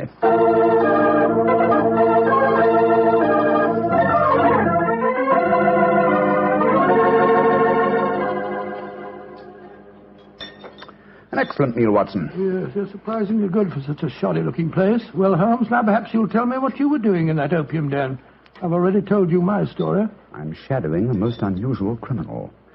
A man who haunts the opium dens. And yet I know that he himself is not an addict. Oh, I don't see anything very criminal about that. He might be looking for a thrill, or perhaps he's one of those writer fellows or something. But this man pretends to be an addict. I've watched him closely. He fakes his smoking, and grease paint has enabled him to simulate the characteristic pallor of a drug victim. He even affects the typical mannerism of nose scratching, but it's his eyes that give him away. The pupils are wide open, I suppose. Exactly, old fellow. Whereas, if he were really addicted to the drug, they would, as you know, be contracted. I myself always treat my eyes with a special kind of drop on the occasion when, I have to enter these dens. Well, why does a man haunt an opium den in order not to smoke? That, my dear Watson, is the problem that I intend to solve. Well, perhaps the fellow's a policeman or a private detective like yourself, Holmes. I've already checked on those possibilities. No, Watson, I believe there is only one answer. I believe the man is planning a murder. A murder? It's a tempting setting for a murder. Your victim is an addict, drugged and helpless. Your witnesses are in an equal state of befuddlement. The proprietor is anxious to cover up the crime because of the police. That you? Yes, Holmes. Now, the question is, who is the intended victim? That, my dear Watson, is why I've been shadowing this man. Unfortunately, he was not present in the den we just left, but I intend to continue my search. Holmes, can I help you? My wife's away, you know. You know, it's a long time since we were on a case together. I should be delighted, my dear chap. I've missed you sadly during the past few months. And are you, Holmes? What's the next move? Back to Baker Street, old fellow. My disguise is wearing thin, and I must contrive a new one.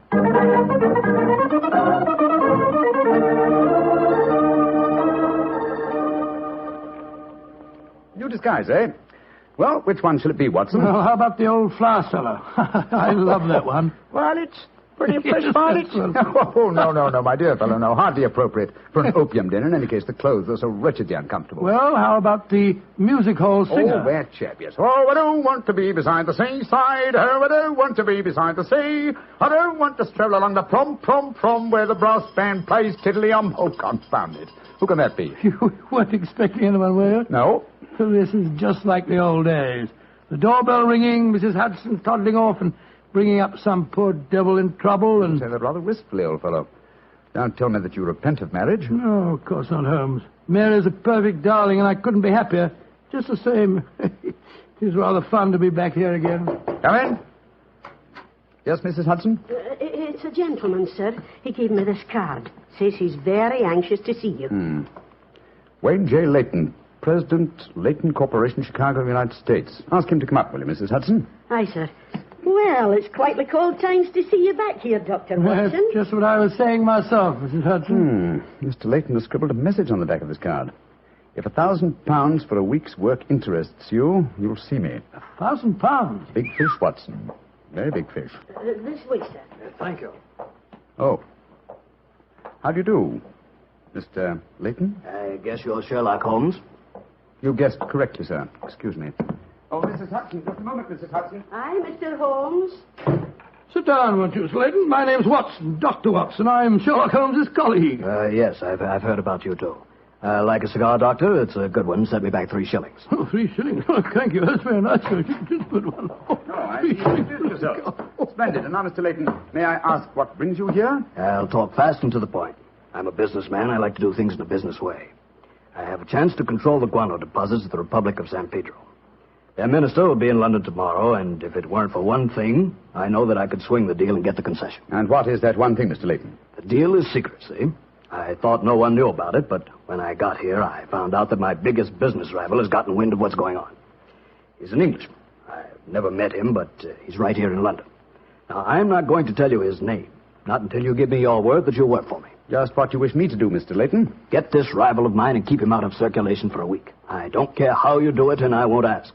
In a week's time, I'll give you the other half of this £500 I brought with me. Oh, good Scott. What kind of Watson, give Mr. Leyton his hat and gloves. That's it. Thanks, old fellow. Goodbye, sir. What are you doing, throwing me out? I can't think where you gathered the impression that I indulged in kidnapping. Once again, goodbye, sir. And here, sir, you can take back your cigar. Well, if you don't want some easy money, I'll soon find someone else that does. This is the last you'll see of me, Mr. Holmes. Life is full of little consolations. Some people seem to think that money can Watson, the game's afoot. Mr. Leyton is the man I've been seeking. The man who pretends to be an opium smoker. Why in blazes did you let him get away? Here, I'll go after him. No. Don't worry. I've already arranged for that. Oh, how? When I left the room just now to talk to Mrs. Hudson, I was intending to tell her to summon some of my band of street urchins. You know, the Baker Street irregulars. When she informed me that half a dozen of them were in the kitchen at this very moment, partaking of one of her incomparable steak and kidney pies. The rest should be obvious. You left instructions for one of them to shadow Mr. Leyton when he left here. Elementary, my dear Watson. Oh, don't tell me that Leyton back again. No, I think not. I should say that at the moment he's just about to walk out of the front door. No, I think we shall have another visitor. And judging by the commotion, the incoming and the outgoing visitors know each other and are not on the best of terms. Well, it sounds to me as if they're having a fight. Here comes Mrs. Hudson to tell us about it. Come in. Oh, Mr. Holmes, you've got another visitor. So I gathered. Mrs. Hudson, you gave my instructions to one of the boys? I did that, sir. Young Wiggins was going to follow the gentleman. Mrs. Hudson, what was all that commotion about downstairs just now? Oh, it was the 2 gentlemen shouting at each other. Him that was leaving and the one that was waiting on the doorstep. And who is our new visitor, Mrs. Hudson? Here's his card, sir. Oh, thank you. Linton Chumley, 9 Belgrave Square. Well, ask him to come up, will you, Mrs. Hudson? Very well, Mr. Holmes. Oh, one thing more. Yes, sir. Please instruct another of the Baker Street irregulars to follow this Linton Chumley when he leaves here and report to me. All right, sir. You're taking no chances, Holmes, eh? You're having this fellow shadowed, too. Leyton is a potential murderer. Of that I'm convinced. This Mr. Chumley might possibly be his intended victim. While we're talking to him, Watson, old fellow, I want you to be sure to look at the condition of his eyes. I certainly will. Come in. Oh, good evening, Mr. Chumley. Are you Mr. Sherlock Holmes? I am. This is my colleague, Dr. Watson. How do you do, sir? That was Wayne Leyton that was just left here, wasn't it? Won't you sit down, sir? Thank you. I don't want to sit down. All right. You needn't answer my question, but I know it was Leyton. I've never met him, but I've seen his picture in the newspapers. Very well, then, sir. It was Wayne Leyton. I know why he came to you. He's trying to have me put out of the way while he closes that deal on the San Pedro and Guana concession. Now, look here, Holmes. You've got to be on my side. Whatever fee he offered you to dispose of me, I'll double it if you'll take care of him for a few days. Oh, dear me, this is becoming monotonous. Watson? The hat and gloves? Thank you, old chap. That's right. Good night, Mr. Chumley. Look here, Holmes. I'll treble his fee. I'll quadruple it. My dear Mr. Chumley, I have accepted no fee from Mr. Leyton. I don't propose to accept one from you. Your hat and gloves, sir? That man is out to kill me, Holmes. Well, if you won't help me, I'll go to the police. That's an excellent idea, Mr. Chumley. Again, good night. Did you notice his eyes, Watson? Yes, the pupils were contracted. He's obviously an opium addict. And also a potential corpse. What do we do now? Wait for the irregulars to report? No, you'll return home for your medical bag. I have a feeling that you'll need it before the night is out. Then come back here. If I've gone before you return, I'll send one of the irregulars to bring you to wherever I may be. Wait until you receive a message from me. On your way, old chap. There's work ahead of us.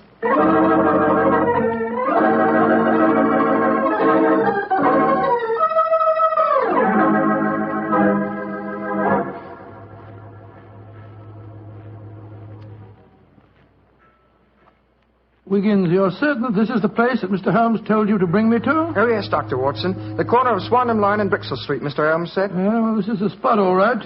I don't see any sign of him. Hello? This old woman coming towards us. So that's the disguise he chose. Oh, spare me a few coppers, will you, mister? My feet hurt something awful, and I ain't had a bite of food all day. No, you don't, Holmes. You can't fool me this time. As a matter of fact, your makeup isn't very convincing. You hardly look like a woman, and nobody's nose could be quite as red as that. Don't look like a woman, don't I? Your nose is too red, is it? I'll take that. No, steady, look there. Making fun of a poor old woman who's quite a me. I'm sorry, madam. I didn't mean to insult you. Well, matey, she gave you a bit of what for, all right, didn't she? Boxed your ears. No mistake about it. You mind your own business. And anyhow, why aren't you aboard your ship at this time of night? Because I'm not a sailor, Watson. It's Mr. Holmes. Great heavens, Holmes. I wish you wouldn't confuse me like this. I'd never recognized you. My dear Watson, when you're able to recognize me, it will indeed be the beginning of the end. When your eagle eye penetrates my disguise, I shall realize that my retirement is imminent. But enough of this. See that house opposite? You mean the ramshackle place with the broken tiled roof? Yes, I gave the irregulars instructions to let me know at once if our two quarries ever enter the same house at the one time. They're inside there now, and I'm going in after them. Be careful, Holmes. I'd better come along with you. Can't I come too, Mr. Holmes? No, certainly not. Both keep watch outside. If I need any help, I'll smash one of the windows, and then you can come in after me. Wait here for me. I don't expect I'll be very long. I'll be here, Holmes. Don't worry about me. Just take good care of yourself.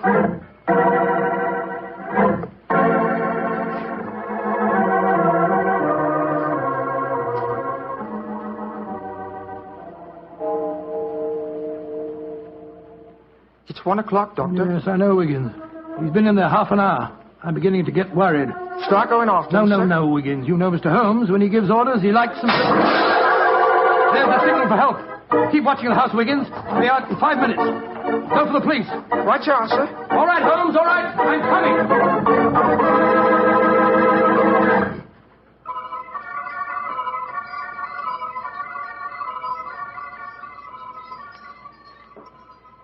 You have searched my house from basement to attic. Why do you not give up? I tell you again, there has been no one here tonight. But my friend came in here half an hour ago. I saw him, and before that, 2 other men are known to have come in here. If that is so, then where are they? 3 men cannot vanish. That's just the point, you scoundrel. Out of the way. I'm going to search this hovel again. I'm not leaving here until I find Mr. Sherlock Holmes.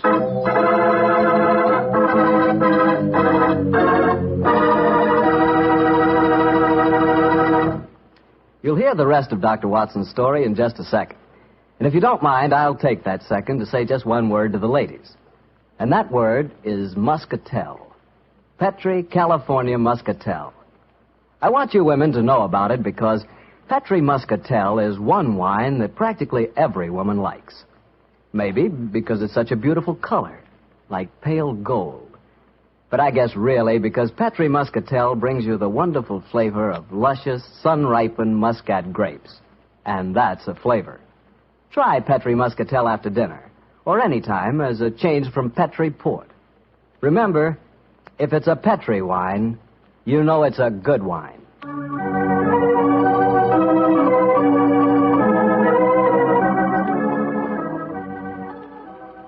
And now back to Dr. Watson and tonight's story, The Eyes of Mr. Leyton. Well, what happened next, Doctor? When you searched the house for the second time, did you find any trace of Sherlock Holmes or the two rival businessmen? No, Mr. Bartell, I'm afraid I didn't. What did you do? I told Wiggins to report the matter to the nearest police station and then rattle back to Baker Street in a hansom cab as fast as I could. When I arrived at the old familiar doorstep, I wrenched at the bell in a frenzy of anxiety.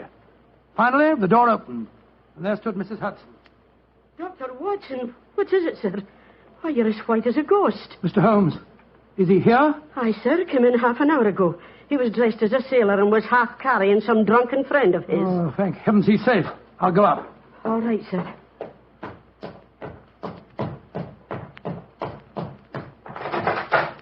Now, Watson, old chap. There you are. Holmes, I can't tell you how glad I am to see you. Who's that lying on the sofa? Well, up with your bag, Watson. Oh, I'm afraid the poor devil's done for. Great Scott, it's Wayne Leyton, the American fella. With a knife wound between his ribs. See what you can do for him, will you? All right. This is extraordinary, Holmes. You said that Leyton was a potential murderer, and now he's a victim himself. The biter bit, eh, old chap? Yes, he's still breathing, but he hasn't a chance. I'll try him with an injection of strychnine. Holmes, how did you get his body out of the house? I searched the place from top to bottom. I found no trace of any of you. When I went in, I found the stabbing had already taken place. The proprietor then bribed me, or rather the broken-down cell he took me for, to smuggle the body out through the secret stairway leading to the wards at the back of the house. Oh, there's no trace of Chumley there? No, he must have left before me by the same exit. Oh, then you smashed the window and bolted? Yes, I knew that I could count on you to hold the fort while I was getting the body away. Mm-hmm. Try to say something, Watson. Yes, the injection's beginning to take effect. Yes, Mr. Leyton? What are you trying to say? Tell us, who stabbed you, sir? Shh. Lips are moving.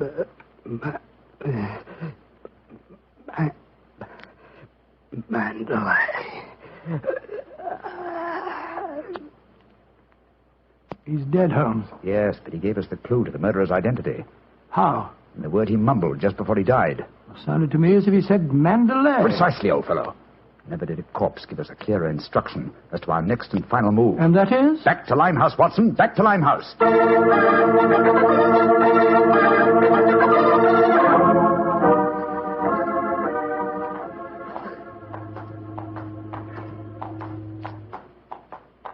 Here we are. This must be the place. What's this? Another opium den? Yes, I knew that since Chumley refrained from smoking earlier on in the night, in order to keep his faculties alert for murder, that an enormous reaction would set in. He'd have to find a den at once, and beyond question a different one from that in which the murder was committed. But how do you know that he's inside here? Well, just before you returned to Baker Street tonight, I had a message from one of my irregulars. He tracked him here after he escaped from the scene of the stabbing. That was a couple of hours ago. He might have slipped away again. No, Watson, tonight he came to drown his senses with a wretched drug. He'll be here. Come on.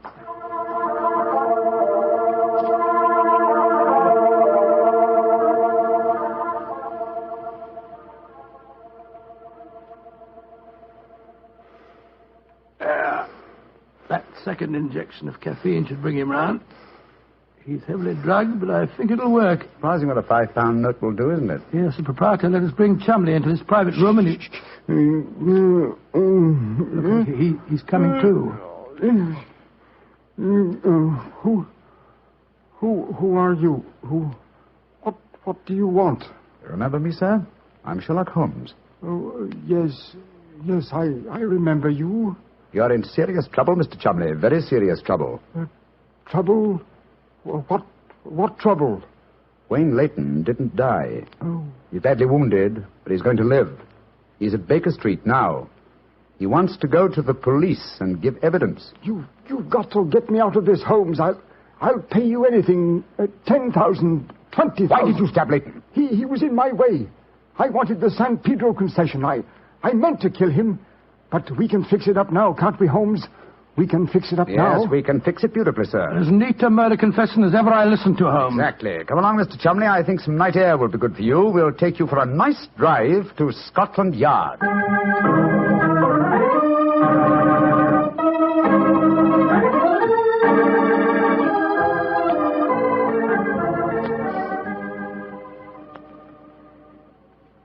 I brought you some kippers, gentlemen. You've both been up all night, and I'm sure you can do it. It's very thoughtful of you, Mrs. Hudson. Yes, indeed it is. What is Mrs. Watson going to say when she finds you've been out all night? Oh, don't you worry about that, Mrs. Hudson. She's very understanding. It's lucky for you that she is. Well, I'll go and leave you to your breakfast. Holmes. Yes, dear fellow? There's only one thing that puzzles me about this case. Oh, what's that? When Leyton was dying, he muttered the word Mandalay. How did that give you the key to the murderer's identity? Oh, the dead American had never met Mr. Chumley, you remember, except when they bumped into each other in our hallway. Yes, he told us that he recognized him from the newspaper photographs. Being an American, he had no reason to know that the name Chumley is in no way pronounced the way it is spelt. Oh, Joe, I never thought of that. Chumley. That name spelt C-H-O-L, Chol, M-O-N, Mon, D-E-D-E-R, L-E-Y. Chol Mondale. Mondale. Precisely, old fellow. What you thought to be Mandalay was really Chol Mondale, the name of the murderer. Amazing case. You did a remarkable job, Holmes. I'm beginning to be confoundedly sleepy. Why not sleep, old chap? Your old room's all ready for you. Are you going to take a nap? Oh, dear me, no. I have much too busy a day ahead of me. Let me look at my engagement book. Baxter Square murder. I put the police on the track. The Duchess of Ferrers. I've got her material. The princess who was about to run away from home. Good gracious me, let her run. The Pope's cameos. Ah, yes. His Holiness must not be kept waiting. Can I help you again, Holmes? Mary doesn't return until tomorrow. Well, I thought you were sleepy, old fellow. Sleepy rubbish. I never felt more wide awake in my life.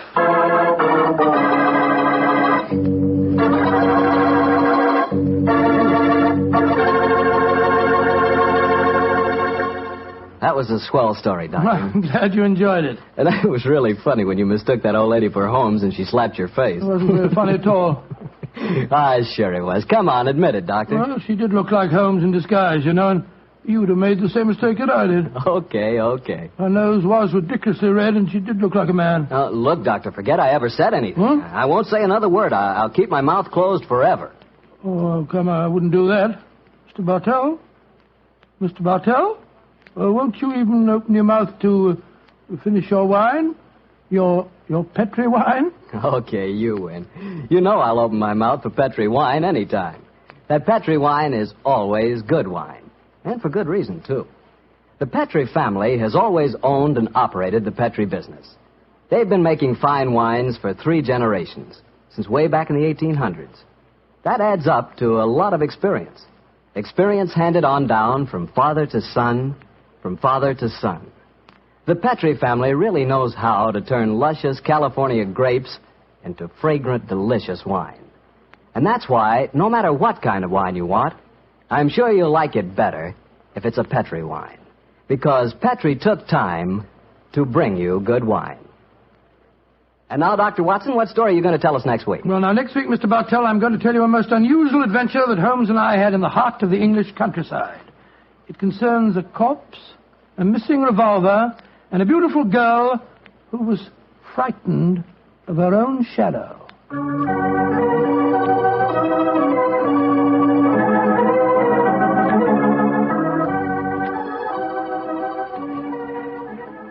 And now let's look in on our old friend, Dr. Watson. Doctor? I'm out here on the patio, Mr. Bartell. Come out and join me. Quiet, Winnie. Quiet. Down, Monty. I see the welcoming committee's here. Yes, little scoundrels. They begin to think they own this patio. Scoop them off the chair, Mr. Bartell, and settle yourself down. All right, off you go, boy. Off you go. Go on, off you go. That's it, my boy. As a matter of fact, it's rather appropriate that the puppies should be here tonight. As in the story that I'm going to tell you, a dog played a most prominent part. A dog? What kind of a dog, Doctor? No, my boy, don't get me anticipating my story. For once, I'm going to start at the beginning. Which was? On a summer morning in 1890, not long after my marriage. I'd gone back to my private practice, you know, and Sherlock Holmes was living alone in our old Baker Street rooms. You still saw him, I suppose. Indeed I did, Mr. Bartell. In fact, occasionally I even persuaded him to forego his Bohemian habits so far as to visit my wife and me. But to get back to my story, I've been exceptionally busy that summer. In consequence, was feeling rather, shall we say, nervy and run down. So much so that Mary, Mrs. Watson, persuaded me to take a fortnight's holiday. We went down to the charming little village of Taplow on the lower reaches of the River Thames. But, as so often happens, the best laid schemes of mice and men gang after glare. I guess the holiday backfired on you, Doctor, and you found yourself involved in a mystery. Maybe a mystery calling for the aid of your old friend Sherlock Holmes? Quite correct, Mr. Bartell. We'd only been down there a couple of days when the trouble began. In fact, the whole thing became so involved that I thought the best thing to do was to put the whole strange story in a letter to Sherlock Holmes. This I did. And I can imagine how he chuckled when he read mine. Dear old Watson. Seems to be a little out of his depth. My dear Holmes, I need your help. Or at least your advice. 2 days down here, and I've become involved in a most unusual problem. It began this morning when Mary and I were out for an after-breakfast stroll. The sun was shining, the birds were singing, and there seemed every indication of it being a happy and carefree. You know, Mary, I've always thought up to now that Barney was rather a silly word. I still do, John, dear. Nevertheless, it's the only possible word that describes a day like this adequately. Very well, dear, it's balmy. Personally, I'm so happy to see you relaxing that I don't care what the weather's like. You've been working much too hard. Yes, it's been a busy year. Yes, and last year Sherlock Holmes monopolized most of your time.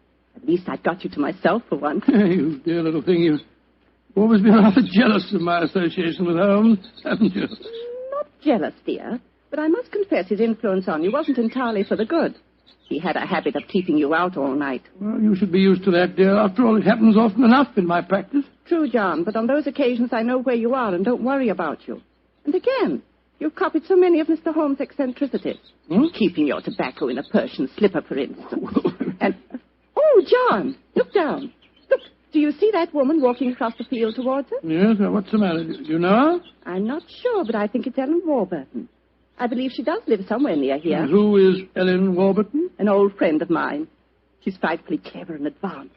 She's interested in women's suffrage and all sorts of things. Oh, sounds dreadful. Imagine giving women the right to vote. Their places in the home. It is Ellen. Ellen Warburton. Oh, how are you? Mary Watson. How very nice to see you again. I'm Mary Watson now. This is my husband. How do you do, Miss Warburton? How do you? How do you do? Mary, I'd heard that you'd married. Aren't you a medical detective or something, Mr. Watson? Not quite, dear. I hold the degree of Doctor of Medicine from the University of London, madam. But he's helped the great Sherlock Holmes on many of his cases. That's how I've heard of him, then. Do you mind if I walk with you a little way? Of course not, Ellen. Come along. Do you live near here, Miss Warburton? About 4 miles away, Doctor, at Chevy Grange. I'm a glorified housekeeper for my uncle, Colonel Warburton. Oh, dear, that sounds rather dull for you. As a matter of fact, the state of my uncle's health at the present moment makes it anything but dull for me. That's why I asked if I might walk with you for a way. Well, what's the matter with him, Ellen? He's going mad. Before my eyes. And I can do nothing to help him. Mad? Come now, Miss Warburton, surely you... Doctor, I'm not an hysterical girl. In fact, I regard myself as something of a scientist. I studied physics for a number of years at Bristol University. And I tell you that my uncle is going insane. What are the symptoms? Most of the time, he's perfectly normal. But when these attacks are on him, he gets in the most frightful rages and says the strangest things. He's even complained of hearing a shrill, piping whistle that comes out of nowhere. I can't hear it, nor can anyone else. But Uncle gets into the most dreadful state. I wonder, would you have a look at him for me, Dr. Watson? Well, I don't hardly Of course, feel... John will do everything he can. Thank you so much.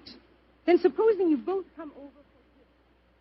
My dear Holmes, at 7 o'clock this evening, we found ourselves approaching Chevy Grange. It was rather a forbidding-looking place, covering a little more than an acre, I should say. As we stood waiting for admittance, I must confess that I was not entirely... Gloomy-looking place, isn't it, Mary? It is a little forbidding, John, dear. Oh, dear, what's that? Sounds like a tom-tom. Someone singing a weird chant. Seems to be coming from the direction of that barn over there. It doesn't seem quite appropriate, dear, does it? I mean, not in the heart of Buckinghamshire. Why not knock on the door again, John? Yes, it's all right, I will. Perhaps they didn't hear us. Oh, they did. Who is it? Oh, it's Guess. It's Dr. and Mrs. Watson, my good man. Acker's the name, sir. Come in, please. Colonel's expecting you, sir. He's in the study. This way, sir. By the way, Hacker, as we were waiting outside the front door, we heard a strange chant, and it sounded as if someone was beating a tom-tom. Oh, that's her. That was Miss Nada. You'll be hearing more of her. Promising beginning. Let's see what happened next. This very unpleasant fellow Hacker showed us into the study where we met Colonel Warburton. First, it was hard to believe that he was a sick man. He looked well enough, and his conversation was sprightly. Spent most of his army life in Africa as military governor in a Zulu district. And the African spears and other trophies that lined his study walls bore mute evidence to his past life. He encouraged me to tell him some of my own army experiences. Oh, dear, poor fellow. It was really rather sad. There I was, Colonel Warburton, on the howdah of this wretched elephant. The river was a raging torrent, and I couldn't get the confounded animal to budge. Well, I'm a pretty strong swimmer, you know. Won several cups of swimming, as a matter of fact. Of course, I was a much younger man then. And John, dear. Yes, ma'am? You interrupted Colonel Warburton's story. Oh, sorry. I thought this little incident would be interesting.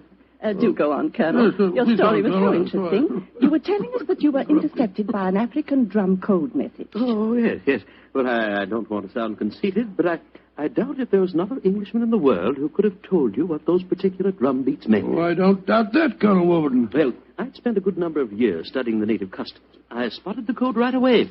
It meant that an uprising was planned to start throughout the whole province at noon the next day.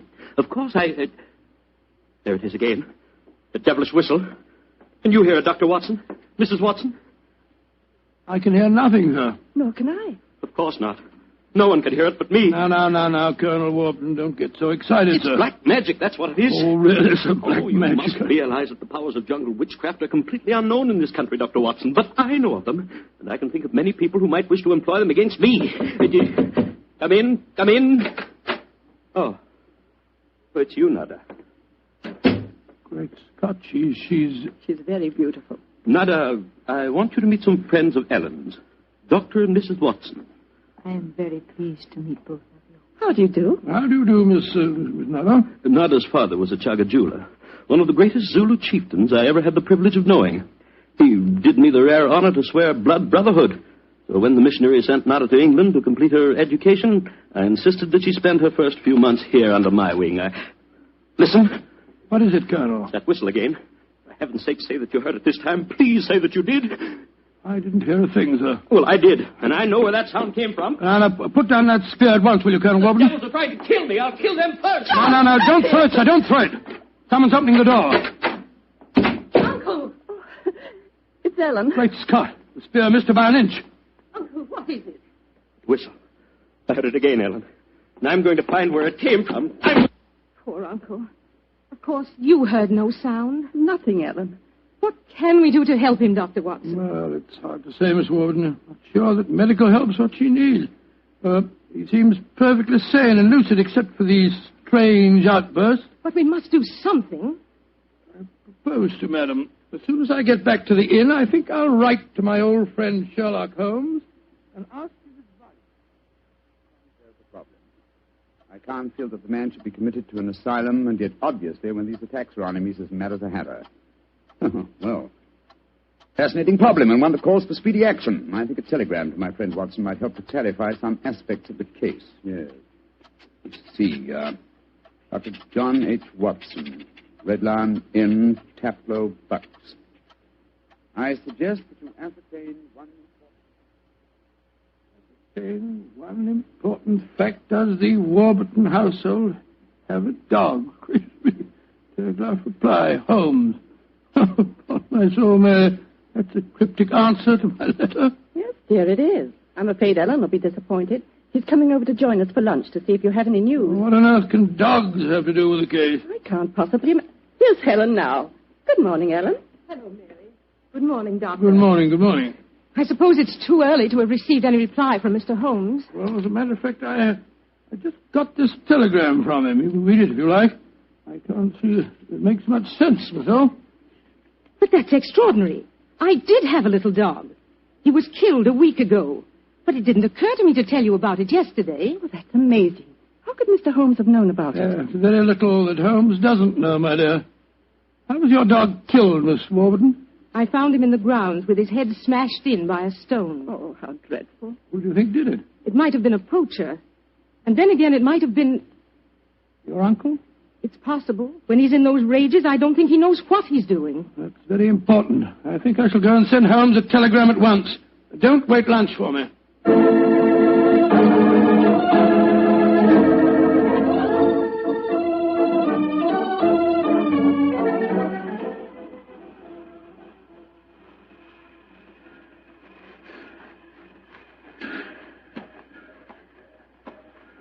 Why did we have to walk over to the station, John, dear? To see if there was an answer at the station telegraph office to the wire that I sent Holmes. Oh, it's only 4:30, dear. It's hardly possible for him to have answered as quickly as that. In any case, they delivered the telegram to the hotel, you know. Well, it was a nice walk, my dear. Hello, there's a train in the station now. I wonder where it's from. Why don't you ask that porter, dear? It's not a bad idea. Porter, what train is this? Oh, it's the London train, sir. Right on time. Next stop, ready? Not many people getting off, where are there? Great Scott! Look who's here. Oh, dear, it's Mr. Holmes. And he's got a dog on a leash. Oh, Watson, my dear fellow, how are you? Mrs. Watson, how nice to see you again. Thank you, Mr. I'm Holmes. delighted you're here, old fellow. We walked over to the station to see if you'd answered my telegram, and here you are in person. It occurred to me that I could be down here in the same time that it would take a telegram to reach you. And I decided that a day or two in the country would make a pleasant change, apart from the fact that Colonel Warburton's problem interests me enormously. Why on earth did you bring a dog? I thought that this was a case in which a dog would be of invaluable assistance. Oh, be careful, John. Yes, look out, old chap. I think it would be safer not to pat him. I picked him up on the Mile End Road for a couple of florins, and I fear he's a dog that should have remained in London. A singularly unattractive nature seems to have been entirely ruined by an hour's train ride. Unpleasant brute. Isn't he? By the way, Holmes, what do you make of the case from my letters? Well, I should prefer to reserve my judgment until I've met the Colonel. However, I will vouchsafe one opinion. Oh, what's that? To paraphrase a proverb, don't disbelieve all you don't hear.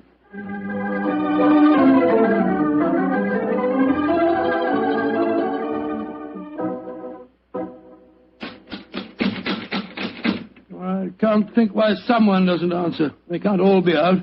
Well, while we're waiting, I think I'll tie the dog up to this tree here. I don't want my arrival to cause too much commotion. Quiet! Quiet! Don't you think perhaps we could try the door, John? Yes, certainly. Good idea. Hello. It's unlocked. Then let's go in, old fellow. Let's go in. Colonel Warburton? Colonel Warburton? Ellen?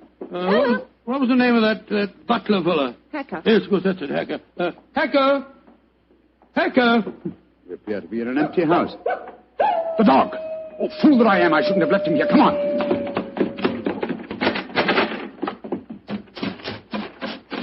Ah. We're too late. Oh, the poor dog. He's been killed. Yes, poor brute. Stabbed to death by one of the Colonel's spears. That proves it, Holmes. The man is mad. I think not, Watson. I think it proves that Colonel Warburton is a great deal more sane than some of the members of his household.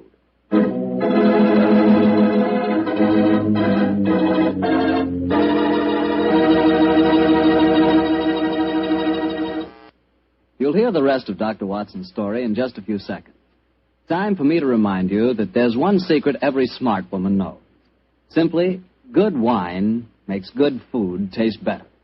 And by good wine, naturally, I mean Petri wine. Try a Petri wine with your dinner. If you want a wonderful red wine, try Petri California Burgundy. If you want a perfect white wine, try Petri California Sauterne. In fact, try them both. You'll agree, I'm sure, that next to your good cooking, nothing can do more for a meal than a glass of good wine. A glass of Petri wine.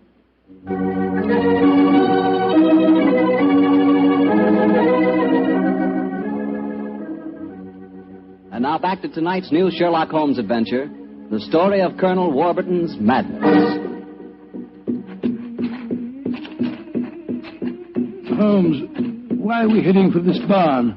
Seems to me we should be back in the house. Why, old chap? Found the house empty. Besides, I thought I heard. Shh. What is it? Listen. It's the same sound that Mary and I heard yesterday. Oh, once more, it's coming from the barn. Come on, Watson, but quietly.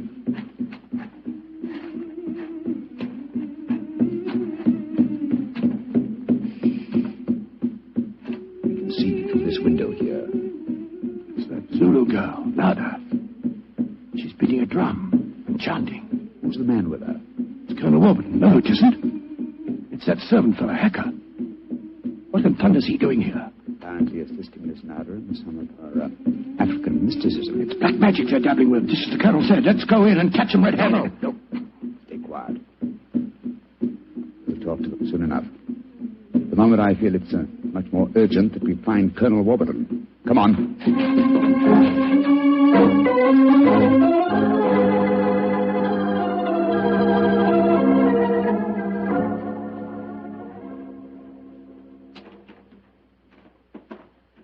There's the Colonel, pacing up and down in front of the house with Mary and his niece, Miss Warburton. We shouldn't have left the women alone with him, you know. The man's dangerous. I don't think the women have been in any danger, Watson.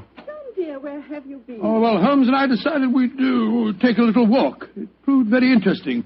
Miss Warburton, this is Mr. Sherlock Holmes. How do you do, Mr. Holmes? I'm so glad you're here. How do you do, Miss Warburton? And this is Colonel Warburton, Mr. Sherlock Holmes, eh? I suppose you think I killed your wretched dog. Well, I might have done it. When I hear that whistle, something seems to snap in my brain. I might have killed it. Why doesn't your doctor friend certify me as insane? Send me where I belong before I do any worse, damn it. Poor man. Isn't there anything you can do for him, Mr. Holmes? I most certainly will try to, Miss Warburton. Watson, old fellow, I wonder if you'll follow the Colonel and give him a sedative. I'm afraid he has quite an ordeal before him. Of course I will, Holmes. Miss Warburton, where were you when my dog was killed? Down in the greenhouse. As soon as I heard the poor animal yelping, I ran up to the house. I see. Mr. Holmes, you are going to be able to help the Colonel, aren't you? I'm convinced of it, Mrs. Watson. That is why I brought a dog with me from London. But now that he's dead, I must obtain another one before I can proceed further with the case. Now, I wonder where on earth I can find a dog. Look. Huh? Down by the gate. There's a little girl walking with the dog. That's Sarah Entwistle, the daughter of our neighbors. Sarah, eh? Oh, excuse me, will you just a moment? Sarah! Sarah! Yes? Oh, Sarah. Sarah, my dear, what a pretty dog you have there. What's his name? It's a her. Her name's Boojum. What's your name? Holmes. Sherlock Holmes. Sherlock? That's a funny name. Yes, it is, isn't it? Look here, Sarah. Here's a nice, shiny half-crown for you. Why are you giving me money? Well, because I love dogs, and I want to borrow, what did you call him? Boojum. Boojum, oh, yes. I want to borrow Boojum for half an hour. Why? Well, I want to play with her, Sarah. You can play with her here. She's awfully friendly. Well, you see, I really want to take her for a nice walk. Why? She's just had one. Now, look here, Sarah. It's a beautifully shiny half-crown. Mummy's told me I mustn't take money from strangers. I'm not a stranger. I'm a friend of Colonel Warburton. Having trouble, Mr. Holmes? Yes, I am, Mrs. Watson. You see, I want to give Sarah half a crown for borrowing Boojum for a short while, but she doesn't want to do it. Sarah, does Boojum like bones? Oh, yes. Loves them. We've got a lot of bones up at the house we'd like to give her. Have they got plenty of meat on them? Plenty. She can have a wonderful feast, and then we'll bring her back in half an hour. All right. Go on, Boojum. Now, promise you'll bring her back in half an hour. We promise. Yes, Sarah. And Sarah, what about the half crown? Well, I'll take it home and ask Mummy if I may keep it. Good. Goodbye. Goodbye. And take care of Boojum. Oh, she's a sweet little girl. Mr. Holmes, you're not going to expose Boojum to any danger, are you? None, Mrs. Watson. Otherwise, I shouldn't have borrowed her. I'm convinced that Boojum will give us the clue to what appears to be Colonel Warburton's madness.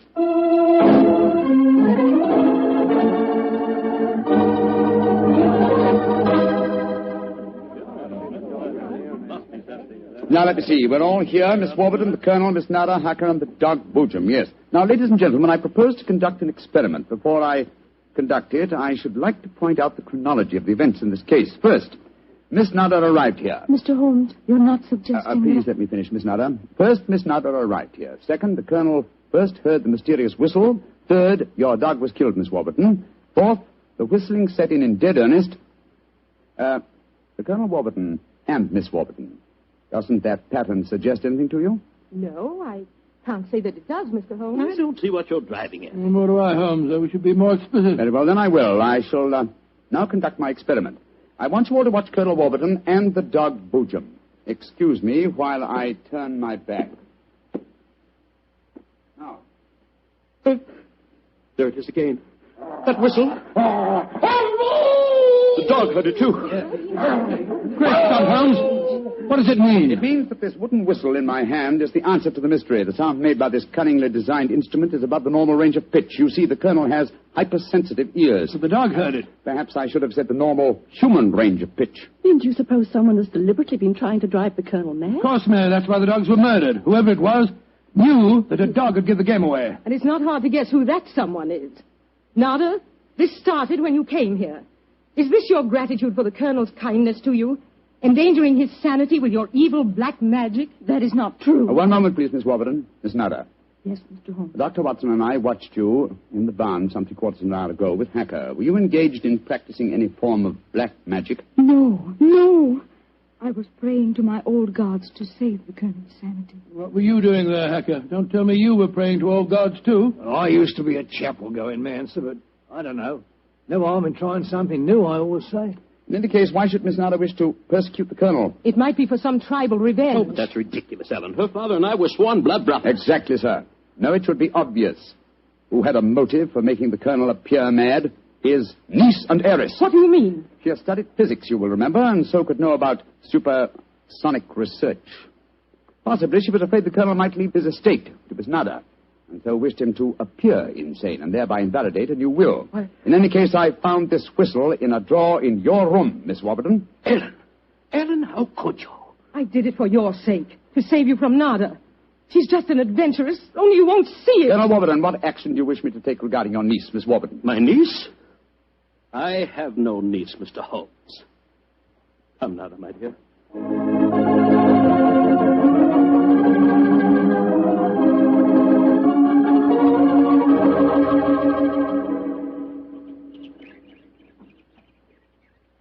Oh, what an amazing case, Holmes. Mary, wasn't it clever the way Holmes solved it? It was very interesting, dear. I was quite enthralled. Oh, now I think I shall return to London and let you two finish your holiday in peace. Before you do that, Mr. Holmes, there's one thing we should do. What, Mary? Boo jump. We promised, you know. Oh, yes, of course. I think the three of us might walk her home. But before we do that, I suggest we rummage through the kitchen. The kitchen? What on earth for? Bones, dear. Exactly. And bones with plenty of meat on them.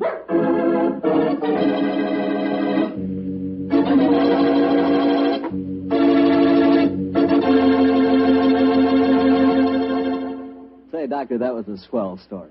And look, you mean there really is a whistle that only dogs can hear? I thought you'd ask me that question, so I've got one of those whistles to show you. There. Well, there's nothing unusual about it.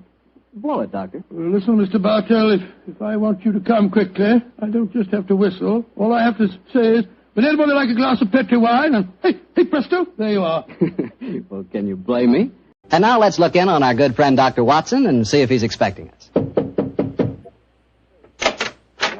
Come in, Mr. Bartell. You're just the man I've been expecting. How are you, Dr. Watson? It's good to see you again. Thank you, my boy. It's very nice to see you again, too. I've missed our Monday night visits during the last 3 months. Sit yourself down. Would you care to join me in a glass of port? Well, thanks, Doctor. That'd be nice. You know, it seems to me after our summer vacation, a toast to the great Sherlock Holmes would be in order. That's an excellent idea. Here you are, young fellow, my lad. Thanks. You propose the toast, Doctor. To Sherlock Holmes, master detective and loyal friend, whose adventures have brought considerable, shall we say, fame to a certain retired doctor now living in Northern California. I'll drink to that. Well, now, suppose I might as well get on with tonight's story. Which particular adventure have you selected, Doctor? One that I call the Limping Ghost. Sounds exciting. And, as usual, you find me saying, how did it begin? In Baker Street on a windy December evening at the turn of the century. A young, white-faced boy sat in front of our blazing fire. And as he told us his strange story, the flickering firelight danced weird patterns on the walls. The young man was Alexander McMorris, the 7th Earl of Lochnair. The Earl of Lochnair? Say, didn't I read in the papers the other day that the 8th Earl of Lochnair had been killed in an airplane accident? Quite right, my boy. Even in this day and age, the tragic history of violent death seems to dog the footsteps of the Lochnair family. But to return to my story. On that December night in 1900, we heard the whole history of the Limping Ghost of Lochnair. The first Earl had lost a foot at the Battle of Flodden Field in 1513. In spite of this terrible handicap, he fought on valiantly until he died on the battlefield from loss of blood. From then on, right until the time this story begins, the limping ghost, clad in a suit of armour, always appeared at Lochnair Castle before and after the death of the current Earl. Yes, Mr. Bartell, it was a strange story that Sherlock Holmes and I listened to that night. A story of death and horror over the centuries, punctuated by the limping clank of ghostly armour.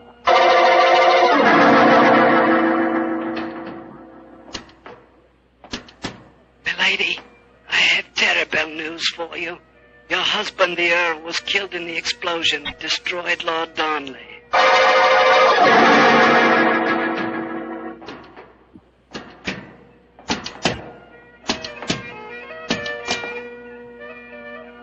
Milady, the Guy Fawkes plan to blow up the Houses of Parliament has failed. Your husband is in the Tower of London. They say he's to be hanged, drawn, and quartered.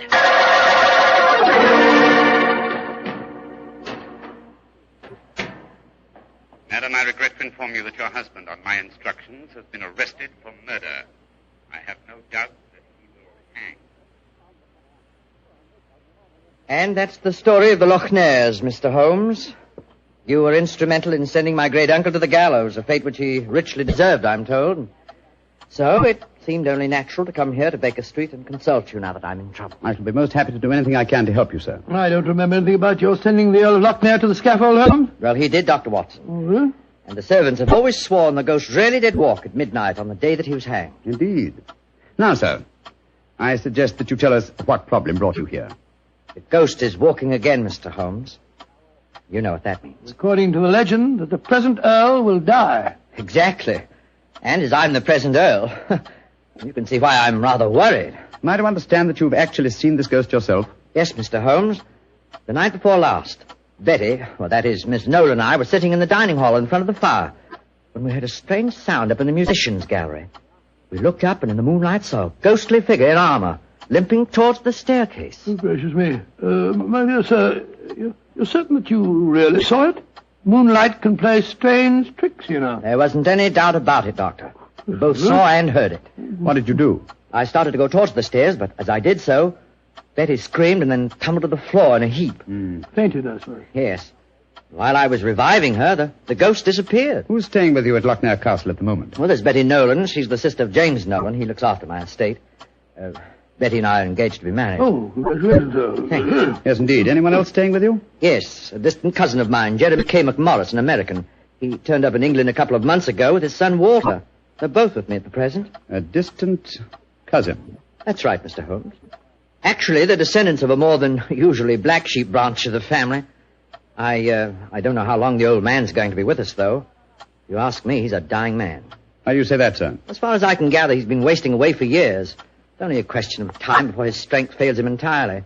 I was hoping perhaps you could take a look at him, Dr. Watson. That is, if I could persuade you and Mr. Holmes to come and stay at the castle for a few days. Well, what about it, Holmes? It's an intriguing problem, Watson. The current Earl of Lochnair would seem to be in danger.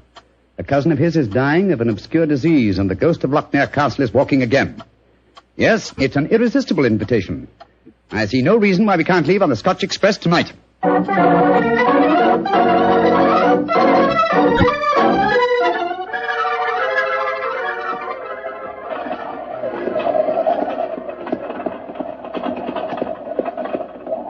Been quite a heavy fall of snow here in your absence, young man. Quite so, and judging from the colour of the sky, there's more to come. Very angry looking. Oh, now, as we round this bend, you'll be able to see the castle. Ah, yes. There you are, gentlemen. Magnificent. Yes, it's a fine place, all right, Doctor, though it cost me a great deal in upkeep. As a matter of fact, I only have one wing open. It's always been something of a problem to get servants to come and live here. See, the local villagers have a great respect for the Lochnair ghost, you know. What servants do you have at the castle at present? Well, cook housekeeper, Mrs. McClintock, fine old lady who's been with me for 6 years now. And then there's old Tammas. He served my family for as long as I can remember. Well, as a matter of fact, there he is now. Hello, Tammas. I'm glad to see you back, my lord, and that's a fact. Oh, thank you, Tammas. Oh, these gentlemen are Mr. Sherlock Holmes, Dr. Watson. Good day to you, gentlemen. How do you do? Good day, Thomas. Good day. Before I take the trap round to the stables, I may as well break the news to you. Yes, what's happened, Tammas? It's your cousin, my lord. Poor old Mr. McMorris. He's dead. What? Died early this morning. God rest his soul. Dead? I'm very sorry that I arrived too late to be of any help. Well, thank you for telling me, Thomas. Oh, you may take the trap round now. Aye, sir. I'll bring the baggage up later. So he's dead. Well, I can't say it's unexpected, but it is a shock nevertheless. I'm sure that it must be, particularly as you yourself told us you saw the ghost of Loch Ness the night before last. In which case, Watson, I think we may reasonably expect another visitation. Perhaps before the night is over. Shall we go in?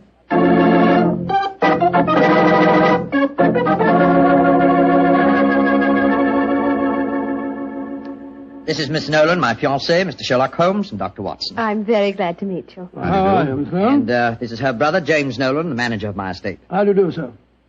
How are you, Mr. Nolan? Much better for seeing you both up here. I'm sure it won't take you long to lay this ghost business by the heels. Oh, well, I trust you don't overestimate our abilities, Mr. Nolan. Alec, you've heard about your cousin, of course. Oh, yes, my dear. Thomas told us as we drove up. Where's Walter? He went into the village with the doctor and the body of his father. Oh. He should be back soon. How's he taking it? Very quietly. Too quietly, if you ask me. Those Americans are pretty demonstrative people, you know, and Walter's been no exception. But he behaved very strangely this morning. When the doctor told him his father was dead, he just said, now things will start to happen, and then shut up like an oyster. I can't make head or tail of the fellow. Yes, quite so, quite so. Mr. Holmes, I expect you and Dr. Watson would like to go to your room. Yes, I must confess. I think first I'd like to take a look at the musician's gallery, if you don't mind. Oh, yes, of course. Would you excuse us, darling? All right, Alec. It's in the dining hall here. They must have been very hospitable people in those days. 50 or 60 people could eat at that table. Yes, Doctor. Needless to remark, we hardly ever use the room nowadays. There's the musician's gallery, Mr. Holmes. Oh, yes, I see. How do we get up there? I'll show you. See, there's a stone staircase behind this tapestry here. Follow me. Watch your step. It's quite narrow, rather dark. Watch your head, Watson, old chap. Oh, don't worry about me, Holmes. I'm perfect. Oh, I say. Must have built these stairs for pygmies. Oh, yes. Here we are, gentlemen. This is the musician's gallery. By Jove. It must have made a pretty picture in the days gone by. A little string orchestra fiddling away up here and down below the Scottish nobility bobbing and floating round in the intricacies of a Highland schottische or a stately gavotte or something. Where does that door lead to? To the bedroom wing. And that's where the ghost appeared from the other night, I suppose. Yes, Mr. Holmes. Uh-huh. The door's ajar. You generally keep this door unlocked, sir? Why, no. But the key mysteriously disappeared about a week ago. James is having a new one made. So I must remind him about that. Alec, where are you? Oh, we're up here, Walter. We're coming down. That's Walter McMorris. My dead cousin's son. Poor fellow, this must be a dreadful day for him. Yes, I'm afraid this is going to be a rather painful interview. Oh, hello, Walter. This is Mr. Sherlock Holmes and Dr. Watson. How do you do, sir? How do you do? Sherlock Holmes, huh? I've heard about you and your friend, Dr. Watson. Walter, old man, I'm dreadfully sorry about your father. Are you now? Isn't that nice of you? Well, you'll be sorry enough when you hear that I'm going to take you to court and prove that I'm the real Earl of Loch Ness. Walter, you're out of your mind. Am I? No. Father was out of his because he kept quiet all these years. But I'm going to have my rights. I've looked up the records. I've had genealogists working for months. And I've got all the facts that prove you're an imposter. Oh, man, what are you talking about? You know well enough. When Sherlock Holmes here sent your great-uncle to the gallows 20 years ago, the title and estate should have come to my father. When I leave here tomorrow, I'm going straight to the finest lawyer in London. Man, if you believe this, why have you said nothing about it till now? Because I'm smart. I've found out a thing or two since I've been staying here. And one of the things I found out is that your precious fiancée and her brother wouldn't look twice at you if it weren't for your money and the title. Shut up. You'll find out. She's a smart little filly, and she knows what kind of a track she's running on. You got it! My compliments, sir. A very professional uppercut. Yes, and a very well-deserved one. Offensive scoundrel. Sorry about this. Please don't say anything in front of Betty. It'd only upset her. I quite understand. Come along, Watson. Let's go and find our rooms.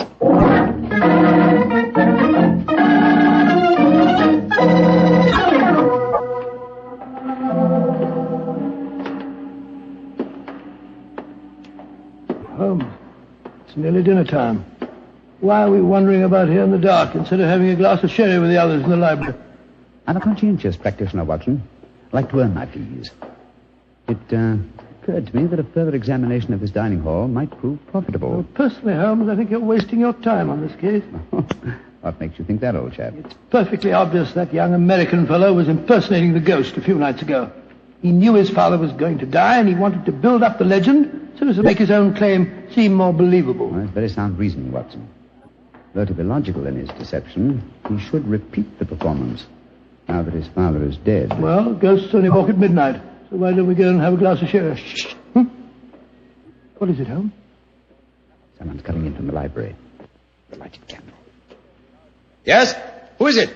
It's me, Mrs. McClintock, the housekeeper. Oh, gracious me, you gave me quite a start. I heard voices and I knew the candles were not alight in here, so I came in to see who it was. You're watching for the ghost, I suppose. Well, you'll no be disappointed, gentlemen, though you may see more than you bargained for. Those that meddle with ghostly things they dinna comprehend are playing with something much more dangerous than fire. Fire burns. But the shades on dead people... Holmes! Look up there, the gallery. The door's opening. It's the ghost. Aye, here he comes, the poor body.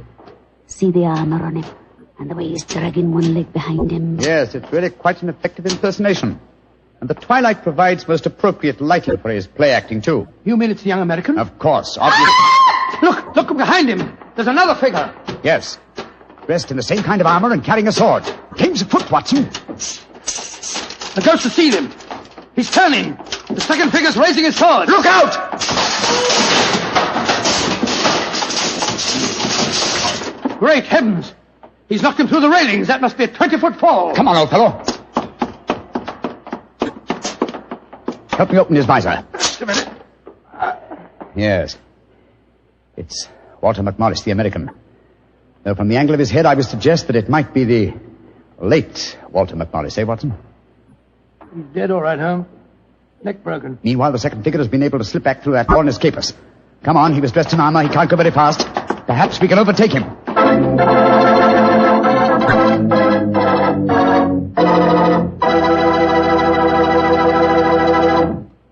Dr. Watson's story will continue in just a few seconds, which is all the time I need to tell you about Petri California Muscatel. Ever try Petri Muscatel? It's a wine that looks like sheer gold, and it's made from big, plump, juicy muscat grapes. Boy, pop one of those muscat grapes into your mouth, and you know you've got something delicious. You know that. And you get the same flavor in Petri Muscatel. It's a perfect wine to serve a lady. Women love it. And that best time to serve it is after dinner or on a Sunday afternoon, you know, times like that. But just make sure it's Petri Muscatel, because that's the way to make sure it's going to be good. Remember, Petri.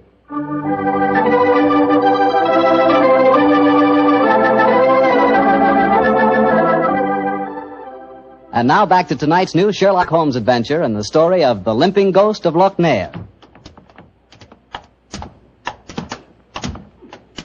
Confound it, Holmes. There's no trace of the ghost in the musician's gallery.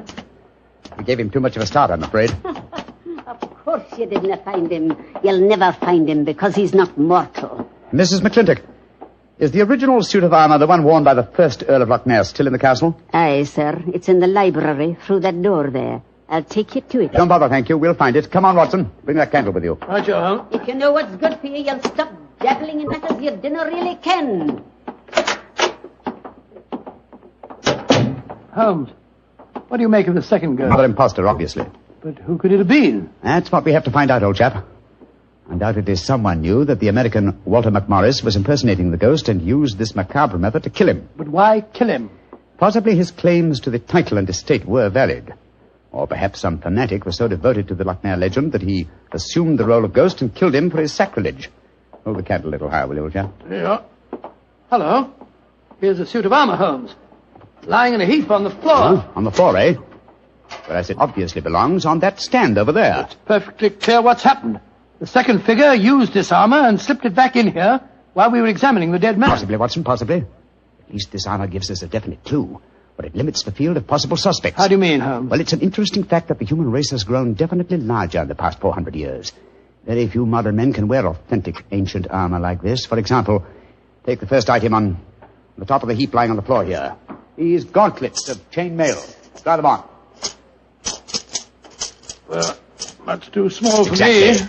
Neither you nor I could have worn this suit. No, nor could young Nolan, the estate agent. Whereas his sister could have done. Yes, so could Thomas the butler. He's a small fellow. And if it comes to that, Watson, our distinguished client, the young Earl of Lochnair, is himself a small man. By Jove, so he is. And he might easily have had a motive. Young McMorris had disputed his right to the title earlier in the day. But we mustn't jump to conclusions. Nevertheless, you see what valuable evidence this armor has become. Hello. It sounds as if the rest of the party are on the scene. Yes, I suggest that we join them without making any reference to this suit of armor. Remember, old chap, one of them in there is a murderer. And we may have to set a trap to catch him.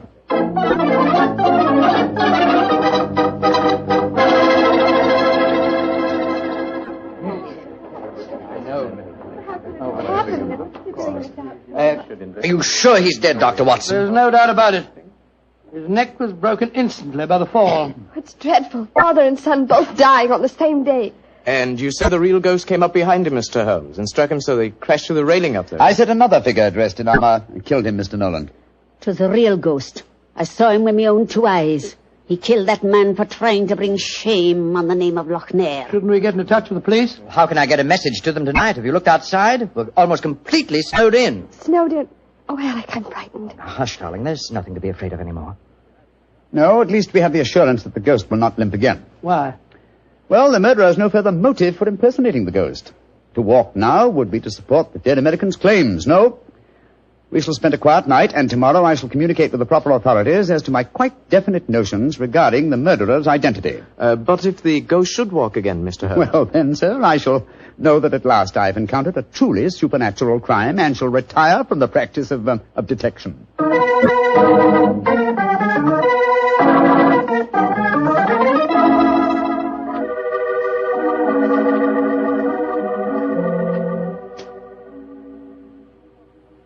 It's nearly 2 o'clock. You still over there by the window, puffing away that pipe of yours? You know, I can't help feeling that young McMorris knows a great deal more than he told us. A great deal more. There's a shifty look about him I don't like. Never did trust a fellow who couldn't look you squarely in the eye. Don't you feel the same way, Holmes? Holmes, where are you? Holmes! Shh. What, Watson? Where have you been? I thought you were over there by the window. Been talking to myself. Never mind that, old chap. Get your slippers on in a dressing gown. We're on the last lap of this strange, eventful tragedy. Oh, thank the Lord for that. Perhaps I can get some sleep. Holmes, where have you been? I went to the musician's gallery and baited the trap. Now it's ready to spring. Don't dawdle, Watson. Come on. I'm not dawdling. What do you mean you baited a trap? You'll see for yourself in a few moments. As a matter of fact, I really baited it when I said downstairs that if the real ghost should walk again, I would retire from the practice of detection. I didn't understand your saying that myself. Well, I was tempting the murderer to show his hand once more. Come on, please. Where are we going?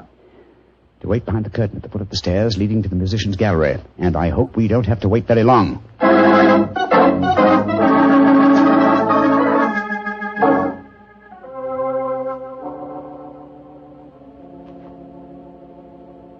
Holmes, I'm getting a crick in my neck trying to peer through this wretched curtain.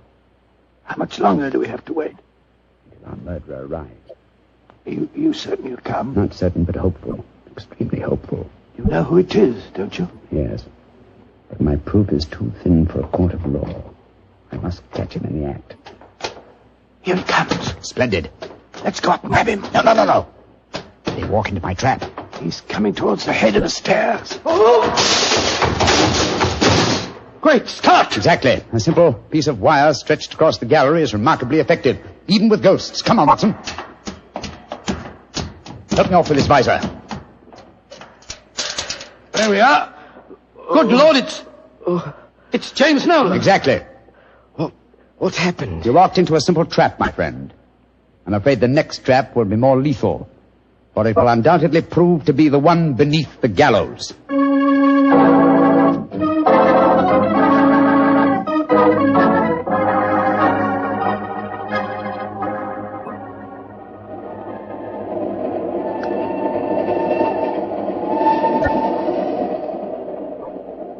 Now that we're headed back for London, Holmes, perhaps you'll settle 1 or 2 points in the case They're bothering me quite a bit. Oh, with pleasure, my dear chap. What are they? I still don't see what Nolan's motive was in murdering the American. Oh, that should be obvious. He wanted to ensure that his sister's fiancé would enjoy undisputed title to the name of the States. Well, how did you know it was Nolan? When I examined the authentic suit of armor, you see, it was obvious it had never been worn. But I still don't quite understand. Oh, come now, old chap. The suit of armor was in a heap on the floor. Yeah? And if it had been hastily discarded, and yet, the gauntlets were on top of the pile, you remember? Well, that's right, they were. If the suit had really been worn, the gauntlets would have been the first things to have been taken off, and so would have been underneath the pile. Obviously, therefore, the armor had been disarranged in order to make people believe the real ghost had walked. Yeah. After the American's death, the suspects were four. Miss Nolan, her brother, Thomas, the butler, and the Earl himself. Well, I ruled out Mrs. McClintock because, you remember, she was standing behind us at the time of the murder. Well, I'm beginning to understand. All the suspects except Nolan were small enough to have worn the armor. That's right. Therefore, only he could have pretended to use it. Pretended? But he did use it. Oh, no, my dear fellow. Undoubtedly, he procured a similar one of modern manufacture.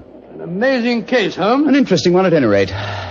And once again, old fellow, I'm forcibly reminded of an old Scottish litany. Scottish litany? Which one's that? Oh, you remember it.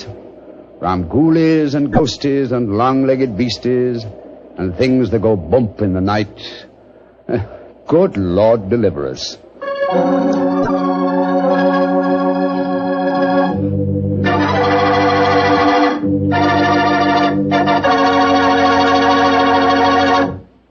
Well, Doctor, that was really a swell story. You know, for a while there, I was beginning to believe in ghosts. Well, I'm ashamed to admit it, but at the time, so was I. You know, this sounds silly, but I bet it would be fun to be one of those legendary English ghosts. You know, go around sticking your nose into everybody's business and playing practical jokes like mad and nobody able to figure out who did it. That would really be fun in a way. Well, you can go around scaring people all you want to, but not for me. I think a ghost leads a terrible life herself.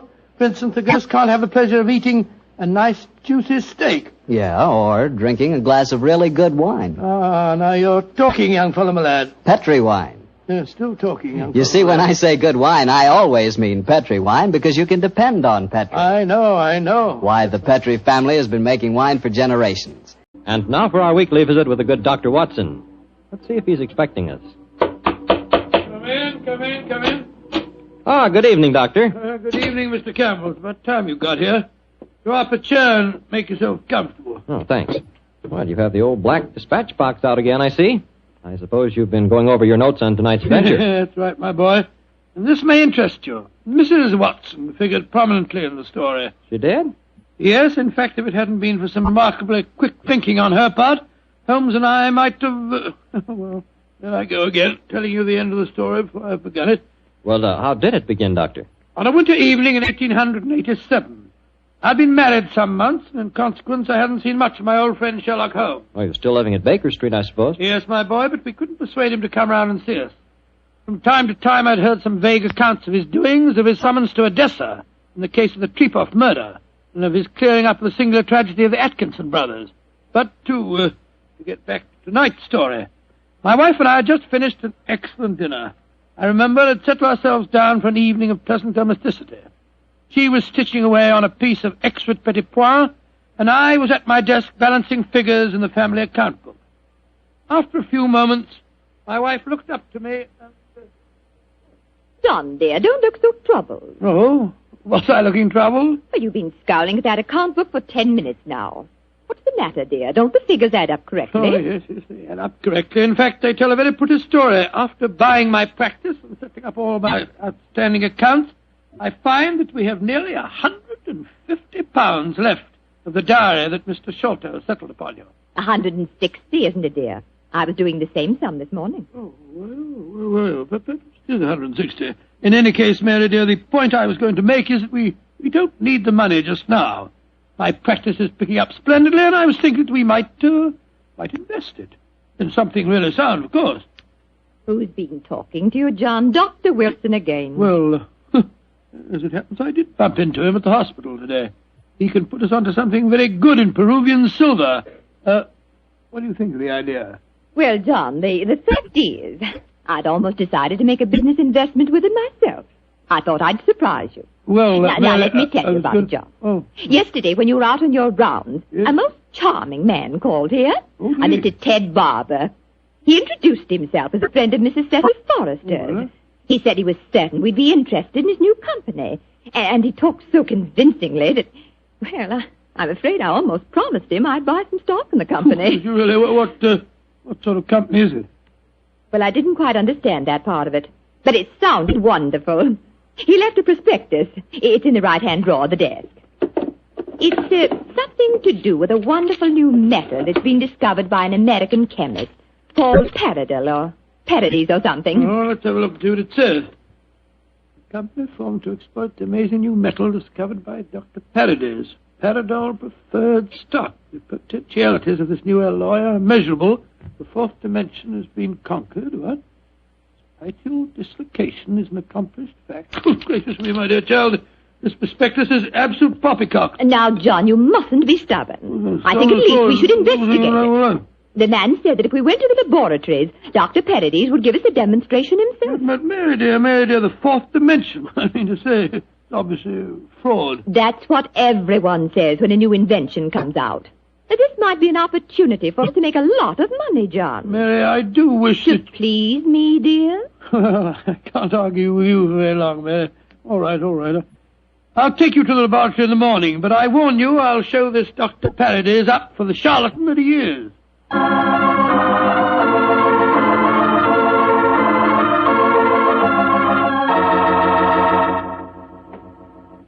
Dr. Paradis will be with you both in a moment. Thank you, my man. She's just concluding an experiment. She? Dr. Paradis is a woman, then? Oh, yes, madam, and a very brilliant one, too. Excuse me. Oh, it's a last straw. The whole thing sounded like an obvious fraud, and now we get here and find that a woman doctor's at the back of it all. Just because she's a woman, it doesn't mean to say that... How do you do? I'm Dr. Paradis. Oh, how do you do, madam? I'm Dr. Watson, and this is my wife, Mrs. Watson. Oh, yes. Come into the laboratory, won't you? Oh, thank you so much, Dr. Paradis.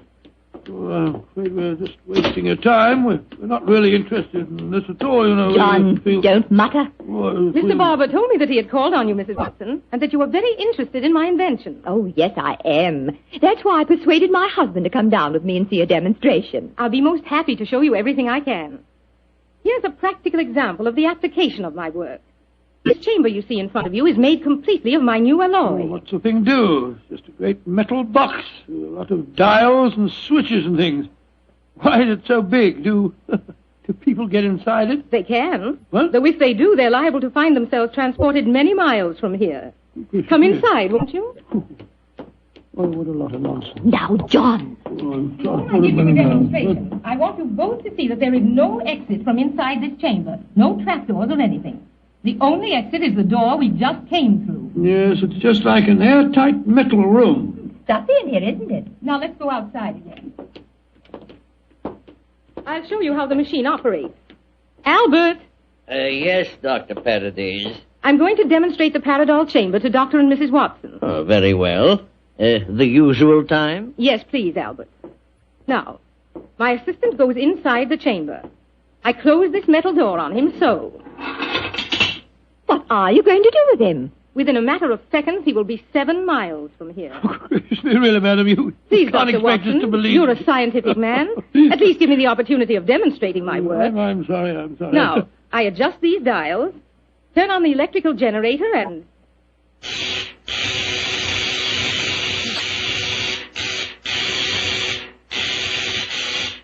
Good Lord, what an amazing business. Now open the door, Dr. Watson, and look inside, please. Great Scott, he's gone. I don't believe it. Dr. Paradis, will you explain this to me? Gladly. My metal Paradol is an unnatural alloy. What? It causes a dislocation in the warp of space and enables us to enter the 4th dimension. You see, time is a dimension. Any object in the past, present, or future can be described precisely in 3 dimensions of space and 1 of time. Yes, but this machine of yours... The alloy of Paradol, combined with the great forces of electricity, has created a new force. This element is controlled by these dials, and it is possible to move in 4 dimensions at once. Thus, bodies or other objects can be transported great distances away, all in the twinkling of an eye. I've coined a word to describe the process. Teleportation, I call it. Teleportation? Well, I'm completely confused. All my scientific training tells me this is impossible, and yet, I wonder if you'd give us another demonstration. Certainly. Perhaps you yourself would like to be teleported somewhere. Certainly not. Good gracious, we know. No, I think John would be very unhappy in the fourth dimension. He wouldn't belong. Yes, you said that any objects could be moved. How about that brown paper parcel on the table over there? Certainly. It only contains some company circulars. I suggest you write your initials on it so that you can identify it later. Oh, very well. J.H.W. There you are. Where do you want it dispatched to? Send it to my house. I'll give you the address. That won't be necessary. Mary, this is an amazing business. Isn't it, John? Exciting, too. There we are. Now I adjust the dials once more, and...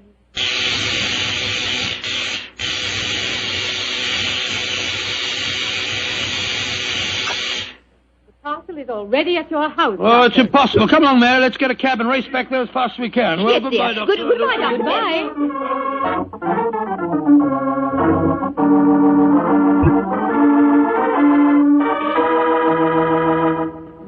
Now, dear, John, you must admit you're just as excited as I am. Well, I confess that I'm enormously intrigued. Let me just get my latch front door key up. Here we are.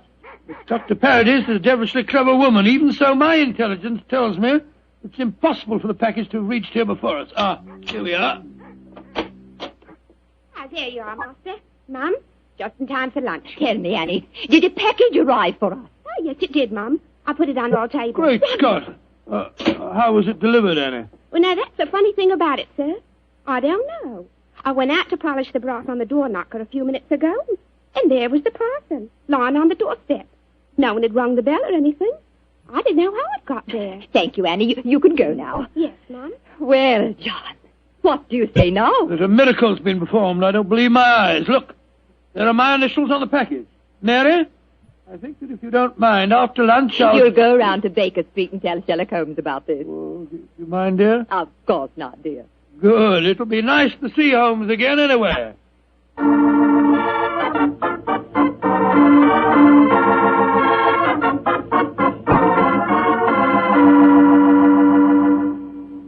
Dr. Watson, how nice to see you again. Hello, Mrs. Hudson. How are you, my dear? Oh, I'm just fine.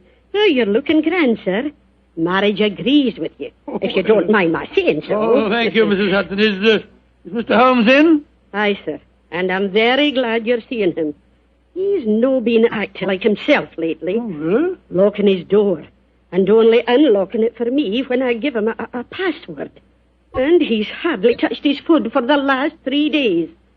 To tell you the truth, Dr. Watson, I'm awful worried about him. Really? Well, I'll go up to him. He'll be glad to see you, I'm sure.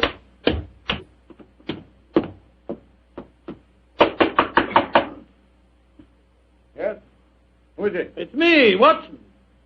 Watson? Oh, possibly. I'm not taking any chances. Holmes, this is ridiculous. Surely you know my voice after all these years? John H. Watson. Tell me what your middle initial stands for, and I'll let you in. It stands for Hamish. Watson, my dear fellow. How are you? I'm fine and delighted to see you again, Holmes. Incidentally, why all this rigmarole about locked doors and passwords? Well, Professor Moriarty has decided that it's high time to settle his score with me. There have been several attempts on my life lately. Twice I've been attacked in the streets, and only yesterday a shot was fired at me through the window you see broken there. Lord Holmes, you must be careful. I am being very careful. That's why I indulged in what you refer to as all this rigmarole. But, well, enough of my problems. What's on your mind? There's a sparkle in your eye and an air of excitement that tells me that you've some news to impart. Well, I must say there is something.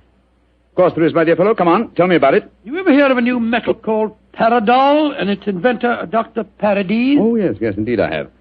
I received a prospectus concerning it the other day. Well, what do you think of the idea? Oh, obviously it's rubbish designed to fool a gullible public into buying shares. Don't tell me that you were taking advice. Oh, no, of course not, Holmes. Naturally, as a scientific man, I knew it was rubbish. My wife, however, had become a little involved in the concern, and so today, to prove to her that the whole thing was a fraud, we went down to the laboratory and met this Dr. Paradis. Oh, did you indeed? In the first place, let me tell you, this Dr. Paradis is a woman. Oh, a woman? As you can imagine, I didn't have any difficulty in discrediting her theories. In fact, I'm afraid I made her seem rather stupid. However, we did stay there long enough for her to give us a demonstration.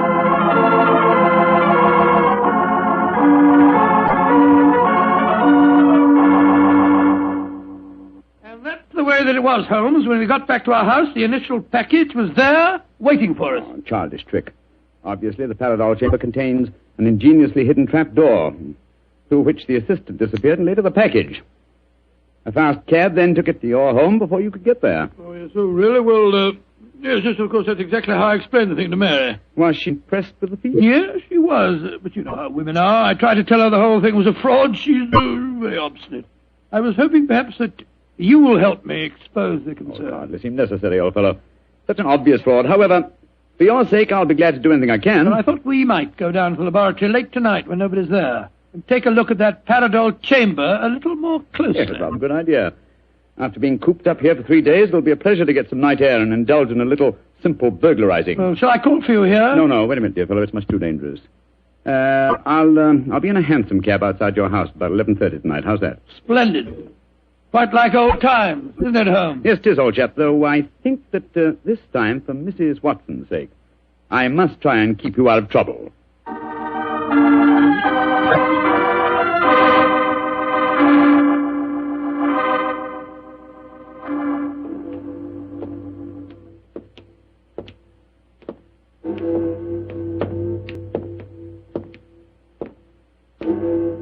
Midnight, Holmes? Yes, Watson. Time that only confirmed old bachelors like myself should be wandering the streets of London. Oh, rubbish, Holmes. You talk as if Mary was a tyrant. Now, don't get angry with me, old chap. I was only being facetious. Is this, Dr. Parady's laboratory? Yes.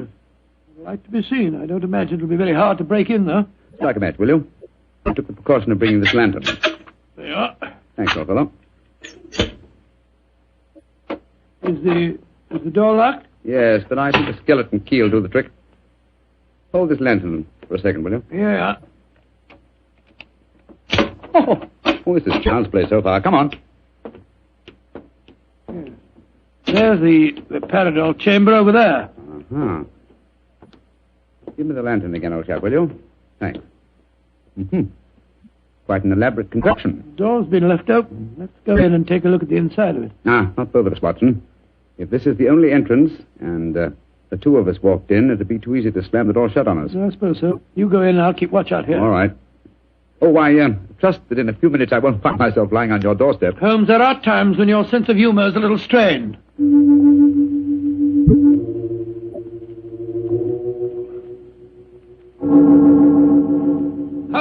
Holmes, you all right?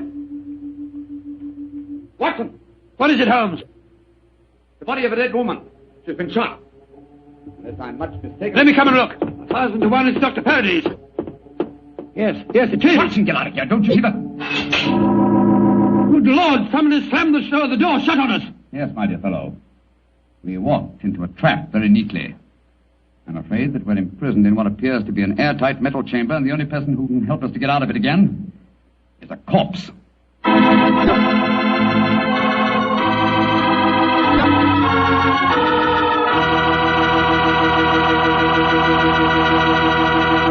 Dr. Watson's story will continue in just a few seconds. It's time for me to remind you that good food always tastes better when served together with good wine. Did you know that Petri makes 2 wonderful mealtime wines? Wines especially made to go with food? Well, they do. Petri California Burgundy and Petri California Sauterne. You want a rich, hearty red wine, a wine that's great with any meat or meat dish, you just try Petri Burgundy. And if you want a wine that's perfect with chicken or fish, try a delicate golden-colored Petri Sauterne. Petri Burgundy if you want a red wine, Petri Sauterne if you want white. But always a Petri wine if you want a good wine.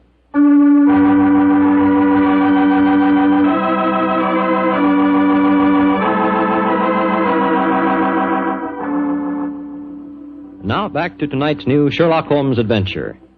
It is in the early hours of a winter's morning in 1887. The famous pair, while investigating the mysteries of a scientific laboratory in the East End of London, have been trapped in an airtight metal cabinet, their only companion being the dead body of a woman scientist. As we rejoin our story, Sherlock Holmes and his old friend Dr. Watson are listening intently as footsteps approach what appears to be their metal coffin. There's someone outside. They're sliding back the mental panel. Good evening, gentlemen. That voice, it's Dr. Parady's assistant. Let us out of here. Or should I be more precise, Mr. Holmes, and say good morning? Hello, Moriarty. Moriarty, you scoundrel. I can just get my hands on him. Dr. Watson, I wish you could get over your dislike for me. For my own part, I'm genuinely sorry that my trap had to catch you, too. I've often felt unhappy that you're not on my side. Such slavish admiration of you given your friend Sherlock Holmes must be highly gratifying. There's never mind about all that. What do you think you're up to? It's obvious, my dear Watson. The whole scheme was a plan to lure me out of my safe hiding by presenting an intriguing problem, and one that victimized the wife of my old friend. You knew it would get back to my ears, didn't you, Moriarty? Yes, exactly. But why did you murder this Paradise woman? That's equally obvious, my dear Watson. It served her purpose in presenting a most convincing scientific front. As soon as the trap was baited, she was a liability. She might tell tales, and so she was killed. Like so many other of your accomplices, my dear Professor. Ah, precisely. Now, my dear fellows, I'm afraid that I must close this panel and say goodbye. Quite sorry to have to kill you, but you're becoming dreadfully in my way. And how do you plan to kill us, Moriarty? By doing nothing more than closing this panel. Oh, I could be frightfully dramatic and release deadly gases into the chamber, or poisonous snakes, or something equally colorful. But quite frankly, it seems so much simpler just to shut you in. Your oxygen supply won't last very long, you know. And for your benefit, Dr. Watson, I may tell you that Paradol, whatever its other shortcomings as a metal, is bulletproof. Goodbye, you meddling fools! Oh.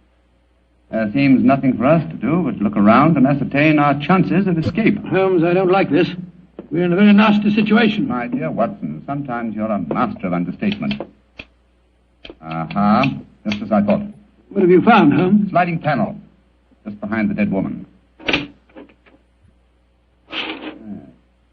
It leads us to a passageway. A passageway that has been bricked up only within the last few hours. But long enough, I'm afraid, to make it impossible. No, there's no escape here. Hold the lantern a little higher, will you, Walter? Yeah. That's it. Well, what are we going to do now? I was just estimating the cubic capacity of this chamber. The air supply should last comfortably for at least another 8 hours. I recommend a brief sleep to refresh us and also to conserve our oxygen supply. Sleep? Who could sleep at a time like this? I can and you can, old chap, if you discipline yourself. Well, I'll try, Holmes, but I know perfectly well I shan't close my eyes.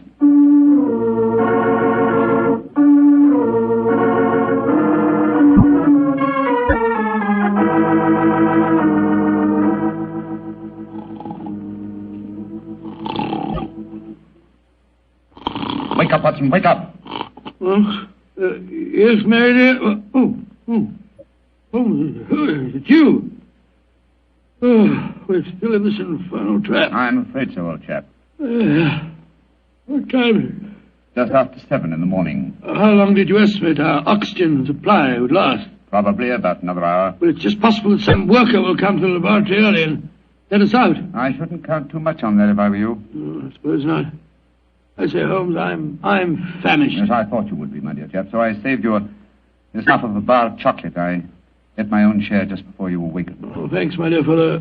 Did you sleep too, Holmes? No, I didn't, Watson. I employed my time in conducting a minute examination of this chamber. I was trying to find some possible way of getting out. And you failed there? I'm afraid so. Holmes, this looks like the end, doesn't it? Well, if it is my time to die, I'm glad that we're together again. Although I blame myself entirely for letting you into the trap. Come now, my dear fellow. Don't take it as badly as that. But you admitted you're defeated and that there's no possible way out of this destiny. I meant that there's no way out from the inside. So my plan worked. Good gracious me, what on earth? The guard, there you are. Mary! Mary, you dear little thing, you must have been frightened to death. Hello, Donald. Poor dear, you must have spent a miserable night. Well. Mr. Sherlock Holmes and Dr. Watson have been getting themselves in trouble again, eh? Mister, this is no time for your heavy-handed badinage. There's the body of a murdered woman inside that chamber. She was killed by Professor Moriarty. Professor Moriarty? It's too bad you didn't get my message sooner. Your message? Well, bless myself, Holmes, I wish you'd tell me how you got your message to Scotland Yard. Well, ever since these recent attacks on my life, I've had my delightful band of ragamuffins, the Baker Street Irregulars, watching my house in fixed watches, 2 at a time. I gave the boys instructions to follow me whenever I went out. And if ever I did not reappear within 3 hours, they were to report to our friend Lestrade at Scotland Yard. Holmes, you're amazing. You think of everything. Just a minute, gentlemen, just a minute. I didn't get no message from any of your Baker Street irregulars. Oh, you didn't? No, sir. Though I did find a couple of the boys tied up when we came in here just now. If you didn't get a message from them, how did you come here so opportunely? That's an easy one. Because Mrs. Watson here came and fetched me. You did, Mary? But how on earth? Go on, Mom. Tell him. Well, it's really very simple. When John came back from seeing you yesterday, Mr. Holmes, he was over elaborately casual in his references to the Paradol chamber. So, of course, I knew at once the two of you were going to investigate the matter. I also caught him oiling his revolver after dinner. I didn't know that you slipped out last night, John. But as soon as I woke up this morning, I realized what had happened. So I went straight to Scotland Yard for Inspector Lestrade and brought him here with me. Why, Mary, you clever little thing. Isn't she a clever darling, Holmes? Mrs. Watson, this has been a salutary experience. Will you allow me to congratulate you on your deductive ability? Well, that's very nice of you, Mr. Holmes, but I really don't deserve any compliments, if you don't mind my saying so. It was elementary, my dear Mr. Holmes. Elementary.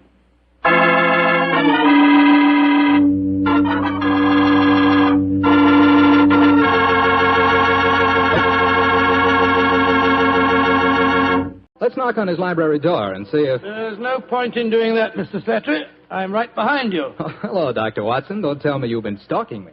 No, my boy. I was on the patio and I heard your footsteps, so I thought that I'd come in and fetch you. Let's go back and sit out there, shall we? It's a beautiful evening. That's fine with me, Doctor. Here we are. Now, settle yourself down in a chair and light a cigarette, if you have one. I'll get on with my story. Well, last week you told us it concerned an adventure that you and Sherlock Holmes had in Flanders during the First World War. That's right, Mr. Slattery, did. I thought that you and the great man had retired at that period. We had, my boy, but it was only natural that as soon as the war broke out, we both offered our services in any capacity that might help our country. Of course. And how did tonight's story begin, Doctor? It was in the winter of that first year. Things weren't going very well for the Allies. The Germans were advancing on Paris, and the picture was looking very black. It was just 24 hours before the famous Battle of the Marne began, the battle that changed the early course of the war, when Holmes told me that we had to go up to the front lines on a secret mission. We'd been in Paris for several weeks, where Holmes had just solved the case of the missing aide-de-camp. I was anxious to get back to England and my work in the war hospitals, but of course this new summons was in the nature of a command. And so, late on a rainy September afternoon, Holmes and I, with the boom of gunfire in our ears, found ourselves in the front seat of a staff car, sloshing and jolting its way towards the battlefield. Am I driving too fast for you, gentlemen? No, Sergeant, not at all. No, you're doing a splendid job. Oh, my man, look out considering the state of the road. Thank you, sir. Hello? The gunfire's getting nearer, Holmes. Yes, old fellow. I imagine we haven't much further to go, have we, Sergeant? No, sir, we're nearly there. Did you notice the two civilians in the back seat, Holmes? Yes. Handsome woman and a distinguished-looking man, several years her senior. I wonder who they are. I'll tell you. He's a Shakespearean actor of some note, though he never achieved the fame to which he thinks he's entitled. I shouldn't be at all surprised if he feels that he's been slighted in not receiving a knighthood. But, Holmes, that's amazing. How can you possibly deduce all that from just looking at the man as we got into the car? Elementary, my dear fellow. I didn't deduce it. We saw him twice last year in the London Theatre, if you remember. What? His name is Maitland Morris. As for his biography, he's a friend of my brother, Mycroft's. He told me about him. Well, what do you suppose he's doing up here near the front line? His brother is General Sir Stanley Morris, who's in command of this particular front, and it would seem reasonable to presume that his brother has come up here to give a performance for the frontline troops. I suppose this hut is as far as we can drive, Sergeant. I'm afraid so, sir. We're 4 miles from the front line now. You'll have to clear your papers here. See that ruined farmhouse there, sir? Yes, Sergeant. Is that the General's headquarters? Yes, sir. Come on, Watson. Good Lord, it's pelting with rain. Yeah, let's make a dash for it.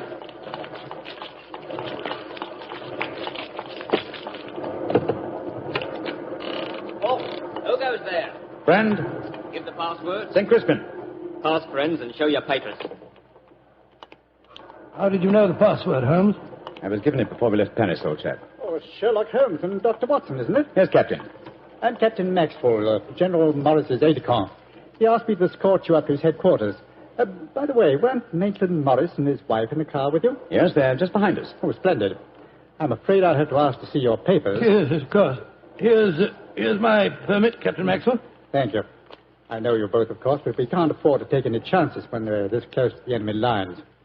Let's see. Oh, yes, that's fine, Doctor. Everything's in order. All right, yours, please, Mr. Holmes. Here you are. Thanks. Oh, who goes there? Friend. There's the rescue party now. Oh, good. This is quite in order, Mr. Holmes. Show your papers. Oh, there you are, Captain Maxwell. Hello, sir. Hello, Mrs. Morris. How are you, Captain Maxwell? Well, you both met Mr. Sherlock Holmes and Dr. Watson, I suppose? Well, no, we haven't, even though we drove up in the same car. Natural reserve of us Britishers, I suppose. How are you, Mr. Holmes? How do you do, sir? I know your brother Mycroft very well.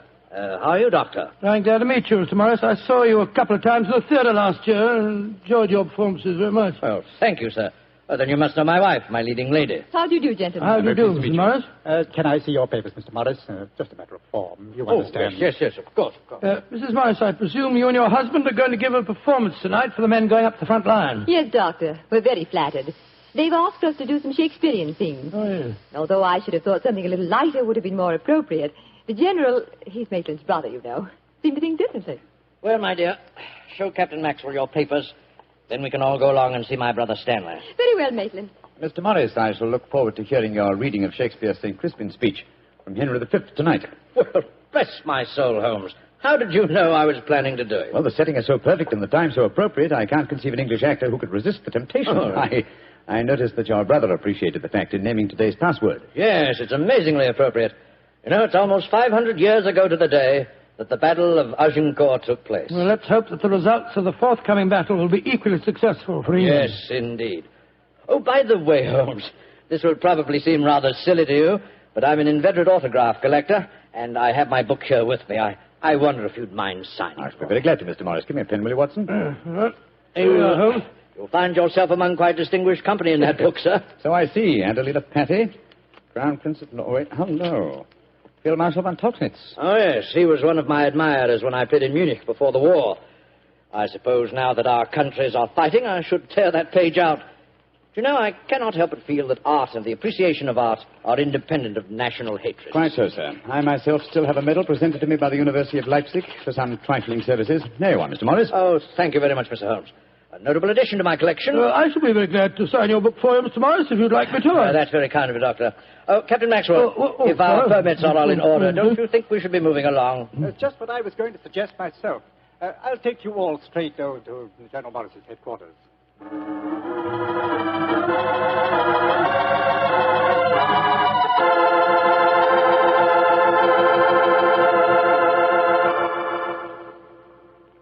General Morris, may I introduce Mr. Sherlock Holmes and Dr. Watson? How do you do, sir? How are you, General? How do you do? Know a lot about you. Long way from Baker Street, isn't it? Yes, indeed, sir. Where's that brother of mine? Ah, there you are, Maitland. Cynthia, how nice to see you both. Oh, it's good to see you again, Stanley. Hello there, Stanley. The men will be glad you arrived. They're looking forward to your show tonight. We're very flattered that they want to hear us do some Shakespeare. Oh, rubbish, old boy. With you and Cynthia up there on the platform, you could read the telephone book and they'd love you. Oh, very kind. By the way, you'll find the stage very primitive. Just a few trestles and a large tent and a curtain made of army blankets. And your dressing room will be even worse. Oh, don't worry about our comfort, Stanley. As long as we cheer the boys up, that's the important thing. Yes, of course. By the way, what program do you have mapped out for us? Well, I thought we'd have two shows. The tent's not large enough to hold everybody at once. Anyway, we have to keep up an alert all the time. Mm-hmm. Think you can manage two separate shows? Oh, of course I can, Stanley. I may look old, but I don't feel it. You don't even look at you, scoundrel. Thank you. Perhaps we could take a look at the stage and equipment, eh? Oh, certainly. Captain Maxwell, take them over to the tent and show them what the facilities are, will you? Right, will you follow me? Oh, yes, of course. See you later, Stanley. Come along, my dear. All right.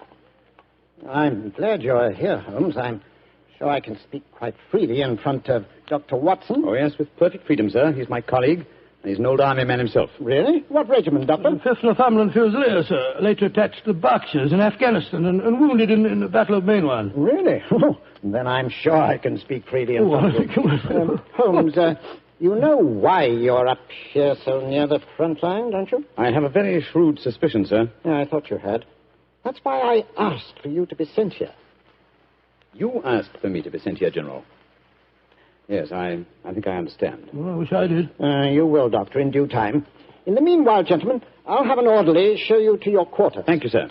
And, Holmes, take a look around, will you, and keep your ears open. We're comparatively a little distance from the German front lines, and yet there's a very puzzling silence just now. Yes, I noticed that, sir. And half an hour ago, on our way up, there's quite a lot of shelling. Exactly. It's unnatural and rather frightening at a time like this. You see, we're attacking at dawn. The enemy might be trying to infiltrate spies, and the whole success of this battle depends on a surprise attack. I quite understand, sir. Come on, Watson.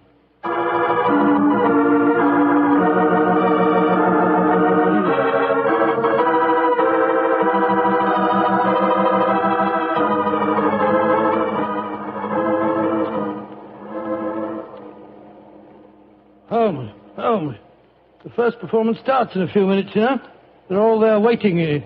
Why are we tramping about out here in the mud and the rain? I thought a pipe or two in the open air would clear our brains. Yes, a pipe in the open air is one thing, but a pipe in a downpour of rain is another. Was it raining? Oh, didn't even notice it. I was listening to the silence. What do you mean? Thousands upon thousands of Germans. Armed Germans. Full of a blind fanatical hatred and desire to kill. Are crouched in trenches only a mile or two from here. Surrounding us are an equal number of English boys, also armed. And with a will, if not the desire, to fight. Because they know their cause is the cause of freedom and justice. All these thousands poised, ready to pounce on each other and fight to the death. And yet, beyond that patter of rain, there isn't a sound to break the stillness of the September evening. Strange world we live in, old chap. You're being unusually rhetorical, Holmes. Yes, I am, aren't I? Let's be a little more practical, shall we?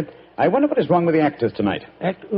Why do you ask that? Well, a little while ago I noticed Mrs. Morris in a great state of excitement, going towards the farmhouse where the General is. Then she went back to her own quarters, and now she seems to be headed in our direction. Is anything wrong, Mrs. Morris? It's Maitland. What's wrong with him, madam? He's disappeared. Disappeared? What's happened? We were in the tent together, making up for our performance, when an orderly came in with a message. Maitland said it was from his brother. Slipped on a raincoat and went out, saying he'd be back in a few moments.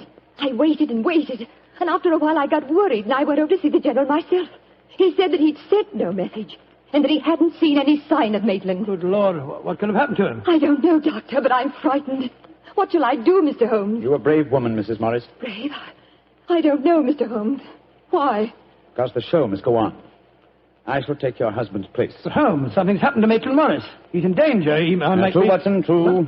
But 1,000 men inside that tent are in mortal danger, too. Tomorrow morning, many of them may be corpses on the fields of Flanders. But tonight, they've been promised a show. Do you think that you can do it, Holmes? Oh, I think I can, with the help of Mrs. Morris. I can't do it, Mr. Holmes. You can, Mrs. Morris, and you will. If only to uphold that great tradition of the theater, that the show must go on.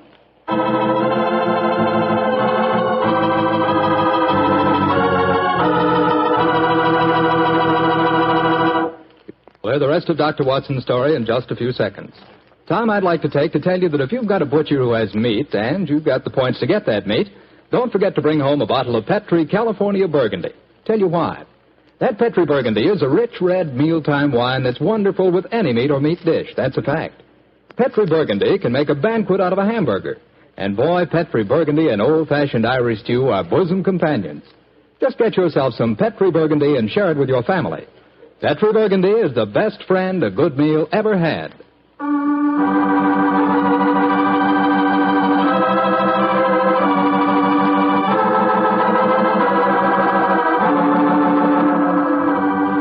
And now, back to tonight's new Sherlock Holmes adventure. It is just before the Battle of the Marne in the First World War, and Sherlock Holmes and Dr. Watson are at headquarters a few miles behind the front-line trenches.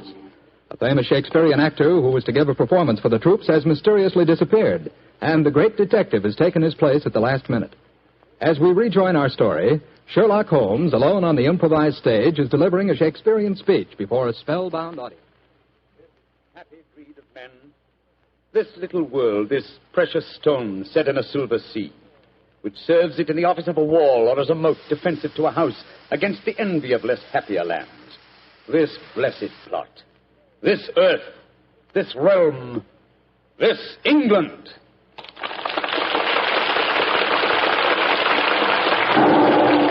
Holmes! That shot, are you all right? Yes, old chap. Fortunately, I started to leave the stage as the shot was fired. The bullet just missed me. I heard it splinter some wood nearby. But who on earth would want to shoot you? That's what we've got to find out, though I think it more likely that the shot was intended for me. It was not intended for me, but for Maitland Morris, the man for whom I'm substituting. Well, even so, who'd want to shoot him? Oh, don't ask me so many questions, old fellow. Let's see what clues we can find. Now, the shot was fired from outside the tent from behind me. Yes, look there. See the hole in the tent there? By Jove, yes. The footlights would outline your shadow on the back of the tent. Whoever it must have fired at your silhouette. The question is, where did the bullet embed itself? Aha. Look here, Watson. You got a penknife? Wait a minute. Here, Holmes. This shouldn't be hard to extract. Look at this splintered tent pole. Wait a minute. There we are. Excellent. Huh. Very interesting. Oh, what's so interesting about it? Just a revolver bullet, isn't no, it? it isn't, Watson. What? It's far from just a revolver bullet. This bullet was fired from a German Luger pistol. A German pistol? There must have been a spy here behind our lines. That's a reasonable enough assumption. Yes, we may be sure that no English soldier would carry such a weapon and face inspection. Come on, I want to talk to Mrs. Morris.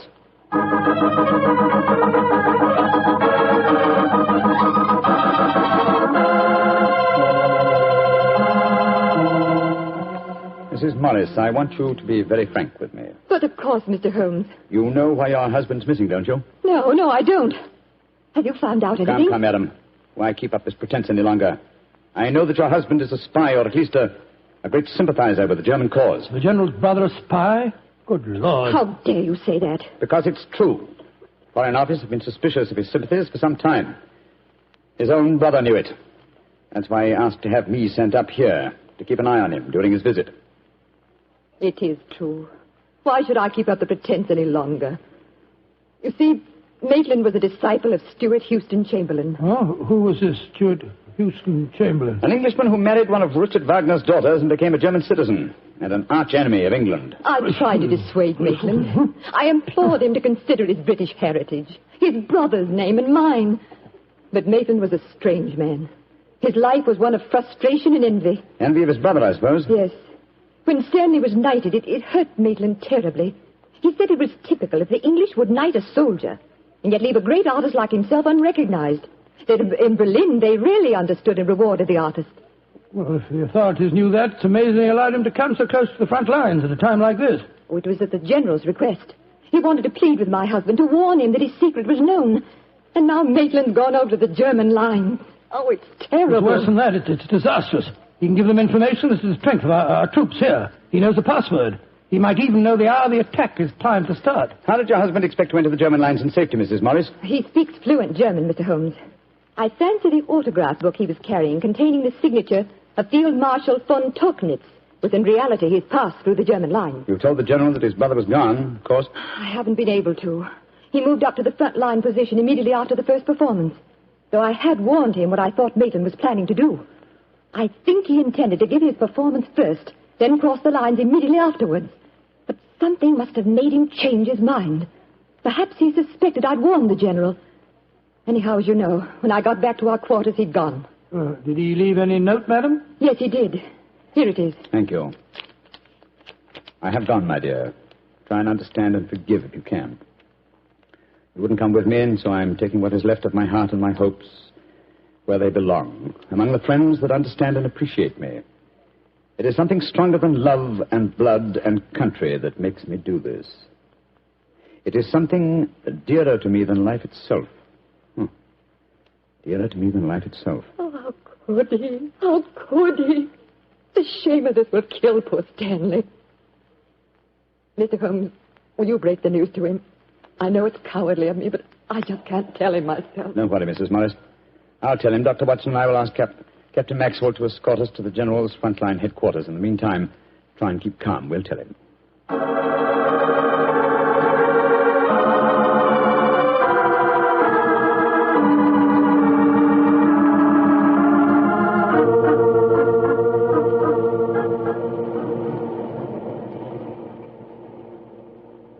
If you will wait in the dugout, Mr. Holmes, I'll tell the General that you're here. Thank you, and be sure to let him know the urgency of the matter. Yes, sir.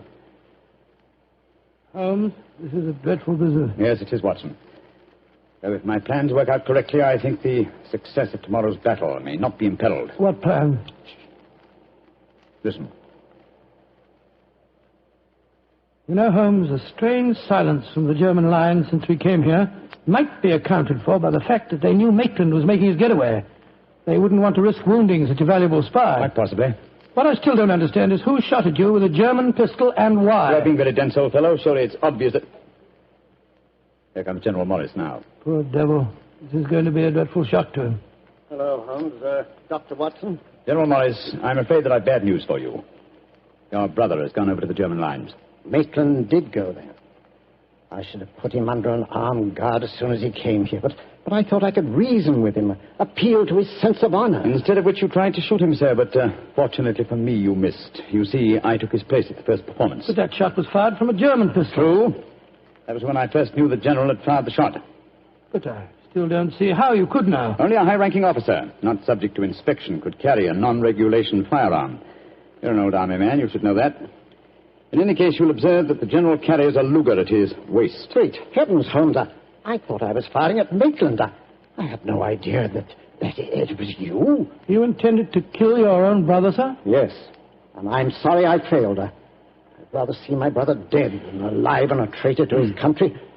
But now he's safely in the German lines. Heaven knows what secrets he may be imparting. One thing we can be certain. Our chance of a surprise attack in the morning is gone. Possibly not, sir. Oh, what do you mean? You see, I took the liberty of altering your brother's credentials quite extensively. How, Holmes? I knew of his German sympathies. Mycroft had given me a great deal of information about him, and so I took it on myself to decide that it was unsafe to allow him so near the enemy lines with his own identification on him. Well, what did you do, Holmes? I took the liberty, sir, of stealing his autograph book, the one containing the magical signature of Field Marshal von Tauchnitz. I have it in my pocket now. I think we shall find within its pages a code concealed in the various autographs, giving valuable information to the enemy. Good Lord. I also switched military permits on him. I felt that in the event that he did go over to the German lines, his welcome might be less cordial if they were under the impression that they'd captured Sherlock Holmes.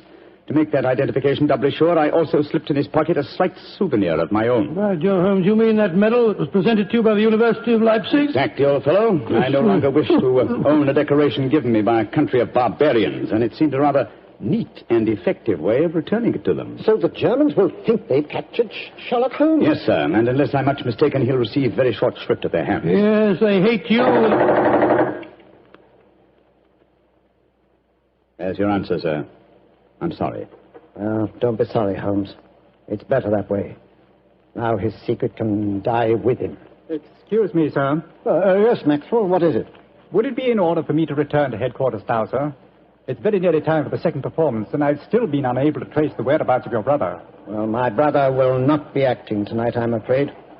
Holmes, I wonder if I might ask you to take his place once again. If you want me to, General. I do. Maitland had planned to do the St. Crispin speech from Henry V. He knew how much I loved it. I realize that, sir. When I was told the password up here. Well, can you remember the speech, Holmes? Oh, I think so. At any rate, I can try. Then do it for me, my dear fellow, will you? For me. I'll be very proud to do it, General. Goodbye and good luck. Thank you, Holmes. Captain Maxwell, take them back to headquarters, will you? The men will be waiting for the performance.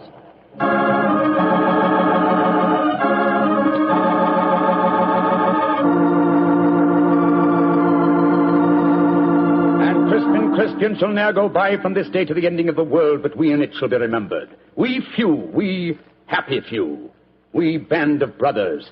For he today that sheds his blood with me shall be my brother. Be he ne'er so vile, this day shall gentle his condition. And gentlemen in England now abed shall think themselves accursed they were not here, and hold their manhoods cheap, while any speaks that fought with us upon St. Crispian's Day.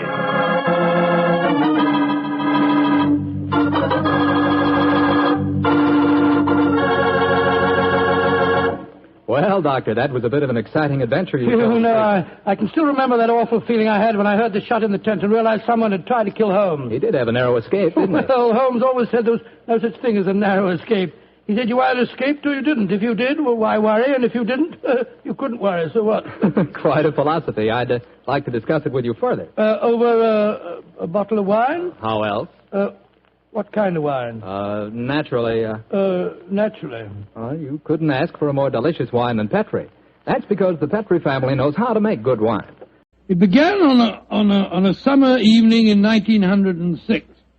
I'd been for a long walk in the park, I remember, and when I returned to Baker Street, and entered our rooms, Holmes looked up at me with a twinkle and spoke.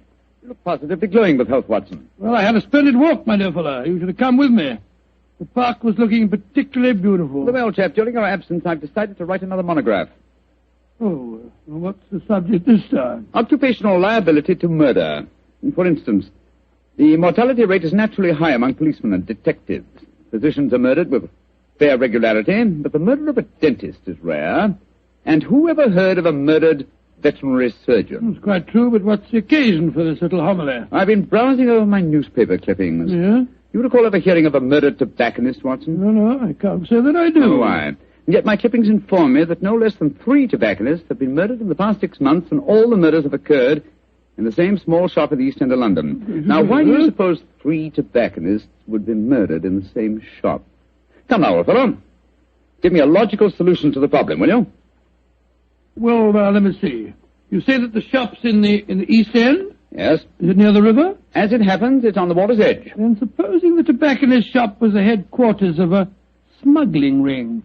Perhaps boxes of cigars were unloaded from the dock and brought to the shop. Cigars containing pearls or opium or something. Watson, my dear fellow, you're doing splendidly. You must walk in the park more frequently. You're positively scintillating. Oh, no, you're making fun of me. I assure you I'm not. You're expecting anyone home? No, probably a visitor from Mrs. Hudson. Go on with your fascinating theory. Now, why are 3 tobacconists murdered? Well, because they know too much. Perhaps they demand a share in the profits, so the head of the ring decides to kill them. Plausible enough, Watson. I really must congratulate you. I can see that I'm very lucky in having a biographer with such a lively imagination. Thanks very much. Come in. That's very nice of you. Imagination. Oh, hello, Lestrade.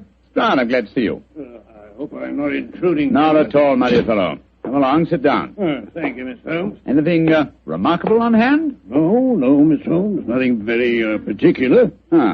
Then tell me all about it, Lestrade. Can't hide anything from you, can I, sir? Yes, there is something on my mind, and no mistake. And it concerns the 3 murdered tobacconists, I see. Splendid. Now, how the blazes did you know that? Yes, Holmes, that's pure magic. Not at all, my dear Watson. It's simple deduction. Observe the 5 cigars peering out of Lestrade's breast pocket.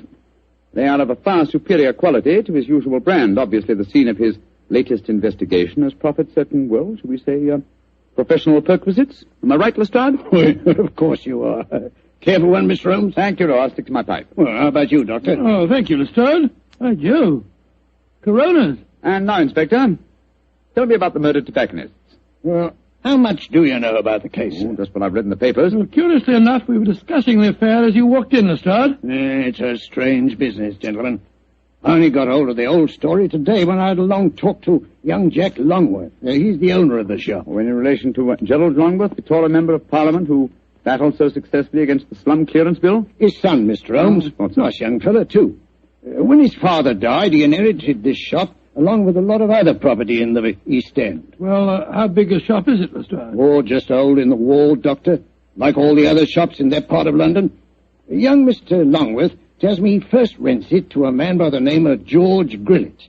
He lives there with his daughter Lily and made quite a nice go out of the shop.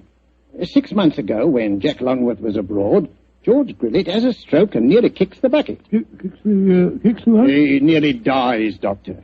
Oh, kicks the bucket. That's very good. I remember that. And then what happened, Lestrade? Well, while he's in the hospital, his daughter gives up the lease on the shop. A few days later, an Italian takes it over, and a couple of weeks later, he's found with his throat cut. Did you investigate that first murder yourself? No, Mr. Holmes. It seemed like any of a dozen killings we get in that part of London. A shopkeeper cut up, his till emptied, no clues. Well, who was the next tenant? A Scotchman. Bloke by the name of Mackintosh. A few weeks after he moved in, the same thing happened to him. That time, I did go down there, but I couldn't find out nothing. Was robbery again the apparent motive? Yes, sir. But the killing wasn't the same. He was strangled with a silk scarf. Silk scarf, eh? And who was the third tenant? The man who was murdered yesterday? A Hindu fella. A man by the name of Mukherjee. He takes it over a week last Friday, and yesterday we finds him knife through the back and his money gone. Of course, I was down there before you could say Crystal Palace. But once again, I didn't find out nothing.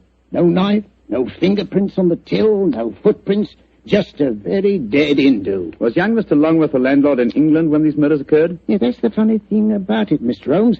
He docked at Tilbury yesterday morning. He didn't know nothing about what had been going on. Well, I imagine he'll have difficulty in renting the shop after 3 murders. Well, that's just it, Doctor. That's why he comes to me at the yard. George Grillet, his first tenant of the shop, moved back there today with his daughter Lily. And young Mr. Longworth's worried about them.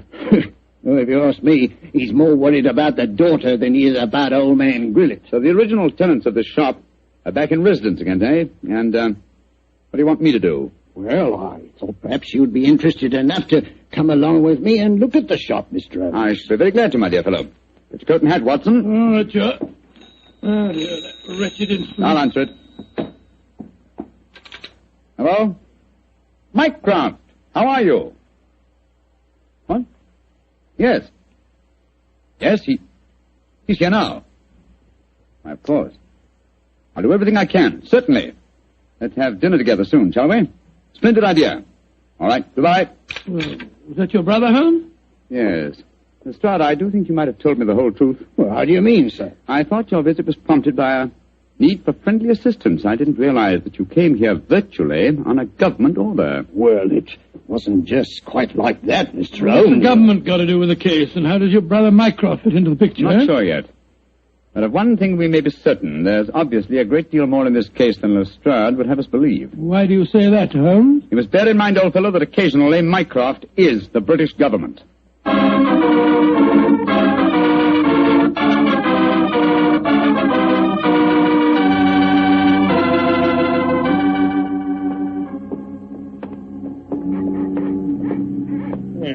Nice part of London to take a walk in on a foggy night, ain't it, gentlemen? All our policemen work down here in pairs, you know. Yes, I don't blame them. It's a vile neighborhood. There's the shop just ahead of us, with a sign hanging out. Hello, there he is again. Oh. See that bearded Hindu skulking off around the corner there? Oh, yes. He's been haunting the place ever since I came down here. So a bearded Hindu haunts the place, eh? Yes, and yesterday, Holmes, the Hindu proprietor of the shop was murdered. Exactly. Well, here we are. I'll go in first. Depressing-looking place, huh?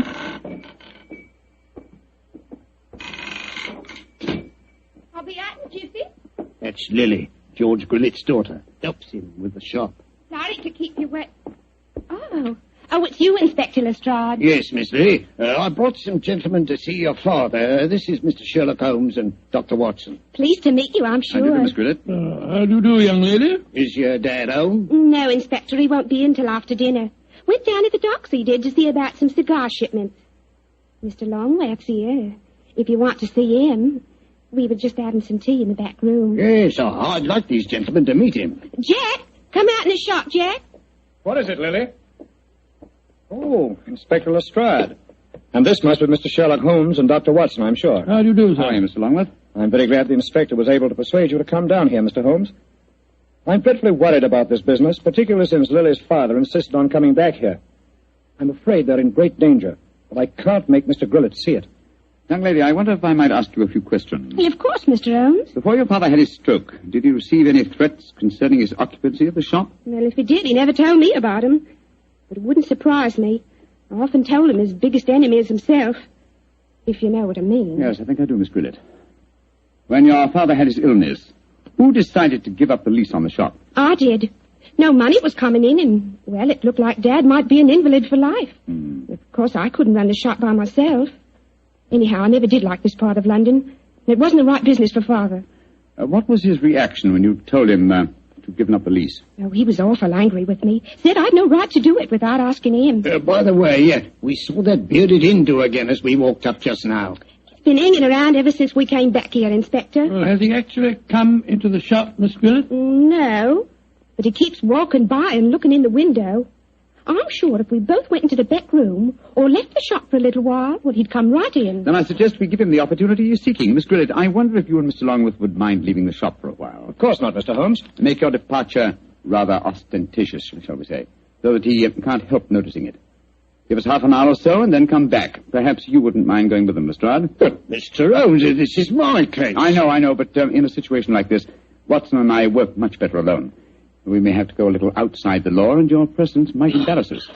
You'd never think I was a detective, too, would you? Very well, We'll be back in Mr. half an Holmes.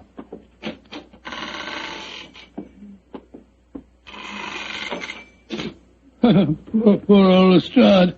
He gets very touchy as the years roll by. See, I blame him. I'm leaving him completely in the dark. Come on, Watson. Behind the counter. No, my dear fellow. Not under it. Not under it, old chap. We lift the flap. So. Now it's just to be crouched down behind here. Come on. That's it. Have you got your revolver, Watson? Yes, it's in my pocket. Good. Meantime, make yourself as comfortable as these cramped quarters will permit. We may have quite a wait ahead of us.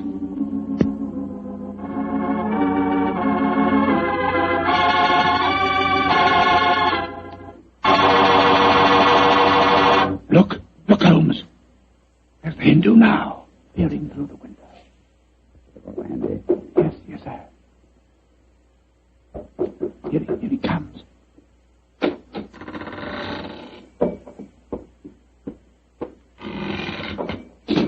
All right, Watson. Put your hands up. I've got you covered with this revolver. Now, my man, what are you doing here? Who are you? Never mind who I am. Just answer my question. I do not speak very good English. तुम हिंदुस्तानी बात बोल नहीं सकता? सकता है। क्यों तुम इधर आया? देखने को आस्ती तुम्हारा भाई हमको हुक्म दिया। तुम्हारा भाई?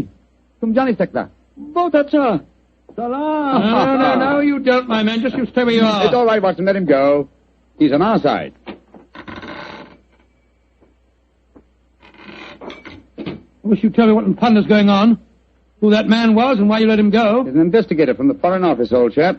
Given his instructions by my brother, Mycroft. Mycroft? Yes, old fellow. When my brother fails to tell me all the facts concerning this case, I begin to think these triple murders have far greater ramifications than we ever dreamed of.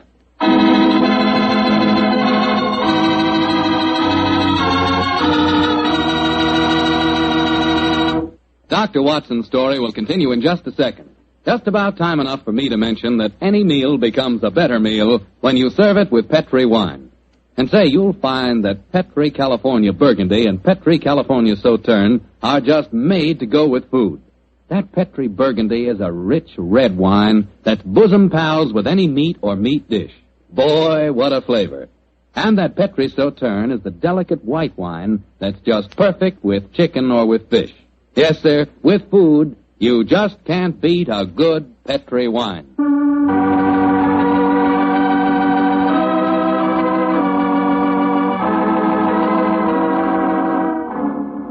And now back to tonight's new Sherlock Holmes adventure. A puzzling case is occupying the attentions of Sherlock Holmes and Dr. Watson. 3 murders have taken place in a small tobacconist shop in the East End of London. As we rejoin our story, it's late at night, and Sherlock Holmes and Dr. Watson, accompanied by Inspector Lestrade, are once again walking toward the ill-fated shop. Well, I don't see that you've accomplished much, Mr. Holmes, except that you just bought me a nice dinner. We're making progress, Lestrade. If only by the elimination of obvious suspects.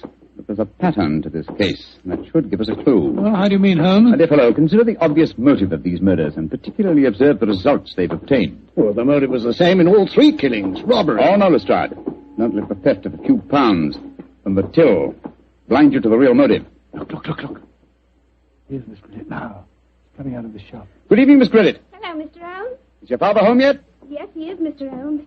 And I can't tell you how anxious I am for you to talk to him. I'm going to meet Mr. Longworth. He's taken me to the music hall.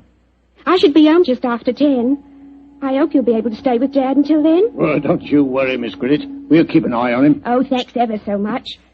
Oh, Mr. Holmes. Yes, Miss Grillet? Please don't go into our rooms in a beck, will you? I've left things in a frightful mess. I quite understand, Miss Grillet. Well, ta-ta all. See you later. Let's go into the shop.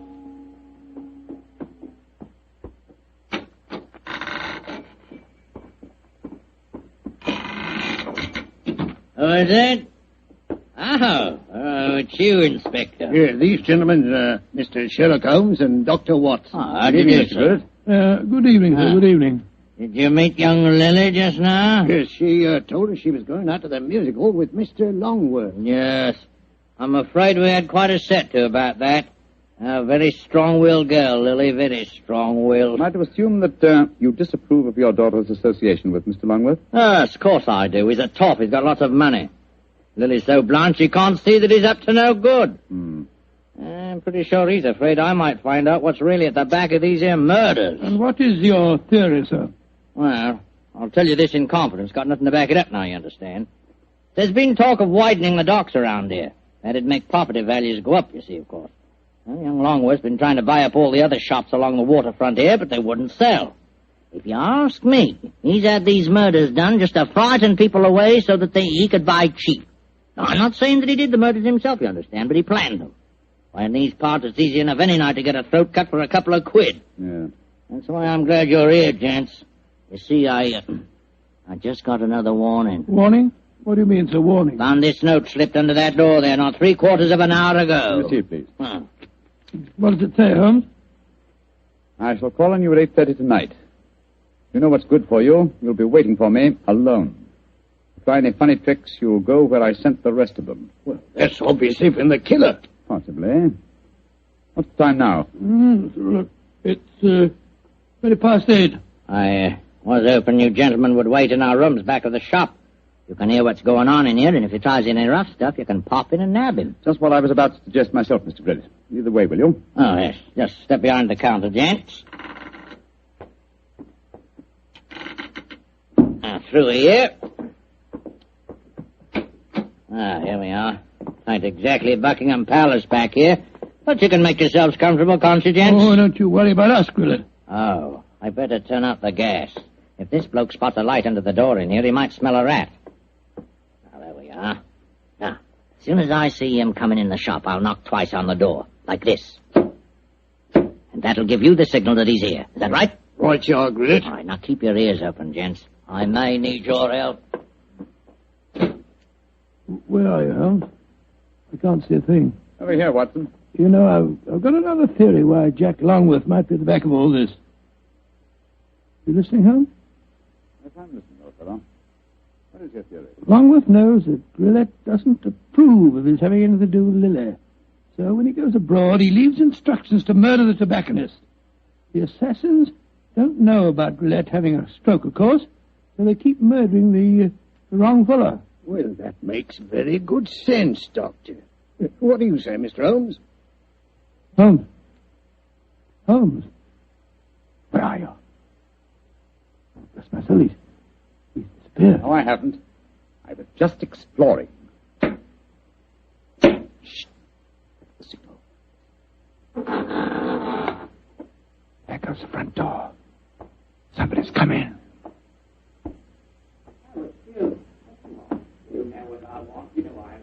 We'd better go in. Right, Watson, listen.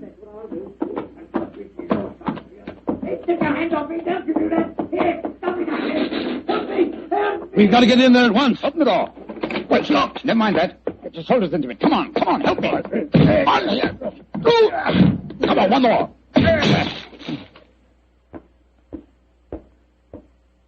Poor devil. He's been slashed with a knife. Grillet! Well, the killer got away. I'm going after him. Lestrade, conserve your energy.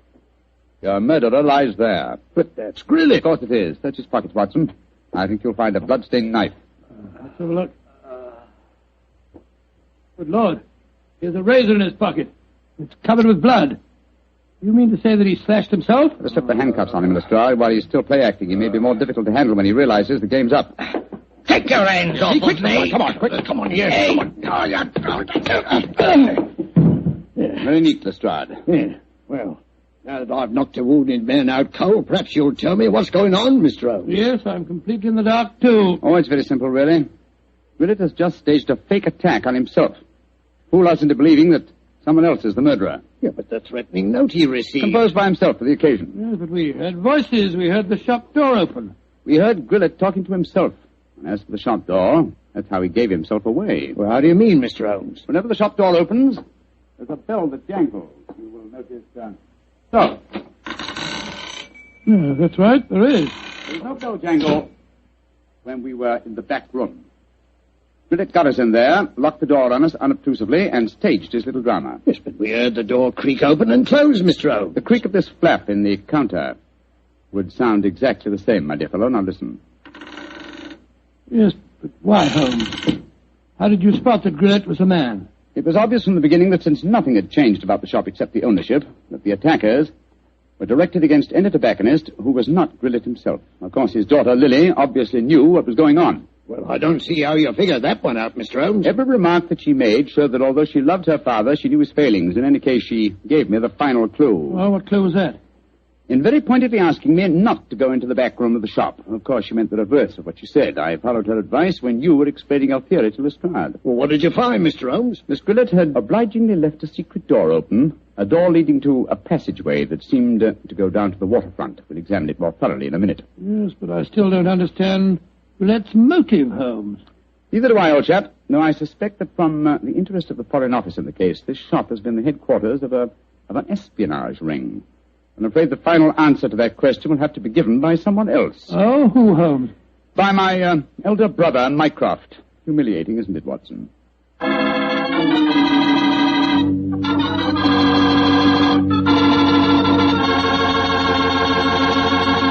And what was the final answer to the question, Dr. Watson? Well, Holmes was right as usual, Mr. Foreman. The shop had been the headquarters of a spy ring operated by Grillet.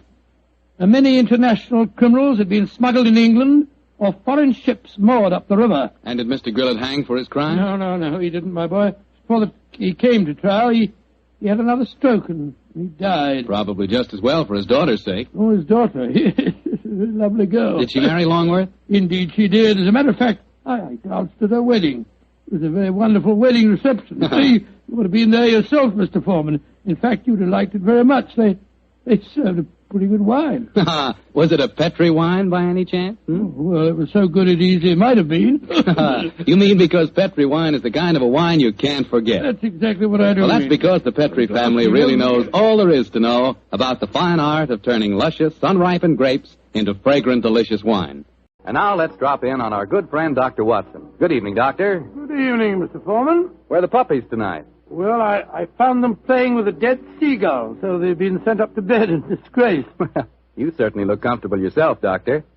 What's that small blue book you're reading, the latest bestseller? No, indeed not.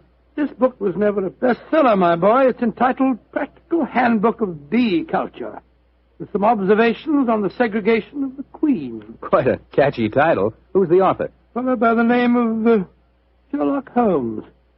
He was engaged in writing it when the adventure I'm going to tell you about took place. Well, you told us last week, Doctor, that a pair of canaries played an important part in the story. That's quite right, Mr. Foreman. It was in the summer of 1908, I remember, and I'd persuaded Holmes to leave his Sussex bee farm for a few weeks and to join me in a holiday at the little fishing village of Kingsgate in Kent. We were staying at a charming little inn called the Fisherman's Arms, and for the first few days, our holiday was a delightful one. And then, I suppose, Doctor, strange things began to happen. They did indeed, Mr. Foreman, they did indeed. Very strange things.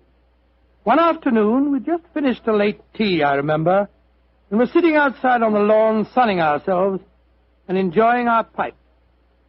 Holmes lay back with his long, thin fingers clasped behind his head, gazing thoughtfully at the multicolored fishing boats bobbing at anchor in the harbor. After a moment or two, he spoke to me. Watson, you're really a splendid companion. I can't think of anyone else who would let me smoke my pipe in silence for half an hour without asking me what I'm thinking about. That's not very surprising, Holmes, after all the years that we've been together. Well, nevertheless, the gift is a rare one, old chap, and I appreciate it. Oh, thank you, Overlow. By the way, since the half hour's up, what have you been thinking about? The lack of enterprise of a modern criminal. Audacity and romance seem to have passed forever from the criminal world. Read this note I received this morning, old fellow. See for yourself how low I have sunk. All right, have a look. Mr. Holmes, I am staying in the same inn as yourself, and as I have had a very frightening experience this week, I thought perhaps you would help me. Please do. It's signed Mary Victor. An exciting document, isn't it? Written on lavender notepaper, reeking of perfume, and the handwriting is obviously that of an adolescent girl. You haven't bothered to answer, of course. Oh, yes, I have. I sent a message back by our good landlord that I would be glad to see her. Why, Holmes? You came down here to complete your handbook on bee farming. Oh. Confound it. Those two wretched canaries are getting their sunbath on the windowsill above us. Oh, I think it's rather jolly to hear little fellows chirping away up there. Well, I find the sound most distracting. Let's go inside.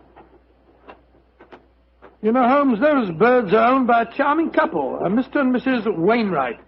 I was chatting with them on the stairs this morning. I'm afraid their charm will escape me as long as their pets continue to tweet in that irritating manner. You've spoken of the peace and quiet at the country inn, Watson, and yet I find that... Come in. Ah, Miss Mary Victor, I presume. Yes, Mr. Holmes. Please come in. Close the door, won't you? Thank you. This is my old friend, Dr. Watson. You may speak quite freely in front of him. How do you do, Miss Victor? How do you do, Doctor? Now, sit down, young lady, and tell me what's troubling you. Mr. Holmes, I came down here from London to get away from someone, but I've been followed. I've been afraid to leave the inn. Until last night I felt I couldn't stand being cooped up any longer. So I went for a walk on the seashore. Someone followed me, Mr. Holmes. I ran back here as fast as I could, but now he knows where I live, and I'm frightened. Please help me. My dear Miss Victor, I'm afraid you must be much more specific before I can help you. Who has followed you down here, and why are you afraid of him? I'll tell you the whole story. It'll sound strange to you, but I swear it. Oh, there he is again, down by the gate. I'm going to my room. Now. Don't you be frightened, Miss Victor. I'm sure we'll be... Oh, that's all. What's the sort of thing? I don't see anyone outside who might have frightened her. There are 2 or 3 fishermen loitering about. Wait a minute. Here's a young fellow walking up the path. Come on, Watson. Out through the French windows again. Oh, good gracious me. Here we go again. I think we'll take the liberty of accosting him. Excuse me, sir. Yes? Are you looking for Miss Mary Victor? Is she young and pretty? Yes, sir. She is. Extremely so. Then I'm looking for her. Where can I find her? I can see you're being facetious, sir. Well, there's no harm in that, is there? By the way, who are you gentlemen, may I ask? My name is Holmes, and this is my friend Dr. Watson. I'm Basil Carter. You're not Sherlock Holmes, are you? That is my name. I thought you seemed familiar. I know your brother, Mycroft. Oh, indeed. Then I presume you're connected with the Foreign Office. Yes, I'm in the consular service. Are you staying at the inn, young man? For a few days. It's funny that I should run into the great Sherlock Holmes. Why, may I ask? I was planning a murder. Oh, really? But with you gentlemen here, I see that I shall have to be very discreet. Who is your intended victim, may I inquire? There are 2 of them. The 2 canaries in the room next to mine. Oh, canaries. For a moment I thought that you were really serious. But I am serious. The wretched creatures have been driving me mad. Yes, I quite sympathize with you, sir. I've been thinking of committing a slight case of mayhem on them myself. We can take one apiece, Mr. Holmes. Well, I'm glad to have met you both. I'll probably see you again. Goodbye. Goodbye, sir. Goodbye. I don't like that fellow, Holmes. If you ask me, he's the man who's been frightening the poor girl that came to us. He had a peculiar look on his face when you asked me if he was looking for Mary Victor. Well, there's only one person who can settle the question, and that's the young lady herself. Come on, old fellow. Let's go back indoors. Here comes Wainwright, the owner of the Canaries. Good evening, Mr. Wainwright. Good evening, gentlemen. This is my friend, Mr. Sherlock Holmes. I am honored to meet you, sir. How do you do, Mr. Wainwright? Beautiful evening, isn't it? I just took a stroll down to the store to get some more birdseed. By the way, Mr. Holmes, I hope our canaries don't bother you. Little fellows are such a comfort to my wife and me. Oh, no, not at all, sir. I find their chirruping very soothing. Oh, I'm so glad. Good night, gentlemen. Good night, sir. Good night, Mr. Wilson. Not Wilson, Mr. Holmes. Wainwright. Oh, I beg your pardon. I'm so sorry. I thought you said Wilson. Good night. Not like you to mix up names, Holmes. I didn't mix them up, old fellow. I never forget a face. Mr. Wainwright is in reality Wilson, the notorious canary trainer, whom I had the pleasure of sending to prison for a 7-year stretch in '95. Some years later, he made one of the most spectacular escapes from prison in the history of crime, and has since managed to evade all efforts to recapture him. Great Scott, he seems such a sweet old fellow. Well, possibly he's reformed, but I doubt it. Our stage is set for an intriguing problem, old chap, and our cast is an interesting one. A frightened young girl, a diplomat of uncertain integrity, and a noted criminal. Watson, I have a feeling that once again the game's afoot.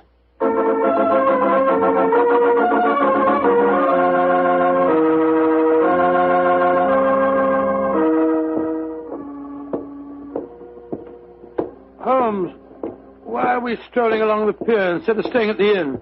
I thought you said that you were expecting trouble. I am, old chap. And I'm sure it will find us out. You know, Holmes, I'm still completely mystified by the behavior of that girl, Mary Victor. I knocked at her door last evening, again this morning. I couldn't get any answer. And the landlord told me that she was not seen at dinner last night, nor at breakfast this morning. And yet her room has not been vacated. Curious. Hello, there's the village constable, sunning himself at the end of the pier. Yeah. Good morning, Sergeant Blake.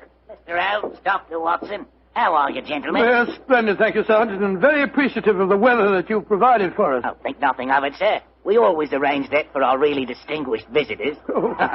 By the way, Mr. Holmes, I was reading one of your friend's stories about you last night. The one called The Adventure of Mysteria Lodge. That was, Wisteria Lodge, you foolish fellow. Well, maybe it was. Anyway, I was reading it aloud to me old woman. And if you don't mind my saying so, Mr. Holmes, we both thought you made a bad mistake. Oh, really? Though, of course, you come out all right in the end. Dear me, Sergeant, I stand reproved. Excuse me, Sergeant. Holmes, look. Look at that figure standing by itself right at the end of the pier. Mm-hmm. Our friend Wilson, the Canary trainer. He's got a revolver. Here, we don't want any of these goings-on in Kingsgate. Come on. Here, you.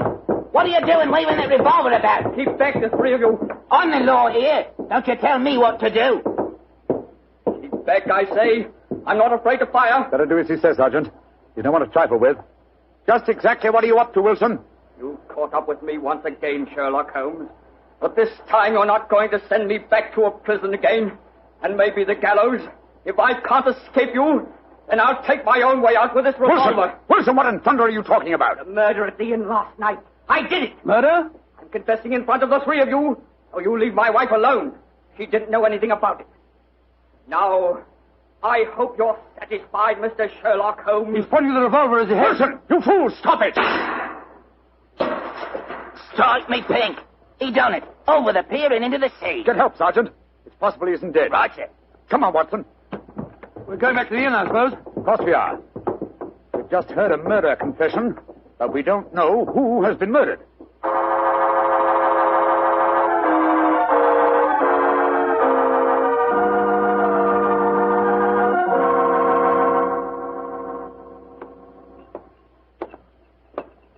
Holmes, what was the telegram that you sent off just now? A message to my brother, Mycroft. The innkeeper informed me that Basil Carter, the young diplomat we met yesterday, left the inn rather hurriedly in the early hours of this morning. Come on, let's go upstairs. Well, we'll have to break the news to Mrs. Wainwright, I suppose. Before we do that, I think we'll see if Miss Victor's in her room. Which one is it? Here, top of the stairs. We'll take the liberty of looking in. Miss Victor hasn't been seen since last night. Uh-huh. Unlocked. Lord, what a mess. Clothes strewn all over the place, open suitcases. Yes, it Look looks at as if the young lady had been planning an immediate departure. Where can she be? No one's seen her since last night. Oh, I beg your pardon, gentlemen. I thought I heard Mary Victor come in.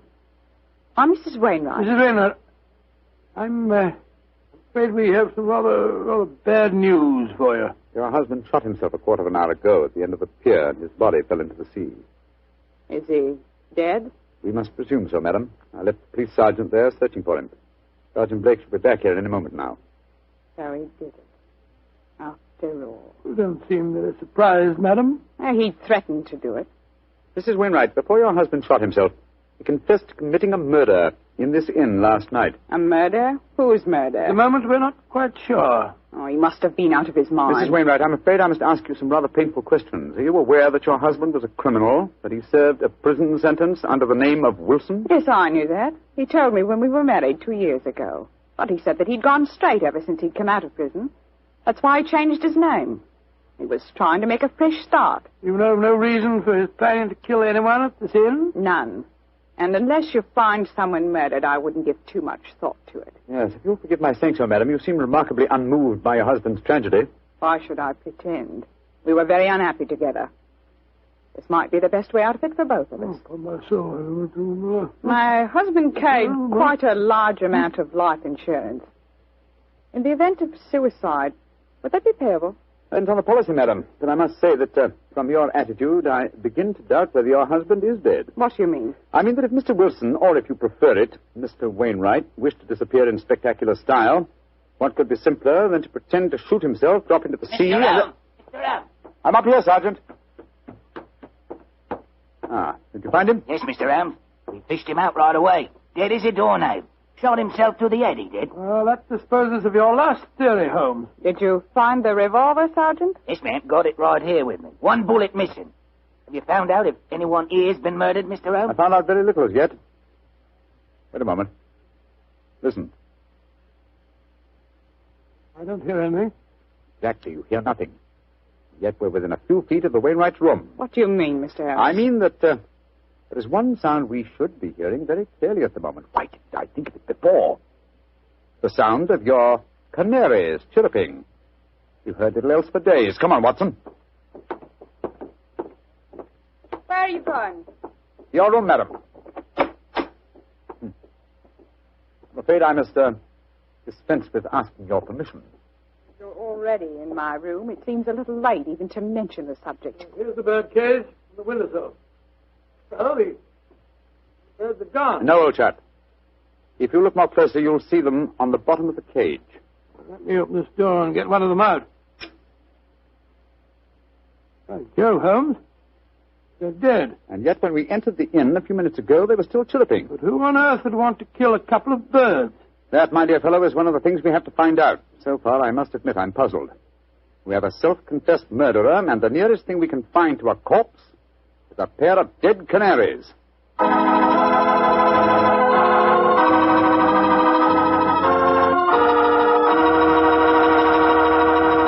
We'll bring you the rest of Dr. Watson's story in just a second. A second I'll take, if you don't mind, to ask you if you've ever had a glass of Petri California sherry. Because if you haven't, boy, you want to remedy that situation pronto. Try that Petri sherry before dinner some evening. Look at its clear amber color. Smell the fragrance of those luscious grapes. And get a sample of that Petri flavor. That Petri sherry can turn the usual before-dinner lull into a main event. And say, if you like your sherry dry, as I do, wait till you taste Petri Pale Dry Sherry. Is that ever good?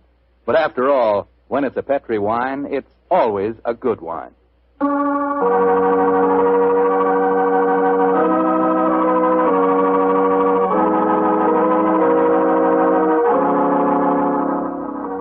And now, back to tonight's new Sherlock Holmes adventure. Strange events are taking place in the Kentish fishing village of Kingsgate.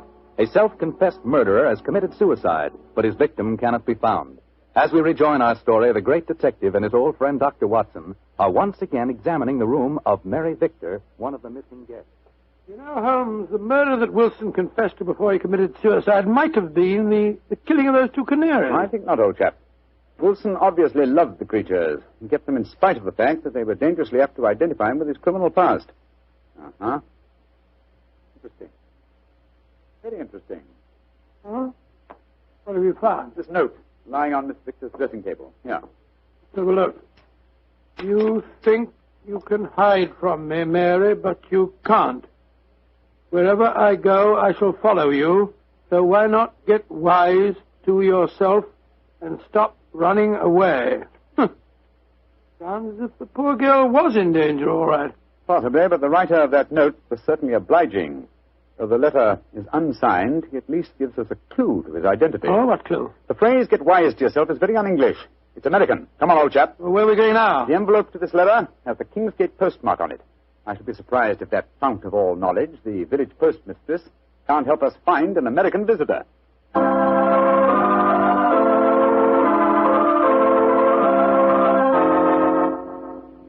Yes, I know the young man you must be looking for, gentlemen. His name's Walter C. Bunker. He's been in here to send telegrams, and his accent's so strong you could cut it with a knife. Just like one of the Red Indian fellows you read about, you know. Can you tell me where he lives, madam? Well, there you can, sir. He's been rooming at Mrs. Bell's house, 15 Laburnum Grove, down behind the gas works. 15 Laburnum Grove, Mrs. Bell. Thank you. Thank you very much. I'm very much obliged to you.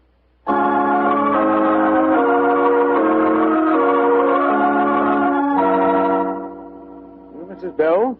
Yes, sir. What can I do for you, gentlemen? Well, we understand that Mr. Walter Bunker has been staying with you, madam. Yes, he has. A nice young American gentleman. Is he at home, may I ask? No, sir. And I'm worried about him. This morning, when he goes out, he asks me where the nearest cemetery is. cemetery? Good gracious me. Huh? I tell him, and then he gives a queer kind of laugh. I'm not sure I'll see you anymore, he says. And then he walks off, and I haven't seen him since. I tell you, I'm worried about him, gentlemen. And where is the nearest cemetery, Mrs. Bell, the one you directed him to? About 3 miles from here. Mm-hmm. Just this side of Branson Wood. Thank you, madam. Come on, Watson.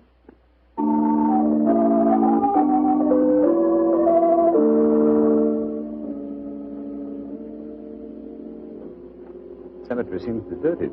It's clearly coming from the church. Oh, Lord, it's a funeral. Or a wedding. Come on.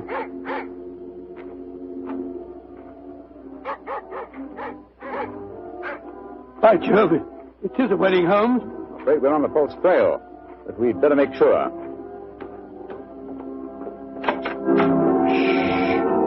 Quiet, gentlemen, please. The ceremony is just ending. Just one question. Can you tell me the names of the couple who've just been married? Miss Mary Victor from the inn, and a young American by the name of Bunker. Thank you. Yes, we have been following a false trail, confound it. The frightened young lady was merely frightened by her persistent American fiancé. The threatening letter that he sent her. Ambiguously worded, when you come to think of it. Anyway, we can cease to worry about Miss Victor. As she is now Mrs. Bunker, I think we can assume that she's out of all danger. We've got to start all over again. Oh, no, my dear fellow. The field is narrowing. We'll head back for the inn now, and I have a feeling that we're on the last lap of our strange adventure.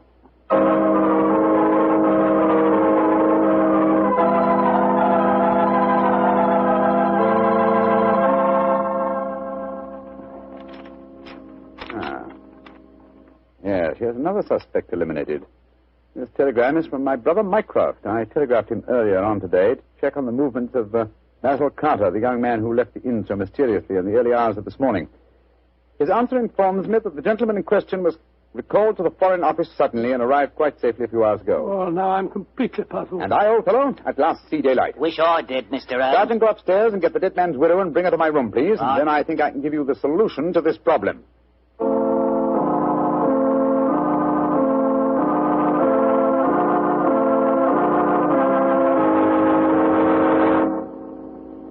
What do you want with me, Mr. Holmes? Sit down, madam. You and Sergeant Blake make yourselves comfortable. Now, in the first place, the murder occurred this morning and not last night. I know what you're hinting at. The canaries. I admit I killed them. But you can't do anything to me for that. Why did you kill those birds? I hated them. As much as my husband loved them. And when I knew he was dead, their singing drove me mad. And so I killed them. But they must have been already dead when we told you of your husband's suicide. True, Watson, but the lady was fully aware that her husband was dead when we informed her of the fact. You see, she murdered him. You're talking rubbish. Yes, Mr. Holmes. How could she have murdered him? We saw him shoot himself before our eyes. Because when Wilson raised that revolver to his head, he was convinced that it contained blank cartridges. Unfortunately for him, his wife had deliberately replaced the blanks with live cartridges. But great heavens, why? How? Let me reconstruct the case for you. Wilson, with the connivance of his wife here, had contrived a disappearance plot. He knew that I had spotted his real identity, and so he planned this rather dramatic exit. Confessed to a non-existent murder, and then, well, had his plan materialized, he was to shoot himself with a blank. All from the pier, an apparent suicide. What a fantastic scheme, but how did he plan to get away? Well, he would have swum under the water, safe distance, and so made his escape. Oh, his plan couldn't work possibly. No, probably not, not. But at least it was ingenious. He would have destroyed his true identity and had his revenge on me by making the search for a murder that had never been committed. Unfortunately for him, his wife was his accomplice and saw in the scheme an excellent way of killing her husband. You think you're so very clever, Mr. Holmes, but even if it were true, how could you prove it? Observe this revolver, Mrs. Wilson. It's the one your husband shot himself with. What can you prove from that? Ever hear of fingerprint tests? I've heard of them. But that revolver's been underwater. True, quite true. But thanks to the researches of my excellent friend, Dr. John Thorndyke, an infallible test has been discovered for recording fingerprints even after immersion in seawater. I applied the test to the prints on the revolver and the bullets and compared them with some that we found on the water glass in your room. They are the same, Mrs. Wilson. Now, does a man let his wife load his suicide weapon? Sergeant Blake, I think it's obvious that the time has come for you to take over the case. All right, so I did change the bullets. I hated him. I'm glad he's dead. What's more, I'd do it again.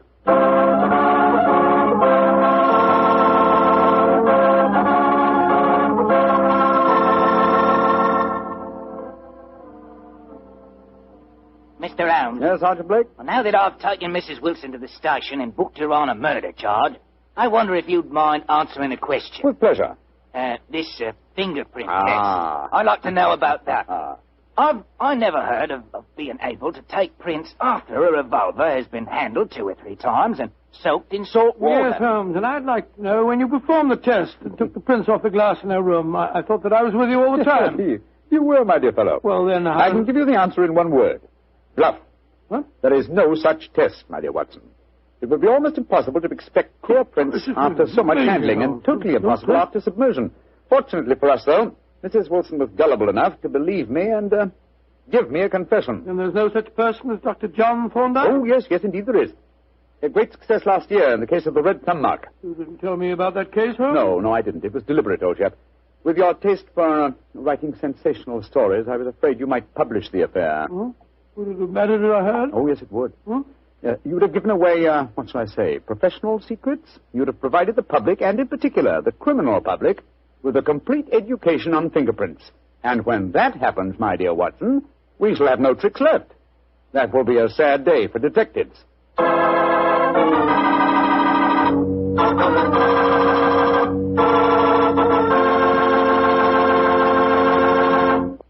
And now I'm certain our good friend Dr. Watson's waiting for us. Let's go in and join him. Ah, there you are, Mr. Bartell. Punctual to the minute, as always. Well, this is one doctor's appointment I'm eager to keep. That's nice of you to say so, my boy. Draw up your usual chair and make yourself comfortable. Thanks. Well, Doctor, today's April the 1st. Did anyone try and play any jokes on you? Yes, you did, Mr. Bartell, but I'm happy to say that nobody caught me. Not as in the story that I'm going to tell you tonight, but an April Fool's Day prank certainly scored a bullseye. I see you have the dispatch box out again, Doctor. Been refreshing your memory? Yes, I have, Mr. Bartell. And when I tell you the adventure took place in 1881, I think you'll agree that after such a lapse of time, a man can hardly rely on memory alone. 1881? Say, Doctor, tonight's adventure must have been one of the